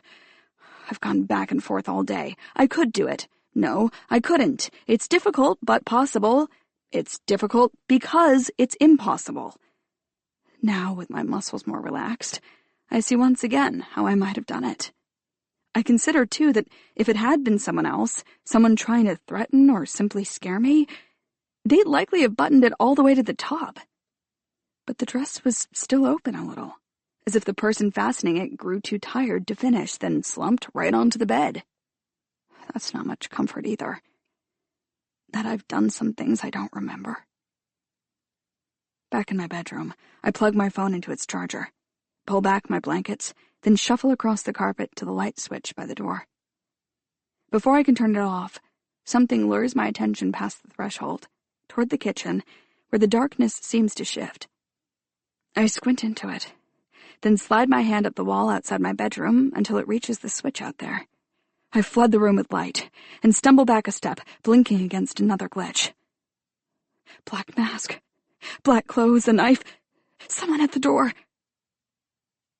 But this image doesn't change. And I know it's real when the person charges forward. I can't even suck in a breath before their knife slashes at me. I lurch out of the way, rocket toward the door, and am yanked back so hard I crash onto the kitchen tile. I don't have an instant to recover before the blade plunges toward my chest. My arm leaps up by instinct, and the knife slices across my skin. We both look at the blood. Them through their ski mask, me through stretched wide eyes. I don't feel the pain of it yet, but the color is so shockingly red my mind spurts toward Morgan, dead on his kitchen floor. I push up against the intruder, and they push back with one arm, knife arcing in their gloved fist. It grazes my shoulder, and as they pull back to stab me again, I grab their wrist with both hands, hold it away from me, and twist in opposite directions. It's a desperate, juvenile move, the kind of injury my sister and I would give each other as kids, but I squeeze so tightly they let out a huff of surprise before the knife clatters to the floor. We scramble at the same time, skidding through my blood. Them for the weapon, me to stand up, but we're tangled in each other. Our flailing limbs send the knife skittering away. As they reach for it again, I run for the door, which is still locked. I only have time to flip the deadbolt before an arm clamps around my neck, dragging me backward, wrenching me down. Then I'm jammed between their legs, my back pressed to their chest, their breath pulsing against my ear. My throat grates against the chokehold, releasing a sound like static. I try to rake at their arm, but my muscles slow as if moving through sludge. As my attacker squeezes tighter, my eyes pop. My skin feels like cellophane wrapped around my skull. The air thickens, too solid to sip. As my vision narrows, black dots spattering the edges, I see a scuff on my attacker's black boot that looks like half a heart. Even in my dimming consciousness, I'm reminded of the friendship necklaces Nina and I wore in middle school. The gold heart sawed in half, each piece jagged and incomplete without its companion. My mouth gasps for air that doesn't come. I hear thumping then. My heart, Daphne's, and the arm lets go. I crash back as they jump up. Oxygen rushes into me like water. I curl against the tile, coughing, sputtering, while the attacker pounds across the kitchen, out the door, and collides with someone on the landing. Oof! What? Hey! A woman's voice. That thumping again, quicker than before, because it wasn't my heart I was hearing. It was the clomp of feet up the stairs. Oh my God! Rosie! The woman calls from the door, her voice muffled by my coughing. As she rushes in, drops beside me, I'm not sure if it's Mom or Nina or... Edith. My eyes spring wide when I see her. Her hair dangles over me, her own eyes bulge with alarm. What happened? Her hands hover over my body, assessing the damage. I grab her arm. But I can't get more out. That single word scrapes my throat. It's okay, Edith says, her sleeve smudged with my blood. First, just... where are the towels? I let my head fall back instead of answering. She scurries out of view and returns with a dishcloth, which she wraps around my wound.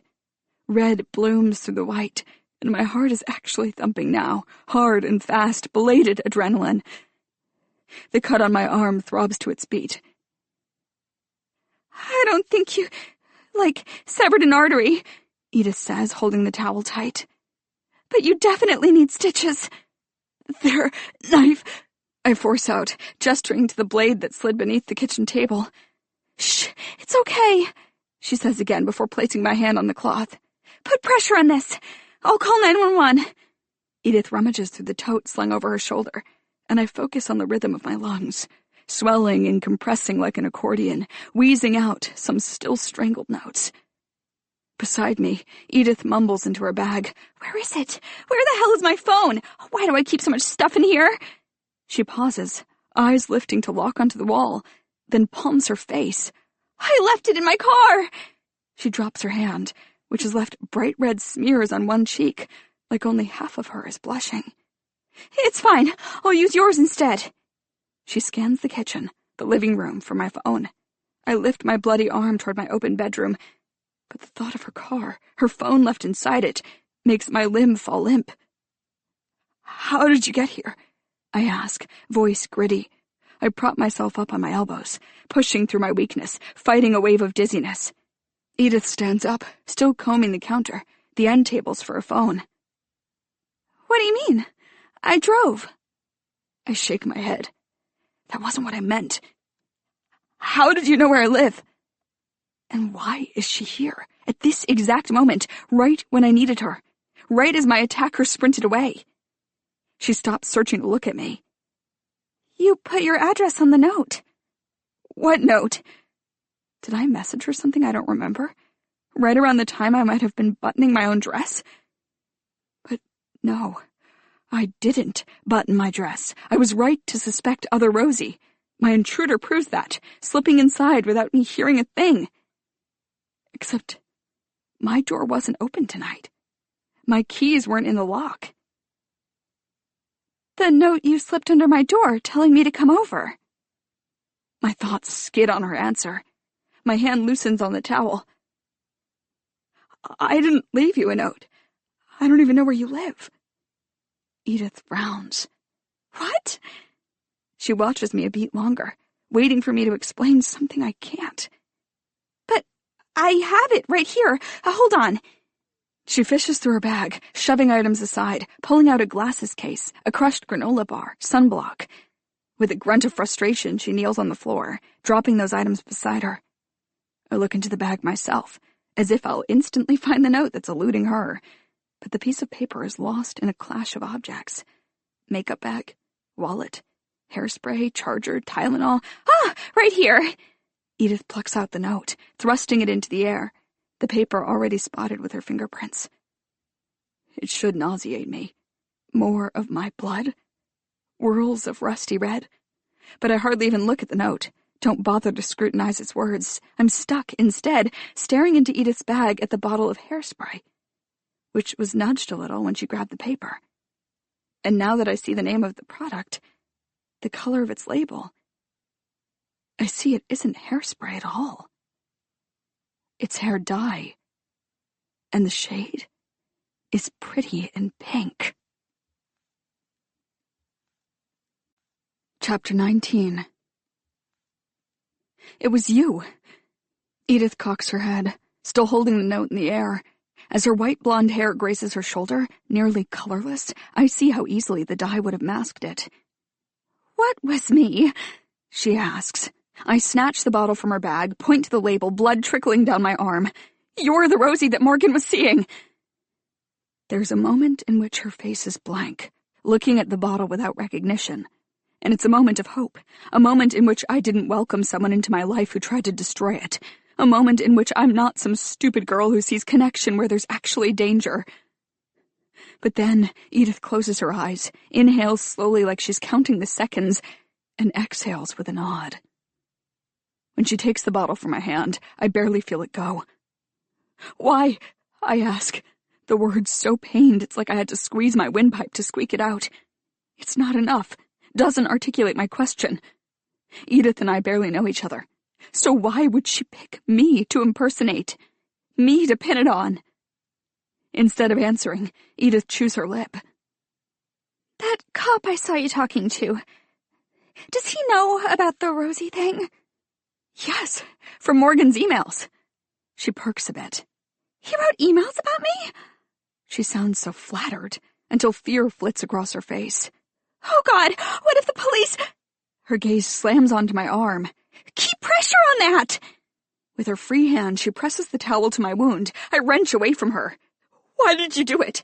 I swallow through the pain in my throat. "Why pretend to be me?" "That's not what— I didn't think—" She stops, seeming to gather herself.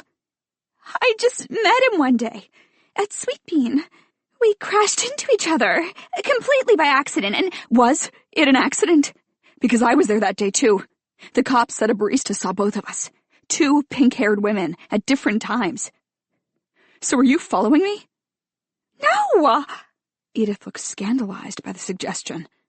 "I only picked Sweet Bean because you'd recommended their Danishes for dinner when we met.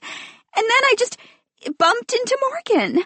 I'd never seen him in person before, so I got kind of nervous, and when he asked me for my name, I don't know." She pushes out a sigh, and when she speaks again, her voice is low and warbly. "I didn't want to be Edith, the woman whose fiancé would dump her, the woman who'd been crying into frozen dinners all week. I wanted to be anyone but myself." She pauses, and despite my confusion, my alarm, I can't help but think of the weeks after Brad. Times I caught my reflection in the mirror. Times I was tortured by the dark pockets beneath my eyes, the pillow creases scarring my cheeks, the nest of hair on my head. It terrified me, because I saw in the mirror what I knew Brad had seen. A woman worth leaving. So you lied to him, I say, shaking off that image. You gave Morgan a fake name, hid your real identity the entire time you were seeing him. Anger pushes out the words, but as soon as they're spoken, I feel ashamed too. Because if I'm angry at Edith for deceiving Morgan, then don't I need to be mad at myself? I hid my own identity from him. Per Donor Connect's guidelines, sure, but message after message I pretended I had no clue who he was either. Even though night after night, I'd paused outside his house, peering through the windows. I didn't set out to lie, Edith says. But when he asked me for my name, I just kind of blurted out yours instead. Why my name? She wipes the tears I didn't see spill. Because you were kind and interesting. You seem so sure of yourself, so uniquely you. And you were someone who'd survived a massive heartbreak just like mine. You were on the other side of it, and I wanted to be like that. I blink at her. The pain in my arm ebbs to less than an ache, as if the blood is seeping back toward the cut.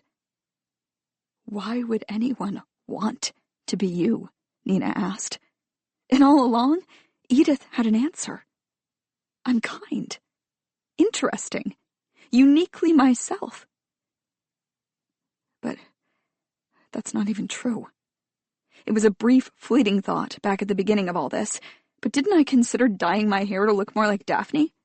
I was willing to blacken the brightest part of myself, a part I actually loved, just to look like someone a man, a stranger, really, had been attracted to. That's why I dyed my hair, too, Edith adds, shaking the bottle like she might spray it on again. The night we met, you talked about changing hairstyles, how it can separate you from the person you'd been before, and I loved your hair. I thought it could be... She gives a shy shrug. A fun new look for me. Something that would stop me from seeing my same old self. So I got this. She rolls the bottle between her hands, staring at the label.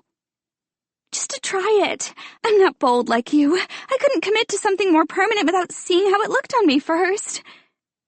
But then I met Morgan like that, and he complimented my hair, so I had to keep dyeing it every time I saw him.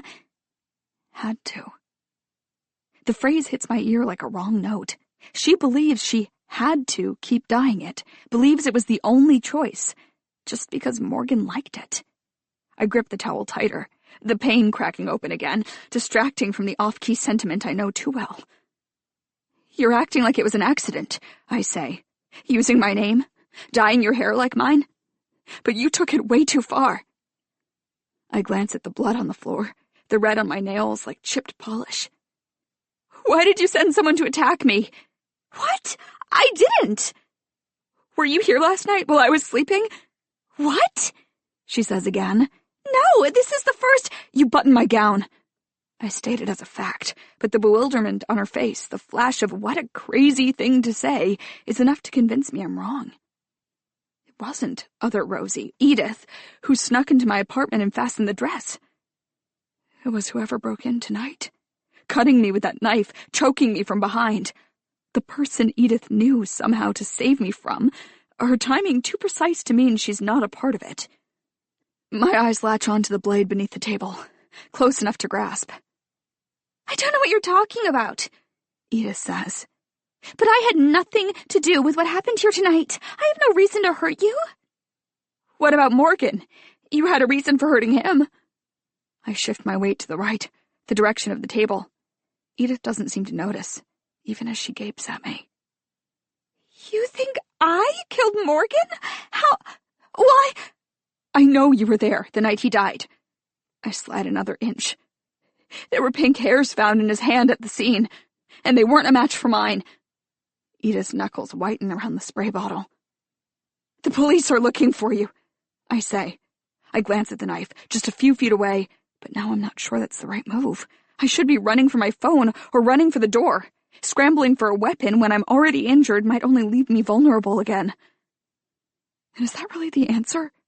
More blood on the kitchen floor? No, Edith mumbles through my hesitation. I swear that wasn't me. I mean, yes, I went to his house, but I didn't kill him. God, I only went there that night to ask him about Daphne. My muscles, poised to spring up, freeze instead. What about Daphne? I don't know. Everything, I guess. Her gaze falls from mine, her cheeks flushing. You have to understand, I was so hopeful about us. I mean, the sparks that first night at Sweet Bean. I didn't think I'd feel sparks ever again, let alone so soon after my fiancé. She squeezes the bottle of dye like a stress ball, clenching and unclenching. I made sure to be cautious. I've been burned badly, and I'm not even close to ready for a new relationship, but I felt like I needed to see him again, because feeling that zing with him was the only thing that had truly helped me in weeks. She loosens her grip on the dye, cradling it in her palm. Morgan made me feel... I don't even know what to call it. It's just... He could have had any woman he wanted, but he sat there in Sweet Bean with me. Shut the place down with me. Said he wanted to do it again. With me. Despite myself, I nod, because I know the feeling she's talking about. Through messages alone, Morgan made me feel intriguing and funny and important, even repeating my own lines back to me, admiring them in a way that made me admire them too. Sometimes those messages were more like mirrors, showing me reflections I hadn't seen before. So that as I fell for him, it was a little like falling for myself. It was like that with Brad, too. His piles of pretty words. Amazing, beautiful, special. Then you texted me about those rumors you'd seen online, Edith says. About Morgan maybe killing his wife? And obviously that freaked me out. But I still met up with him anyway, because you said your friend had just gone out with him. She pauses, pointedly to acknowledge my lie. Hearing that made me feel like I already had to win him back. So we met at the park. And it was just like the first time. Sparks I swore I could see. That's when you gave him your number, I recall from the emails. Except the detective told me it was a burner. I let the implication charge the air. You don't use a burner unless you want to leave no trace, no connection to the person you're calling. Okay, I see how that looks, Edith says. But I didn't get that from Morgan. Now her cheeks darken, from pink to red. I got it so I could call my ex. She dips her head to stare into her lap. Those first few weeks, I missed him so much it felt like I couldn't breathe. I thought if I had a second phone, I could still call him. Hear his voice if he answered. Hear his voicemail if he didn't. Without him knowing it was me. It was stupid, I know. I only did it a couple times. But I still had the phone in my bag when I was with Morgan, and like I said, I was nervous about the rumors you'd heard. I wanted to keep seeing him, but I figured I should be careful. Maybe it was overkill. Maybe it wouldn't have mattered if he knew my number, but I haven't exactly been thinking my clearest the past month or so. It's like I was drawn to Morgan and scared of him all at the same time. And not just because of the rumors, but because when you've just been burned, relationships, sparks, are scary. With her free hand, she flicks out her fingers. Sparks, the way you would when shouting, "Boo!" It was hard to know what to think of him. On the one hand, he seemed like a good, regular guy. Like when he told me he's still friends with one of his college girlfriends, I thought, okay, if someone dated him and found him worth sticking around for, he can't be that bad. She shakes her head at her own flimsy argument, even though part of me gets it. Morgan and I never got to the requisite exes conversation, beyond what I shared of Brad, but I bet it would have comforted me, too. His old girlfriend keeping him close. Because it means something, doesn't it? When a woman vouches for a man. But it still nagged at me. The whole Daphne thing. So I looked into her, into him. I read Daphne's books at the library. I found this interview of them together online, and something just didn't seem right. I talked to Piper, too, to get her take. I drop my gaze to my arm, reposition the towel to a less saturated section. Edith might not have been stalking me the day she met Morgan and Sweetbean, but she's certainly followed in my footsteps since then, even if she didn't know it. But still, I kept going back and forth, and Morgan kept wanting to see me, and I can't explain to you how intoxicating that is. It had been so long since I'd felt wanted, pursued, because things with my fiancé, I'd felt for a while that he was having second thoughts. Then he was halfway out the door. She bites the inside of her cheek, bracing against the memory, but it's visible on her face, the raw nerve she's gnawing. Anyway, I finally decided to just ask Morgan about Daphne in person, which is why I was there that night, before he died. I stretched my neck against the pain still wringing it, shocked at the timing of it all. Not only did Edith and I embark on the same investigation, but we ended up in the same place on the same night, right at Morgan's door. If I'd arrived just a little bit earlier, I might have seen her there. But I didn't kill him, she reiterates. If anything, I wanted to start over with him. I wanted him to tell me the truth about Daphne, assure me that everything I'd seen and heard meant nothing, and in return, I was going to tell him the truth about me. That I'd given him a fake name, a fake number.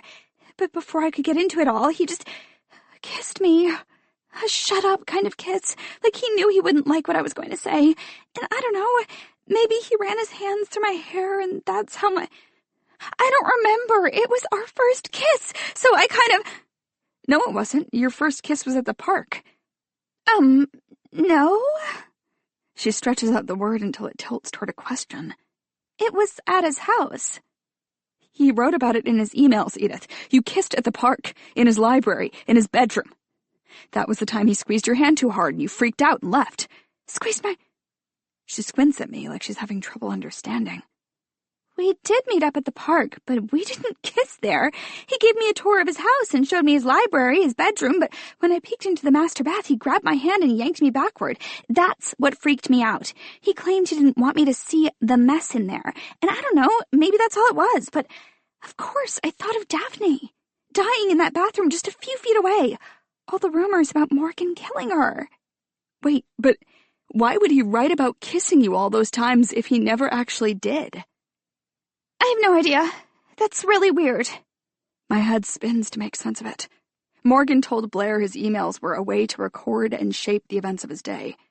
Now they seem like fiction, molded from moments of inspiration. Edith and I merely characters to him, stories he believed were his to tell. It makes me wonder what else he lied to Blair about. What happened when you confronted him about Daphne? I ask. He got pissed at me, just for asking about his wife. His eyes, flashed. I swear they were bright with anger. And it scared me, so I left. I search her face for a tell, a flicker of deceit, but she doesn't so much as blink. And you didn't go back? I ask. No, I swear. I didn't even know he was dead until 2 days later. I wasn't working that weekend, so I mostly stayed in bed, off my phone, feeling depressed. There's something in her expression that's familiar to me. Just like I recognized the desperation and despair on her face when I first saw her, through the glass at Just Say Yes. I recognized the agony of being misunderstood, of not being believed. But maybe that's desperation, too. A frantic need to spin a story. Why are you here, then? I ask. At the exact moment someone was strangling me. I told you! This note! Edith picks it off the floor beside her, holds it out for me to take, but I don't dare touch it. Don't smudge it with prints of my own. I lean forward to read. I spoke to the police. I know about you and Morgan. Come to my apartment at 10:30 tonight. 35 Carver Lane, above the garage. Rosie. Chapter 20. The message is typed. The paper the size of a cell phone. I read it a few times, but it might as well be calculus for all the sense it makes. Even my name looks like an equation, and as I stare at it, a chill skitters over my skin. My wound pulses beneath the towel. You were talking to that cop outside Sweetbean yesterday, Edith says. And then this note was under my door today. So I thought the police must know Morgan had been seeing a Rosie, and they questioned you, but you... She shakes the note. You figured out it was me. I think of the fear I saw stamped onto her face when she caught me with Jackson in the parking lot. I assumed it meant she was scared of me, scared I was a suspect in Morgan's murder, but now I know.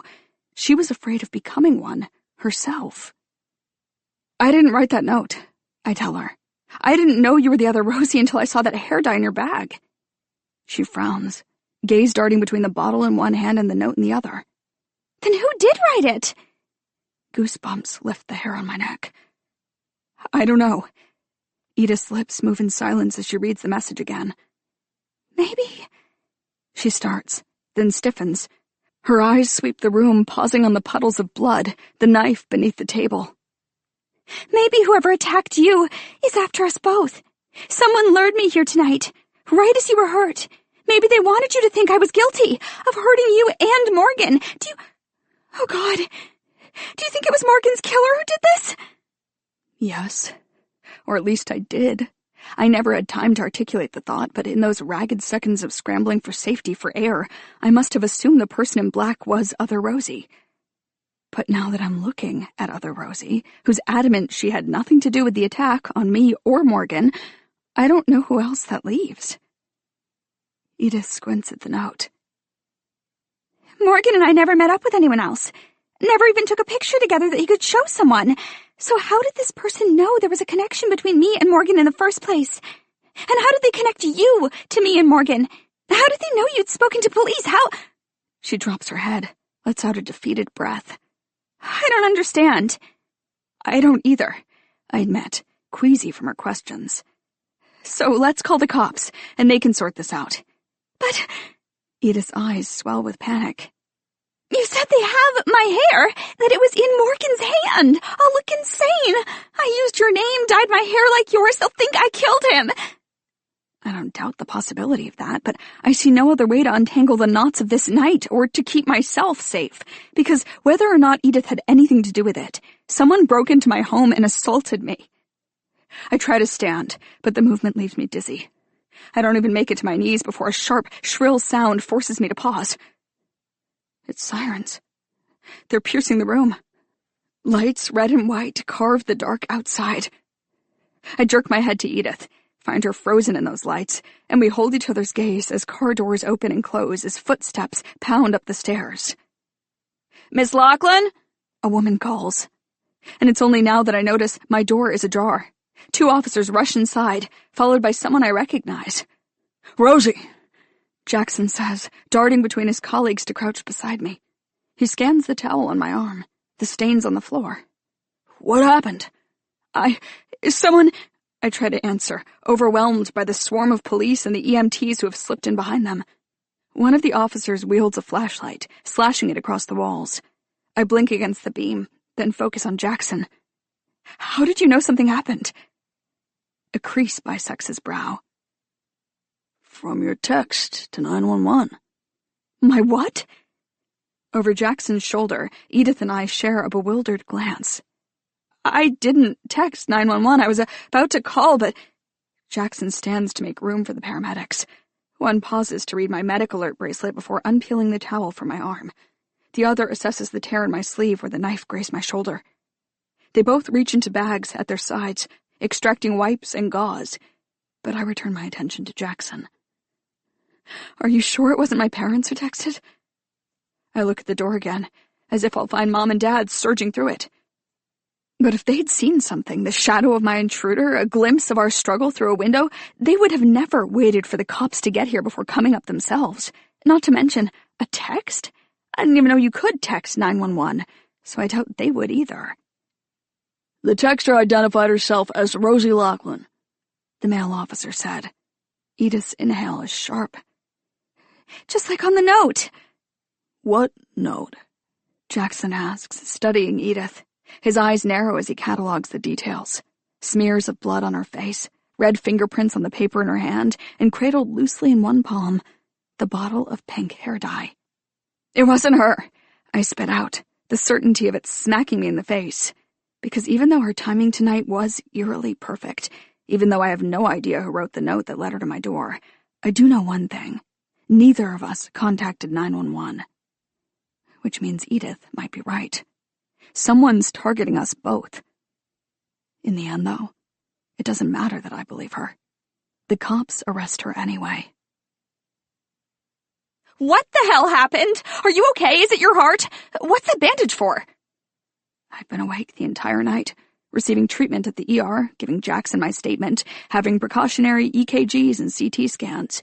So when Nina barrels through the privacy curtain of my room, shrieking questions at me, I'm slow to process them. What are you doing here? I ask instead. Did my parents call you? I glance at the clock. 6:42 a.m. Mom would never call someone before 8, unless it's life or death. Do you really not remember I work here? Nina says. Oh God, was it a head injury? No, I just didn't see you anywhere. I assumed you were home.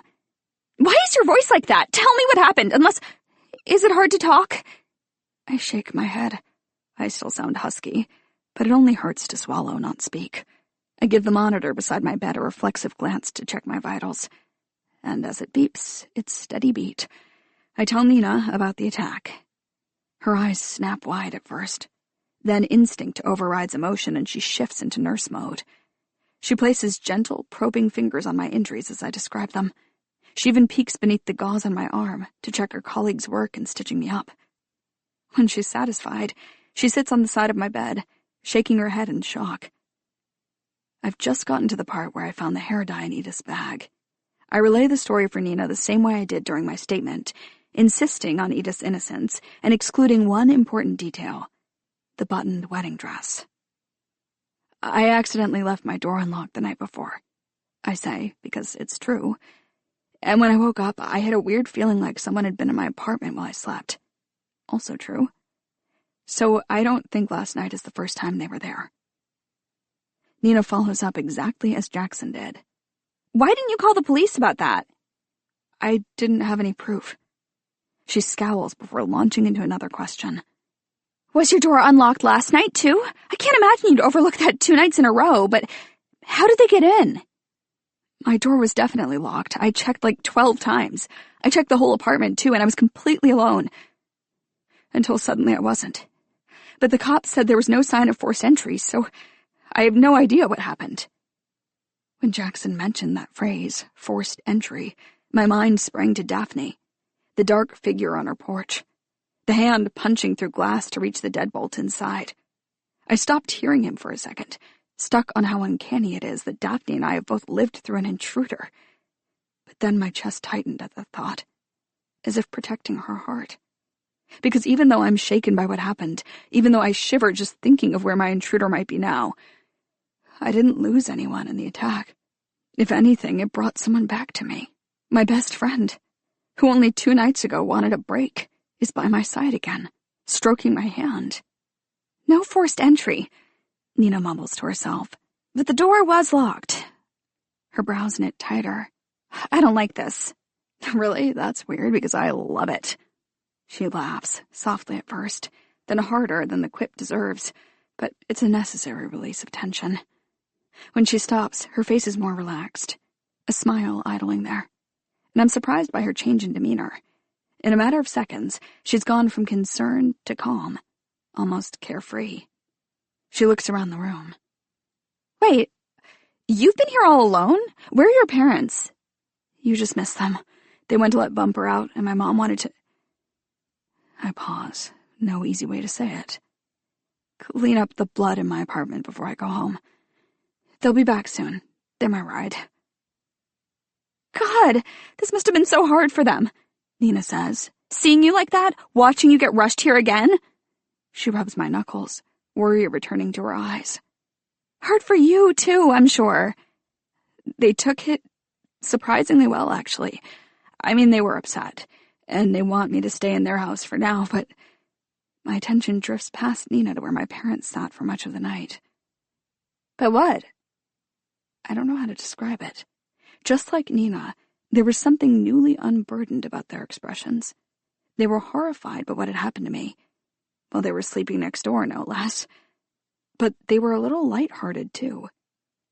They joked about the nurse's shoes, which were inappropriately vomit-colored, according to Dad, But the last time we were in the ER together, when my own vomit had been clumped with blood, their demeanor was solely somber, humor itself the inappropriate thing. And maybe that's the difference. Our previous ER trip was the beginning of what could have been the end, the moment we knew I was sick. But this time, all I need are stitches and bandages. No transplant lists, no indefinite hospital stays. I think they're just glad it wasn't my heart, I tell Nina, checking the monitor again. She nods in agreement, her eyes landing there too. We sit in silence that feels like a vigil. Nina breaks it first. So do the cops have any idea who did it? Not yet. I swallow what feels like sticks instead of saliva. Jackson said, "Who's Jackson?" The detective. Didn't you say he talked to you? I know she did. She mentioned it in the same text where she asked me for a break. Yeah, but I'm not on a first-name basis with him. He's actually... Remember Winnie Dean? He's her older brother. Isn't that a weird connection? Nina's eyes twitch for a second, almost a squint, but she doesn't respond. He told me they'll fingerprint the knife, but the person had gloves on, so I'm not holding my breath. He also said they're going to talk to all my neighbors, see if anyone saw anything, if there are cameras they can pull footage from. Well, you saw the person, so let's start simple. Were they built like a man or a woman? Jackson asks the same question, of course. Once again, I try to concentrate on the memory. Hands clawing for the knife, the crook of an arm crushing my neck, before rebounding fear slams shut the scene. It could have been a tallish woman, or it could have been a man on the shorter side. Honestly, it happened so fast I barely got a chance to look at them. The only distinguishing feature I noticed was this scuff on their boot that looked like half a heart. And I think they're the same person who killed Morgan. Nina straightens. Did the police say that? No, but whoever attacked me has to be the one who lured Edith to my apartment, and probably the one who texted 911. I think they wanted Edith to be found at the scene so the cops would have to investigate her. Then they'd figure out Edith's connection to Morgan and, wait, that text. Could the cops tell whose phone it came from? Jackson said it was unregistered. He promised they'll keep looking into it, but I'm worried he doesn't see it like I do. That Morgan's killer is still out there. He seems pretty satisfied finding Edith with that bottle of hair dye, like he was catching her red-handed. Pink-handed, Nina offers. And I get that it looks bad, the strands of Edith's hair in Morgan's hand. But someone else must have been at his house that night, after Edith left and before I got there, and whoever it was, they're setting Edith up to take the fall. But wouldn't there be an easier way to do that? Nina asks.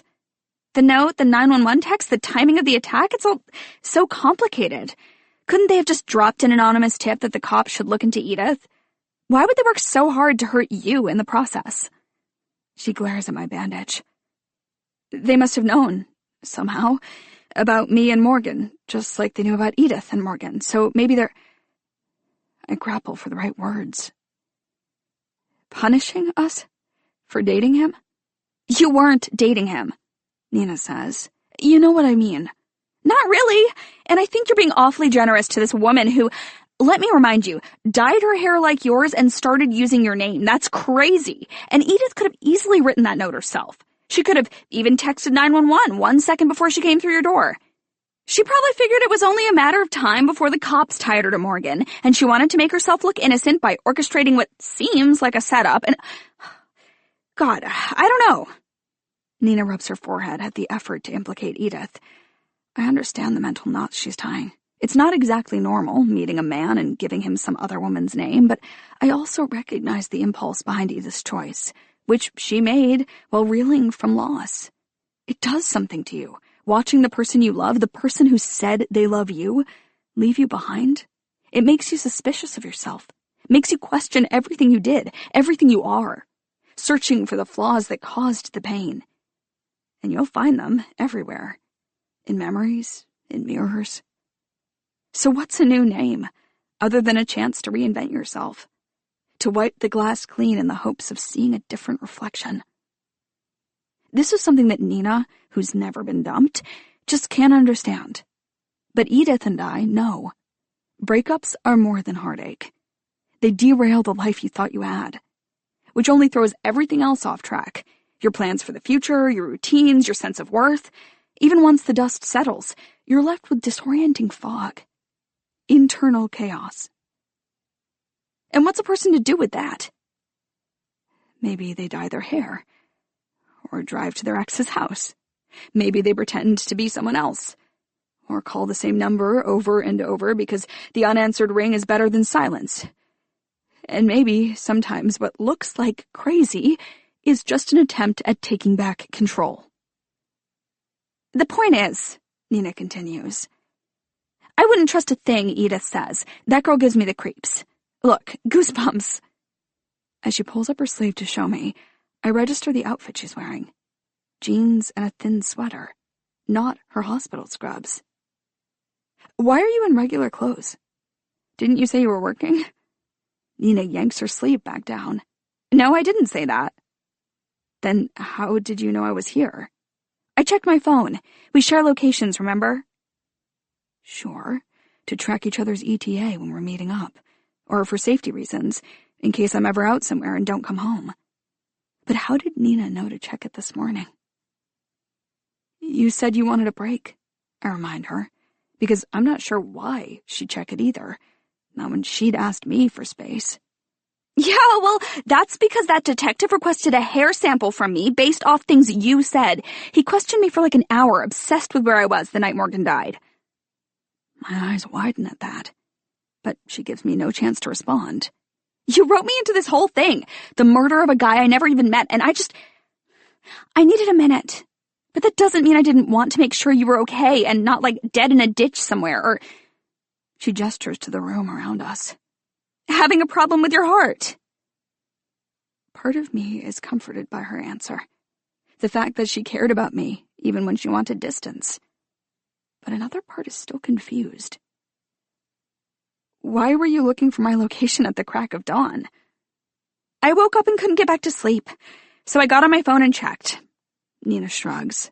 It's just habit lately. My frown deepens. It's habit lately? I repeat, emphasizing her word choice. Since when? She purses her lips, toggling her head from side to side as if counting up the days, or whether she'll tell me the truth.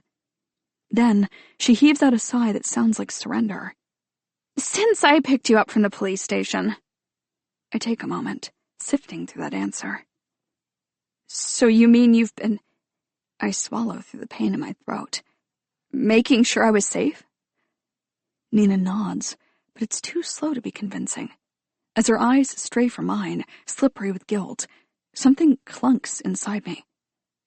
I look at my monitor, expecting to see a break in the beat of my heart.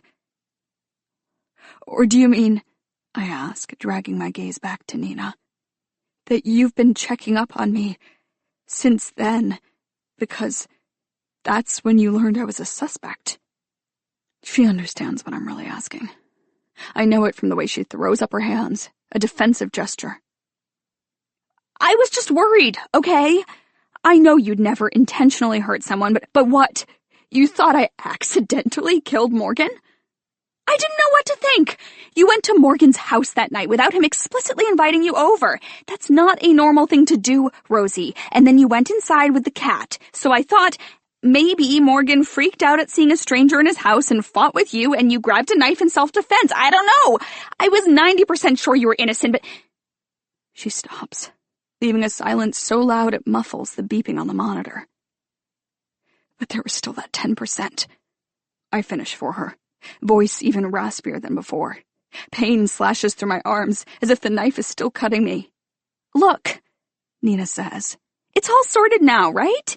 The hair in Morgan's hand was Edith's. She really did use your name, and you obviously didn't attack yourself last night. So, case closed. You didn't kill Morgan. It's there on her face again. That lightness, the release of a weight she's been carrying. The same expression my parents snuck at each other from their chairs. And it finally clicks for me what I've been seeing. Relief. Not just that I'm okay, but also that I'm not. Because only now that I'm a victim, do the people I love most believe I'm innocent. I'm sorry, okay? Nina says to my silence. I don't mean to upset you, but let's not pretend you don't have a history of acting before you think. You once drove with a bleeding hand to your ex's house. Because he wasn't answering his phone, and I couldn't deal with the silence after. The silence was his answer. Which you would have realized if you would just see things as they really are for once, instead of how you want them to be. I mean, God! Instead of talking to Brad about your relationship when you noticed him being distant, you bought a wedding dress! A wedding dress! And then, when he texted you out of the blue to tell you he missed you, you convinced yourself it meant you were getting back together. But it was a booty call, Rosie, not a declaration of love. Because if he really loved you, he would have respected you enough not to sleep with you one night and ghost you the next. Nina stops to catch her breath, her words having burst out like a sneeze she'd been trying to hold back. And even though I've barely spoken, my breath feels ragged too. She's never criticized me this explicitly, never spoken about my wedding dress like it's a symptom of some sickness I didn't know I'd contracted. And worst of all, she's never questioned the one thing I held on to, that whatever else happened with me and Brad, he had loved me. The last few minutes are too much to process. A 1-2 punch of Nina's doubt and disapproval. I touch the bandage on my arm, then rub my neck. But I can't pinpoint the pain I'm feeling. It pumps through my body like blood. You have your rosy-colored glasses, she continues, softer, slower. And sometimes they get you into trouble. You miss what's right in front of you. Nina gives me a gentle smile, expecting a response, I think. But I can only stare at her, the person right in front of me, wondering if I've been seeing her clearly or with a pretty tint. Okay, hon, a voice says, coming through the privacy curtain. It's the nurse who took over at 6 a.m. who gave me crackers and water before leaving to get my discharge papers. Let me just go over this with you real quick, and then, oh, Nina, are you working right now? Nope, not stealing your patient or anything. Nina stands from the bed, turning her smile toward her colleague. Rosie's a friend of mine. She grabs my hand and squeezes, but my muscles won't return the gesture. My best friend, actually. Oh, look out for her then, okay? The nurse says. She's had a rough time. I definitely will, Nina says. As the nurse unhooks me from the monitor, she and Nina chat over my head. I don't hear them, though. I'm still absorbing Nina's critique. They get you into trouble. That one sentence is doing double duty. An explanation for the 10% of Nina that thought I could have killed Morgan, and a warning that I'm wrong to believe in Edith. That I'm just not seeing her right. But right now, I'm seeing her in handcuffs at the police station, bearing the brunt of Jackson's suspicion. I'm seeing her struggle to explain it, why she used a different name with Morgan, why she dyed her hair each time she saw him.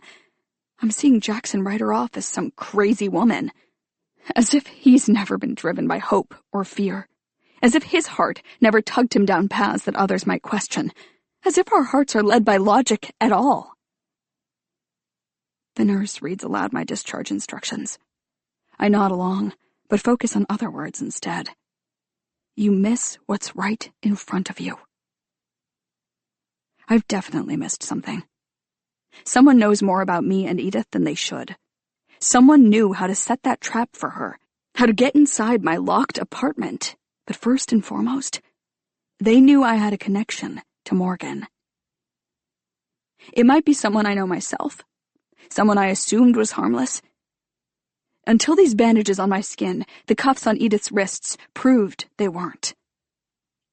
And even though it hurt when Nina questioned and criticized me, she's given me a path to follow the second I'm released. Because they're still out there. The person responsible for Morgan's murder, my attack, Edith's arrest. And if I'm going to find them, I need to stop seeing what I want. I need to go back, retrace my steps, and see what, or in this case, who, is really there. Chapter 21. I've got my laptop open to Donor Connect, a notebook open to a fresh page, and Daphne's poetry beside me on the bed. Everything's worthy of investigation.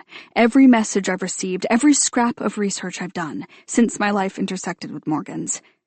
I'm fresh off 6 hours of sleep, which my body and Mom demanded almost as soon as I got home, and now I'm ready to review these past few weeks with clear, unbiased eyes. At my parents' request, I'm back in my childhood room.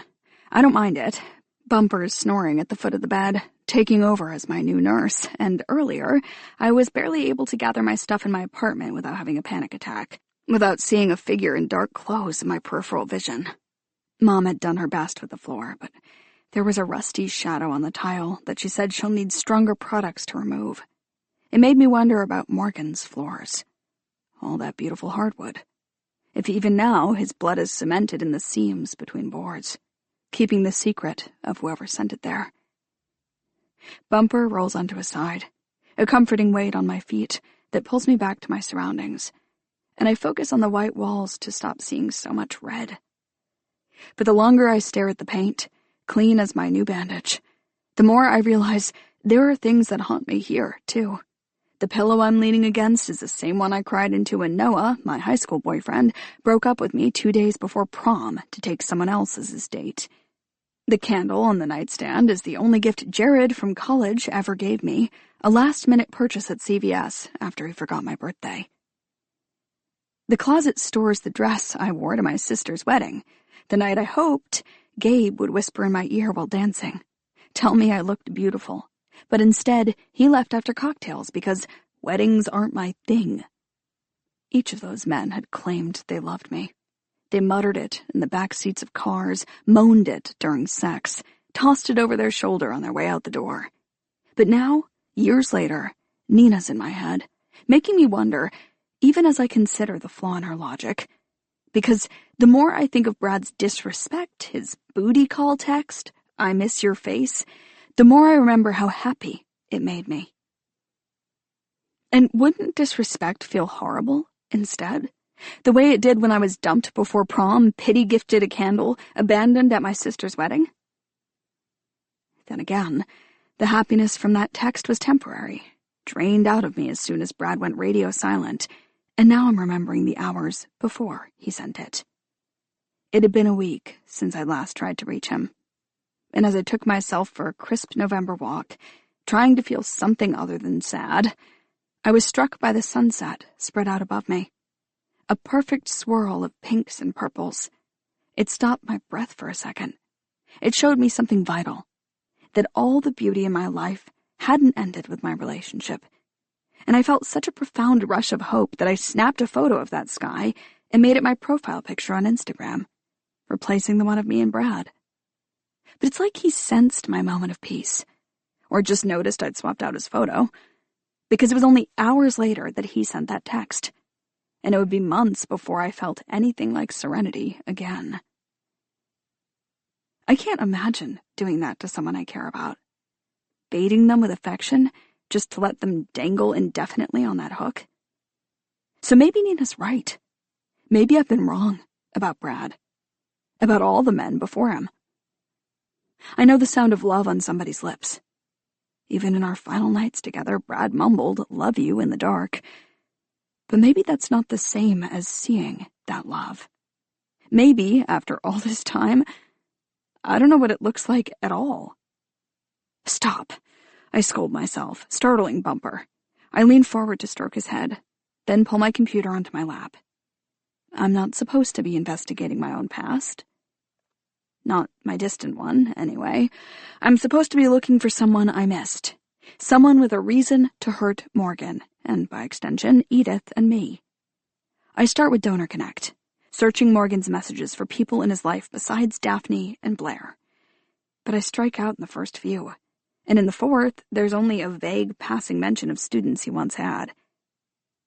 It's around then that he calls Daphne unhinged. She gave so much of her mind to her students, he hypothesizes, that it's no wonder it ultimately fractured. He says he encouraged her to see a doctor after she became, in his perspective, disproportionately upset he wouldn't share his drafts with her, and his words grate on me now. Daphne was only reacting to Morgan's pattern of using her past as plot, terrified it might happen again. especially once Blair told her he was writing a sequel to Someone at the Door. So her mind wasn't broken. It was battling for control. Control of her own narrative, control of the emotional chaos he'd caused. And yet, only 2 paragraphs later, he claims he loved her. But over and over, he'd capitalized on her pain, then downplayed what he'd done. I remember his justification from one of Daphne's poems. "There's no copyright on trauma," a sentence that's both an admission of guilt and a dismissal of the charge. How can that be love? If Nina were here, I think she'd call it something else. I'm about to give up on the messages, but the thought of Nina makes me look again. She said I miss what's right in front of me. And she's right. I haven't been careful enough while reading this last one, too caught up in finally seeing Morgan clearly that I forgot to check for anyone else. On my second read, it pops to the foreground, the reference to Piper. Well, to Daphne's new friend, whom Morgan believed was responsible for some of Daphne's agitation at the end. But I've known from the start that it's Piper. Piper with her distrustful face and disdain for popular authors. But also, I straighten against the headboard. Piper, who knows Edith, knows me. Piper, who believes Morgan killed her friend. If my heart wasn't on a delay, it would be picking up speed. Instead, there's a steady calm inside me as another connection clicks into place. Piper was there. A couple days ago, on the sidewalk at Sweet Bean. She saw that I spoke to the police, just like was referenced in the note left under Edith's door. I grab my phone, unsure what I'm intending to do with it. Call Jackson? Tell him to look into Piper? It's too soon for that. I have no proof. And he already thinks he has some against Edith. The moment of indecision gives my epiphany a chance to falter, because if Piper wanted revenge against Morgan, why would she wait a year after Daphne's death to get it? And why would she set up Edith to take the fall? The two of them are friends and... Stop, I say again, because that last thought was courtesy of my rosy-colored glasses, making me assume Piper wouldn't hurt someone close to her. But I've spoken to the woman only twice. I don't actually know her at all. I reach for Daphne's books, leafing through them for any reference to Piper, a friend, anything, before remembering that the collections predated Daphne's relationship with her. The only poem I've read that might have overlapped with their friendship is the one on the postcard, Daphne's Last, according to the bookstore owner. I pull it out and read it again, just to be sure I haven't missed anything. But it's the same story I already know about Morgan. You've robbed me again and again, siphoned my love, my likeness. You won't stop until there's nothing left. Still, I stare at the lines. Siphoned my likeness. It almost sounds like what I could have said about other Rosie. No, not other Rosie anymore. Edith, who's probably still being grilled at the station. I push aside the books, determined to keep researching Piper. I'll just have to do it the old-fashioned way, through social media. I start with Instagram. A few Piper Bells come up, but from their profile pictures alone, it's easy to rule them out as the one I know. I grunt as I clear the search bar, and that's when I see Blair's name instead, at the top of my recent results. I hesitate for only a second before deciding my next move. If Morgan referenced Piper to me, a person he barely knew, he might have spoken with Blair about her more at length. I send her a message. Hey, I hope you're doing okay. A lot has happened since we spoke the other night. Someone's been arrested for Morgan's murder, but I'm positive they didn't do it, and I'm still trying to figure out who actually did. Did Morgan ever talk to you about a woman named Piper Bell? She was one of Daphne's friends. Tapping out of the chat window, I'm returned to Blair's profile, where Morgan's face fills half the frame of a new post. She's added another set of pictures, and I can't help myself. The desire to look is a hard habit to break, even as the sight of him, Daphne's smiling, swindler, blue-eyed betrayer, leaves me a little nauseous. The first photo is recent, given their hairstyles and Morgan's glasses. But as I keep swiping through them, I watch the pair age backward, as if Blair's trying to move Morgan further and further from the year of his death. Their hair gets shorter, or longer. Their skin gets smoother, but the evidence of their closeness never changes. In the final photo, they sit on their college green, a pillared library hulking behind them, and they tilt toward each other, laughing in a way that's reminiscent of pictures of me and Nina. Not for the first time, I imagine the immensity of Blair's loss. The love of a best friend is purer and steadier than any romance I've ever had, and I wonder now if I, too, have lost that. If things will ever be the same between me and Nina, now that I know there's a percentage of her that thinks I'm capable of murder. A chime on my phone cuts through the thought. Blair's responded. Wait, what? Piper Bell was arrested for Morgan's murder?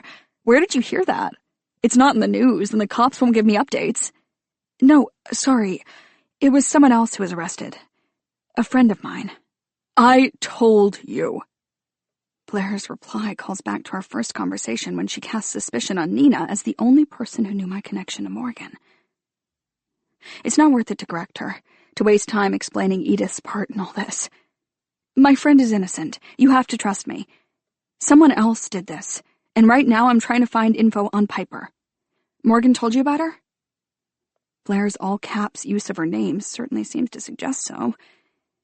A couple minutes pass without a response, and I see her staring at her phone, mulling over whether to trust me when I'm basically a stranger to her. Finally, she answers. No, I had no idea Morgan or Daphne knew her. Maybe we're talking about different Piper Bells? Without a picture to pull up, I offer the only details I have. She works at the Burnham Library. Curly blonde hair? Jesus, yes! She moved to a rental down the street from me like 6 months ago. I've gone to her house a few times for drinks. You think she's the one who killed Morgan? For a few moments, I'm unable to respond, too stunned by the strangeness of it. Piper moving so close to Blair? Spending time with the friend of the man she believes killed hers? It could just be a coincidence. Piper might not even be aware of Blair's connection to Morgan, but there's something prickling at me, telling me to treat this like a lead. What's Piper's address? Why? Are you going to talk to her? Actually, I'm wondering if Blair's neighborhood is close to Morgan's, because that could maybe explain it. If Piper wanted revenge against him, then maybe she rented a place nearby where it would be easier to watch his every move. Without waiting for my answer, Blair sends another message. Because if you're going to confront her, then come get me first so we can go together. Morgan is my best friend, and I'm tired of being in the dark. I hesitate, considering the request. It's not exactly smart to knock on Piper's door, question her in her own house, and put her on the defense, especially when I'm already worried she might have attacked me. But with Blair as backup, Blair who told me she'd never stop fighting for Morgan. Okay, send me your address and we'll talk to her. Chapter 22. The address Blair gives me is several miles from Morgan's house, not exactly close enough for Piper to keep tabs on him. As I climb the porch steps, the front door opens, and a woman steps out in leggings and a t-shirt. She startles when she sees me, but quickly recovers. Are you Rosie? Blair mentioned you were stopping by. I'm Vanessa. Nice to meet you. I return the greeting and shake the hand she offers, wondering just how much Blair mentioned. If her fiancé knows we're about to confront a possible killer. I'm guessing not by how unbothered she seems as she flits by me toward her car. Sorry, I'm late meeting a friend at the gym. Blair's inside, though. You can go on in. I face the door she's left open, and it's impossible not to flash back to the door I found ajar at Morgan's house. On a night just like this, the sunset bouncing off the windows, keeping me from seeing what's inside. I hesitate on the threshold, legs locked by that moment before the horrors begin, until Blair calls out to me, "Come in before you let the damn cat out." I rush into the house and find Blair scooping up Sickle, who struggles in her arms. When I close the door behind me, she lets him jump to the floor and dash down the hall. "He hates me," she says. "Do you mind taking your shoes off? We had our floors redone last month, and we're still obsessive about them." "Sure, but aren't we going to Piper's?" Not until you tell me why you're suspicious of her in the first place. I'm not going in there, guns blazing, until I have all the information. I hesitate. Are you actually planning on bringing a gun? It's a figure of speech, Rosie. Oh, right. I slip off my sneakers, placing them on a tray that's cramped with flats and heels and boots. Sorry, I'm kind of a shoe whore, Blair says. And terrible about putting them away. Whoa, what happened?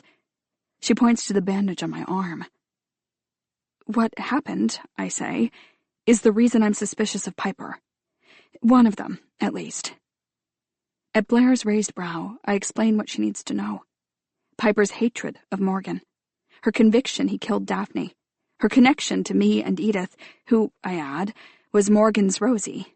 And even though Edith lied to him, I don't think she killed him because... The intruder. The attack. The setup for Edith's arrest. It's on my last few sentences that my voice begins to rasp. I struggle to clear my throat and touch my neck at the grating pain. Jesus, Blair says. That Edith/Rosie thing is fucking weird. And nothing you've said is really evidence against Piper, but I guess she does connect a lot of the pieces. I had no idea she was friends with Daphne. Her face bunches in anger.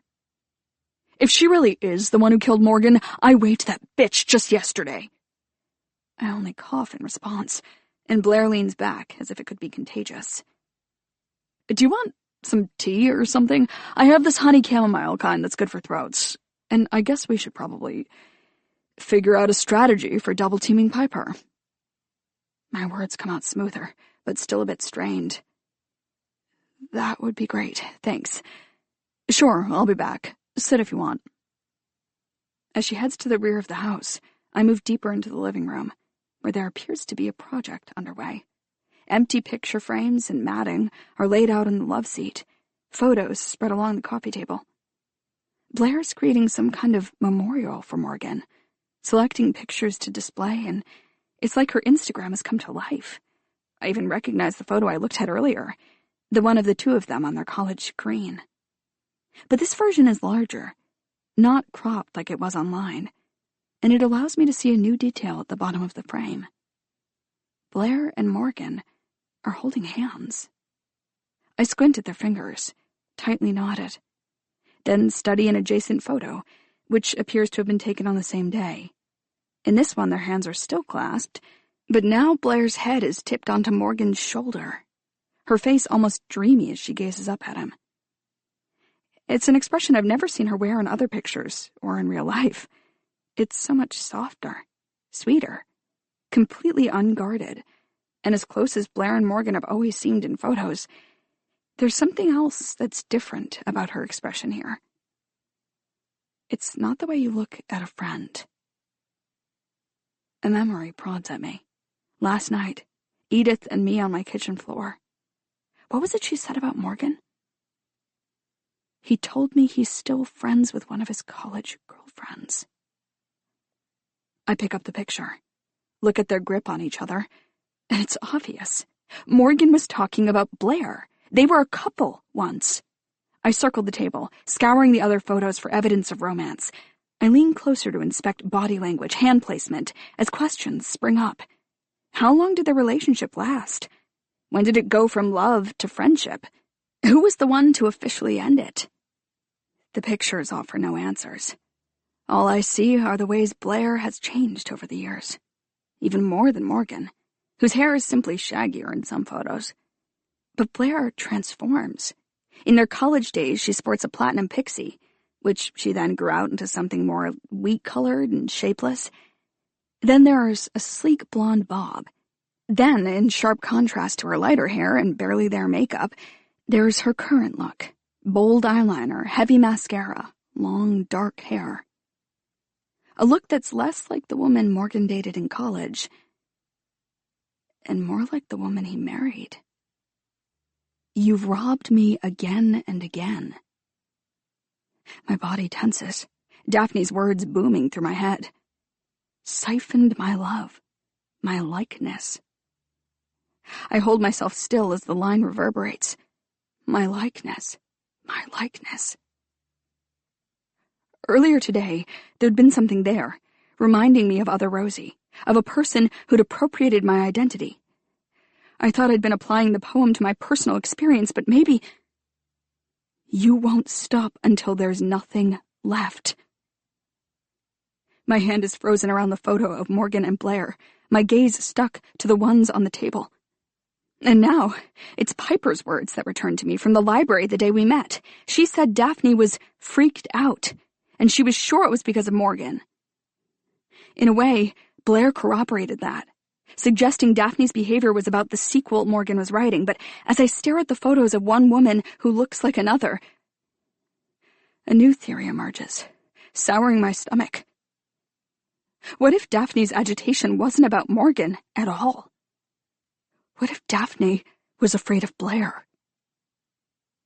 Okay, I'd let this steep a few minutes, but here you go. I whirl around as Blair re-enters the room, holding out a mug to me, a tea bag draped over its lip. Her eyes flick from my face to the picture clenched between my fingertips. These photos, I say. Did you... My words stumble as my mind keeps churning, working towards something it hasn't articulated yet. I start over, back at the beginning. You dated Morgan? Yeah, Blair says, arms still extended to offer the tea.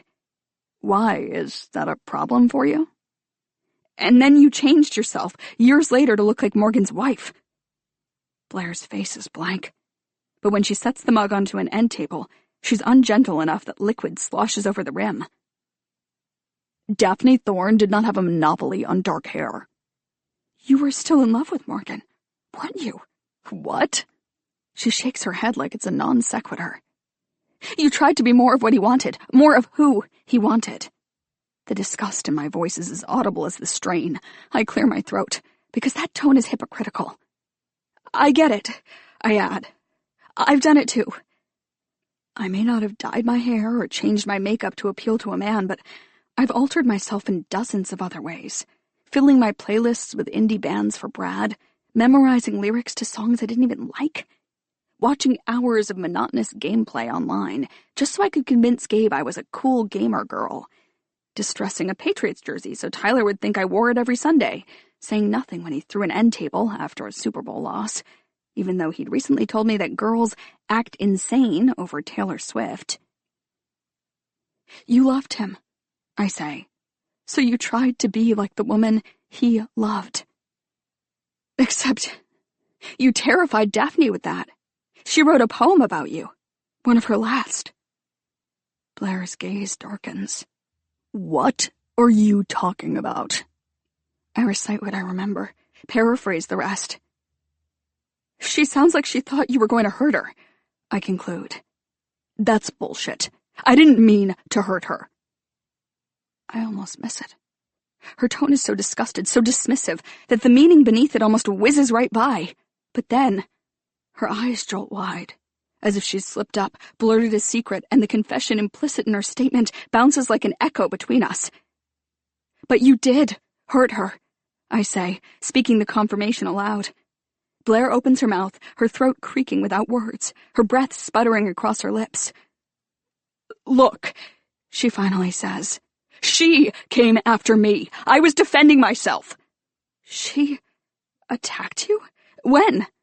She wasn't even supposed to be home. I made sure she wasn't. I was just going to slip in and out so I could... God, you're going to twist this into something it's not, but Morgan had mentioned how Daphne had this new scent. A body wash or perfume that made him want her like crazy. Had him pulling her into bed every chance he got. Blair's lips twist like she's tasted something bad. He was always doing that to me. Talking about their sex life. Just to torture me, I think. Because, yes, I loved him, and he knew that. And that night, I just wanted to see what this... She rolls her eyes. Magical new scent was. But Daphne found me in her bathroom and freaked the fuck out. She said I'd been stalking her, which is ridiculous. We lived in the same town. I couldn't help if we ended up in the same places sometimes. She accused me of trying to steal Morgan from her, but she stole him from me. Blair's breathing intensifies, each exhale heavier than the last. Right before they met, he and I had started hooking up again. It had been like 10 years since we dated, but that's how strong the pull was between us. It was never really over. Morgan acted like it was no big deal, we were just having fun, but we both knew that was bullshit. It's never casual when you sleep with your best friend. So I thought we'd finally be together. Forever this time. Until suddenly, he wanted to stop. Because of Daphne. She crosses her arms, paces a tight line between the couch and table. I take advantage of her distraction, glancing toward the door to gauge the distance. And I kept waiting for him to get sick of her, which is what he does. He starts to pick apart the things he once praised. And he was getting sick of her. He was sick of her trauma dumping, sick of her complaining about what he decided to do with that trauma, which was to memorialize it. Daphne should have been fucking honored. He never drew inspiration from me. She pushes out another huff of air. And it doesn't even make sense. Why would she care if I stole him? She was always so tense around him, always so miserable about one thing or another. So why did she even want him? It's a rhetorical question, but my mind, eager to dissociate from Blair from this horrible story that can only end one way, conjures the answer. For some of us, bad love feels safer than no love at all.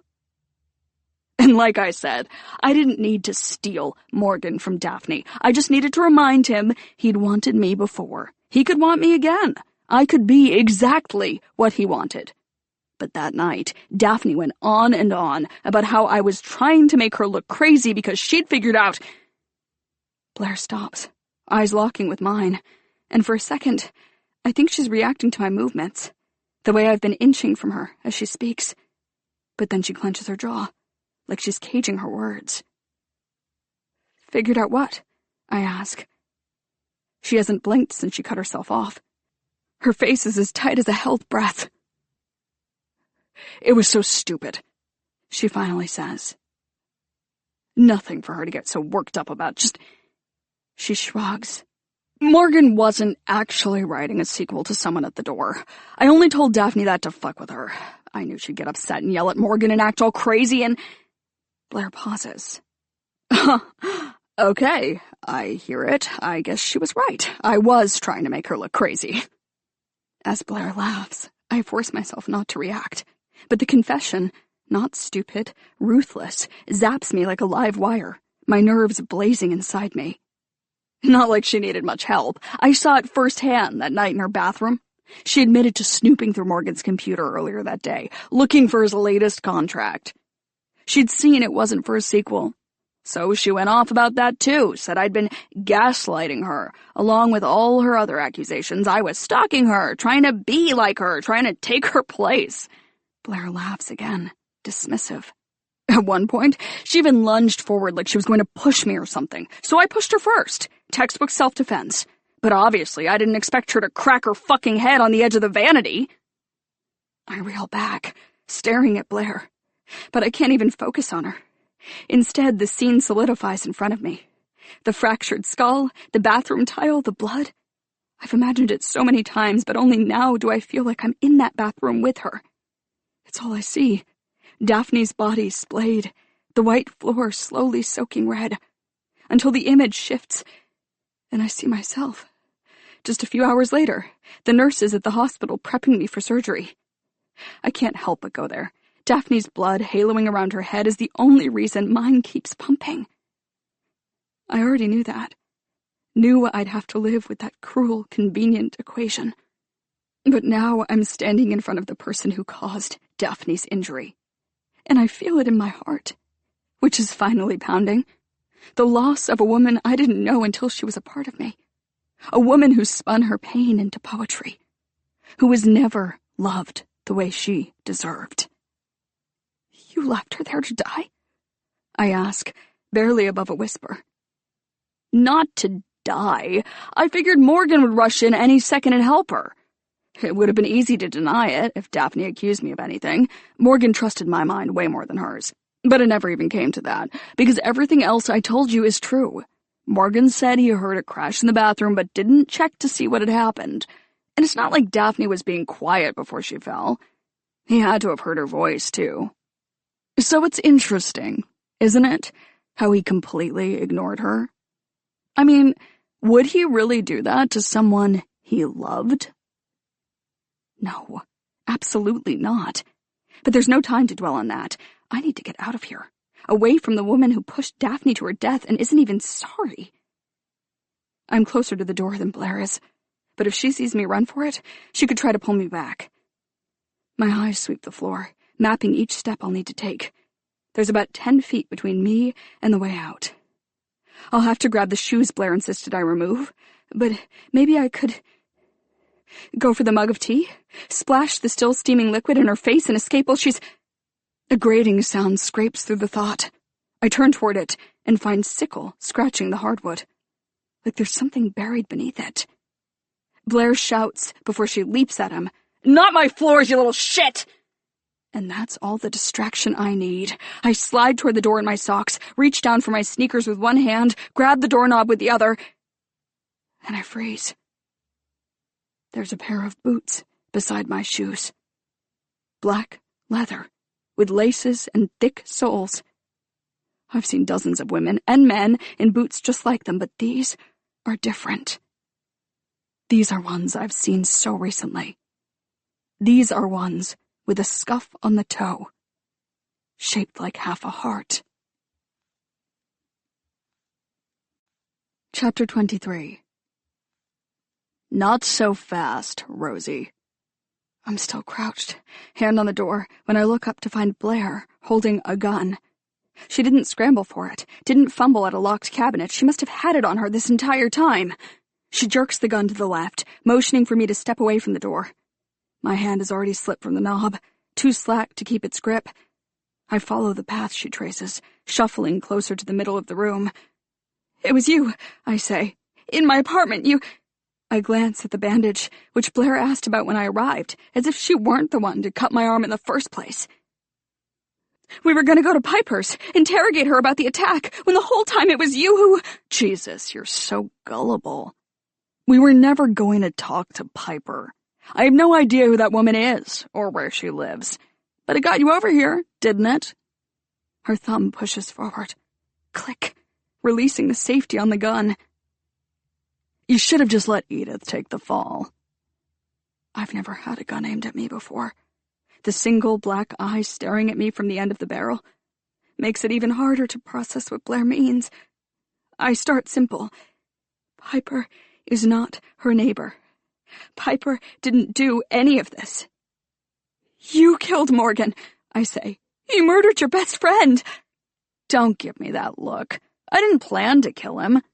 Just like you didn't plan to kill Daphne? Blair squares her shoulders.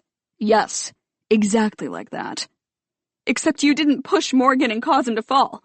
Unless you're saying he fell onto that knife. Shut up. I didn't want him to die. Blair spits out. I love him. Her voice breaks around it. Love. Tears icing her eyes.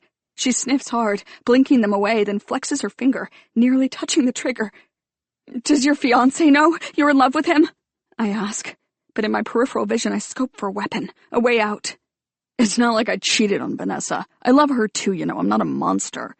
And anyway, when we first started dating, it wasn't even... I just wanted to wake Morgan up. He was so messed up after Daphne died. He needed to see me with someone else, realize he couldn't bear to lose me, too. But he was too deep in his guilt over Daphne. And in the meantime, I fell for Vanessa. Daphne shrugs one shoulder, as if it's so casual, falling in love. But it's not the same as what I felt for Morgan. Morgan was my home, my family. Better than family, because he actually loved me. He loved you so much that you killed him? It's antagonistic, but she seems to be responding to that. This is the woman who stabbed and strangled me, stabbed Morgan, shoved Daphne. She clearly likes a fight. I was giving him one more chance, she grinds out, adjusting her grip on the gun. I'd gotten engaged so Morgan would know I was serious. But he called my bluff, acted all happy for me, tried to talk wedding plans. It was like a game to him. One of us would have to blink first, and I swore it wouldn't be me this time. But then Rosie came along. She hisses the name, my name, but I know she's not talking about me. Right away, he rubbed their relationship in my face, just like he used to when Daphne was alive. It amused him, making me jealous. You saw the emails. He never spared any details. I know every kiss he and Rosie had. I almost nod. I did see the emails. But according to Edith, none of those kisses actually happened. Their first wasn't until their last moments together.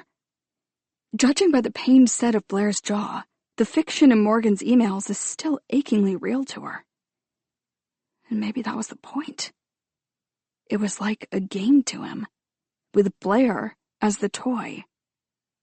Then, when I went to his house that night, Rosie was there, Blair says. I saw her through the doors in the back, kissing him in the kitchen with her stupid pink hair, no offense, and that only emphasized the urgency of what I'd come to do. She runs the back of her wrist across her forehead, wiping invisible sweat, then drops her arm to her side. Her aim on me slackens a bit, slipping from my head to my heart. I couldn't let Rosie be another Daphne, luring him away from me. But then they seemed to be arguing. She left in a hurry, all upset, and I thought, great, even better timing. Better timing to kill him? I'm not good at this. Provoking her, prompting her to keep speaking, my words sound wooden, coated with a meanness I don't even recognize. Blair blasts me with a cold stare, returns both hands to her weapon, and I wonder if I miscalculated, if this will be the comment that convinces her to pull the trigger and end the discussion altogether. My eyes dart toward the door, then the wide picture window. It's dark out now, and the living room lamps blaze, allowing the glass to reflect the scene. Blair, with her feet planted, shoulders back, pointing a gun at an unarmed woman. It should be easy to see from the sidewalk. Maybe someone walking out there will glance our way and alert the police. Maybe Vanessa will come home early and stop her fiancé. Maybe I still have a chance. Hey, get away from there. In looking at the window, hoping for witnesses, I've drifted closer to it. I step back, letting Blair steer me with the gun until we've switched positions and she's blocking the door. And stop looking at me like that, Blair demands. You're still acting like I wanted him dead. I'm devastated. He's dead. Again, her voice splinters, eyes shining in the light. Then how did it happen? I ask, forcing a softer, more empathetic tone. She swipes a stray tear. I told him I was still in love with him. And if he didn't admit he felt the same way, then I really would marry Vanessa. And do you know how he responded? He said, "Come on, Blair. You know that's just puppy love." Puppy love! The phrase whips into the air, making me flinch. Like I was nothing but a kid with a crush. And then he laughed. Like I was crazy for thinking the man who called me his best friend, who shared his biggest secrets with me, might actually want to be with me too. And it broke me. My brain, my heart. I don't even remember picking up the knife. It was just there on the counter, and then it was in my hand, and She thrusts the gun forward in demonstration. Then she stares at the weapon, almost awed by the memory. It felt like instinct. Another tear slides down her cheek, but this time she doesn't bother wiping it. Her eyes linger on the gun, her hand. She tongues the tear, now at the corner of her lip. I pulled the knife out, almost immediately, but that was a mistake. The blood just gushed out of him. I shake my head, the image appalling, but not aligning with the scene I stumbled upon. The knife was in his chest when I found him. Blair nods, pulling in a shaky breath, her gaze unfocused now. He was suffering, so I put him out of his misery, put me out of mine. It was a kindness, really. To both of us. Her arm sinks, as if growing heavy, the gun drifting lower. I move a step away from her, then another. Somewhere in the back of the house, there must be another door. I told you not to look at me like that! Blair shouts, freezing my feet. Like what? I ask. Anything to keep her talking. Like you think I'm demented. As if you're so perfectly sane and stable. Blair scoffs. 2 nights ago, you were sleeping in a wedding dress. Why's that, Rosie? I've been dying to know. I shouldn't feel smacked by another revelation, I always knew the person who attacked me must have been the one to button my dress. But there have been so many pieces to Blair's confession, so many horrors to absorb, that I've been slow to snap the whole picture into place. And I won't let her turn this around on me when she's the one who still owes answers. Why were you even there? Were you planning to attack me that night and then, what? Got distracted by the dress? Decided to freak me out instead? Well, it really was quite the distraction. You were passed the fuck out in a wedding dress, and I'm sorry, Rosie. I just couldn't help it. It was too easy to fuck with you. I don't know why I'm surprised when she ends the explanation there. This is the same woman who admitted to fucking with Daphne. She seems to thrive on manipulation. Power. Maybe that's due to the lack of power she felt she had with Morgan. Or maybe she doesn't deserve to have me rationalize her decisions. Maybe, still, even now, my rosy-colored glasses are on. But no, our scuffle in your apartment happened when it was meant to. Blair says. That first night was just to scope out your place, find the best way in, and what do you know? You gave it to me yourself. She fires off a chuckle.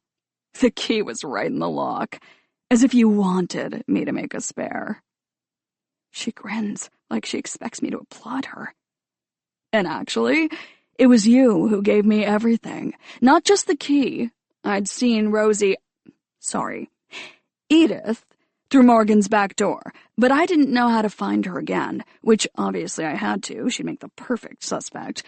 So I went to that stupid gathering at the Green, thinking she'd show up, but then you were there instead. A different Rosie. Not the one I'd seen kissing Morgan. Her hair was shorter than yours. And when you couldn't figure out who fake Rosie was from the emails I showed you, fine. All I had to do was watch you until you inevitably crossed paths with her. Watch me. She means stalk, of course. Because that day on Sweet Bean's patio, when we ran into Edith and Piper, I'd felt someone's gaze on me, grazing my face as palpably as a hand. I dismissed it first as Nina's, then Edith's. But it must have been Blair's. She was there, lurking somewhere. Just another thing right in front of me I missed. And she must have recognized Edith as the woman she'd seen at Morgan's. From there, the plan became simple. Give the cops a reason to investigate her. They'd take some DNA, find it was a match to the hair you told me they found, then assume she was some kind of psycho who murdered Morgan and killed the woman she'd pretended to be while dating him. My eyes narrow. Except I wasn't killed. Well, yeah. I didn't get the timing exactly right. Edith was supposed to stumble upon a much different scene. I stare at her until her meaning crystallizes. My hand drifts to my neck, where one night ago, Blair's arm clamped tighter and tighter until I couldn't breathe. Someone had to go down for Morgan's murder, she adds. And obviously it wasn't going to be me. Might as well be Edith, who twisted him around her little finger, given him new ways to torture me, got him thinking of ways to use her in his writing when he'd known her all of 5 minutes. And you're not even grateful, are you?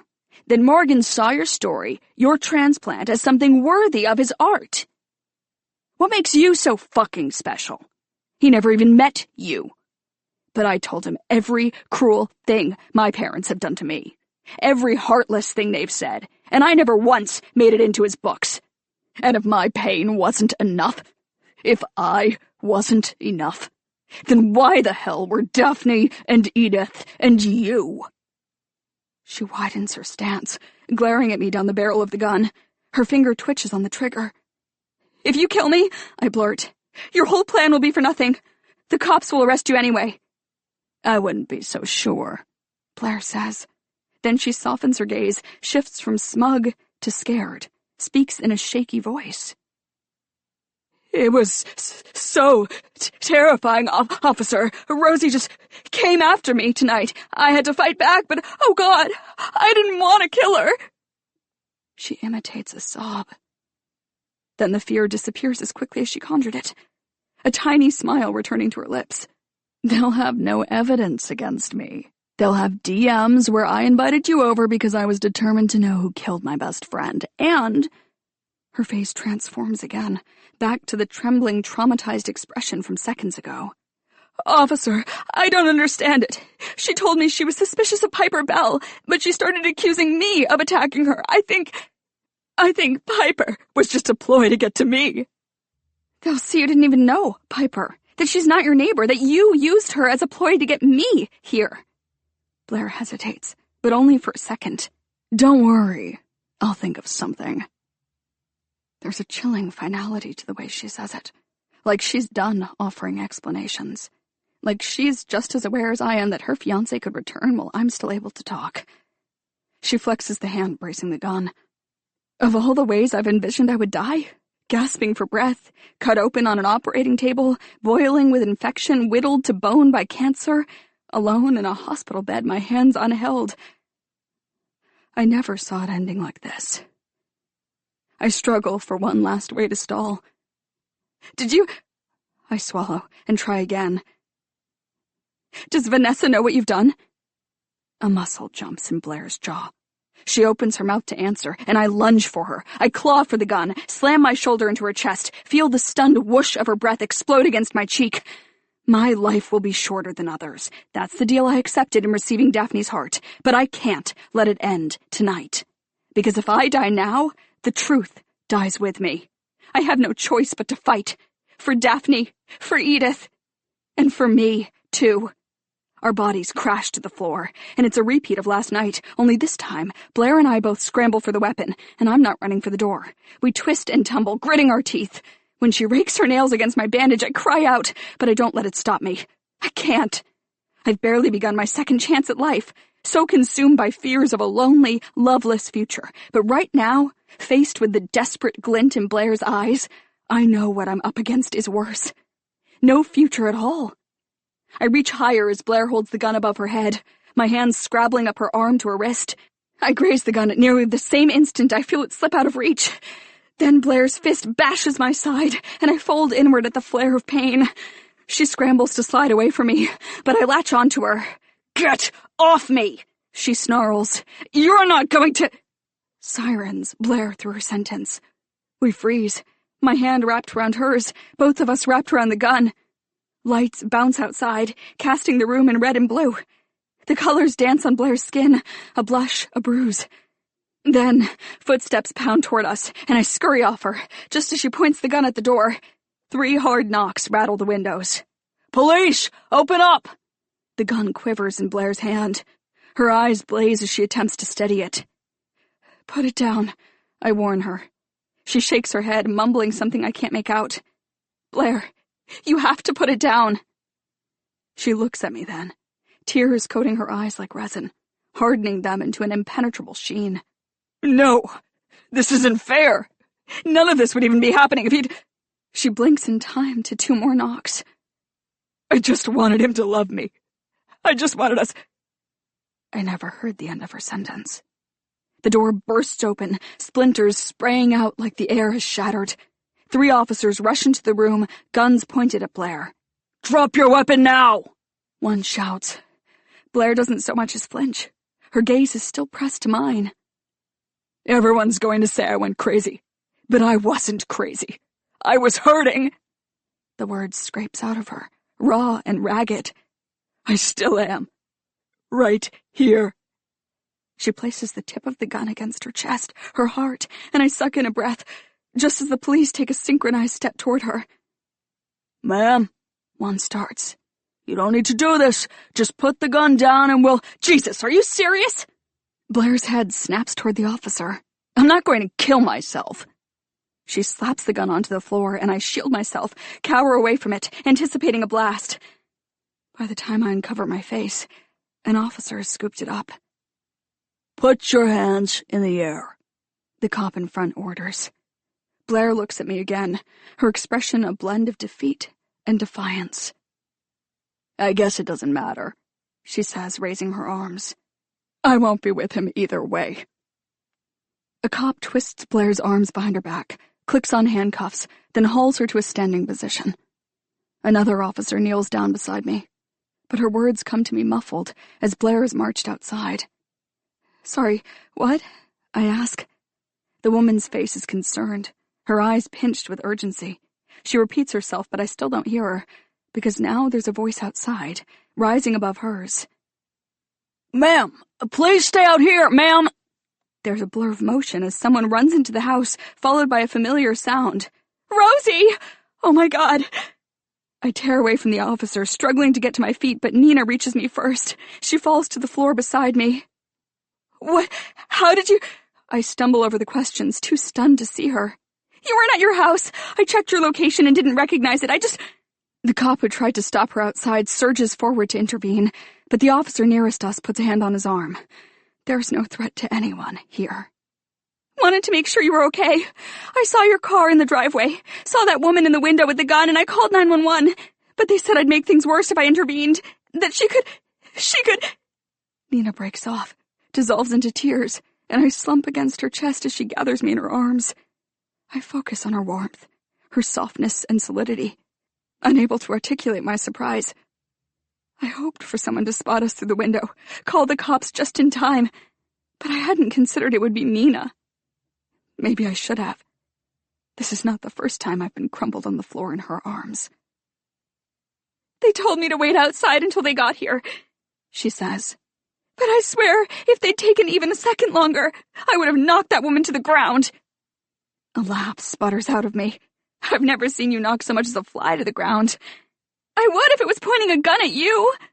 Like a fly-sized gun or a regular gun, because that would be a strong fly. Stop! Nina sniffles as she laughs, and I burrow closer to her. I'm dizzy with it all. Blair's confessions, Blair's finger on the trigger, the cops who crowd the room. But Nina keeps me from spinning. Do you hate me? She asks. I pull back to look at her. Hate you? You saved my life. But the things I said at the hospital, I shouldn't have talked to you like that. And that 10% thing, I'm so sorry, Rosie. I didn't really think you could kill Morgan. You just want love so badly that it blinds you sometimes. She pauses, biting her lip. Okay, that sounds like I'm justifying it again, but I don't know how to put it. It's okay, I say. You're right. It does blind me sometimes. Or at the very least, it compromises my vision. My rosy-colored glasses making everything pink, love-tinged, so they camouflage red flags. Can I blame Nina, then, for doubting me a little? My grasp on reality isn't always reliable. And maybe what really matters is that she knows my flaws and still chooses me as her friend. That even with that 10%, she tracked me down tonight, believing I was worth protecting. It's okay, I repeat, sinking against her, tightening our embrace. Nina's heart drums against my ear, and is a beat that never wavers. I tune out the cops, close my eyes against the flashing lights, and as my own heart thumps, I press myself closer to her, listening to all that love for me. Chapter 24. Wait, so you just grabbed the gun? Well, I tried to. I wasn't very successful. Still, that's so brave. I would have frozen. I pop a forkful of pasta into my mouth. Edith and I are finally getting that dinner I promised her weeks ago. And we're celebrating, too. It's been 2 days since the police informed Edith she's no longer a suspect. 3 since the night Blair was arrested. There's a bruise beneath my ribcage, a twinge when I twist my torso, a scratch on my cheek, and one of my stitches had to be replaced. But despite the stress on my body, my heart is fine. That's what the labs and scans promised anyway. Over the next 2 weeks, I'll have my regularly scheduled biopsy and angiogram, so I won't rest completely easy until I get those results. But for now, I'm here, eating delicious food, enjoying Edith's company. This means you fought that woman twice, she says. Both times she had a weapon, and both times you won. I don't know if we can call it winning. You saved me the first time. Nina and the cops saved me the second time. I shrug. Got lucky. Sure, but you're alive, Edith says. I call that winning. I chew my pasta, nodding. Because she's right. I've won. Every beat of my heart, of Daphne's heart, is another victory. I not only fought Blair, I stopped her from silencing that heart for a second time. Seriously, you're a badass, Edith continues. Blair was clearly crazy. She would have killed you in an instant, but you went for it. Out of sheer habit, I wince at crazy, even as I understand why Edith says it. Blair killed people, stalked them, attempted another murder. Nothing about that suggests she was sane. But Edith's wrong about one thing. Blair didn't kill me in an instant. She could have. She'd hidden that gun on her body with the intention of taking me out. But first, she'd talked me through her crimes, laid out what she believed was unimpeachable logic for each one. I don't know if she genuinely thought I'd agree with her actions, or if she simply wanted to unburden herself of all her secrets. Either way, one of the most dangerous things about Blair in the end was that, to her story wasn't crazy at all. It was common. She'd simply loved someone. I mean, I know I did some problematic things when it came to Morgan, Edith says. But Blair took wanting him to an extreme. I just wanted him to love me, she said as the cops closed in. I just wanted us. I never heard the rest of what she planned to say. But I don't have to. That interrupted sentence was a truth all its own. I just wanted us. And there's something else Blair said, right as she surrendered to the police. I guess it doesn't matter. As if, after everything she'd done to frame Edith, to escape punishment, Blair realized that her freedom, her future, was useless to her if Morgan didn't love her. It haunts me how familiar that feels. After Brad ended things, I caged myself in my bedroom, darkened the windows, refused the company of people who cared, muted all phone numbers except for his, which never lit up my screen. It was debilitating work, turning my pain into a prison. But disturbingly easy, too, because just like Blair, I'd pinned my happiness on someone else. And over the years, I'd changed myself, bit by bit, for so many different men that, without one, I had no core identity to fall back on. I became only the absence of them. It's an uncomfortable fact I have to reckon with, how much I see myself in Blair. But now that I've had my past reflected back to me, I'm hopeful that, in the future, Blair doesn't have to be a mirror. She can be a warning. So, to recap, Edith says, you're brave, you're badass. She ticks the qualities off on her fingers. And you're beautifully belligerent? I'm what? Sorry, I was on a roll with the bees. It felt like the third thing had to match. As she laughs at herself, I'm reminded of something I wrote to Morgan on Donor Connect when I was trying out his foolproof trick to naming pets. Wait, why do those all start with the same letter? I'm suddenly nervous I only know nouns that begin with B. The memory prickles, but it isn't painful. It's more like recalling a date that started promising before ending disastrously. It feels like a bullet dodged. Let me try again, Edith says. You're brave, you're badass, and you battled a literal murderer. There, battle starts with B. We laugh together now, even though there's nothing funny about Blair's crimes, or how close I came to becoming one. Still, I appreciate Edith's praise. I've never thought of myself as brave or badass. Truthfully, I've thought so little about my own attributes over the years, too concerned with creating the ones my boyfriends wanted to see. But this portrait Edith's painted of me, someone who battles danger and wins, makes me sound like a woman I'd like to know. Even more, she makes me sound like a survivor. Maybe in a dim, distant way, I already knew that. I survived my transplant, after all. But when my cardiologist first informed me I needed a new heart, I didn't think of surviving as something I'd do, actively, with intention. I thought of it as something that may or may not happen to me, a thing like the weather, completely beyond my control. But now I think it was me who made a home for a foreign organ. Me who swallowed the meds that kept my body from kicking it out. Me who endured the side effects, who kept to the schedule of painful tests and biopsies. So in those ways, surviving was a choice. And it's one that every single day, for more than a year now, I've been brave enough to make. How strange I didn't see it before. I was too focused on what I'm lacking, a romantic partner, a fail-safe future, that I forgot to notice what I've had all along. Myself. A woman who was so strong, so badass, she lived through losing her heart. Also, I really want to thank you, Edith says. Most people would have run for the hills after what I did, and I wouldn't blame them. So I'm amazed you didn't write me off. That you trusted me when I told you I didn't kill Morgan.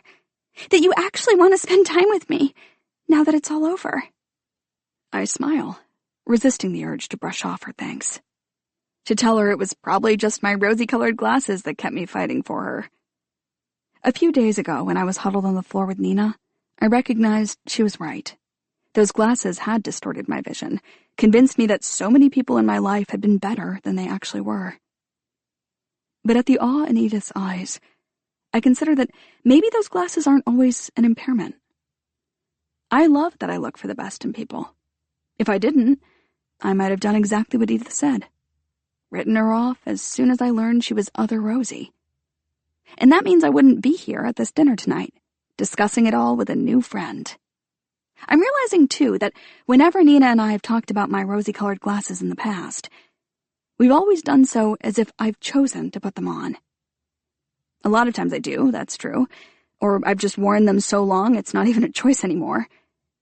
But there have also been times when people, men I loved, have effectively handed them to me, encouraged me to look through their pretty pink lenses. Those men told me they loved me, then later proved they didn't. Proved, like Nina said, they didn't even respect me. But while they were standing there, right in front of me, saying exactly what they knew I wanted to hear, why wouldn't I believe them? Why wouldn't I trust the vision they showed me? Thinking of it that way, I can't really blame myself for feeling a little unbalanced, a little unstable. Yes, a little crazy. Once they ripped those glasses off. Once I saw the world in all its true chaotic color. When I focus on Edith again, she's staring into the distance with an almost anguished expression. I follow her gaze to a man at another table, his hand knotted with a woman's. He's stroking her knuckles, smiling at her as she laughs through a story she's telling. For a second, I worry that the man is Edith's ex, that I've taken her tonight to the one place where her still raw wounds would be clawed back open. But then she says, "I miss that." Her voice so brittle it's nearly a whisper. And I understand it's not the sight of the man that hurts her. It's the couple. "You'll have it again," I say, because I know that's what she needs to hear right now. But the truth is, she might not. Her last relationship might truly be her last relationship. There's no way of knowing, no guarantees. Love is too fickle and unpredictable for that. Life is too. But either way, I know Edith will be okay. Because even if she doesn't find a romantic partner, she's a sweet, funny person who won't be alone. And at the very least, she'll have me. Which is something, I think. Something pretty good. 2 days later, Just Say Yes is quiet. It's a random lull in the afternoon, a 2-hour break between appointments, the only sound coming from the back, where Marilee slices through tape to open deliveries that came in this morning. So I'm surprised when a woman enters the store, eyes sweeping the racks of dresses before she approaches me. "Can I help you?" I ask. I'm not sure. I need a dress, but my budget is pretty small. I was just driving by and figured I'd see if you even carry any dresses in my price point." "Sure. What is it?" $400. She cringes a little, as if worried I'll judge her. Inwardly, I cringe too, because our least expensive dresses run around twice that much. Still, I check the computer at the reception desk, in case there's a markdown I've forgotten. "No, I'm so sorry," I say when my search yields nothing. The woman's shoulders fall, even as she nods. That's okay. I knew it was a long shot. My fiancé and I are teachers, so money's already tight. But we're saving for a down payment on a house, and even with a small wedding... She stops, waving an apology. You don't need my life story. I just saw the window display and couldn't help myself. I bite my lip, glancing at the computer. I'm not allowed to comp a dress again until September, months from now, but I feel the sting of her disappointment as if it were my own. Thanks anyway, she says, turning to go. Wait, hold on. As she pivots back, I look at her more closely. We're about the same height. Similar body types. It might not be a perfect fit, but there is one dress, I say. There is? Hope springs to her face. Yeah, one sec. I open a browser, search for a Casablanca gown from a few seasons ago, plugging in the name and style number I know by heart. When the image pops up, I swivel the monitor so the woman can see it. Do you like this? Her eyes instantly sparkle. Her mouth opens with a gentle intake of breath. It's gorgeous, she says. I love the beading and the lace. She steps closer to get a better look. That's really in my price range? Behind her, the door jingles as someone enters the store. I see only their shoulder, an elbow, a shoe. Another delivery man, I'm sure. I'll be with you in a moment, I call, before answering the woman's question about the dress. Let's set up a time for you to come try it on, and if you love it, it's yours. No charge. Her mouth opens wider, her brows creased in confusion. It was purchased by another customer, I say, which is true. Her wedding was canceled. Not even close to true. So she's donating it back to us for a situation just like this. Soon to be true. Oh, the woman says. I'm so sorry that happened. But that's such a nice thing she's doing. I probably would have just sold it. She chuckles before taking out her phone, opening her calendar. But yes, I'd love to try it on. Thank you so much. When can I come back? As I get her details for the appointment, something bubbles up in me. A strange mix of delight and discomfort. It'll be good to get rid of the dress, even if it's hard, even if it's like letting go of a part of myself. I don't know if I could ever put it on again without remembering the hours I spent stuck inside it, unable to reach the buttons. Even now, just thinking of it, I feel a phantom constriction, like arms are wrapped around me, gripping too tight. There was a point during these last few weeks when I thought that the gown didn't have to be tied to the past, that it could be a promise for the future instead. But that's a lot of pressure to put on my future, especially when I have no idea how long it will be. It doesn't even make sense to me anymore, the idea that to make my remaining time worthy, I have to spend it with somebody else. My time is already worthy, just by being mine. And I can use it to do the things I love. Laughing with friends, reading good books, listening to Taylor Swift, finding ways to ease people's burdens. And who knows what else I'll discover about myself when I'm not worrying over a relationship or stressing about romantic prospects. Who knows what else I'll become? Even if my worst fear comes to fruition, even if I'm alone in the hospital during my final moments, at least I'll know that I actually lived. That I loved and cherished myself while I did. Thanks again, the woman says. I'll see you next Thursday. She wags her phone, where she's just input the appointment, and as she walks to the door, she reveals the man who's been waiting patiently behind her. Jackson. Oh, hi, I say, jolting a little. Did you have more questions about the other night? I already gave him a full statement, relaying every piece of Blair's confession, every sentence I could confidently quote from memory. But I'm happy to give more, happy to do whatever I can to ensure there's justice for Daphne. No, I actually wanted to check on you, Jackson says. See how you're doing. My face must twitch with surprise, because he's quick to add, I was in the area. Well, I was next door eating a cinnamon roll. He holds up his hand, fingers splayed, as if there might still be evidence of the sticky pastry. I know it's none of my business, he continues, dropping his arm back to his side. but I can't stop thinking. Is your heart okay? I don't know much about transplants, but I imagine the recent stress and physical exertion might have... His sentence rolls to a stop. A blank he isn't sure how to fill. Oh, yeah, it's fine, I say. Thanks for asking. I'm touched by his inquiry, the caution and care in his voice. It's a stark contrast to the way he spoke to me the night we first met, when he thought my hair was tangled in a dead man's hand. He was kind to me when he took my statements, too. Both after the attack in my home and after the fight at Blair's. His questions were extensive but gentle, sensitive to my recent traumas. Good. That's good. Jackson nods, looking past me toward the racks of gowns. It's a good heart. What? I ask, laughing a little, unsure I heard him correctly. His eyes meet mine again, and they're such a pale but warm brown, the color of cinnamon sticks. It's a lovely, unusual shade, and it reminds me of Christmas, of gingerbread houses, of sipping comfort from a steaming mug.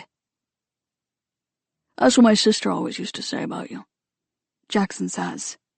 After you took her under your wing, she's got a good heart. I smile at that. Winnie Dean was always so sweet. Will you tell her I said hi? I ask. Of course. His gaze remains on mine, like he wants to say more. But then he lifts his hand and turns toward the door. Take care, Rosie. I watch him go, a little unmoored by the interaction, brief as it was. Outside, he heads toward his car, passing a man and woman chatting together on the sidewalk. The woman laughs, then pauses to drink from her coffee cup, and the man places his hand on her waist, pulling her closer to kiss her forehead. I turn away, the public moment somehow too private, and try to suppress a twinge in my chest.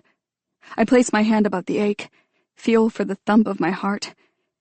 I count its beats, measure its rhythm, and only let go when I'm satisfied. Winnie Dean was right. It's a good heart. I rummage through my purse beneath the counter to pull out my phone. I should do more than rely on Jackson to pass my hello on to his sister. I should get in touch with her on my own. It can be part of my commitment to focusing on myself, making new connections, strengthening old ones, filling my life with fun and friends. I find her easily on Instagram and kick myself for never having thought to look her up before. A quick scroll through her profile shows me she lives in Boston now.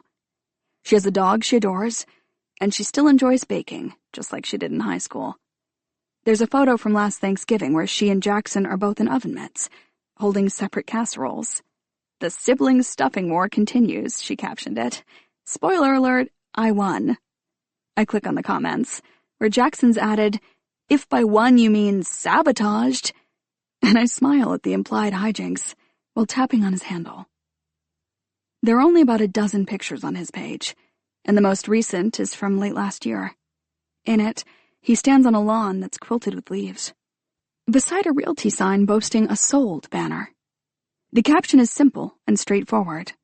Finally a homeowner. Curious, I zoom in on the house behind him. It's a quaint yellow colonial with a white porch that bears a wooden swing. And above the front door, which is painted a rich emerald green, is... I squint, zooming closer. Yup. I know that window. A half circle of stained glass. And now that I've noticed this distinctive feature, I recognize the house, too. It's somewhere between my parents' place and Morgan's. It's a house I've passed dozens of times on walks with Bumper, always slowing to admire the pretty glass, which means... I laugh at the realization. All this time, the house I've been admiring is Jackson's. The photo blurs before me as I think of his face, just now, telling me my heart is good. His expression was both guarded and vulnerable, like he was risking something by uttering that sentence. I think of my reaction, too, a little dazed by the compliment, when maybe I should have been dazzled. This is the second time he's visited Just Say Yes in a little over a week, and it's still somewhat strange seeing him in a setting that feels so personal to me when our relationship has been so professional. That first time he came, informing me of the results of the hair analysis, I thought he was trying to catch me off guard, coax me into saying something I might hold back at the station. But what if he had another reason for showing up that day? For wanting to speak to me outside of an interview room? I swipe out of Instagram and open a text to my dad. Hey, I've been missing Bumper the last few days. Okay if I take him for his walk tonight? After what happened with Blair, Dad told me I was off dog walking duty for a while. He literally hid Bumper's leash from me and said I needed to spend my time after work relaxing instead. I'm straightening a rack of dresses when his reply comes in. That depends. You feeling okay? I'm feeling great. Okay, come on by after work. I exit the text, smiling, then open my notes app to start a new entry. Jackson Dean. Became a homeowner last year. Participates in a Thanksgiving stuffing war with his sister. Eyes like gingerbread. I mine my memory for more, absently stroking a blush Tool Marquesa we just got in stock. Enjoy cinnamon rolls from Sweet Bean. It isn't much. For all the times he questioned me these past few weeks, I haven't really bothered to notice his specifics. But there are already two things that connect us. Winnie Dean and our love of his house. So I bet there are even more. I put away my phone, satisfied for now. It's been a quiet afternoon at the store, but still a productive one, and tonight I get to walk Bumper, that sweet, exuberant dog whose heart is the best of everyone's, overflowing with unconditional love. Maybe, as a treat for both of us, I'll take him down the route he's come to prefer. Maybe we'll walk the shadowy wooded roads that lead to Morgan's. And maybe, on the way there, we'll see something worth a closer look.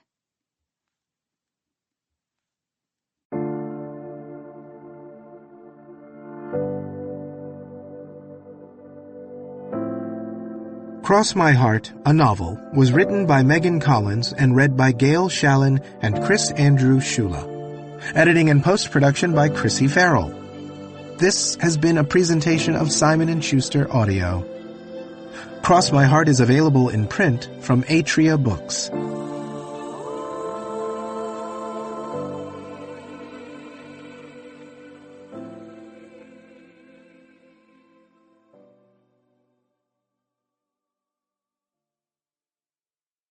Also available from Simon & Schuster Audio, Thicker Than Water, a Novel by Megan Collins, read by Gail Shallon and Emily Tremaine.